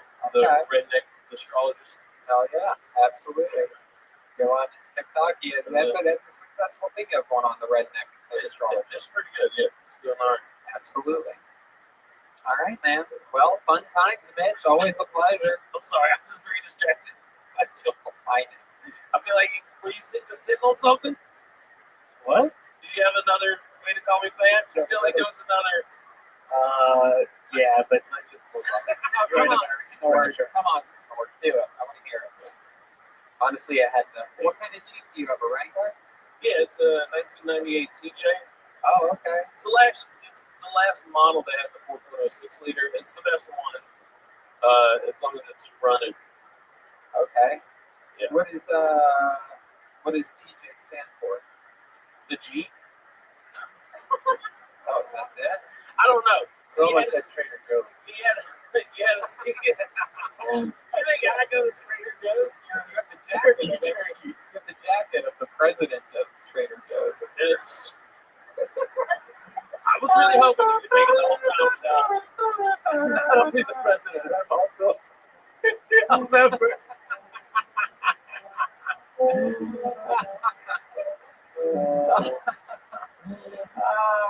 I mean, I was going to give you some real Jeep knowledge. The first Jeep after the military was called the CJ, which stood for civilian Jeep. Then you had a YJ, people didn't like it. Then they moved to the TJ, and then they just keep adding letters. And now you love the PB&J, right?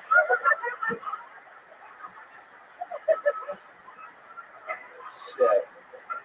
Oh shit. You ever put that marshmallow? You know it's bad Hold on. when you hear David Lucas cackling at fat jokes in the corner. You ever put that marshmallow puff on a peanut butter and jelly sandwich? Look, I know what this is doing right now. I get it. But that shit is delicious. It is not. Oh, right, man. You ever ate a s'more? I just don't like marshmallow. Mixing that with peanut butter and jelly. It's like I'm eating myself.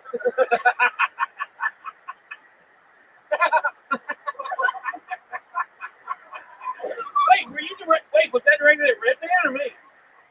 Oh, okay. Yeah, that was great, dude. All right. Fun times, Mitch Burrow. Had a great time. There you go. It's great Mitch Burrow, everybody. I think it's Mitch Burrow. That was Mitch Burrow. There was Mitch Burrow. Mitch Burrow, Mitch Burrow, Mitch Burrow, Mitch Burrow, Mitch Burrow. All right. We've come to that part of the night, ladies and gentlemen. This young man, very controversial figure on this show. People either love him or hate him. So he's been winning a lot of people over lately, and he's also lost some people lately. He is a polarizing figure. And with no further ado, I get to the big red machine, William Lights Out Montgomery. Here we go. Here he is. What's up? They call me William Lights Out Montgomery. That's because I have hepatitis C. And Victoria's Secret was that its founder gave $1 billion to Jeffrey Epstein for no obvious reason. I don't know if y'all have ever seen Michel Jourdain play. He's that French basketball player. Wait, is this fucking Pizza Hut or Domino's? That's what I like to say when I call it Papa John's.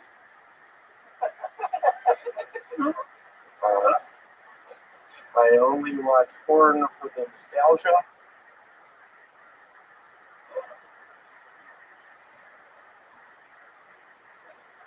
Man, really hard to repeat my set from last night. I killed it last night. I feel like last night was probably my best set I've had. It sort of bothered me. Y'all were shitting on me all night. I've had all day to really dwell on that. I think we need to talk about that. It really make the fucking sound. There you go. There's a minute from William Lights Out Montgomery. Make the fucking sound. William Montgomery. Fucking sound. William Montgomery. What happened last week? Oh, the elephant noise. Last week, William, is what you're talking about. You keep saying last night. You mean last week? Last week. Yep. What probably was my best set. Well, you were on quadruple Kill Tony probation for the first time ever with the management, the cast, the crew, who you have been both physically and... You didn't tell me it was the crew as well. Yeah, David Deary. What do you mean the crew? David Deary, I hate that fucking pussy. Well, why? Why do you hate him? He's a nice guy. I tried to kiss him the other night and he didn't reciprocate. I know, you're not supposed to do things like that during this global pandemic. I love that guy. Y'all seen David Deary recently? Look at his fucking pussy ass. His actual problem. Look at how he's fucking sitting, just like a bitch. Oh my God. You would sit like that, David Deary. You piece of shit.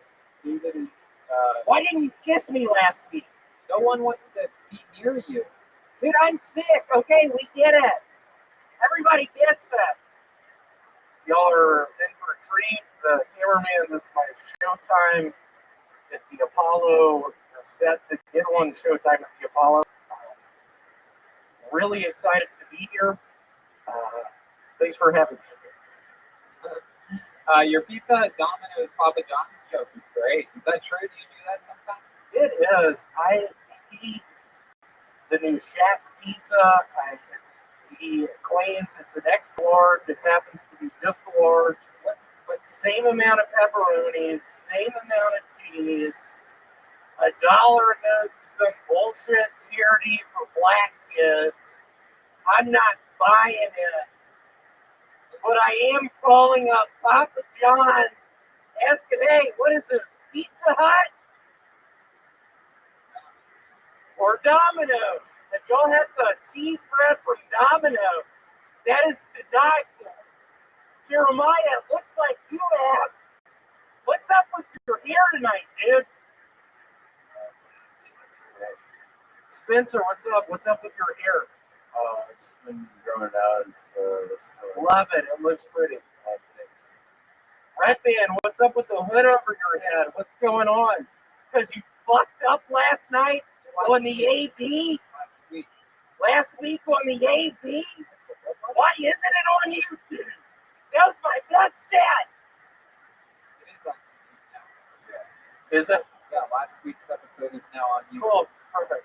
Another fun fact about last week's episode is that afterwards on that Monday night, my sleep schedule's actually evolved. Hey, Michael, quit laughing like that. You know I hate your girlfriend. William, over here. So my sleep schedule's evolved a little bit during this pandemic, and I was actually asleep by about just a touch before 1 a.m. last Monday. And I called you. And you didn't answer. And yeah, that is true. My phone, I forgot to turn the ringer off. Very rarely do I. What is your ringer, by the way? It's the song "Money" from Pink Floyd. I love that. I thought that was Joe Walsh. It's Pink Floyd. Oh Jesus. Okay. I thought that was a Joe Walsh song. Anyway, why were you calling me last week at 1:57 a.m.? By the way, I wanted to tell you this has been such a nice ride, but after you'll rate it. Yeah, thanks, Red Man. That really adds to it. Keep going. I just wanted to, if I could have gotten you on the phone, I would have said, Tony, this has been so sweet, so nice. But after tonight, I've had enough to some extent. Yeah, that's perfect. That's exactly why I ignored the call. Look at you now. You're back with just a little bitch. And my eyes are yellow. You do have some Michael Jordan-esque eyes. Have you seen a doctor about this? Jeremiah told me to say that when Jeremiah that went well. Thank you. Spencer, that was, you told me, you were like, hey, tell everybody your eyes are yellow. These guys all work at movie theaters, William. You ever do anything weird when you go to movie theaters? You ever sneak any food in there yourself? I made out with a black chick in one. Oh yeah? What movie did you do that at? Anaconda. Whoa. All right. You know, I actually talked to him last week after the show up to a. Oh, really? He called you? No, I was playing virtual reality, and somehow he entered my. Yeah, if you all haven't watched Red Band's virtual reality, start watching it. It's to die for. It is. It's a wonderful thing to watch. Red Band, what are you doing on there, dude? Virtual reality? What do you talk about on that thing? Get off of it. Get off of it. People are tired of it. I, for one, am tired of it. Get off of VR. Are you fucking with me? I know. It really moves. When you move your mouth, it moves too. Yeah, thanks. It cost $100. Where'd you buy it from? Kmart. Why? What do you mean? There's one left. What? I support small businesses. Why have you been so angry lately? Like the last couple of months, your whole set, everything has been just. You're really gonna call me out on that? I told you what happened. Yeah. What happened? My dog died 2 weeks ago. How did it die? His name was Scooby Doo. I accidentally fed him poison. What kind of poison did you feed him? I injected a T-bone steak with a bunch of Clorox bleach. Why'd you do that? I was looking up YouTube videos and I did it and I left it on the floor. Well, what kind of YouTube video suggested that you put Clorox bleach into a T-bone and feed it to your dog? What was the video? It was a video. Spencer, get my back on. You want Spencer to get your back? Get my back on this one. Spencer? Yeah. Do you know William? Yeah, he sometimes goes in my blood pressure. Oh. I love it in your blood pressure. Yeah. Wow. Do you remember when we kissed 2 weeks ago? Do you remember that, Spencer? I mean, off the security camera, off the record. Yeah. Off the record. Yeah. No, if you guys kiss, that's fucked up. Because Spencer's 15. Whoa, William, another fucking comedian.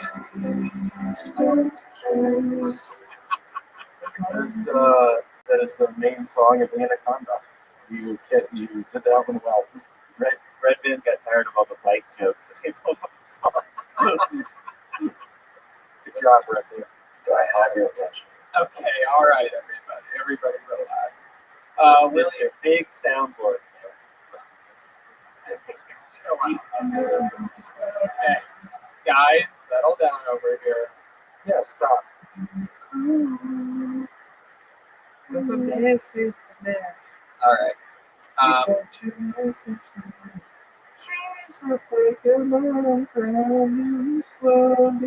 Keep going.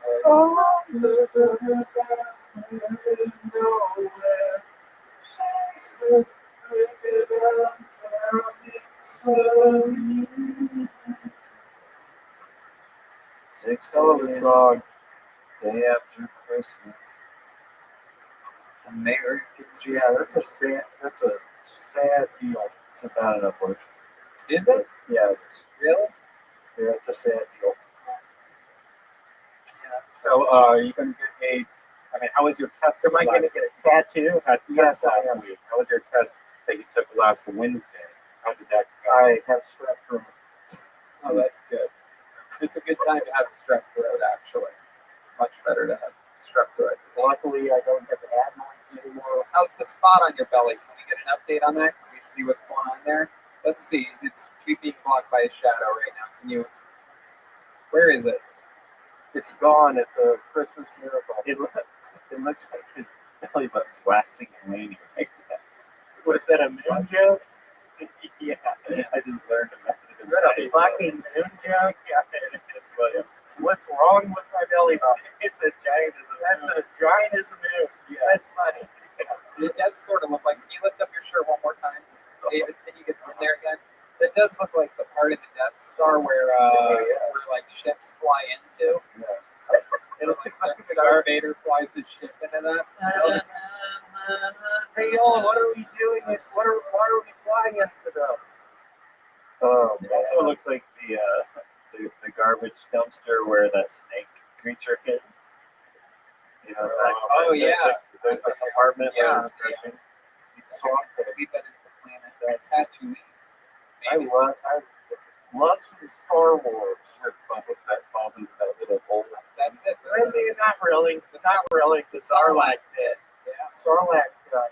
That's it. You have the Sarlacc pit. That's our safe. Is there anything in your belly button? Huh? Is there anything in your belly button right now? What do you think's in there? Probably some cotton. Cotton? What is that, a black reference? Whoa. Come on, bitch. Why don't we see? Maybe. Oh, God. That's weird, William. Oh, shit. Represent. Oh, shit. What's up, y'all?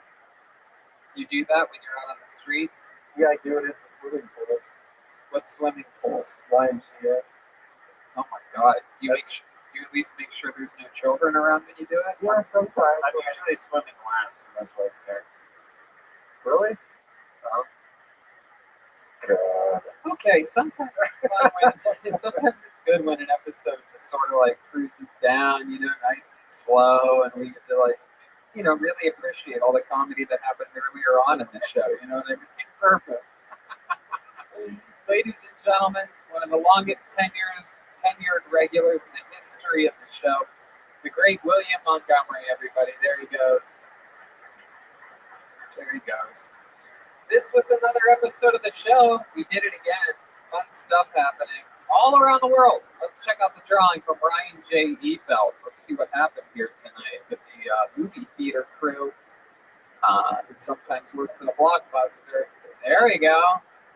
Get on up in there, Ryan. Oh, look at that. Oh, it's another movie theater type homage thing. Am I right? Yep, there's the concession stand.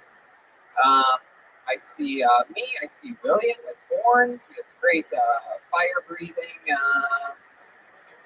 Is that Snort? Oh yeah, that's David Lucas. Yep, that makes sense. Cool cat. Everybody, Michael Lair on the tank. I love it. What a crew. Snort and Jen down below. Spencer up top, slinging concessions. Chroma eating the nacho cheese out of the dispenser. Go to RyanJEvelt.com. Go grab a print. He also has a lot of auctions. I just saw a really cool auction of you, Joker. That, he has going on right now. Everything's at RyanJEvelt.com. Go eat a Vito's Pizza. Get your coffee from CavemanCoffeeCo.com. Get your underwear over at Shein. Hire someone at ZipRecruiter. A bunch of fun things you can do to show support for the show. Your lozenges for nicotine over at Lucy.co. So good. So good. So good. I like the cinnamon. Red Band likes the wintergreen. And a bunch of other fun stuff happening. I have a roast master class on my Patreon, Everything Roasting, that you might want to know. Actual tons of content, man.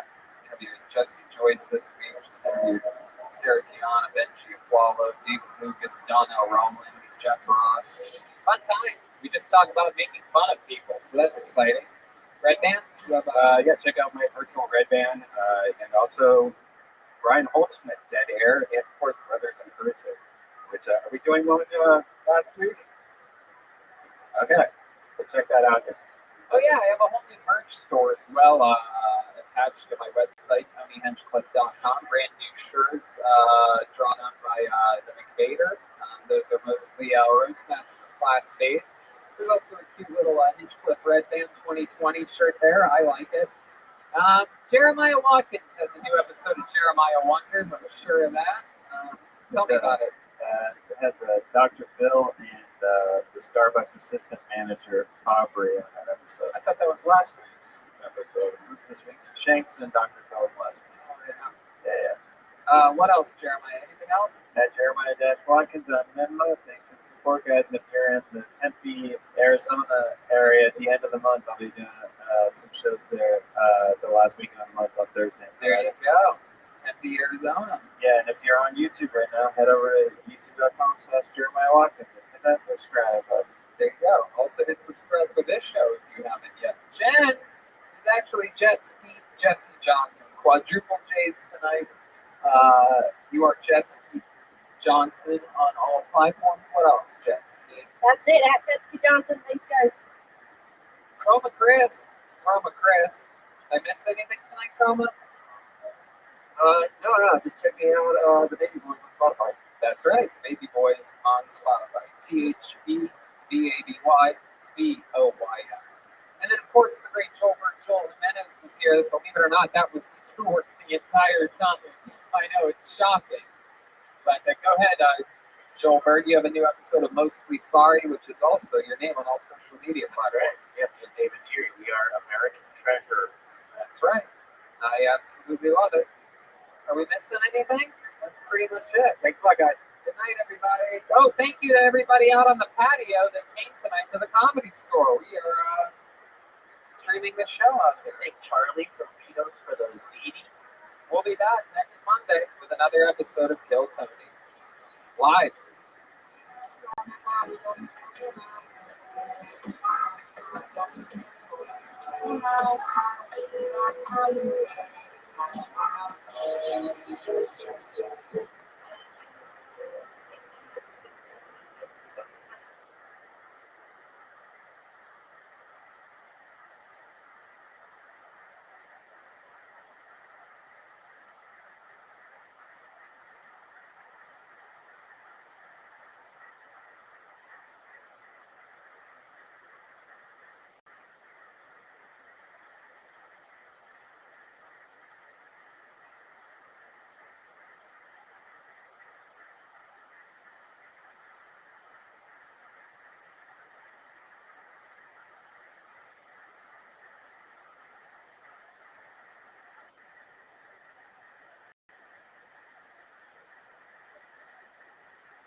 Hey, this is Rabbi coming live from the real famous Comedy Store main room for a brand new episode of Kill Tony. Get over, Tony. Get out. Hey, how are you? Great. How are you? Doing a lot of golfing, man. I've seen a lot of photos. You've seen a lot. Where are you seeing photos? On Instagram. Yes, I've been golfing a lot. I love it. It's a lot of fun. Sunlight, like golf carts, slip pot, hit balls. I've been everywhere. What's your favorite one? I've been to a lot of places. I did play Trump. Was it the nicest course that I played on? Yeah. It's a $280 million course that I got a good deal on. Probably. But yeah, there's a lot of great places. Yeah, unbelievable.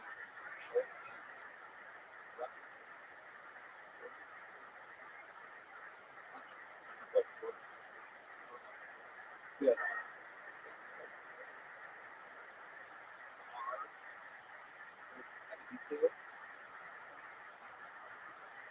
Brian J. Eagle is here. He draws every single episode. It's an amazing drawing. Posters, every episode. On sale. It's all out there. RyanJEagle.com. Why not? Vito's Pizza. Delicious. Vito's Pizza. I've been a lot this week. Yet again, meatballs this week. And meatballs. This is golf food. It's good for people that ride electric bicycles too. This is the electric bicycle diet, baked ziti and pizza. All from Vito's locations everywhere. I like the one on Austin. They're also on the Vito's Pizza. Speedweed, the great always joining us, always has our backs. The Great Betterbox Studios, home to us for many months during quarantine. And we have get a candle at candlekev.com. Yeah.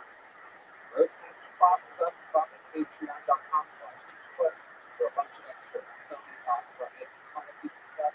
Jeremiah is supposed to be going on the road again. It's a bunch of days and he just keeps announcing and canceling. He's filling in for 14 headliners who don't want the dates, and then he's surprised when he has to cancel them. But he's supposedly going to Raleigh, North Carolina, August 13th and 15th, and Minneapolis, Minnesota, August 25th and 29th. What else is going on? Crazy? No. You got to get up to get down.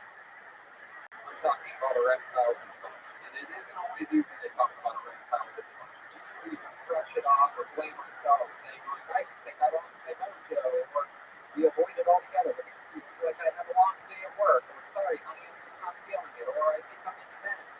But with Roman, it is easy to talk about. With a real doctor who can prescribe real medication, it's simple, safe, and totally discreet.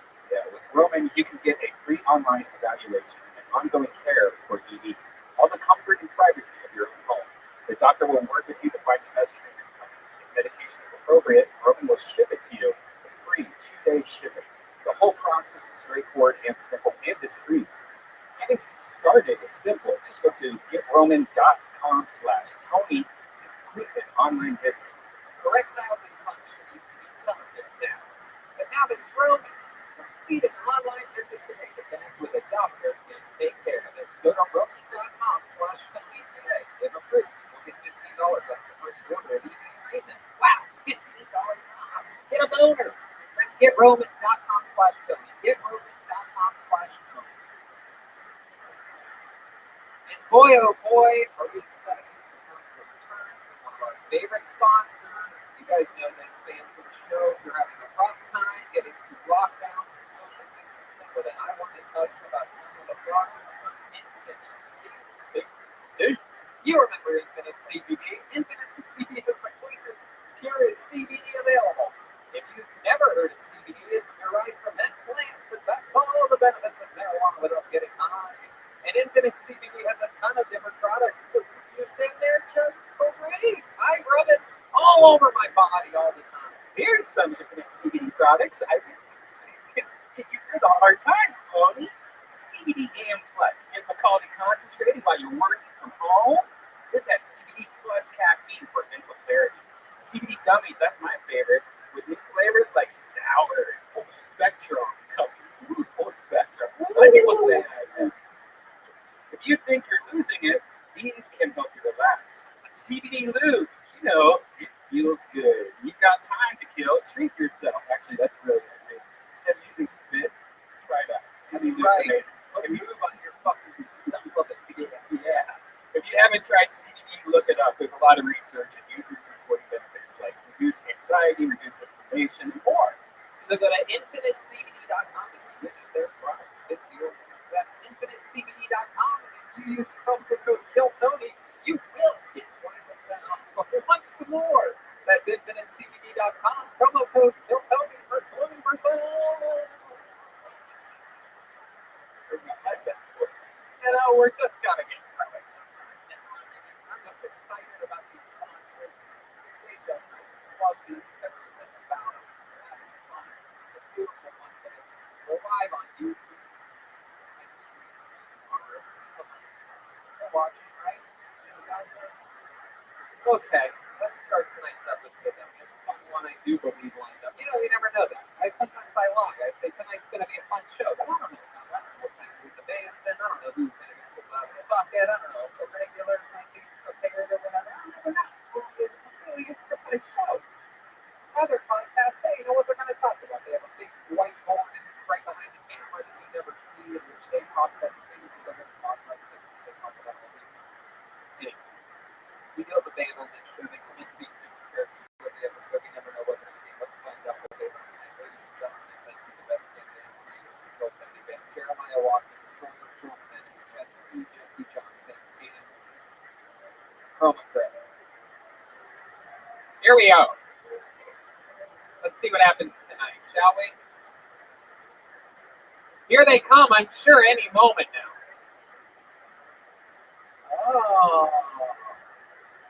Oh, we know this crew. Oh, wow. Man. Okay, I thought it was newscasters, but now I'm a bit confused. Could be 80s comedians. Striking a miss. Is it newscasters? Foul ball. Oh, it is newscasters. No, it is not. Foul is not. It's when something's going smooth in baseball, Tony. There you go. Sportscaster it is. You said newscaster.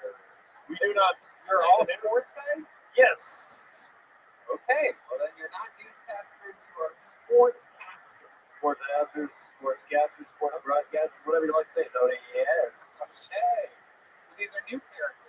No, they debuted about 4 years ago. Very forgettable. Okay. Well, welcome back. What's your name? My name is Teddy Massingale. Teddy Massingale? Yes. Massingale. Massingale. Massingale. All right. Who's this here next to you? Massive coat. Hey, I gotta put all that muscle in here. Wow. My name's Gary Balls. Gary Balls. Welcome, Gary. Gary used to be very fat. Oh, okay. That's why the coat is big. Who are you? My name's Forrest, Tony. Forrest Dunk. Forrest Gump. Forrest. Forrest Gump. Okay. That is correct. All right. Why do you have headphones on? I have to listen to the people who get the stats. Okay. How about you? Hey, Tony, it is Grand Slam Sam here, coming from here from the sidelines. We got any sports right now. So what you guys been up to? Actually, baseball is back in season, actually. And this just in, NFL canceled their preseason. Did that really just come in? Oh, yeah, no, I didn't. Yep. Okay, we got a bunch of sports guys with us here. I know you guys asked for it, for them to come back, and you got what you wanted, the sports. This has been 4 years in the making. The story of a comeback, the underdog, the Rocky story. You know, you look a lot like, maybe I'm wrong because I get them all mixed together. There's a lot of characters that you look like the 80s comedian that we've had on the show. That is actually my brother Zippy. Zippy, and you guys have the same outfit, hair, Actually, mustache. Nope, different mustache. Zippy doesn't have a mustache. When you do thousands of characters, they all start to look a little bit alike. All right. They all look alike to me. Well, welcome, guys. We're going to have fun. We have 4 sign-ups in the bucket. They are actually have 5. Somebody is going to be out right now. So a little bit of grace. 5 sign-ups, 4 slots. Get the Sally Jesse Raphael. Remember her? The glasses. There you go. Red Band showing his age. Sally Jesse Raphael reference. From deep old Hollywood. Salad dressing Raphael. Salad dressing Raphael. David Lucas is in the audience. Roasting already. Salad dressing Raphael. Let's get the show started. You know, we started the last few episodes with Michael there, but every single time I digress. We're going to flip it around again, ladies and gentlemen. Kicking off tonight's show, a beloved figure to many, hated by so many more. It's incredible. Ladies and gentlemen, here's William Montgomery. What's up? First and foremost, I want to give it up for salad dressing Raphael. He is a good friend of my uncle's. I wrote the set after a couple of ice houses. Let's just call it that. A couple nights ago. He knows the difference between cancer and the child. My dad's got it. Who needs Jesus when he's got a metal detector? This is me working at Disney World. Check out the castle over there. I'm coming out with a movie. It's called Spiky Pineapple. How do I hold this thing?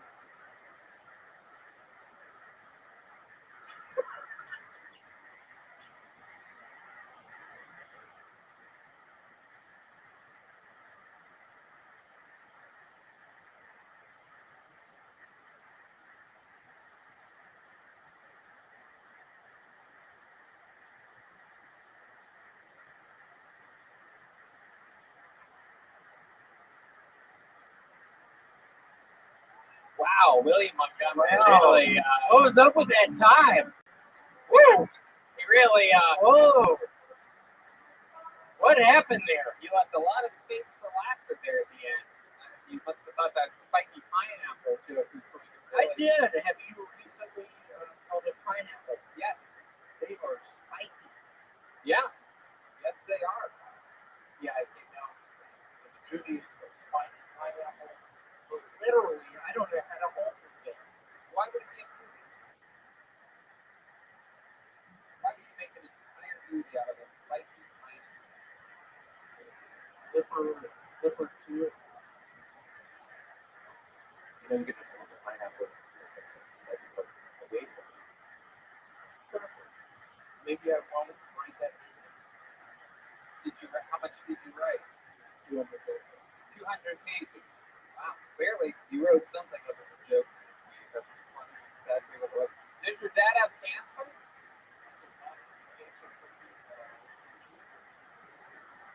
So, did he used to have cancer, or he just... Yeah, I did at one point. Really?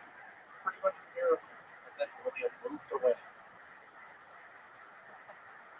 Then I moved away and his cancer was gone.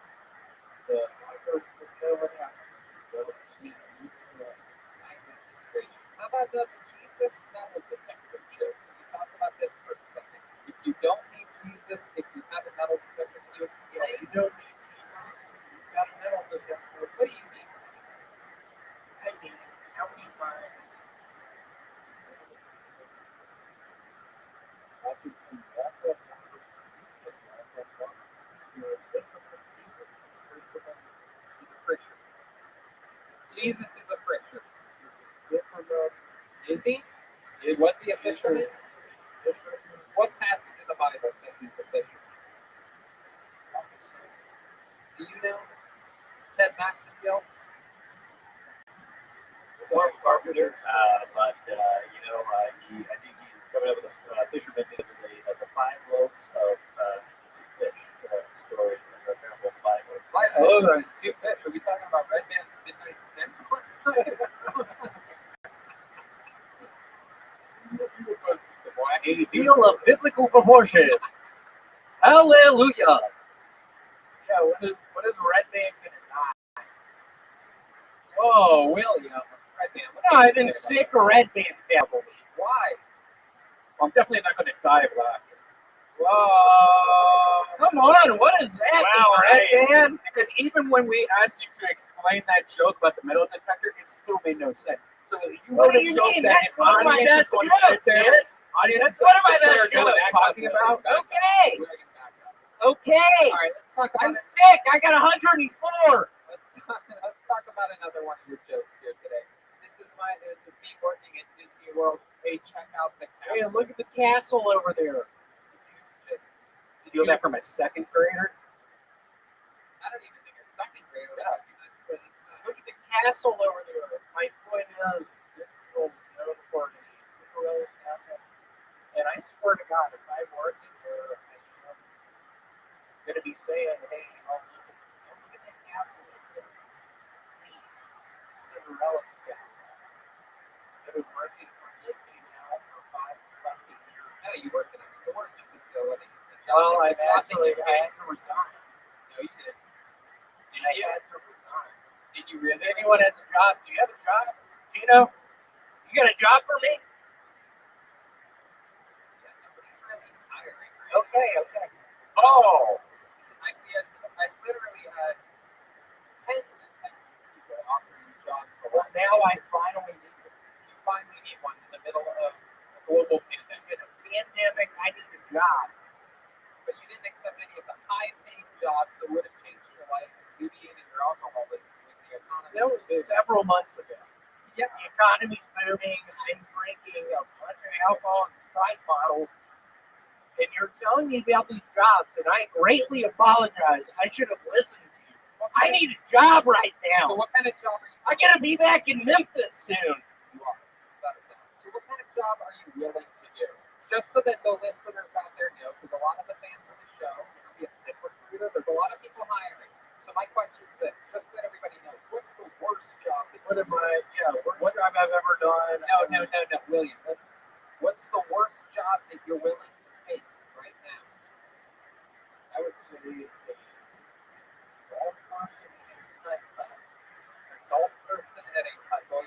That that is the job. limit. You're not getting that job. Cuts are closed. Even the cutting courses. I need a job. I know. So I mean, what will I do? Yeah. What will you? That's what I'm asking. Red Band, are you hiring me? You were saying it the other day. What, Brian had to get a job at Trader Joe's. Who's Ryan? Who's Ryan? Okay, William. What type of job do you think you'd be good at? What would you do at a Petco? Do you know a lot I about work that? around the fish. Okay. Let me ask you this. Okay, so let's do this. I'm a customer. I walk into a Petco. You work at the Petco. Oh, can you help me? Yeah, what are you looking for? A channel cat? Channel cat? Are you looking for a channel cat? What's a channel cat? I'm a customer here. I was looking for some. David, why'd you tell me to say that? I was looking for Come on, man. William. Yeah, what happened here? What happened? William, so I'm at a Petco. I'm a customer. Hi, I'm looking to buy a squirrel. Can you help me? Yeah, what's your name? Bob. Bob, what's your last name? Jenkins. Bob Jenkins, and I'm here to buy a squirrel. Do you have a squirrel? What size do you want? Medium squirrel. What, 2 feet? Yes. See, everyone A knows 2-foot squirrel? Yeah, medium is 2 feet. Everyone knows It's that. $1,000. A 2-foot fucking squirrel? It's $1,000. Do you accept cashier's checks? Yeah, cashier's checks. I accept cash. That's A it? 2-foot squirrel? What kind of Petco is this? Oh!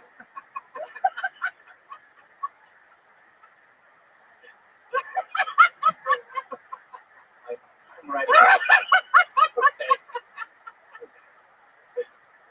It's a 2-foot squirrel. Thanks, Mom.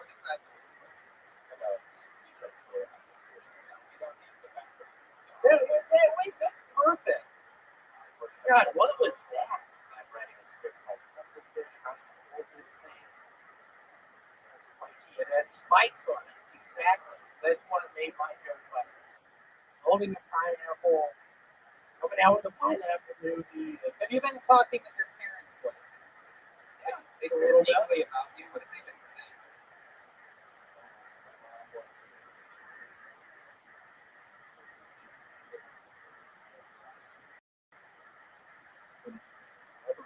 That's very nice of them. I know. Do you know how to cook? Do you normally cook cheeseburgers and stuff? You do? Do you? Yeah, like cheeseburger. How would you make a cheeseburger? Can you explain What do you to mean? people? Or like 10 minutes on either side? I don't know about that. See, this could be a good idea for you. You could start your own cooking show. Literally tens of thousands of people have been doing it during quarantine, but I think yours could be interesting. Yeah, I mean, I cook these cheeseburgers in like 10 minutes on either side. How would you prep the cheeseburgers? Would you just buy them already patted up? A lot of onions. A lot of onions, a lot of flowers. Is there any beef involved? A lot of beef. How much onions and how much beef? 2 feet? 2 feet of beef? Yeah, like a squirrel. Is this a joke? You could call it really young. What? If you had a cooking show, you call it really young. Why? Why would you do that? Why you at? Yeah, why you at young? Really yum. Is that funny? I've been writing jokes for William Montgomery. Thank you so much for he did literally myself and I was honestly, I was like, thank you so much. That was gonna be my last time. You're retiring?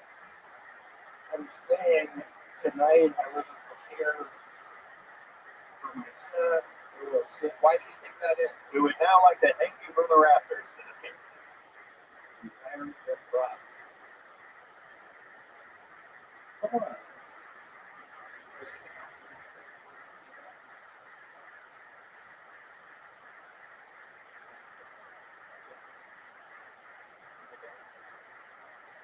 Yeah? What now? It's a wonderful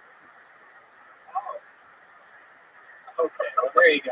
Oh, Red Band got his first and only fart sound out of the way tonight, so at least something good came out of this. There goes William Montgomery, everybody.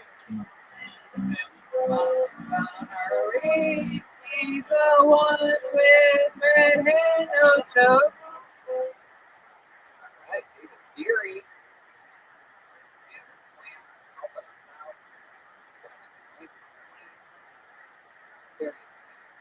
All right, pull the name out of the bucket, ladies and gentlemen. I do believe this is this young man's first time on the show. I'm excited to meet someone right now. We're going to get started. Dave Sarah. Dave Sarah, here we go. Dave Sarah. Hey. Dave Sarah.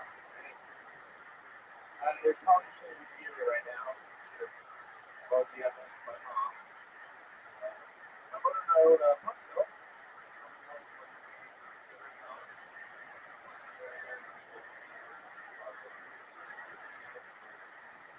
well, the rest of it, I'll tell you your friends, but if you don't have this, I'll put it on.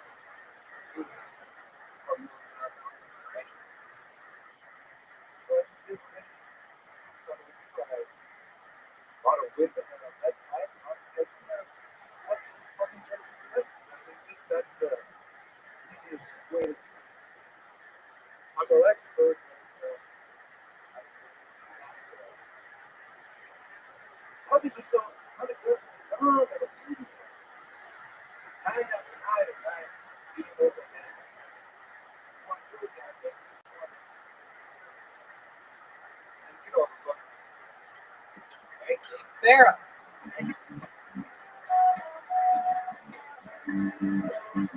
Yeah, that was fun. Is any of that true? That you really have a dog? Not true. Not at all. That's actually the first joke I ever wrote. Okay, well, that's a big difference. That was the first joke you ever wrote. William wrote his jokes on the drive over to it. So, what a change of pace that is for the shuffle. Oh, pineapples are spicy. I guess they could say that. Jesus are better to get thorough. Peanuts not finished, but good enough for today. It's words. So, Dave, welcome to the show. This is your first time here, correct? How long have you been on stand-up? In August will be 4 years. Okay. You were from LA? Born and raised? What part? Montebello? Montebello. Montebello.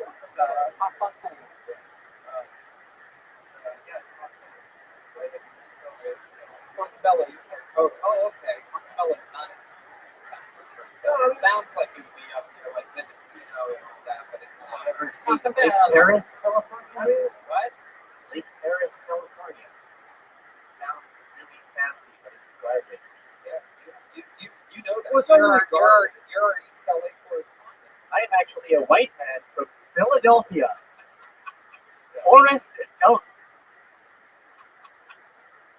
It's crazy that you're from Philadelphia and your name's Forrest Dunks because those are two-time actors. Quicker than I thought. Back to you in the studio, Tom. Dave Sarah, what do you do for a living?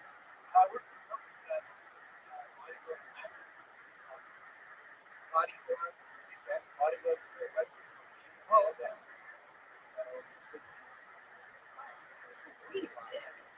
Yeah, what do you do for them? I've been watching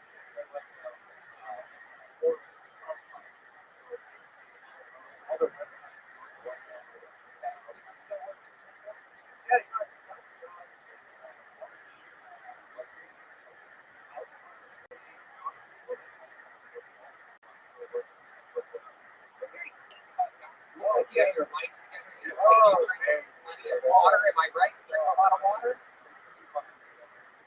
Really? Tell us about that. Well, here's a funny story. So, the night that Brian Stinger was here, one of the nights where they were,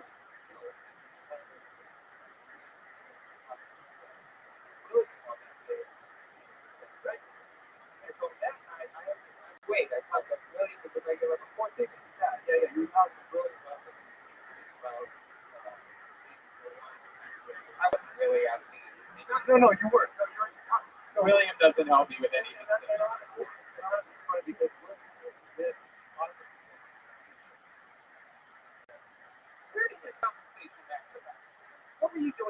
Okay, so I actually called.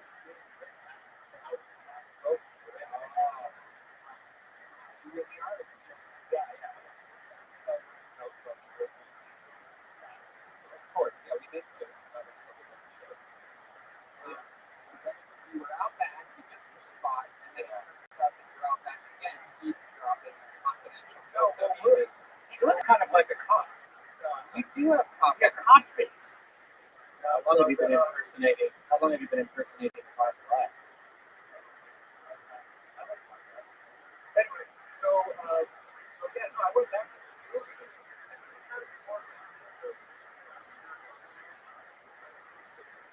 How do you know when they're strict and when they're not strict? You've been going to the back for 4 years. The people just let you back and they think you like. Alien second. Yes, basically, that was actually one. Like, basically, walk that guy. Just, you don't make like They stop a lot. You're suspiciously beat up looking. That's what started this conversation. Yes. So what else is degenerate like about it? Smoke a lot of pot. What else? Oh, look at this. How did that only in 2020 are there fat cocaine actors? I know. I wore a sweater. It's still coming.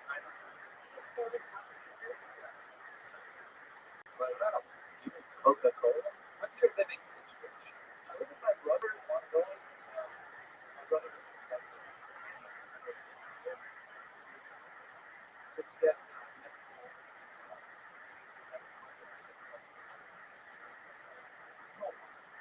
so that makes sense. My parents live out of my house. But they're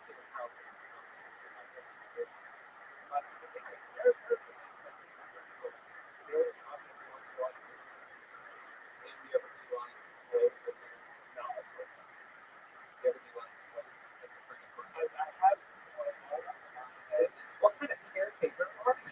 That's a bad idea. This was long before.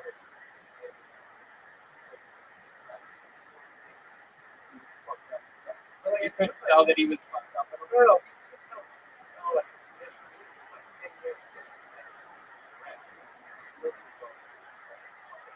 Like what?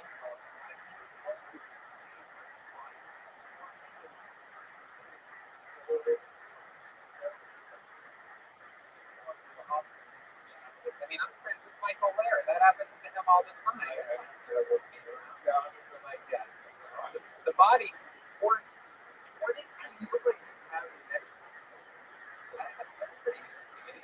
Yeah, you smoke some weed, do a couple lines of blow. The next thing you do, the brother's spider walking backwards at you down the hallway. What the fuck? I should have just bought him one of those Jabberwocky masks. Yes, that Jabberwocky Nobody knows. No one knows what sort of stuff. The internet will.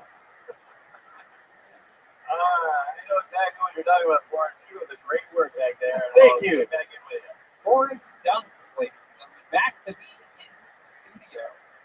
So, Dave, what else about you? What's your love life like? Oh, you fooled a lot of women with this clean cut image on the outside and this sloppiness on the inside. Yeah. I also have some long relationships. 2 feet long. So,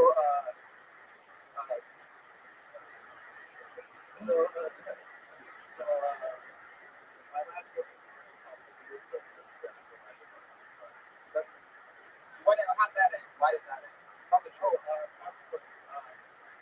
Okay, so at that time it was about 4 years ago. Valentine's Day was on Sunday, and on Friday I just got off work.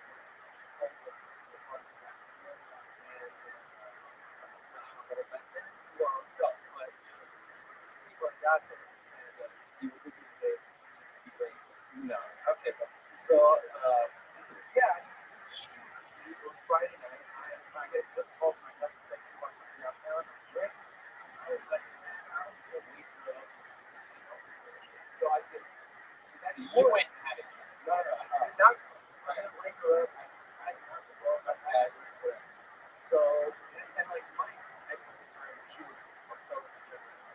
So you woke up. She woke up the next day. You guys wake up Saturday morning. Saturday. No, you didn't even wake me up last night. You're like, yeah, my buddy invited me for a drink. He's like, you could have gone to that drink. You didn't fucking wake me up, and then you broke up with that. Well, no, what happened was I said, oh yeah, because he called me, he said, you want to come down to have drinks that night? And I said, no, I'm not doing it. And she got mad because she was like, yeah, you were screwed too. And I fucking flipped out. Why'd you flip out? I just flipped out because I knew she was serious. I can't picture you being mad when you do it without even thinking about it. You really get mad and show up.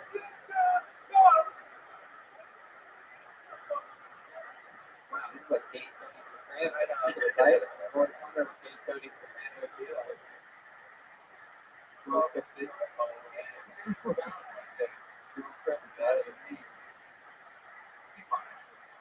Gay bros are schizophrenic. Schizophrenic brother. You ever give compassionate masturbation to your schizophrenic brother? Have you ever heard of that? That's a scary concept. No. I've thought of masturbating for the time. Would you do what you caught? That's the harder. Come on, finish already. We call that an assist. There you go. That's on character, funny in the moment. There you go. Good timing on that. Forrest Dunks is back. He's hitting up. Dave, anything else we need to know about your performance, Joe? That's it. Yeah. Fun times, good jokes. I think with an audience at that puppy mill thing about abused dogs. They aren't funny bros. I mean, at first it was kind of real touchy. Yeah, you know, first, kind of yeah. you get nervous. I mean, I feel like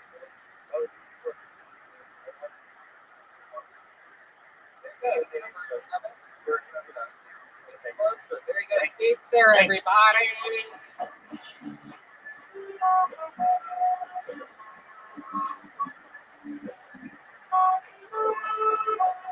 I get knocked down. I get up again. Okay, another young man. Ladies and gentlemen, Zach Bogus is next on the show. Hey, man, was a good friend of mine. I never understood. Here he is, Zach Bogus.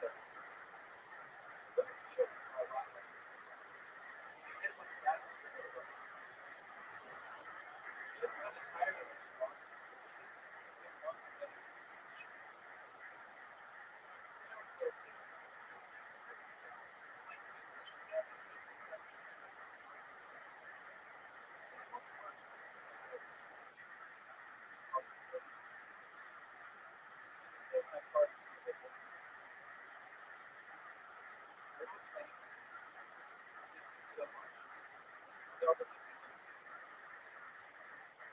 I consider myself pretty open sexually guy. I fuck just about everybody, except for Vortex. Here they all have PTSD.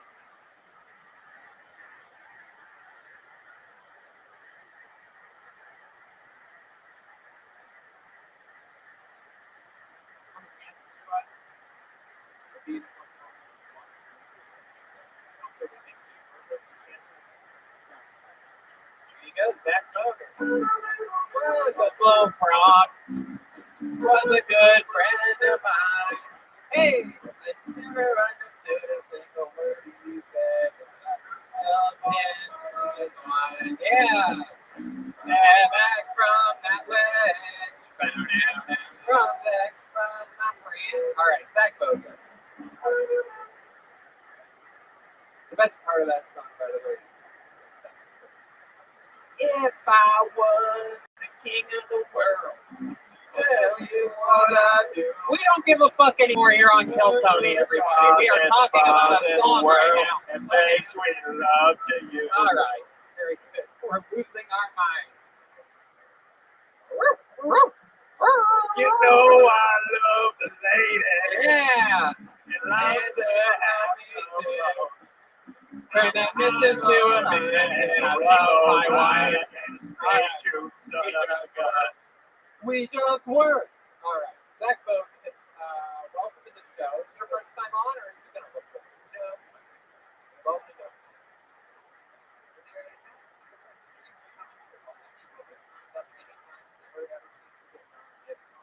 Welcome.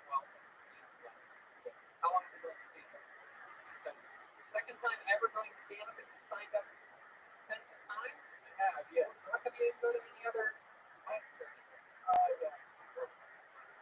Where'd you work?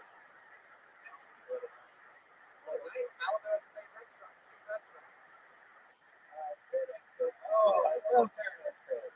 Big fan of Paradise Cove. Is Paradise Cove the one with the deck outside with the seagulls that come up? Yeah. It's like Midway Flyer. Yeah.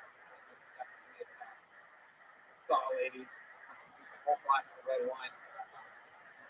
There's trailer, like a trailer park right in front of it. That's where I think Woody Harrelson or something weird like that. Woody Harrelson, another. I've seen Nick Nolte in that. Really? What are you doing in Paradise Cove? They have a group on? I go there once every 9 years. I'm the poor one on the show. Venmo at Jeremiah Watkins. I'm a little bitch boy. Hello. This is what Tony wants from me. Plowing right ahead. Hello. Back to you. How's that your Venmo? I thought you were Teddy Bassett. It's a charitable donation for orphans that I know. At Jeremiah Watkins. The little bitch. What, is the little bitch a part of it? No, parentheses. Write the little bitch in the description when you're paying him $20.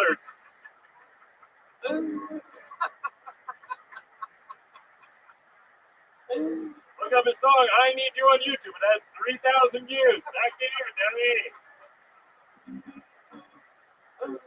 Okay. Zach, so you've only done stand-up twice. When was your first time doing stand-up? It was at the beginning of March. West Side. Okay. This March? Yep. Okay. Absolutely. How long have you lived in LA? Where are you from? New York, upstate New York? Oh, very nice. What made you move to Los Angeles?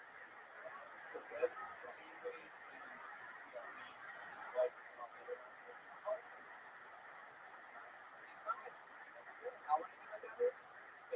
7 years. That's great. Moved out when you were 18. That's awesome. How'd you end up making that move? Save some money?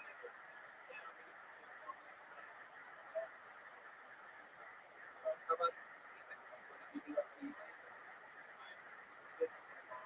Oh, you got a mom out here. That's it. Say. What does your mom do? She works. Works with her? Where does she live?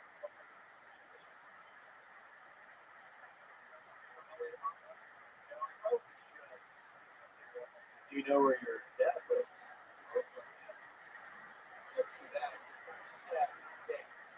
Where are they at? Brooklyn?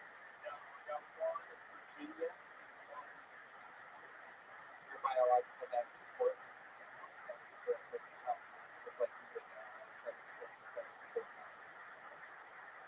Feel the Portland energy beaming off of you. Have you ever protested or rioted in any way?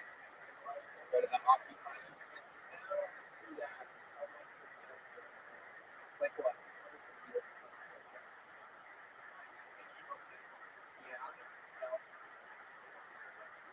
No, I get a little bit of punkabilly, like the word. Rockabilly. Some rockabilly vibes coming up. So you play any instruments? Do you have any special skills and talents? Yeah. That's what I'm doing. What's your favorite tattoo? Yep. Is it Mark you live there? No? Okay. Oh, okay. Probably this shoulder.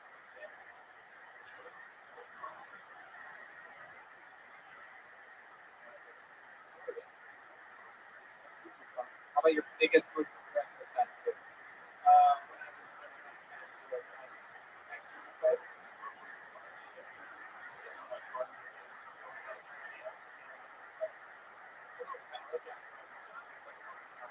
Can we see it? Is it still there? It's covered up now. So if it's not that, we got at least one.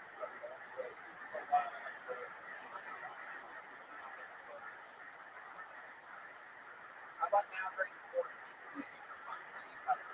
A lot of this is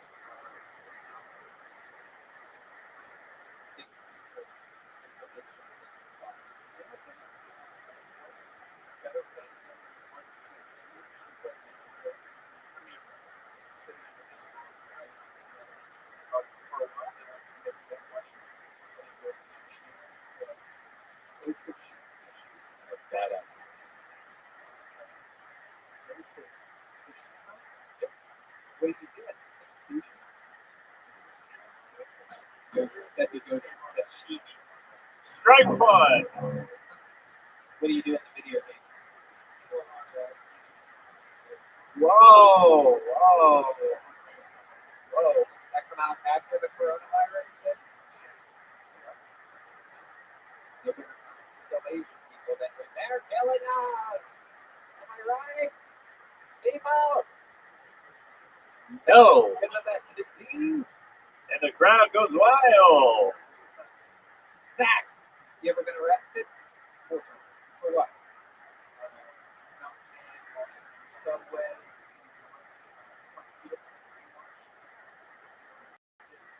Look at you, the Subway, fucking Subway bandit over here.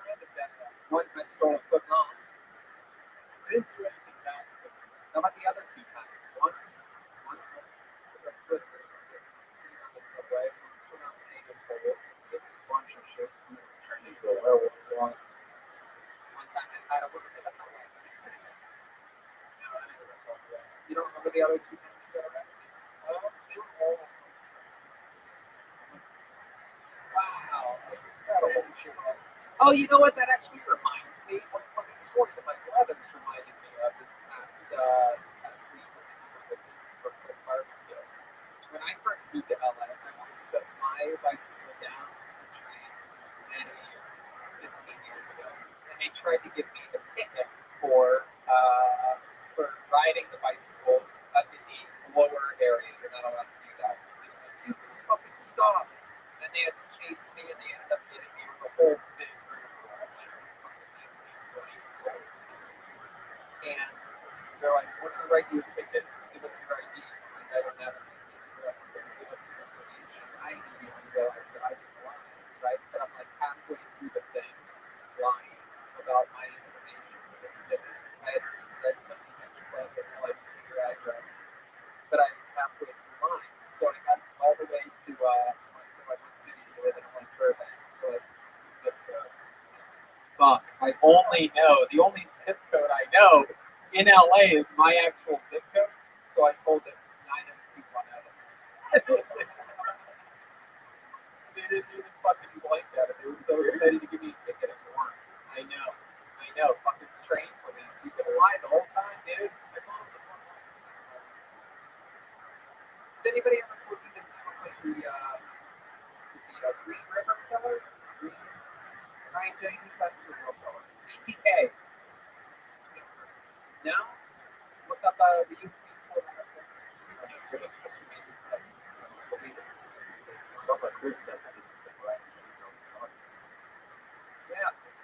Yeah. So not that picture, but that one. That one over there. No, not that one. That doesn't. Dennis Rader. Yeah. Yep, Dennis Rader. Have you ever thought about killing anyone? We've had serial. We've actually had a murder on the show before. Same energy. It's funny. He reminds me of first house. Very, very Clark Kent. Clark Kent with a touch of rockabilly.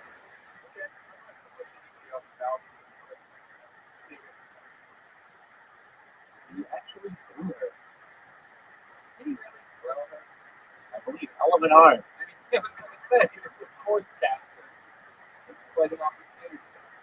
All right, Zach. Well, fun times, man. Thanks for coming on the show. You finally made it, dude. Zach Bogus, everybody.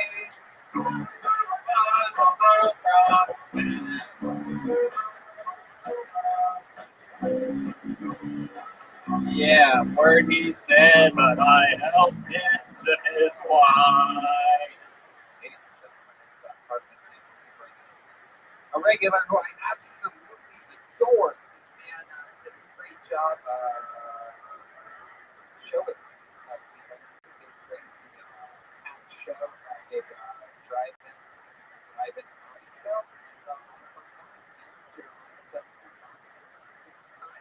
I love this man. Very funny. Roaster. He's going to make fun of me. Ladies and gentlemen, Jacob Lucas with a brand new minute of stand-up comedy. But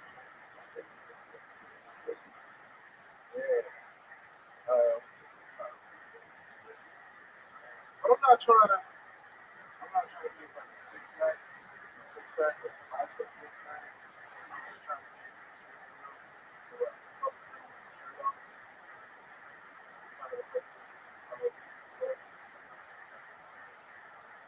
This is the latest edition. I just fucking go get the shape up. Because not only do you told your thighs and your ass, but you got the rocket motion going on.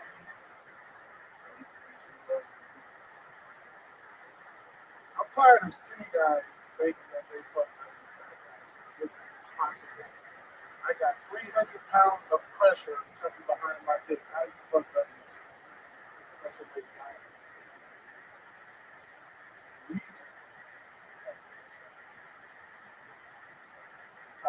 Which are the girls you trust these arms over you with missionary position?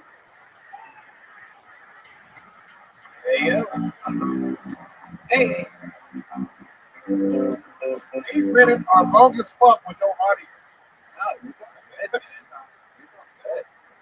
You believe that, though? You believe that kind of fuck out of this game? I think I got 300 girls coming behind the shirt.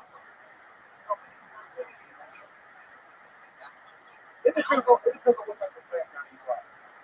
Red band probably don't fucking. Red band, what are you? I asked thousands of people on this show. I've never asked you. What is your food of the day? Well, I like to bring a lot of food in bed with me. Oh, we know that. And my bike. And I think what I don't think there's much. Like it's you have a fatter dick if you're fatter for sure. Because your dick's fatter. So we know that. No, it's true. When I lost weight on my dick too. Did it come back when you regained? Of course it did. And when I lost all that weight, my dick had the markings, from stretch marks. Stretch marks on it. Yeah, it did. And it's weird because my dick's like a little darker color, like it's brown, and it had like these white like spaghetti veins all over. Oh God! Or it could have just been spaghetti because I'm in my bed. Red band put gravy on the pussy before you eat it. All right. What are you doing? You guys' stingers kill me. Okay. Because skinny guys can perhaps also they have. You just mentioned here, maybe I don't know, but I feel like you have an advantage perhaps also in the like getting between the legs, like really like thrusting it in there. You know what I mean? They say you fuck like a skinny guy. What is it? Right. You have stamina? You have good cardio in the bedroom? How about you, Red Man? You have the cardio of a guy that rides a bicycle? I tell you, if I'm drunk, I go for like hours. Like it's the fuck out of here, man. No, seriously, I have like opposite of whiskey dick. Like if I'm drunk, I'm just like going, wow. So you have sex for hours, 7 nights a week. 7 nights a week, 4 hours a day. It's right. I have my virtual headset. Red man, you a fat guy like me. You fuck with your shirt on? No, I like a seal. Yeah. So I like to hear like the flapping, the flapping of the flapping. It's great. How about swimming? Do you guys swim in your t-shirts on? No. It depends on where I'm at. It depends if I shake my back or not. That's the embarrassing part. Red man takes his shirt off. Everybody's like, ooh, look at the hair on his back. I take my shirt off and I do another thing. Okay. They're like, bitch, you ain't got a better fat nigga body than me. Okay. That makes sense. It's something to make sure someone else has a shape on. I don't get the shirt on. It just makes it look worse. It's like now you have like a shirt sucked onto your body. Right. Why would you just take off your shirt? Yeah. You're fucking a bitch in your college. We're talking about swimming. I mean, a jersey, that's the cool fat dude that you go to the pool. Really? You got the tank top. Okay. So if you got a decent arm, what kind of jersey would you wear for this one? A new jersey?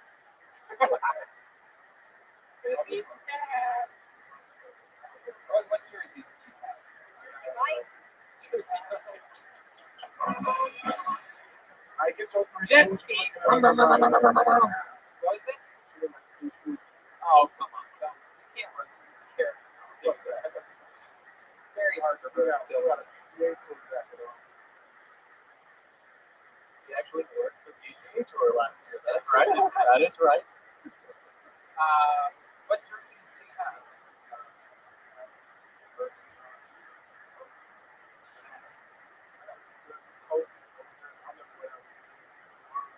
You retired your Kobe jersey? He ate it. Number 8 is Kobe Bryant's jersey number. There you go.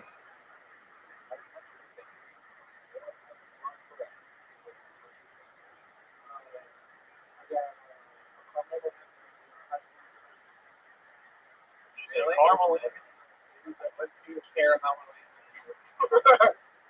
He also has marshmallow. I have a gay booty hole jersey. It's got the dildos and booty holes on it. So I pull it out of my booty hole. It looks like a dildo. Shape it. It's a tank top. Tony don't got a Packers there. You got the picture from the back. Yeah. No, it's true. You've heard of a tank top?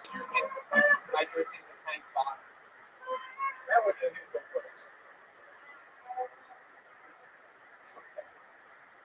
I guess Jeremiah This just like man, that. bro. This is the fucking apocalypse episode. Tony, we had fun.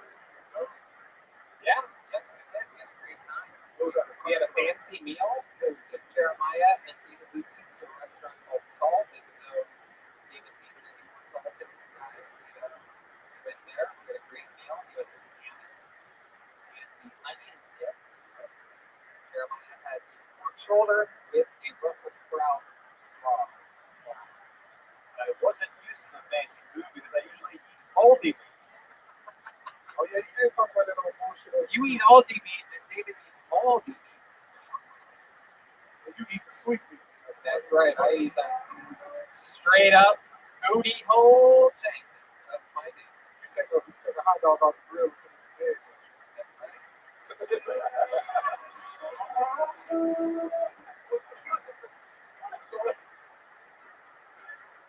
What's your favorite kind of candy? Reese's in the freezer. All right. Okay. I said I love this stinger thing. I see what was good when Roman and Jesse were doing it. Jeremiah. Shoehorn. It's right in the middle here. Reese's. What else? Is there any wrong way? I mean, have you ever had a Reese's that smells like it? Well, let me tell you the best kind of Reese's. Ones that said,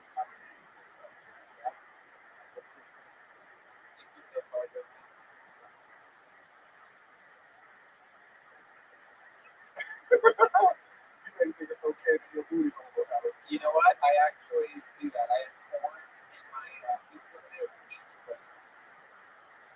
So many people go candy. I'm not that big, but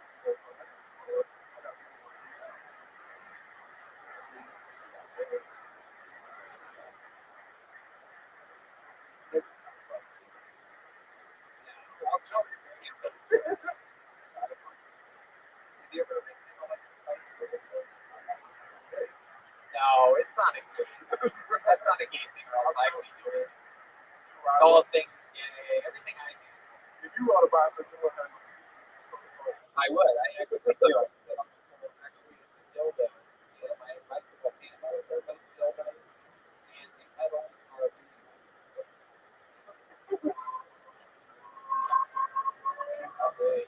holes. All right. We were the stinger thing. It took exactly 8 minutes after I said I love the stingers, but it didn't ruin it.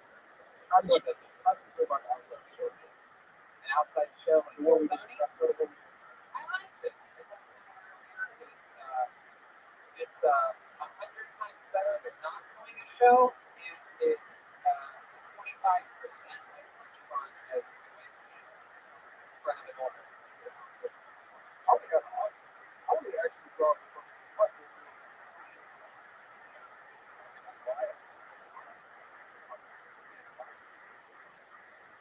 Okay, we got through it. Ladies and gentlemen, David Lucas. There we go. On to the next one we go. Another great stuff by David Lucas. Here we go.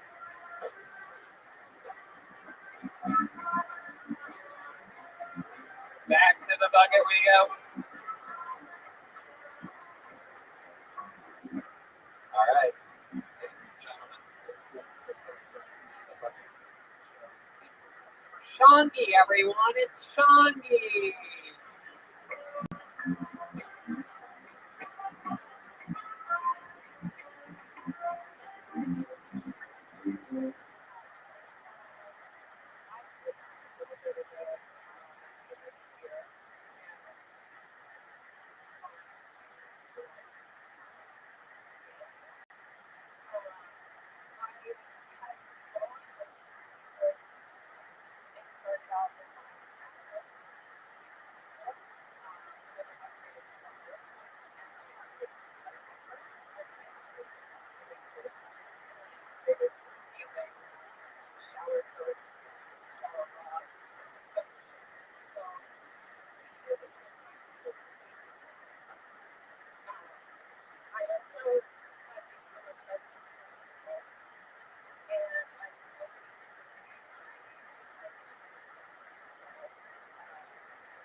There you go, Shangi, everybody.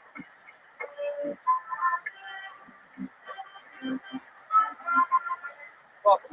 You've been on the show before. Wait, what? That was fucking terrifying. Really? But you've been here a lot. I've seen you in the audience a lot. Right. And it's your husband that does comedy. He's with you here tonight, right? He signed up. All right. Good for your first time. Yeah, that was great. You couldn't even tell that you were a comic this whole time. Why don't we let him do the spot? Why don't you grab a seat right behind him? We won't even have to change the microphone. You guys are husband and wife. Ladies and gentlemen, here's her husband, Evan Jones, everybody. Here comes Evan Jones. It's Evan Jones. It's Steve.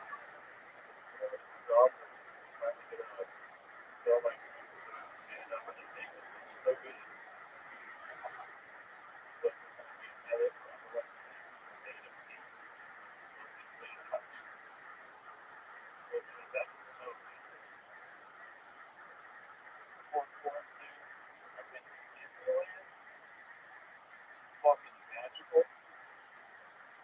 On the Pirates of the Caribbean ride, the animatronic Jack Sparrow is more life left in his eyes than a real Johnny Depp at this point. Still has nice. I'm not used to theme parks being nice, you know. I go to Six Flags. Six Flags is just white trash Disneyland. Like Six Flags is a theme park, but I'm not sure what the theme is supposed to be. They're like, I don't know, cartoons and flags and gives a shit. Loop de loop. Right. There you go, Evan Jones.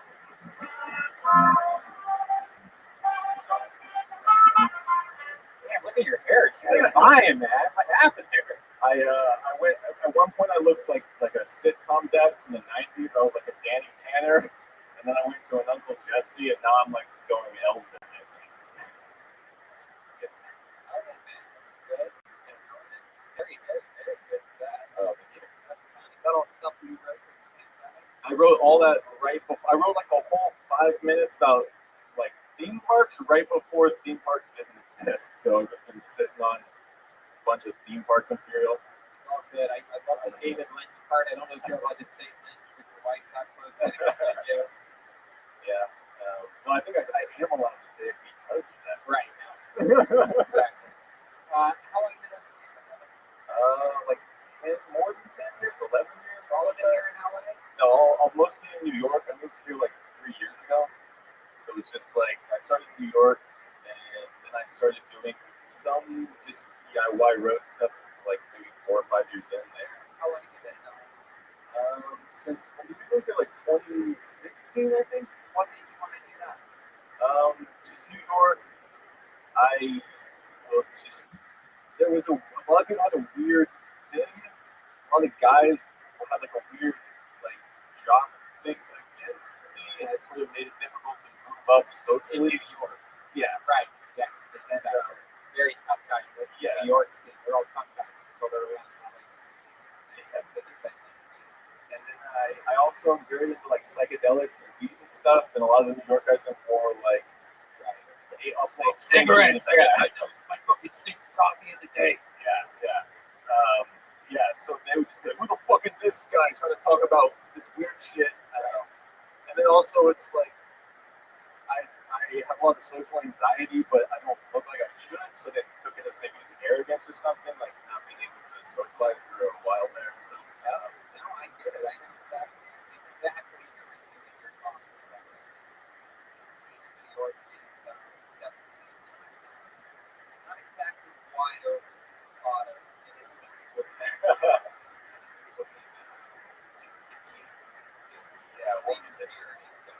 even like those things essentially material. It's like if they're not like angry or sad, then you're exactly 100% cannot show any happiness whatsoever. Even wildly successful, even the best comedians in New York seem angry. They never happen. Okay, that's fun. What part of New York did you live in? When I first moved there, I was staying in like dorms. So I was going to New York Film Academy, but there's it. So just staying in dorms like Manhattan, and it was Brooklyn, and then I lived in Jersey City, and Astoria, back in Manhattan. So just kind of all over. How about now? I live in LA. We just moved to Rampart Village, like on the edge of Koreatown, but we were in like Hollywood proper for like we were homeless, like Airbnb homeless for like 7 months when we first moved here. Because Airbnbs have like all the fucking rent way jacked up, and so we had like a weird place that ended up being kind of a crackhead hotel recently on the Wilcox. But then Airbnbs crashed like a couple weeks ago, so now there's a bunch of those shit. We got a way better place. What do you, how do you survive right now? I was working at a weed factory and was laid off right before the shutdown, so I was able to get most unemployment. I just started back dog walking because it's the only thing I was doing happening right now. I wasn't able to interact with people at all. You like dogs? Yeah, dogs are fucking dope. That's also what makes it awesome. I just get to hang out with dogs and do good Instagram videos of all the other people's dogs around the table. Yeah. That's great. I like dogs. Yeah, I like the weird ones. I like the Shih Tzu Brussels Griffins. Oh, I used to have a Brussels Griffin. Shit. Yeah, it's famous now. In fact, it was famous in Comedy Central last week. It's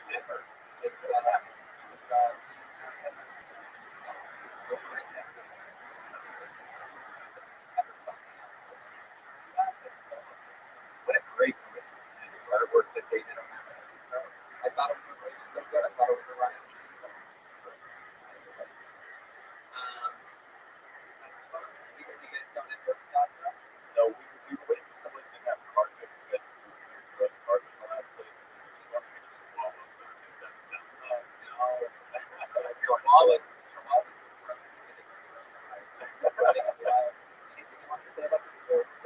I am white. I am from Philadelphia. You're the resident Chihuahua correspondent on the show. Is there anything you'd like to say about Chihuahuas? Getting coronavirus more often? Yeah. I would say that's fake news. No. Chihuahuas. Fake news. Chihuahuas get the Shih Tzus started. Says who? The media? The enemy of the people? Oh, shit. Do you know anybody that's got the coronavirus? Yeah, I know a couple people. Do they know how they got it? No. That's one thing that I noticed. The people that I know that got it don't know how they got it. It wasn't like some mysterious comic person. Am I correct? Gary Paul. I got it. Oh, you do? I thought you didn't know. Who gave it to you? I gave it back. Oh, well, there you go. That was a baseball bat, god damn it. And my dad lives in a homeless, like in the VA shelter downtown. He hasn't gotten it, so I don't know how you get it. I feel like that should be thrown as central as Probably Chihuahuas in that.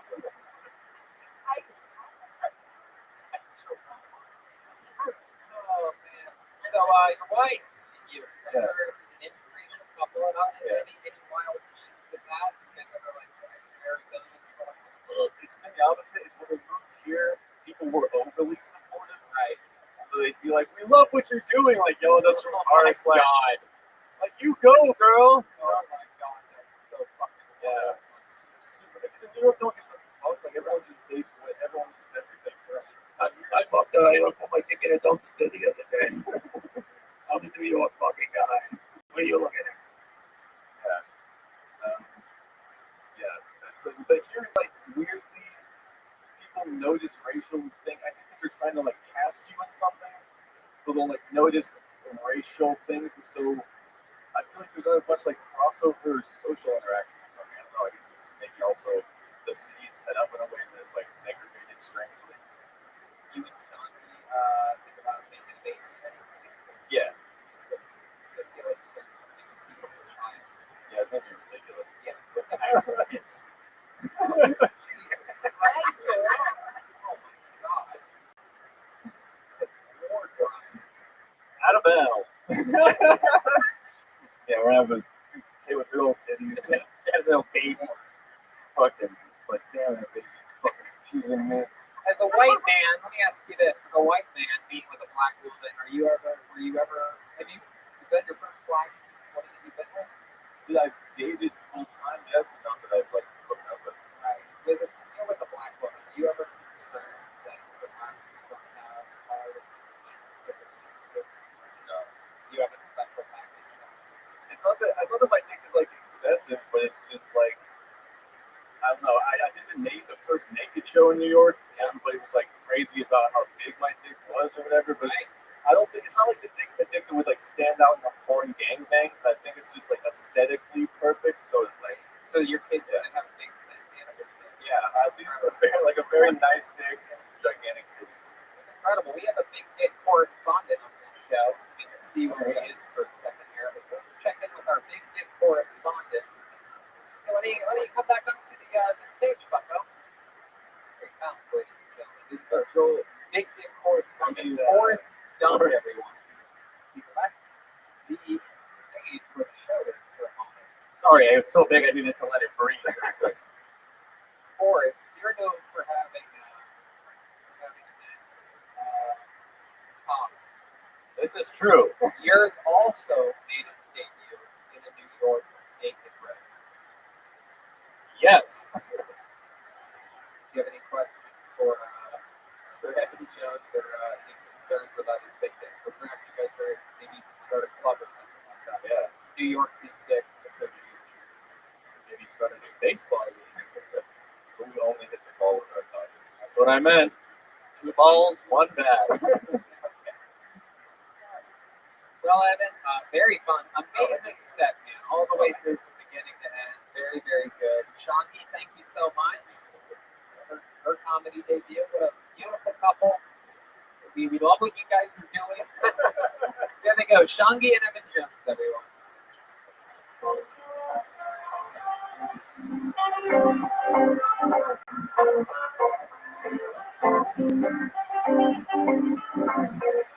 All right, we're going to squeeze our one last bucket full up here. Ladies and gentlemen, you know this guy. He became famous during one of the quarantine episodes as he famously had sex with Lydia Montgomery's girlfriend before William did.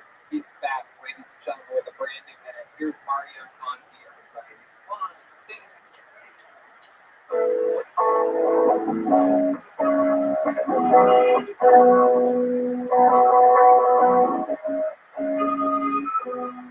Okay, there we go. Mario Conti. Go back to your country. It used to be racist, but now it's just good advice. There's been a lot of deaths from coronavirus. A couple months into quarantine, they started comparing the number of deaths in 9/11. Wow, we're up to 311 tonight. I think 9/11 is my favorite form of measurement. That's the smidge and cut there. You probably can't tell this by looking at me, but I had an abortion, an Asian girl from Tinder. It's not exactly what I had in mind, which is that she wanted to hook up. told me to come inside of her. She also couldn't come. So either she got the two mixed up or I just heard her wrong. Either way, just like left on the baby. I lived in LA for 7 years and it was the first time I had Korean takeout. Mario Tanti. Mario Tanti. Incredible. So much funnier than William It's Montgomery. incredible. He came right into the show that William is a regular on. Kicked off his set with a William Montgomery formatted like joke, but much better than all the jokes that William did tonight. Plus, followed through with a continuous good set the entire 1 minute and 9 seconds of his set, using all of his time, unlike William, who dipped out at 41 seconds tonight. So you came in, you fucked his girlfriend, then you came in, had a better set than him on his show. How do you feel right now, Mario? I feel pretty good. I'm not here. How happy are you right now that William left early? He left early on. We're actually best friends. I actually know those my friend is pretty good. Whoa, that's great. Look at that. Oh, okay. No, I have a feeling. That's not the Korean girl, though, right? Because that would be an even bigger revelation if you found out that she carried your baby for a moment. There was no baby Mario. Hey, baby Mario. We know that. That's an actual Mario. Right? Is there a little baby Mario? So, Mario, what have you been up to this week? Just hanging out on board with most of the job.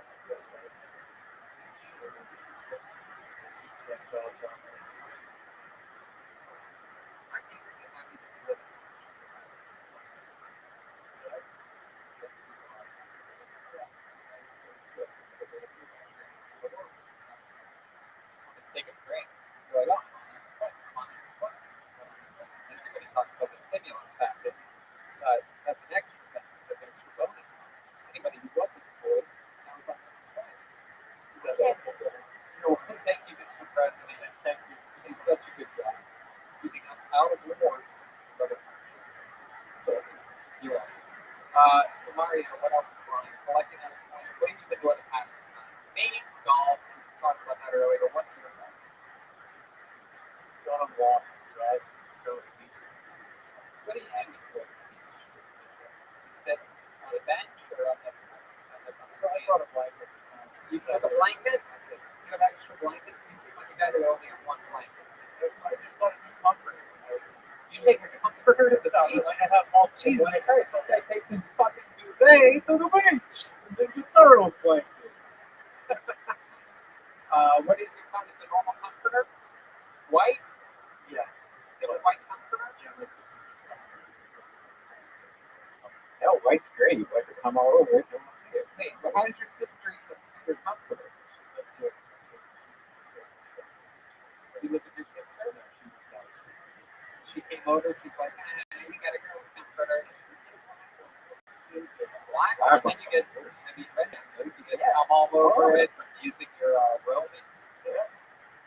You put a little Roman. But it's like, if it's CBD, you look blue all over it. That's right. Yeah, black comforter is like, it's like, it's double sounding white comforter. Wait, black comforters that have white. Yeah, it's like the worst like ever. Why? Redman gets skid marks. This just in. Groupie and peepee on the white stuff, Tony. Come on the black stuff. Redman is a high-class gentleman and he enjoys Miller High Life, champagne of the year. I was talking about the blood. Oh, yeah, there's a lot of blood coming out. Yeah, especially when you have a tushy, you get water. Oh, that's a great ad for today.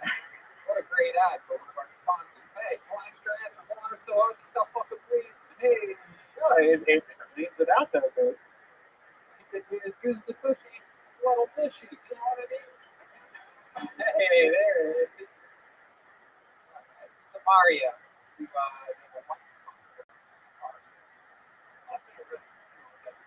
oh, tell us about it. Oh my God, you doing the heroin? I didn't get to do it yet. Really? I wasn't doing it. So what happened? Yeah, I went with the guy from work. Got over on the way back. Why did you get pulled over? Last So how did you get from just a tail light warning to get searching? They smelled something in the car.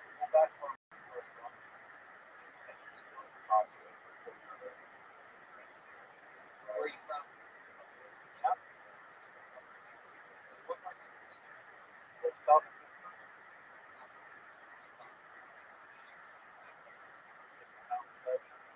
You know the dumps? Dumps? How about the dumps? Dumps? You know from the dumps. Forrest? Do you know Forrest Gump? Yeah.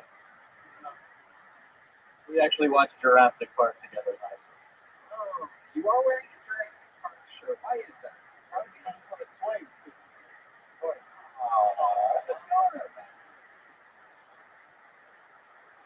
You have a girlfriend now? That's where you can. Have they ever stayed before? But yeah, when I got arrested there, when I told him it wasn't mine, You're like, who's was it? Oh my god, that makes you the dealer. Oh my god. Oh. Oh, so what ended up happening then? they ended up lowering it. Yeah.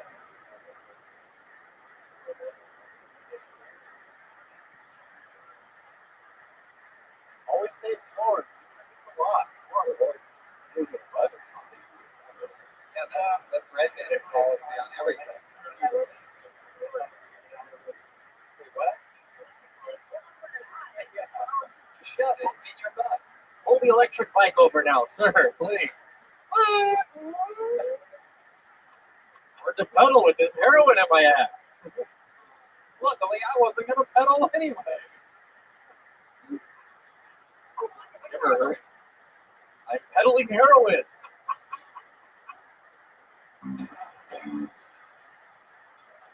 Whoa! The first Stolberg chant in months, ladies and gentlemen. This is one of those episodes where he started cold and he ended cold. A true Stolberg. He's peeking out like the coronavirus. Right? We're going to have to shut it down. Mario, Conti, anything else interesting about you that we should know about? Fun set, fun info.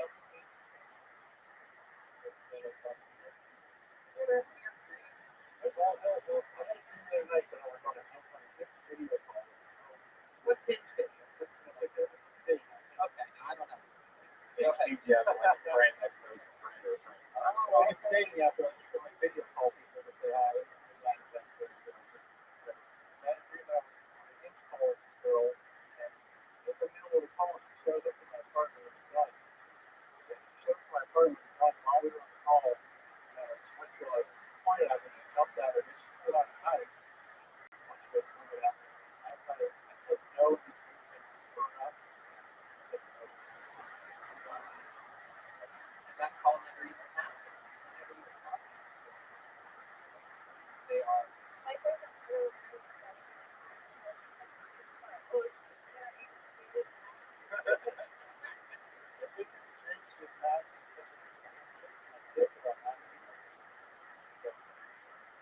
Intent to distribute.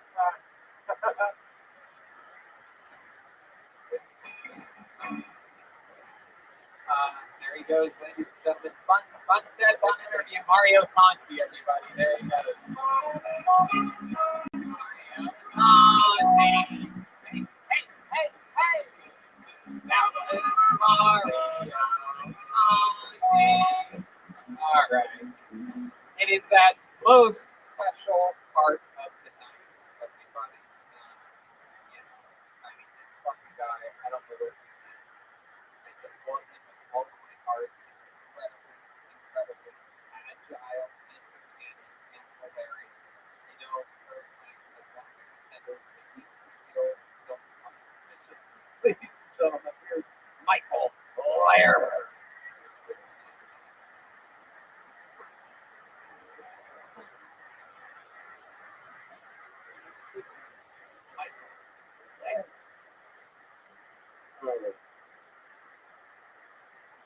So, Brooks Brothers, Simpsons stores, of course, you know, Miss Warehouse perfected the shoe store. You buy one shoe, you get three free. If you're not giving me 4 shoes for the price of one, get the fuck out the shoe business. Taylor Swift just came out with an album. She said it's full of dreams, fears, music, and thoughts. It's called the 4-part harmony of the grief. Now, the Washington Redskins have changed their name to the Washington team. Let's call it how it is and call them the Washington Elite African Americans coming to your town to make your wife feel something she's never felt before. It's not all racism, it's fear of black men. Alright? Every racist wife, once she gets black, that bitch ain't going nowhere. Michael Lair. Hey.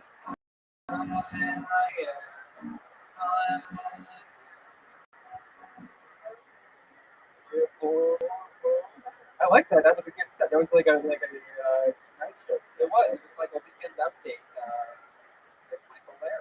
Yeah. Wow, Michael's eyes locked in. Jeremiah Watkins would have been there. Baby.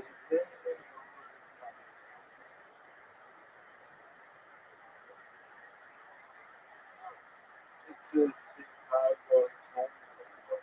Oh. It's for the gift for a gift. It's a gift for the computer.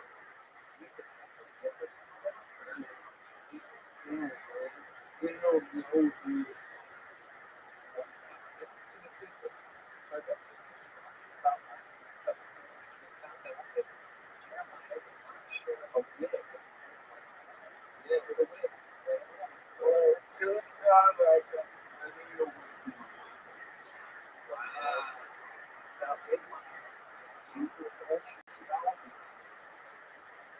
That is right.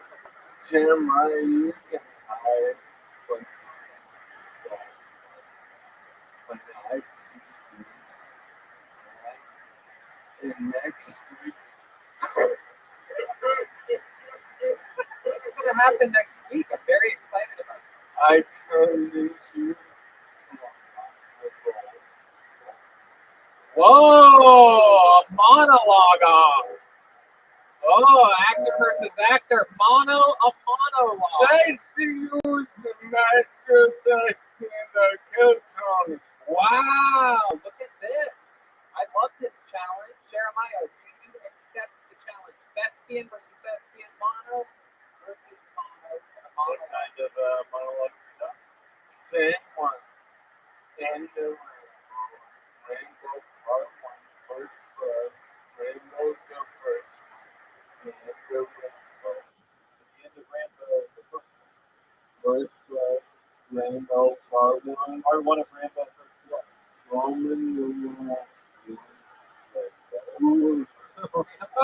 I thought he was singing Rainbow this whole time. Did he sing Rambo? Rambo. John Rainbow, motherfucker. You better become that. I will. Everything you do, everything you do, what you call Tuesday. Next Monday. No, the morning. Oh, yes. The next morning, yes. Absolutely. And the lucky one, everything you do, and you will no wrong. You will no longer believe in God? You just said that I will no longer believe in God after he does his monologue next Monday. Oh my goodness, I'm so excited. That's pretty wild. Wow. Chicago. Did you put your own sticker with you in a wheelchair on your Tony Award? Hey, man, that is Michael Larry in the top right corner of the screen. Well, I was wondering if they gave those to all the participants who got that award, or just, Oh, wow. yeah, a little bit of trash dog, you idiot. Oh, Jesus Christ. Yeah, that's right. Oh, that's All right, great. I've got a solid chunk of 15 minutes for you to read the certificate. Oh, wow. Jeremiah Watkins. That sounds like a fucking face. Are you a person for this station? Is this true? Right? I always thought that was your real name. Yes, my mother actually named me Pussy. You have like a thing?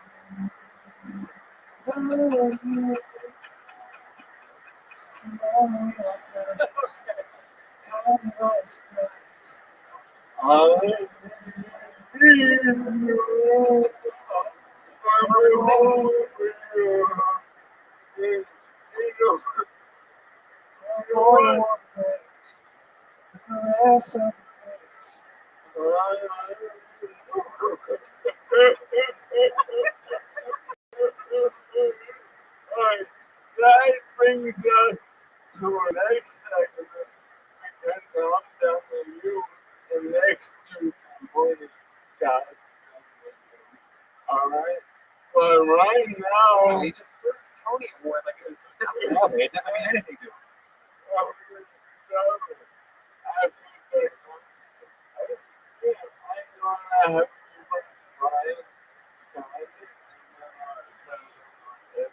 Absolutely. I'll make a deal with you right now. If I lose, I will take your ALS from you like the Green Mile.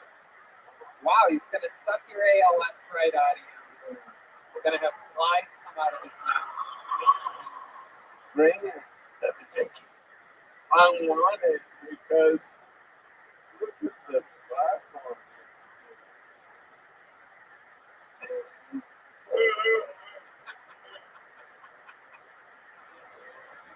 Michael Larry, you're the fucking best. I'm really excited. These flies are covered. Now, can we move on? Alright, I'd like before I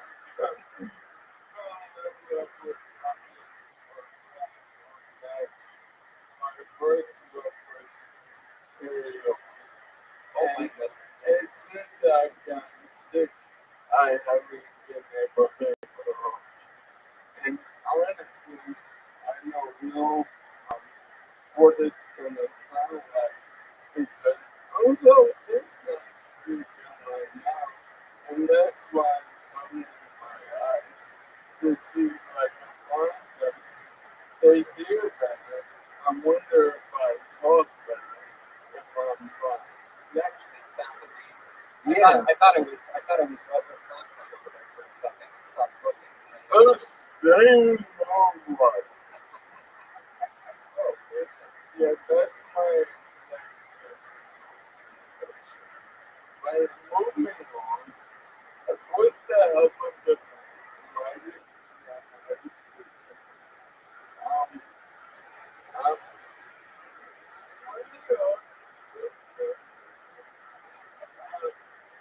I'm gonna sing my favorite karaoke song. Now, I understand that large portion of this podcast is audio.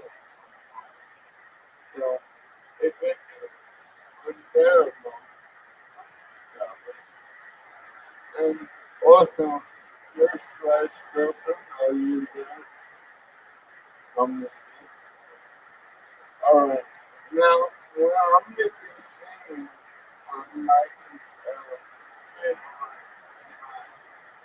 so one thing harder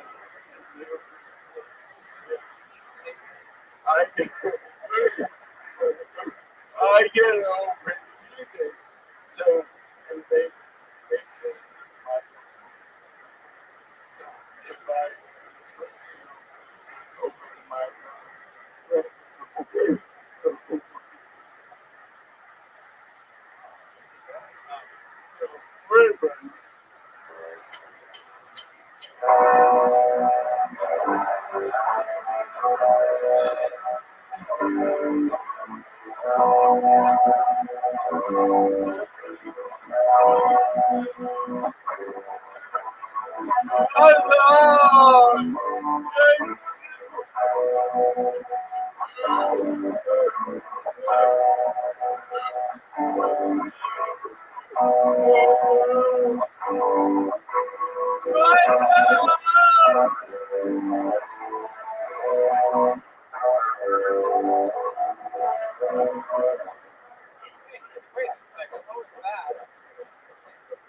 That was the song Stepmother by Danzig.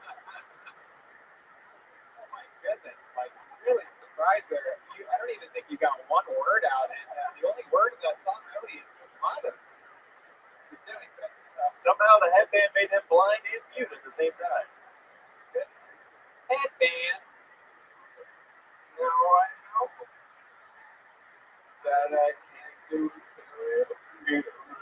Oh, where the hell the tellers? 1, 2, 3, 4. What? No one tellers. Yeah. Yeah, I'll be in if I feel reference to Jeremiah, there is only one message. You're not looking at Jeremiah's direction. If I Jeremiah, feel reference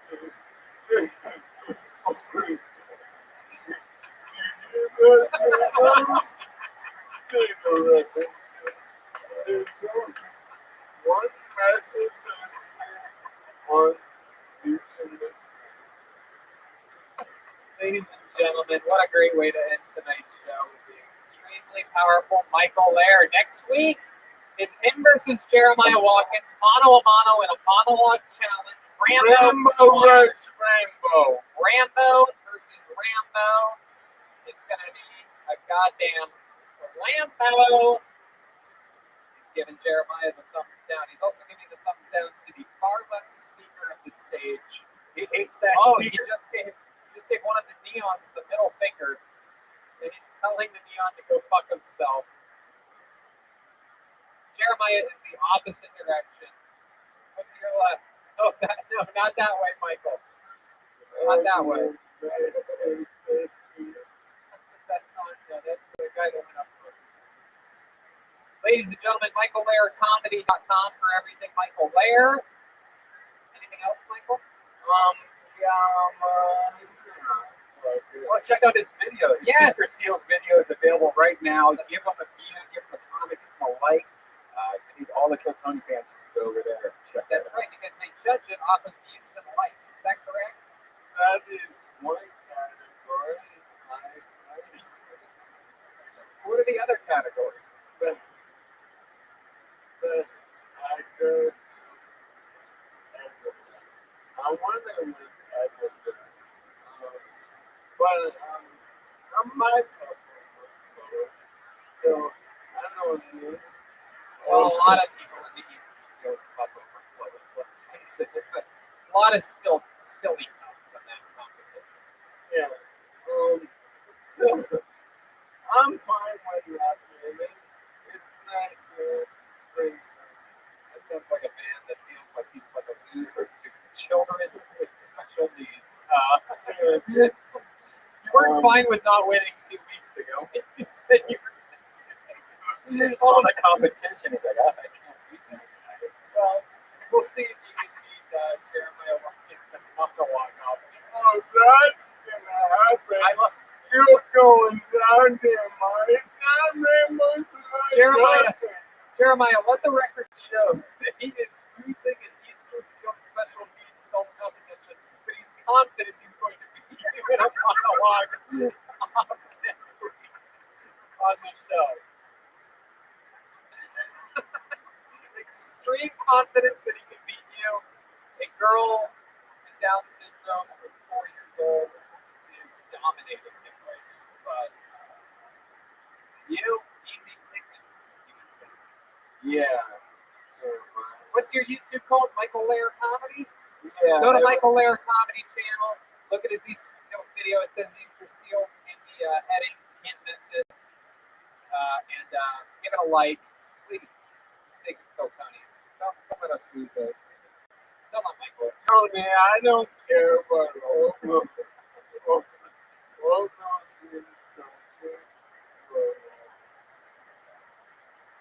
Michael Lair, everybody. MichaelLairComedy.com. Let's check out the drawing for Brian J. Belt tonight. Let's see what we got here. There we go. There it comes. Look at that. We'll get in a little bit there. Push it on in. See different parts of it. Wow. Incredible detail. Incredible. That is just mind-blowing. RyanJBelt.com. Look up the Kill Tony heading on that website. You can find every print ever done. All there. He is the house artist for years and years and years now. Incredible stuff. Hey, Jeremiah Watkins was here, everybody. Jeremiah is doing Rolla, North Carolina, August 13th and 15th. Minneapolis, August 26th and 29th. And as a new episode of Jeremiah Wonders out with William Montgomery, his Venmo's at Jeremiah-Watkins. If you just want to give him free money. Jeremiah, anything else? YouTube.com/Jeremiah Watkins. Head over there. You got a lot of great content. What's been with William Montgomery and new Timmy sketch where you yeah, there you go. How about the great Jesse Chetsky Johnson tonight, everyone? High kill ratio. I mean, just those moments. Gary Bowles was here. Gary Bowles was in the house. Kind of sounds like Gary Bowles. Sort of. Oh. I thought it was Gary Bowles the whole time. Jetsky, he's at Jetsky Johnson on all social media. What else, Jetsky? That's it. Come on over to my social media. Come on over and hang out. Hang out. Spend a few hours on the social media. You can even take over social media if you want. The password's probably really easy to guess. You have two-factor authentication. Broom 69 is the password. Ladies and gentlemen, Chroma Chris was here the entire time. Believe it or not, that was Grand Slam Sam. Grand Slam Sam. Calling to you from the sideline. What else, Chroma? Did we miss anything tonight? No. Thank you to Orange Champs. And also, you can follow me at Chroma Chris on Instagram. What did you think about tonight's episode? Oh, Tony, you knocked it out of the park.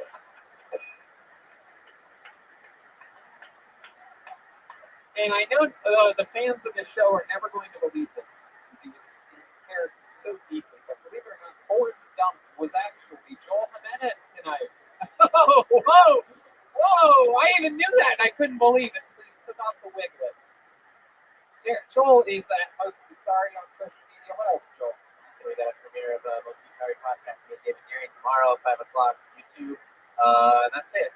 That's right. David Deary is at MF David Deary on all social media. Follow this guy. I mean, he has his little hands in all the funniest cookie jars. He's with us on Kill Tony. He's with the great Joel Jimenez, and he's with pretty much who I think is top 3 funniest cookie geeks in the world. The great Donnell Rawlings over at the Donnell Rawlings Show. David is a wizard at these things. He's a great person to have around, a great energy in the absolute. Great kiss. David Deary. Red Band, anything else? Check out Brothers in Cursive at DeathSquad.tv with William Montgomery and David Lucas and Brian Holtzman's podcast. It all be found at DeathSquad.tv, and check out me at Virtual Reality at Virtual Red Band on YouTube. That's right. Go to InfiniteCBD.com. Use the promo code KillTony, get 20% off. Go to GetRoman.com/Tony, get $15 off your first order of ED treatment. And if you want to make fun of people better in your normal life, or learn more about roasting a Rome, the history of it, talk to some of the great writers of it, the writers of the history of it, the great Gibraltar's ghostwriter on this week, the great Jesse Joyce, who's been on Kill Tony, and so many other good things. That's at Patreon.com/Hinchclip. All right, that's it. See you next week. All right.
episode of Kill Tony. Get up for Tony next week. Just a couple dogs hanging out in the doghouse. We are live from the Comedy Store. Brian Redband, how are you? Hey, man, how you doing? It's been a long time. It's been a Shouldn't long have left you without a dope beat to step to. We are back at the world famous Comedy Store for another episode of Kill Tony. Live on the Sunset Strip. But before we get into it all, here's a little bit more from our amazing sponsor. Hiring can be difficult. And if you're an employer, you probably experience hiring challenges from time to time, but right now you face even more challenges from rethinking your workplace safety to hiring employees for specialized roles. Matson Resources could relate. They needed to hire a seasoned senior Citrix administrator to provide IT support. Not an easy job to fill. So they turned to ZipRecruiter. ZipRecruiter's powerful matching technology finds people with the right skills and experience for your job. In fact, 4 out of 5 employers who post on ZipRecruiter get a quality candidate within the first day. That's how Matson Resources found Peter Alcantar Jr. Peter was laid off during COVID-19 and needed to find another IT job quickly to continue paying his mortgage and bills. He posted his resume on ZipRecruiter. ZipRecruiter identified him as a great match for the role at Madison Resources, and they interviewed and hired Peter in less than 3 weeks. ZipRecruiter helped Peter find the right job, and they helped Madison find the right person for a hard-to-fill role fast. And you can see how ZipRecruiter can help you hire. Try it now for free at ZipRecruiter.com/KillTony. That's ZipRecruiter.com/KillTony. ZipRecruiter, the smartest way to hire. And you fans of this show, you know if you're having a rough time getting through lockdowns, social distancing, well then I want to tell you about some products from Infinite CBD. You remember Infinite CBD? Infinite CBD is the cleanest, purest CBD available. If you've never heard of CBD, it's derived from hemp plants. It packs all the benefits of marijuana without getting high. And Infinite CBD has a ton of different products that we've used, and they're great. I love CBD. I rub it all over myself. I rub it on you too sometimes. Here's the Infinite CBD products I think can help get you through this. They have CBD AM Plus. If you have difficulty concentrating while working from home, this has CBD Plus caffeine for some mental clarity. CBD gummies, which is my favorite, with new flavors like sour and full spectrum, gummies. If you think you're losing it, these can help you relax. And of course, CBD Nude. Why not add CBD to your self-love making? You know it feels good and you got time to kill. Treat yourself. If you haven't tried CBD, look it up. There's a lot of research and users are reporting benefits like reducing anxiety, reducing inflammation, and more. So go to InfiniteCBD.com to see which of their products fits your needs. That's InfiniteCBD.com. And if you use the promo code KillTony, you will get 20% off. Once more, that's InfiniteCBD.com. Promo code KillTony for 20% off. And we are back here at the Comedy Store for another episode of Kill Tony. Very exciting to have the great Ryan J. Ebelt here with us tonight of RyanJEbelt.com. He draws every single episode of Kill Tony, including all the 4 posters. Those are all for sale, sometimes for amazing auctions at RyanJEbelt.com. We have the great Gino from LA Speedweed is here. Always incredible. Got us through the hardest part of this pandemic. Let us use the great Better Box Studios. Go get yourself a candle at damngoodcandleco.com. Damngoodcandleco.com. And they even have a Hinge Me Up Dreaming. They sold out, but I do believe perhaps they restocked that. And check out Caveman Coffee. Use the promo code KillTony. Get some Caveman Coffee. Save some money using the promo code KillTony. And delicious Vito's Pizza here in Southern California. In fact, not only do I eat the pizza, but I have been completely addicted to the baked ziti as of late. I didn't get to tell you, Charlie. I did it again this week. I did it again. I Postmated it. I almost want to, if I were to put on the special instructions on Postmate, if I was going to be like, what's up, Charlie? Throw in a breadstick, you would see that, right? Okay, I'm going to do that from now on. Because those little breadsticks you brought that one time are like, I don't want to say they're better than the big breadsticks, but I mean, Are they garlic? What's the deal with them? They're just tinier. I'd rather have like a couple tiny ones than like they have crazy breadsticks there. But it's like, for me, it's like a lot of work. Looking at this thing, God damn, it's like a loaf of bread. I mean, it's great. I just want a little bit of bread. You know what I mean? I don't need all. It's like you would love the normal bread. I don't really. I'm a little bread. You know, my new favorite thing is getting fettuccine Alfredo and then adding mushrooms to it. Oh, It's like cream of mushroom soup. I get the baked ziti from Vito's, and I added the they have like small meatballs there. Either that or like cut them in half or something. You just break them up. Oh my god, it's so fucking good. I mean, it's crazy. It's like a new. I have to make sure I'm not doing anything physical afterwards. You know, like riding an e-bike or anything like that. No serious exercise afterwards. But anyway, a lot of fun stuff happening. I'm excited to be here. And we have a guest tonight.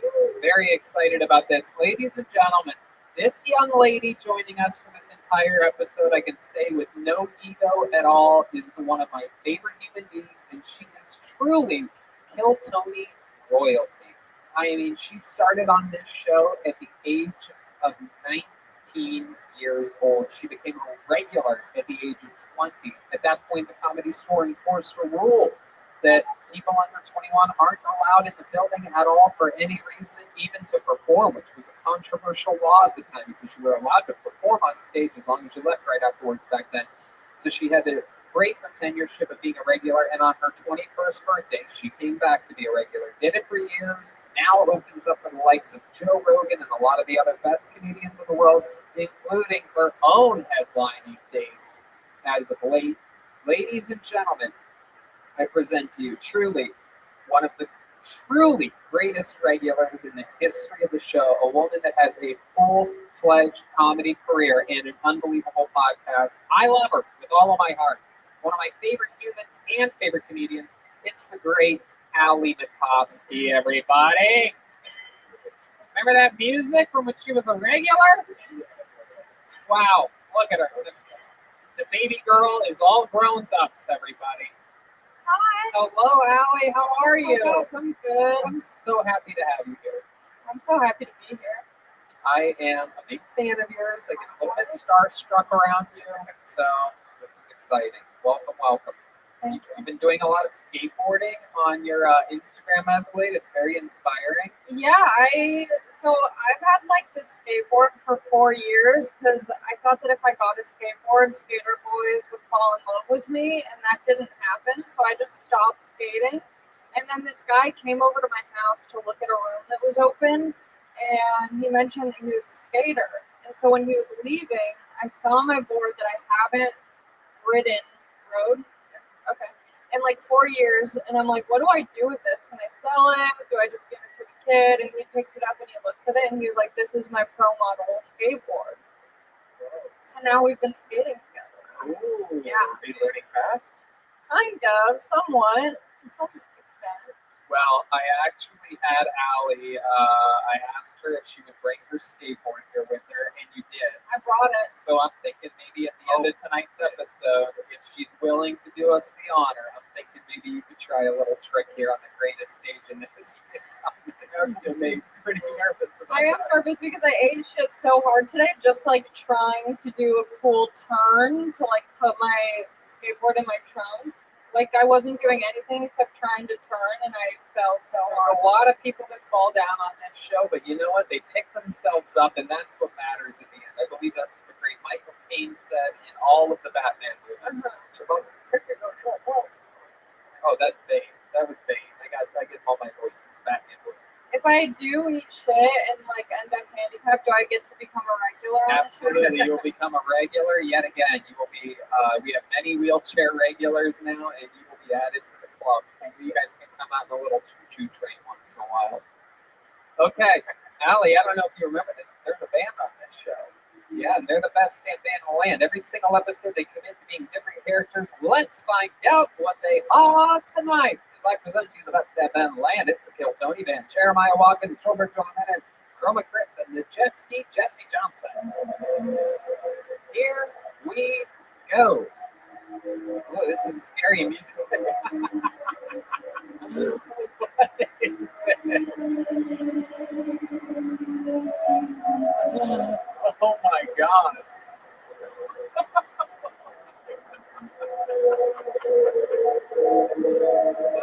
Just get out there, show these people what's going on.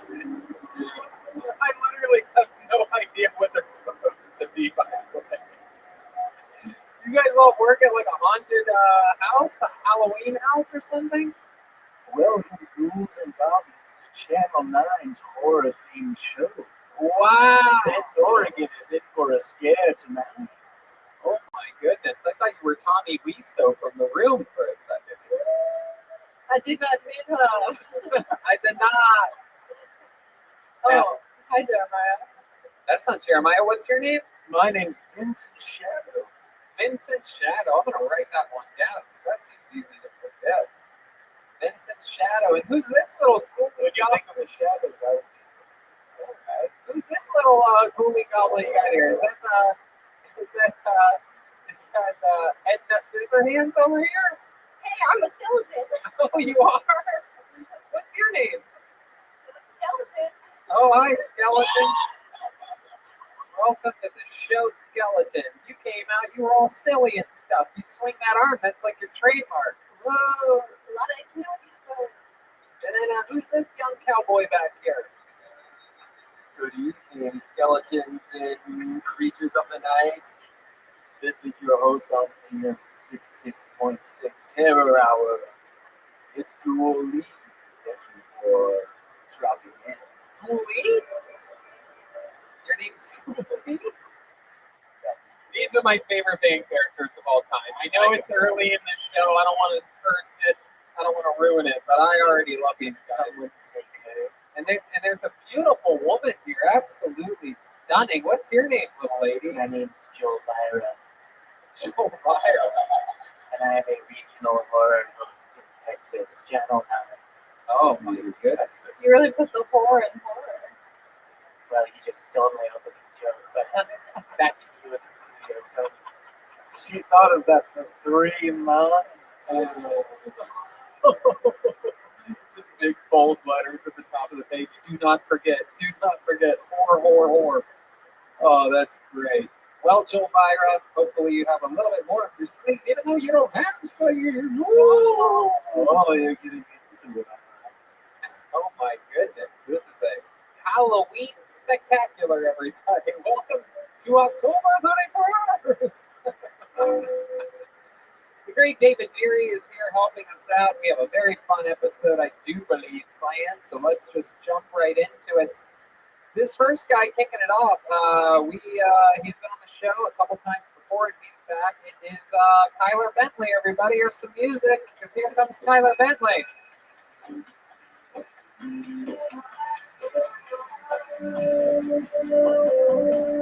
Yeah, there's Kyler Bentley. I live in a senior living facility, and I know what you're thinking. I'm too young, but they have a saying where I live. It's you're only as old as you feel, and I feel like a dirty old man. So I fit in just fine. I just found out I'm next on the list for a HUD housing rent voucher, so I'm waiting for one of my neighbors to die. Yeah, it's kind of weird hoping for that to happen, but I know who I hope it is, and oddly enough, it is not the alleged pedophile. And he's a good guy. He lets me use his Wi-Fi. They say there's a lot of cliches about the senior living facility. Like everyone has an Esther living there. It's not true. We have 2 Esters. So somewhere there's a senior center missing an Esther. Oh, yeah. Tyler Bentley. Getting it started with a bang. I love that performance. Very, very funny. Senior living facility. Is that true? I'm not sure. I've never seen evidence of pedophilia there. No, I mean, you live in a senior facility? Yeah. That's cool. My mom once lived in a senior facility for a couple of years. That was interesting. It wasn't like a facility. It was like a luxury apartments just for old people. But she qualified. Yeah, she was old enough. You had to be like 60. Actually, maybe you had to be like 50. It was like 20 years ago. Wow. Just a couple of years, but it was awesome. Anyway, so is it like how senior living a facility is it? Like what I'm talking about was like separate apartments in a building. Is this like more like a nursing home, or what are we talking about? No, it's like a regular apartment complex, but you got to be senior or disabled to live there. Okay. Is it mostly senior? Yeah, I've got like a lot of surrogate grandmas that give cookies. And Heck yeah. Did you get hit on? Because I heard they're like super horny and they're on Viagra and shit like that. that's like the number one thing I do. So, He gets lots of blue jobs there, and they call it deals on you. Oh my goodness. Whoa.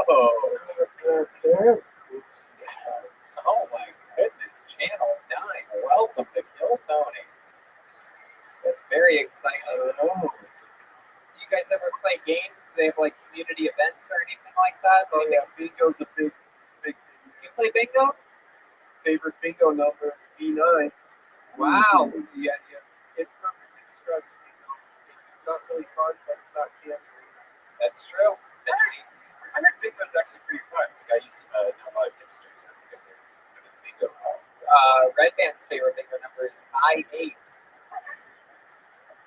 Tony's favorite one is come in his mouth. That's not how bingo works, Yes, Brian. it is. That is not how bingo works. That is not how it works. However, that is my favorite bingo number right here. Do you ever do stand-up for the seniors? I actually was doing a monthly show before COVID hit. I get a bunch of other open micers and people I know to come chew the old people up. How's the COVID hit the assisted living?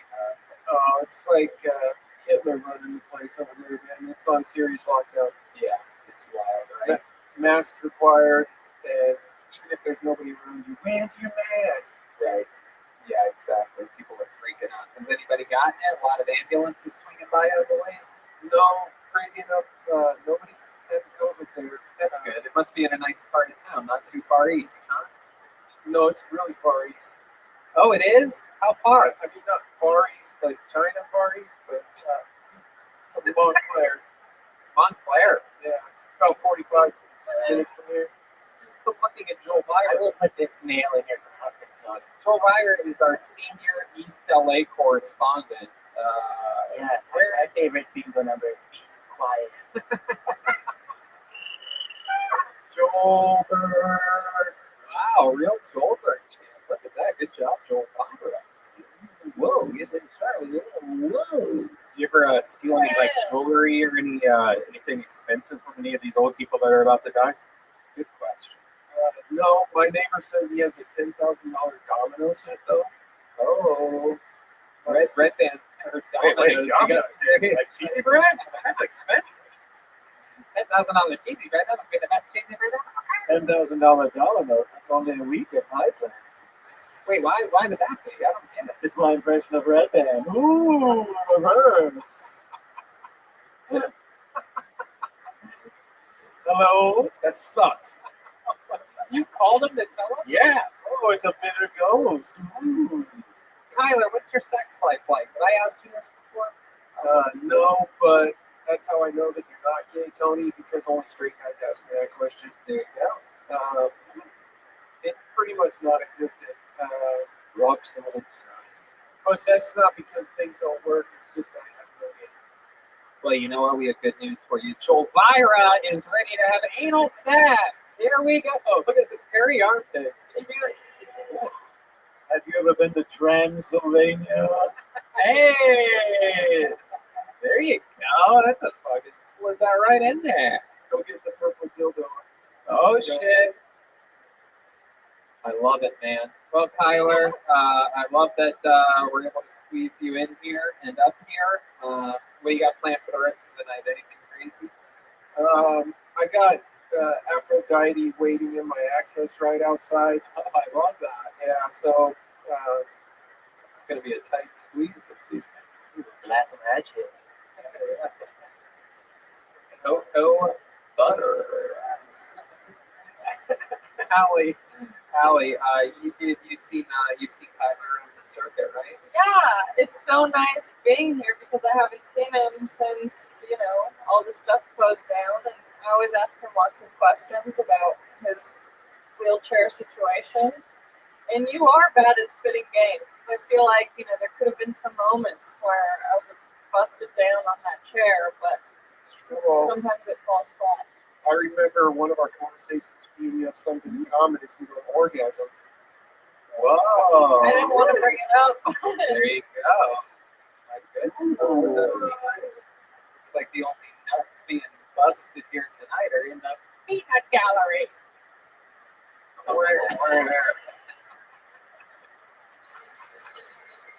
Okay, put your phone down. That joke brought to you by John's Manure Company on Third Avenue. Wait, is that a Channel 9 reference? Kyler Bentley, ladies and gentlemen, so much fun. Thank you, the great Kyler Bentley. Kyler Bentley. What? Oh, yeah. Kyler Bentley.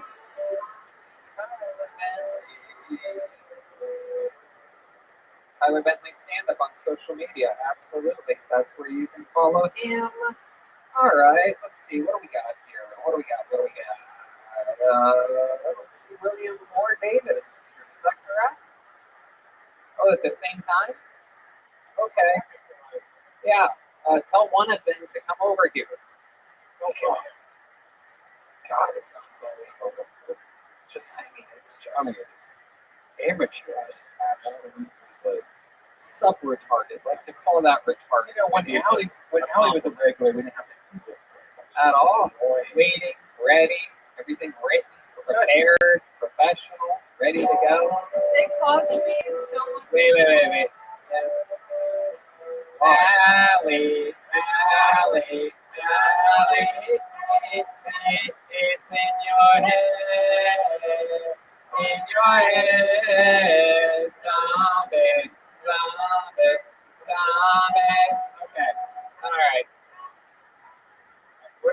Go grab Tony Gidley. I pulled Tony Gidley out. He works in the kitchen here. This is very exciting. This is going to be, I believe, his first time ever doing stand-up comedy. Here he is, Tony Gidley. We got him, David. We got him. Gidley. Tony Gidley. It is Tony Gidley. Here he is. Tony Gidley, everybody. Here he goes. Here he is, Tony Gidley. Should I have my mask on? Yeah. Okay. So you guys know what the most popular 2020 children's new names are? G Lane and Maxwell. Too soon. Yeah. There's a couple months left in the year. She's still got some time to die. Let's see. I'm really I'm out of breath. Not even running. So I was hanging out with my little cousins anyway. And I opened up the refrigerator for my little cousin. I said, "You want some of this 7-Up?" He's like, "No, I'm only 6." And I was like, "All right, well, you want some of this Coke?" He said, "Yeah, line it up, motherfucker." And we had a good time. Basketball all night. So yeah, I was at a bar watching Steph Curry. I love to hate that guy. So I'm sitting there screaming at the TV. I'm like, "Fuck Curry! I fucking hate Curry! Curry sucks donkey dick!" And then just then a guy came up from behind the bar. He said, "Excuse me, sir, but Curry is ready to report a native proceed. Take it easy, bro. Let's kick it to 3." Wow.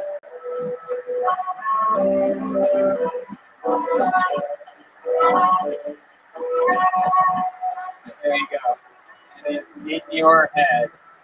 The zombies are in your head. Tony Gidley, welcome to the show. This was your first time doing stand-up comedy? Incorrect. Oh, you've been doing it a while. I started in 2019 in January at a potluck, and I've been doing mics in a show called Comedy Chow ever since. Awesome. And, okay. It's your first time on Kill Tony, though. I've signed up, but I've not been on. Okay. They look a lot different, by the way, than pre-quarantine. It's true. He started drinking water. He was very dehydrated. I used to make fun of him for not drinking enough water, and now you are completely hydrated. Yeah. Yeah. Yep. You've been exercising a lot? You've been out on your e-bike? Nope. No? No, I don't know what the fuck it is. No, it's not. Have you been exercising? I just hiked. Just went for a hike today. That's it. When you're, let me just catch you guys up on something you might not know. If you're truly white trash, all you need to do is work out once, and you get compliments for like 3 days. People are like, "Oh my God, you look great. Did you do something?" It's like, "Oh, I went on a 30-minute hike earlier." That's it. I got all of my fucking unemployment money just recently. Oh, really? What'd you do with it? How'd you All spend at it? once. I bought some hiking shoes. Wow. Did you spend $10,000 on Domino's? Yeah, but I could. You got hiking shoes? What else did you get? I got a couple of pairs of shoes. I got like 4 pairs. You just buy shoes. Jesus. Oh, wow. I think somebody was looting on Melrose and June. I spent all my money on shoes. Size. You're making a grave mistake right now. 6 feet away, motherfucker. My goodness. So what kind of shoes did you get? I actually got shoes that are like Nike All Conditions Gear. So they're called ACG, which is actually my initials. ASG? ACG. ACG. All Conditions Gear. Oh my goodness. They're the most comfortable hiking boots that I have. Wow. Where are you hiking? Kenneth Hahn, primarily. He specializes in trash piles and landfills. Yeah. I grew up on like 14 acres in the woods. Is that true? Where were the woods at? Michigan. Oh, what part of Michigan? Right in the middle. Oh, right by the Capitol. Oh my goodness gracious. Wow, you are truly just born in an ashtray. Absolutely. That is incredible. What do your parents do for work? Both retired now. What did they used to do? My Work dad, at a factory? Yeah, I worked at plenty of factories. My dad was a Vietnam veteran, is a Vietnam veteran, Marine. Oh, I can see it. Badass. You carried on his looks, the bandana, the facial hair. You look like a young Vietnam vet yourself. It's just the longest that my hair has ever been. But yeah. And how about your mom? She used to be a bus driver. Absolutely not. She's a prison worker. Whoa! Whoa, Cyrus! Whoa! Bus driver, prison warden, right next door at the White Trash Family Employee Benefit. They have the same shapes too. Yes, absolutely. Very, very strong. Your mom has broad shoulders? Sure. Oh, you know she does. Come on. She's a stout young woman still. Yeah. Do you remember any stories? Like, was there any she once got stabbed once? Or... Oh yeah, I mean, yeah. Well, not she would get stabbed, but she would tell me that guys would like cut themselves open just to like be able to go to the hospital or whatever. And then eventually that fucking scar would just open up with their finger. I call that Yeah, so they could just go to the hospital. You call that foreplay, Joe Byron? Flaherty. Oh. They made her all kinds of crafts and like they painted pictures for her and shit. Oh my goodness. Hey, there's a picture of me raping you, bitch. They also masturbated. I use my own shit to paint it. What did you think about that joke that I just made, Skeleton? Laughing to the bank.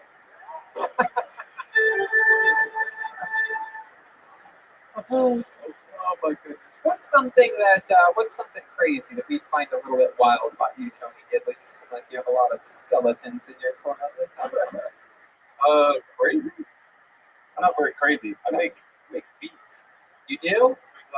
You do? Can you beatbox a little bit for us right now?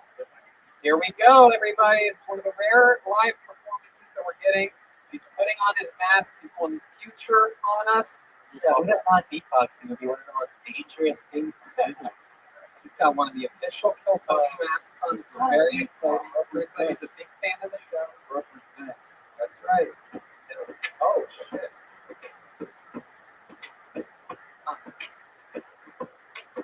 You're permanent premiere. That's your permanent premiere. Your permanent premiere. That bass. Wow, that was incredible. ACG. Wow. You're right, the prison guard. Let me search it. That is incredible. And speaking about finding out how hard you have to work it, you're actually working in the kitchen right now. Yeah. You are on duty. You're the only person to get paid while a guest on Kill Tony in a very, very long time. That is absolutely incredible. How do you like working in the kitchen here at the Comedy Store? Oh, it sucks. It does? Yeah. What do you dislike about it? Just the grease. Just greasy. Yeah, it's a lot of grease. Just greasy. You can't handle the heat. Oh my God. I heard they have s'mores there. That's heaven you're thinking of. How the fuck are you gonna cook a s'more? They have, yeah, you have your own Air fryers. They have air fryers. anywhere. No. Snap your fingers. You're in heaven, baby. I can't go. I'm jealous. Are you guys? All you guys go to hell when you die? We're alive. We're TV. I'm sorry. Channel 9, Pandora. Oh, so these are just characters that you guys play. Your regional TV horror host, Tony. Oh. Wow. That laugh was very scary. How'd you do that? When things are very deep between your legs with secrets, then it just comes from the bowels and goodness of the bottom of the tits. Oh, God. All right. Tony. Oh, okay, Tony. That's very. Back to the kitchen you go. Tony Gidley, everybody. What's your social media? Tony Gidley 28. Tony Gidley 28.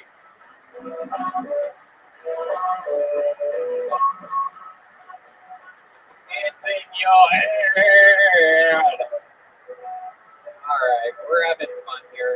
Hey, look, one of the regulars is here. They were both performing at the same time in a fucking window during the show a minute ago, but one of them is here. You know this guy, very controversial figure.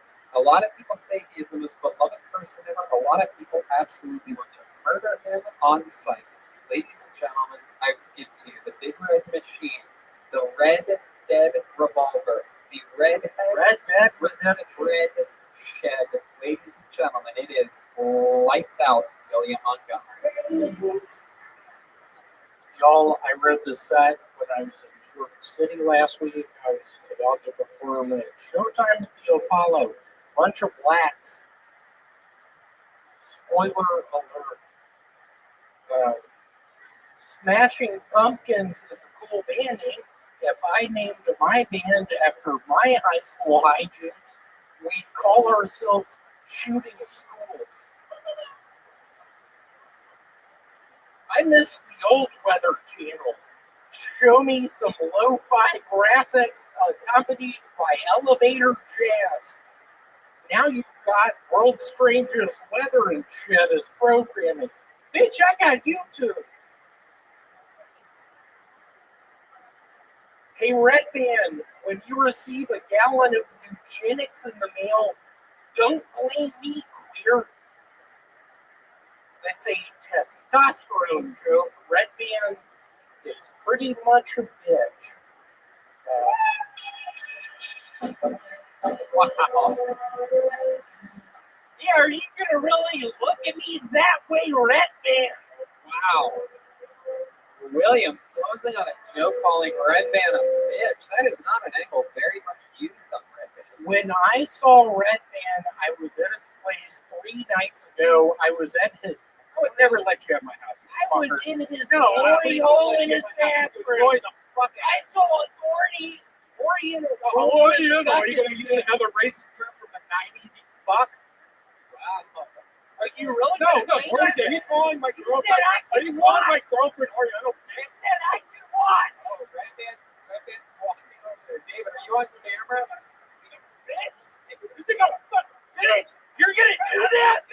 We were friends the other night! I watched his Chinese girlfriend suck his dick. Right now, they're like blood brothers, but like with COVID instead of blood. In some bubblicious bubble gum? The Corona Bros. William and Red Band. The bubblicious. Hey, Red Band! I did send you the new Chinook. Oh, he's about to get his pistol. Oh, No, he's cleaning. y'all are in for a treat. This is about to be a lively. Red Band is about to murder me. That's not how things work. Yeah, where do you think we are? The Orient? Bringing a new meaning to Death Squad. Yeah, where is the Death Squad? The Orient? William. Let's talk about this. What's that? I didn't see anything. You would say that bit, William. That set was very disorienting. William. Thank you. I appreciate that. William. You had some really great jokes in your set. I really like the smashing pumpkin school shooter joke. It was very, very good, very well written, very in your style, in your voice, well paced, well timed out, and got a big laugh. How's this week been going for you? It's been pretty good. I am now a salesperson. A singles person? No, a salesperson for the board game Jumanji. I've been playing a bunch of board games. Try to get that die out of my hands because you're not going to be able to. I'm playing Jumanji tonight. Jumanji? I'm playing Jumanji tonight. You know my least favorite board game? I sort of don't like Monopoly. What do you think about Monopoly? Whoa. Redman is very mad at you for calling his Oriental girlfriend Oriental. This is really interesting. He is mad. I saw her suck his penis 2 nights ago in his fucking shower. And I think all the listeners want to know, where did you see this? In his bathroom. house. Me and David hang out and have barbecues all the time. I won't let him in my house. My girlfriend doesn't like it. Plot hole with that story. Plot hole with that story. That guy doesn't show. Yeah. This is wild. But he stuck his penis. It looks a lot like mine. How did you weren't in his house, correct? Were you? I was in his bathroom. I saw his thing come through the hole. What did it very look slow. like? What did his thing look like? Sort of like a squirrel grabbing on to a pond. What did it look Hold on, who messed my joke up? Who said that? It doesn't matter. I'm kidding, I love you. William, what did you say that it looked like? It looked like when Red Band stuck his penis through the shower hole and his one girlfriend was bending over. It looks like a squirrel holding on to peanuts. A squirrel holding on to peanuts? A squirrel holding on to peanuts. And I didn't know what noise to do. does a squirrel make? Ah! Okay. I heard a bunch of that. William, you're really good at making animal noises. Can you do a cow? How about a horse? Hold on. Oh, that's what a horse does? What else? Give me more animals. Okay, a skunk. Alright, how about a walrus? Wait, that's an Australian person. It's an English person going to the match. Okay. How about a dolphin? What noise does a dolphin make? Pepper. Okay. This has really gone downhill fast. All right. I don't think it has. One last one. Ellie, get my back. Do an impression of a dog. I'm gonna lose the fucking caboose. Allie, what do you think about William's style? You know, I love William. How long were you the regular? I feel like, how long were you doing it? I've now been doing it 1 year and 7 months. She's longer than you. I don't remember. It's all a blur. I'm wondering, I have a random question. Would you ever replace Will I Am from the Black Eyed Peas? Yes, last time I heard he was a part of Queen. Do you like Black Eyed Peas? I like when Will I Am sings the Bohemian Rhapsody song and I just get into it. And I can't help but think, where is Red Band's Chinese girlfriend? I want to see her put her lips around his penis. Hey, where's your girlfriend that beats you up, you little bitch? Yeah, why don't you show me another bruise every week from you getting hit, you little fat Mickey? Are you fucking with me right No, now? no. Did you read on the news? She's in the hospital. Why? Because she hit herself and then called the cops and said that you did it? She got in a fight with a ghost. Really? Ooh. Been kidding. That one, I've been watching a bunch of Dateline. That is the Dateline line. All right, William, before we let you go, what can we see your impression of a mosquito?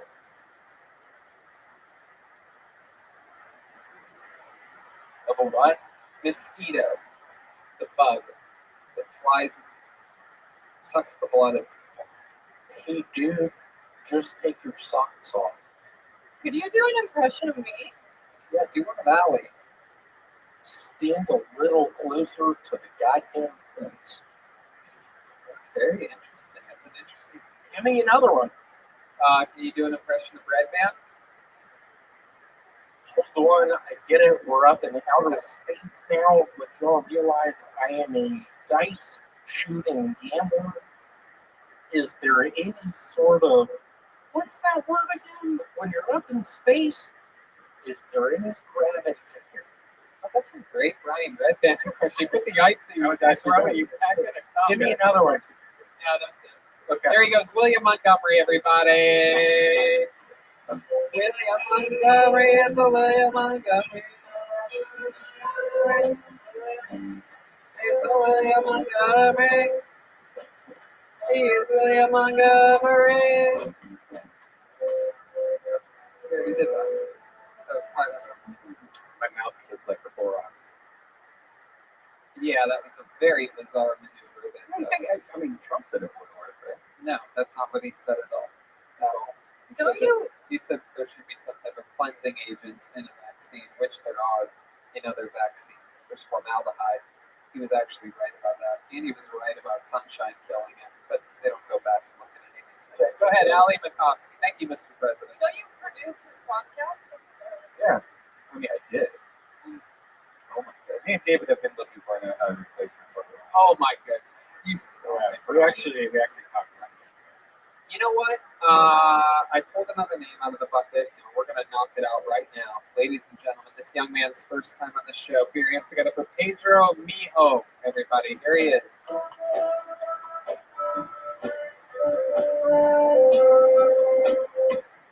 Here's Pedro Mijo. Thank you for the introduction. So, you know what I find very unfair?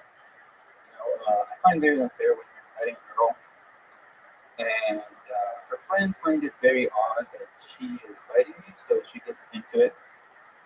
I also think that it's also unfair that, she kind of takes her time. The guy usually just jumps in. No fucks here. So, there's that. There was a time I had a girl that I was really into, and I got ready to pursue it and did with misery, despair, and self-loathing, also known as Manuela. Manuela, would you like to say hi, hello? Okay. All right, so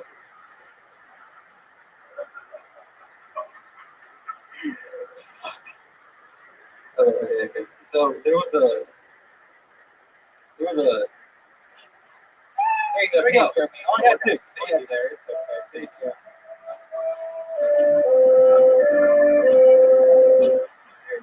Pedro, that was a very unorthodox set. How long have you been doing comedy? I've been doing it for about a month and a half. You started during the pandemic? How old are you? 25 this year. I'm turning 26 this year. When? When's your birthday? September. Yeah. September what? 22. Virgo. Wow, what's yours? September 8th. Oh my goodness. My name is September 11th. That way you never forget. Oh my god. I just see that one coming in. I'm a regional TV program. Also 9/11. Right? That joke crashed and burned. 9/11. My favorite bingo number is Be Quiet. That joke was already made. Why did the chicken? Okay. Pedro, welcome to the show. You are 25, going on to 26 very quickly. I still feel like you might be 17. Yeah, I didn't say this. 15. You are. You have those young ages. Any of your classmates? What's your favorite science teacher? What's your name?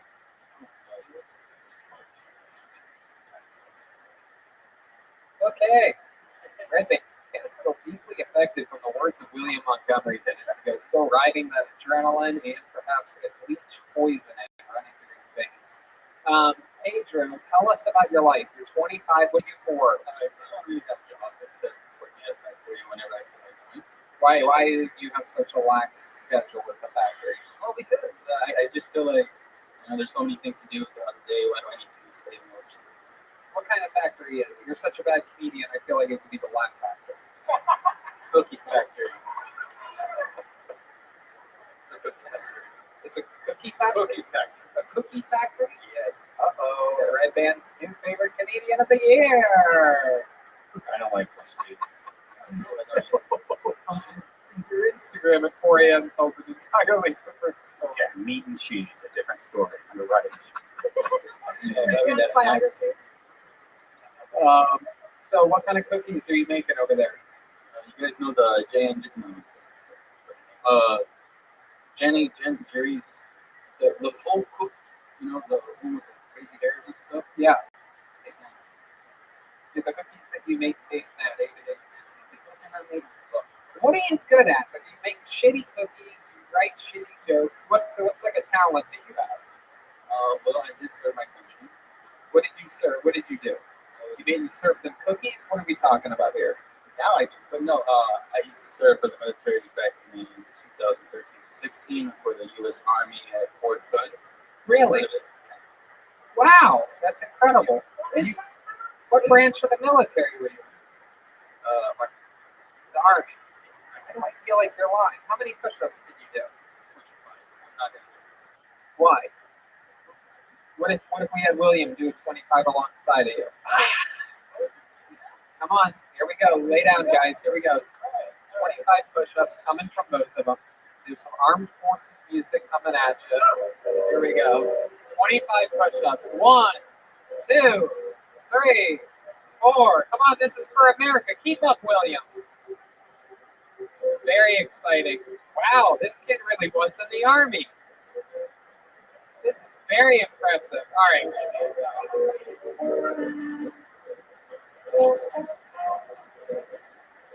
This is very impressive. Okay, guys, you're good. You're good. That's enough. That's enough. That's enough. This kid just dominated you in a push-up competition, William. How does that make you feel without using the microphone? She's nowhere to be found. Okay, there goes William Montgomery. There he goes. He's hogging it up on his way back to his seat.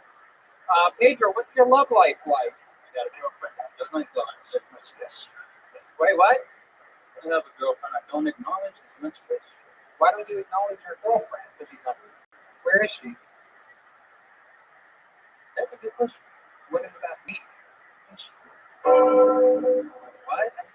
Oh, it's just in the way. My point is just Pretty dirty with a chance. Like, no. What do you mean you're pretty sure she's with your family? What does this mean? Be more clear. It means that I don't like to keep tracks on her, but I know in good faith that she's. When's the last time you spoke with her? Like an hour with her. Oh, okay. So she's with her family. Yeah. Jesus. Oh, Christ. You're paranoid. I don't know what She's no longer with us. She's Exactly. You have a really interesting energy. Like, Thank you. like when you walked out, you seemed like really comfortable and adorable and sweet, and now you seem very like nervous and you're trying. Like, I feel like because you're new, you're like trying to figure out like who you are, but you're not being yourself. So it's really hard to like get a read on you. And it seems like you're really charming and sweet, and you don't have to be like a mysterious bad boy with a girlfriend. Yeah, it's like a helicopter. Having flashbacks of the war. Actually, there was a shooting now with her, and they thought it was me, but no, that was. Oh my goodness! Wow. Why did they think it was you? Dude, look at him, white. You're not white. Everybody looks at me and they're like, "Hey, that's the white boy." No, they don't. But you obviously don't know where I live. Nobody does that. Your name is Pedro, and you look like a Pedro. Well, oh, look at that! That is the whitest dance I've ever seen. Joe Byer, you're our senior East Los Angeles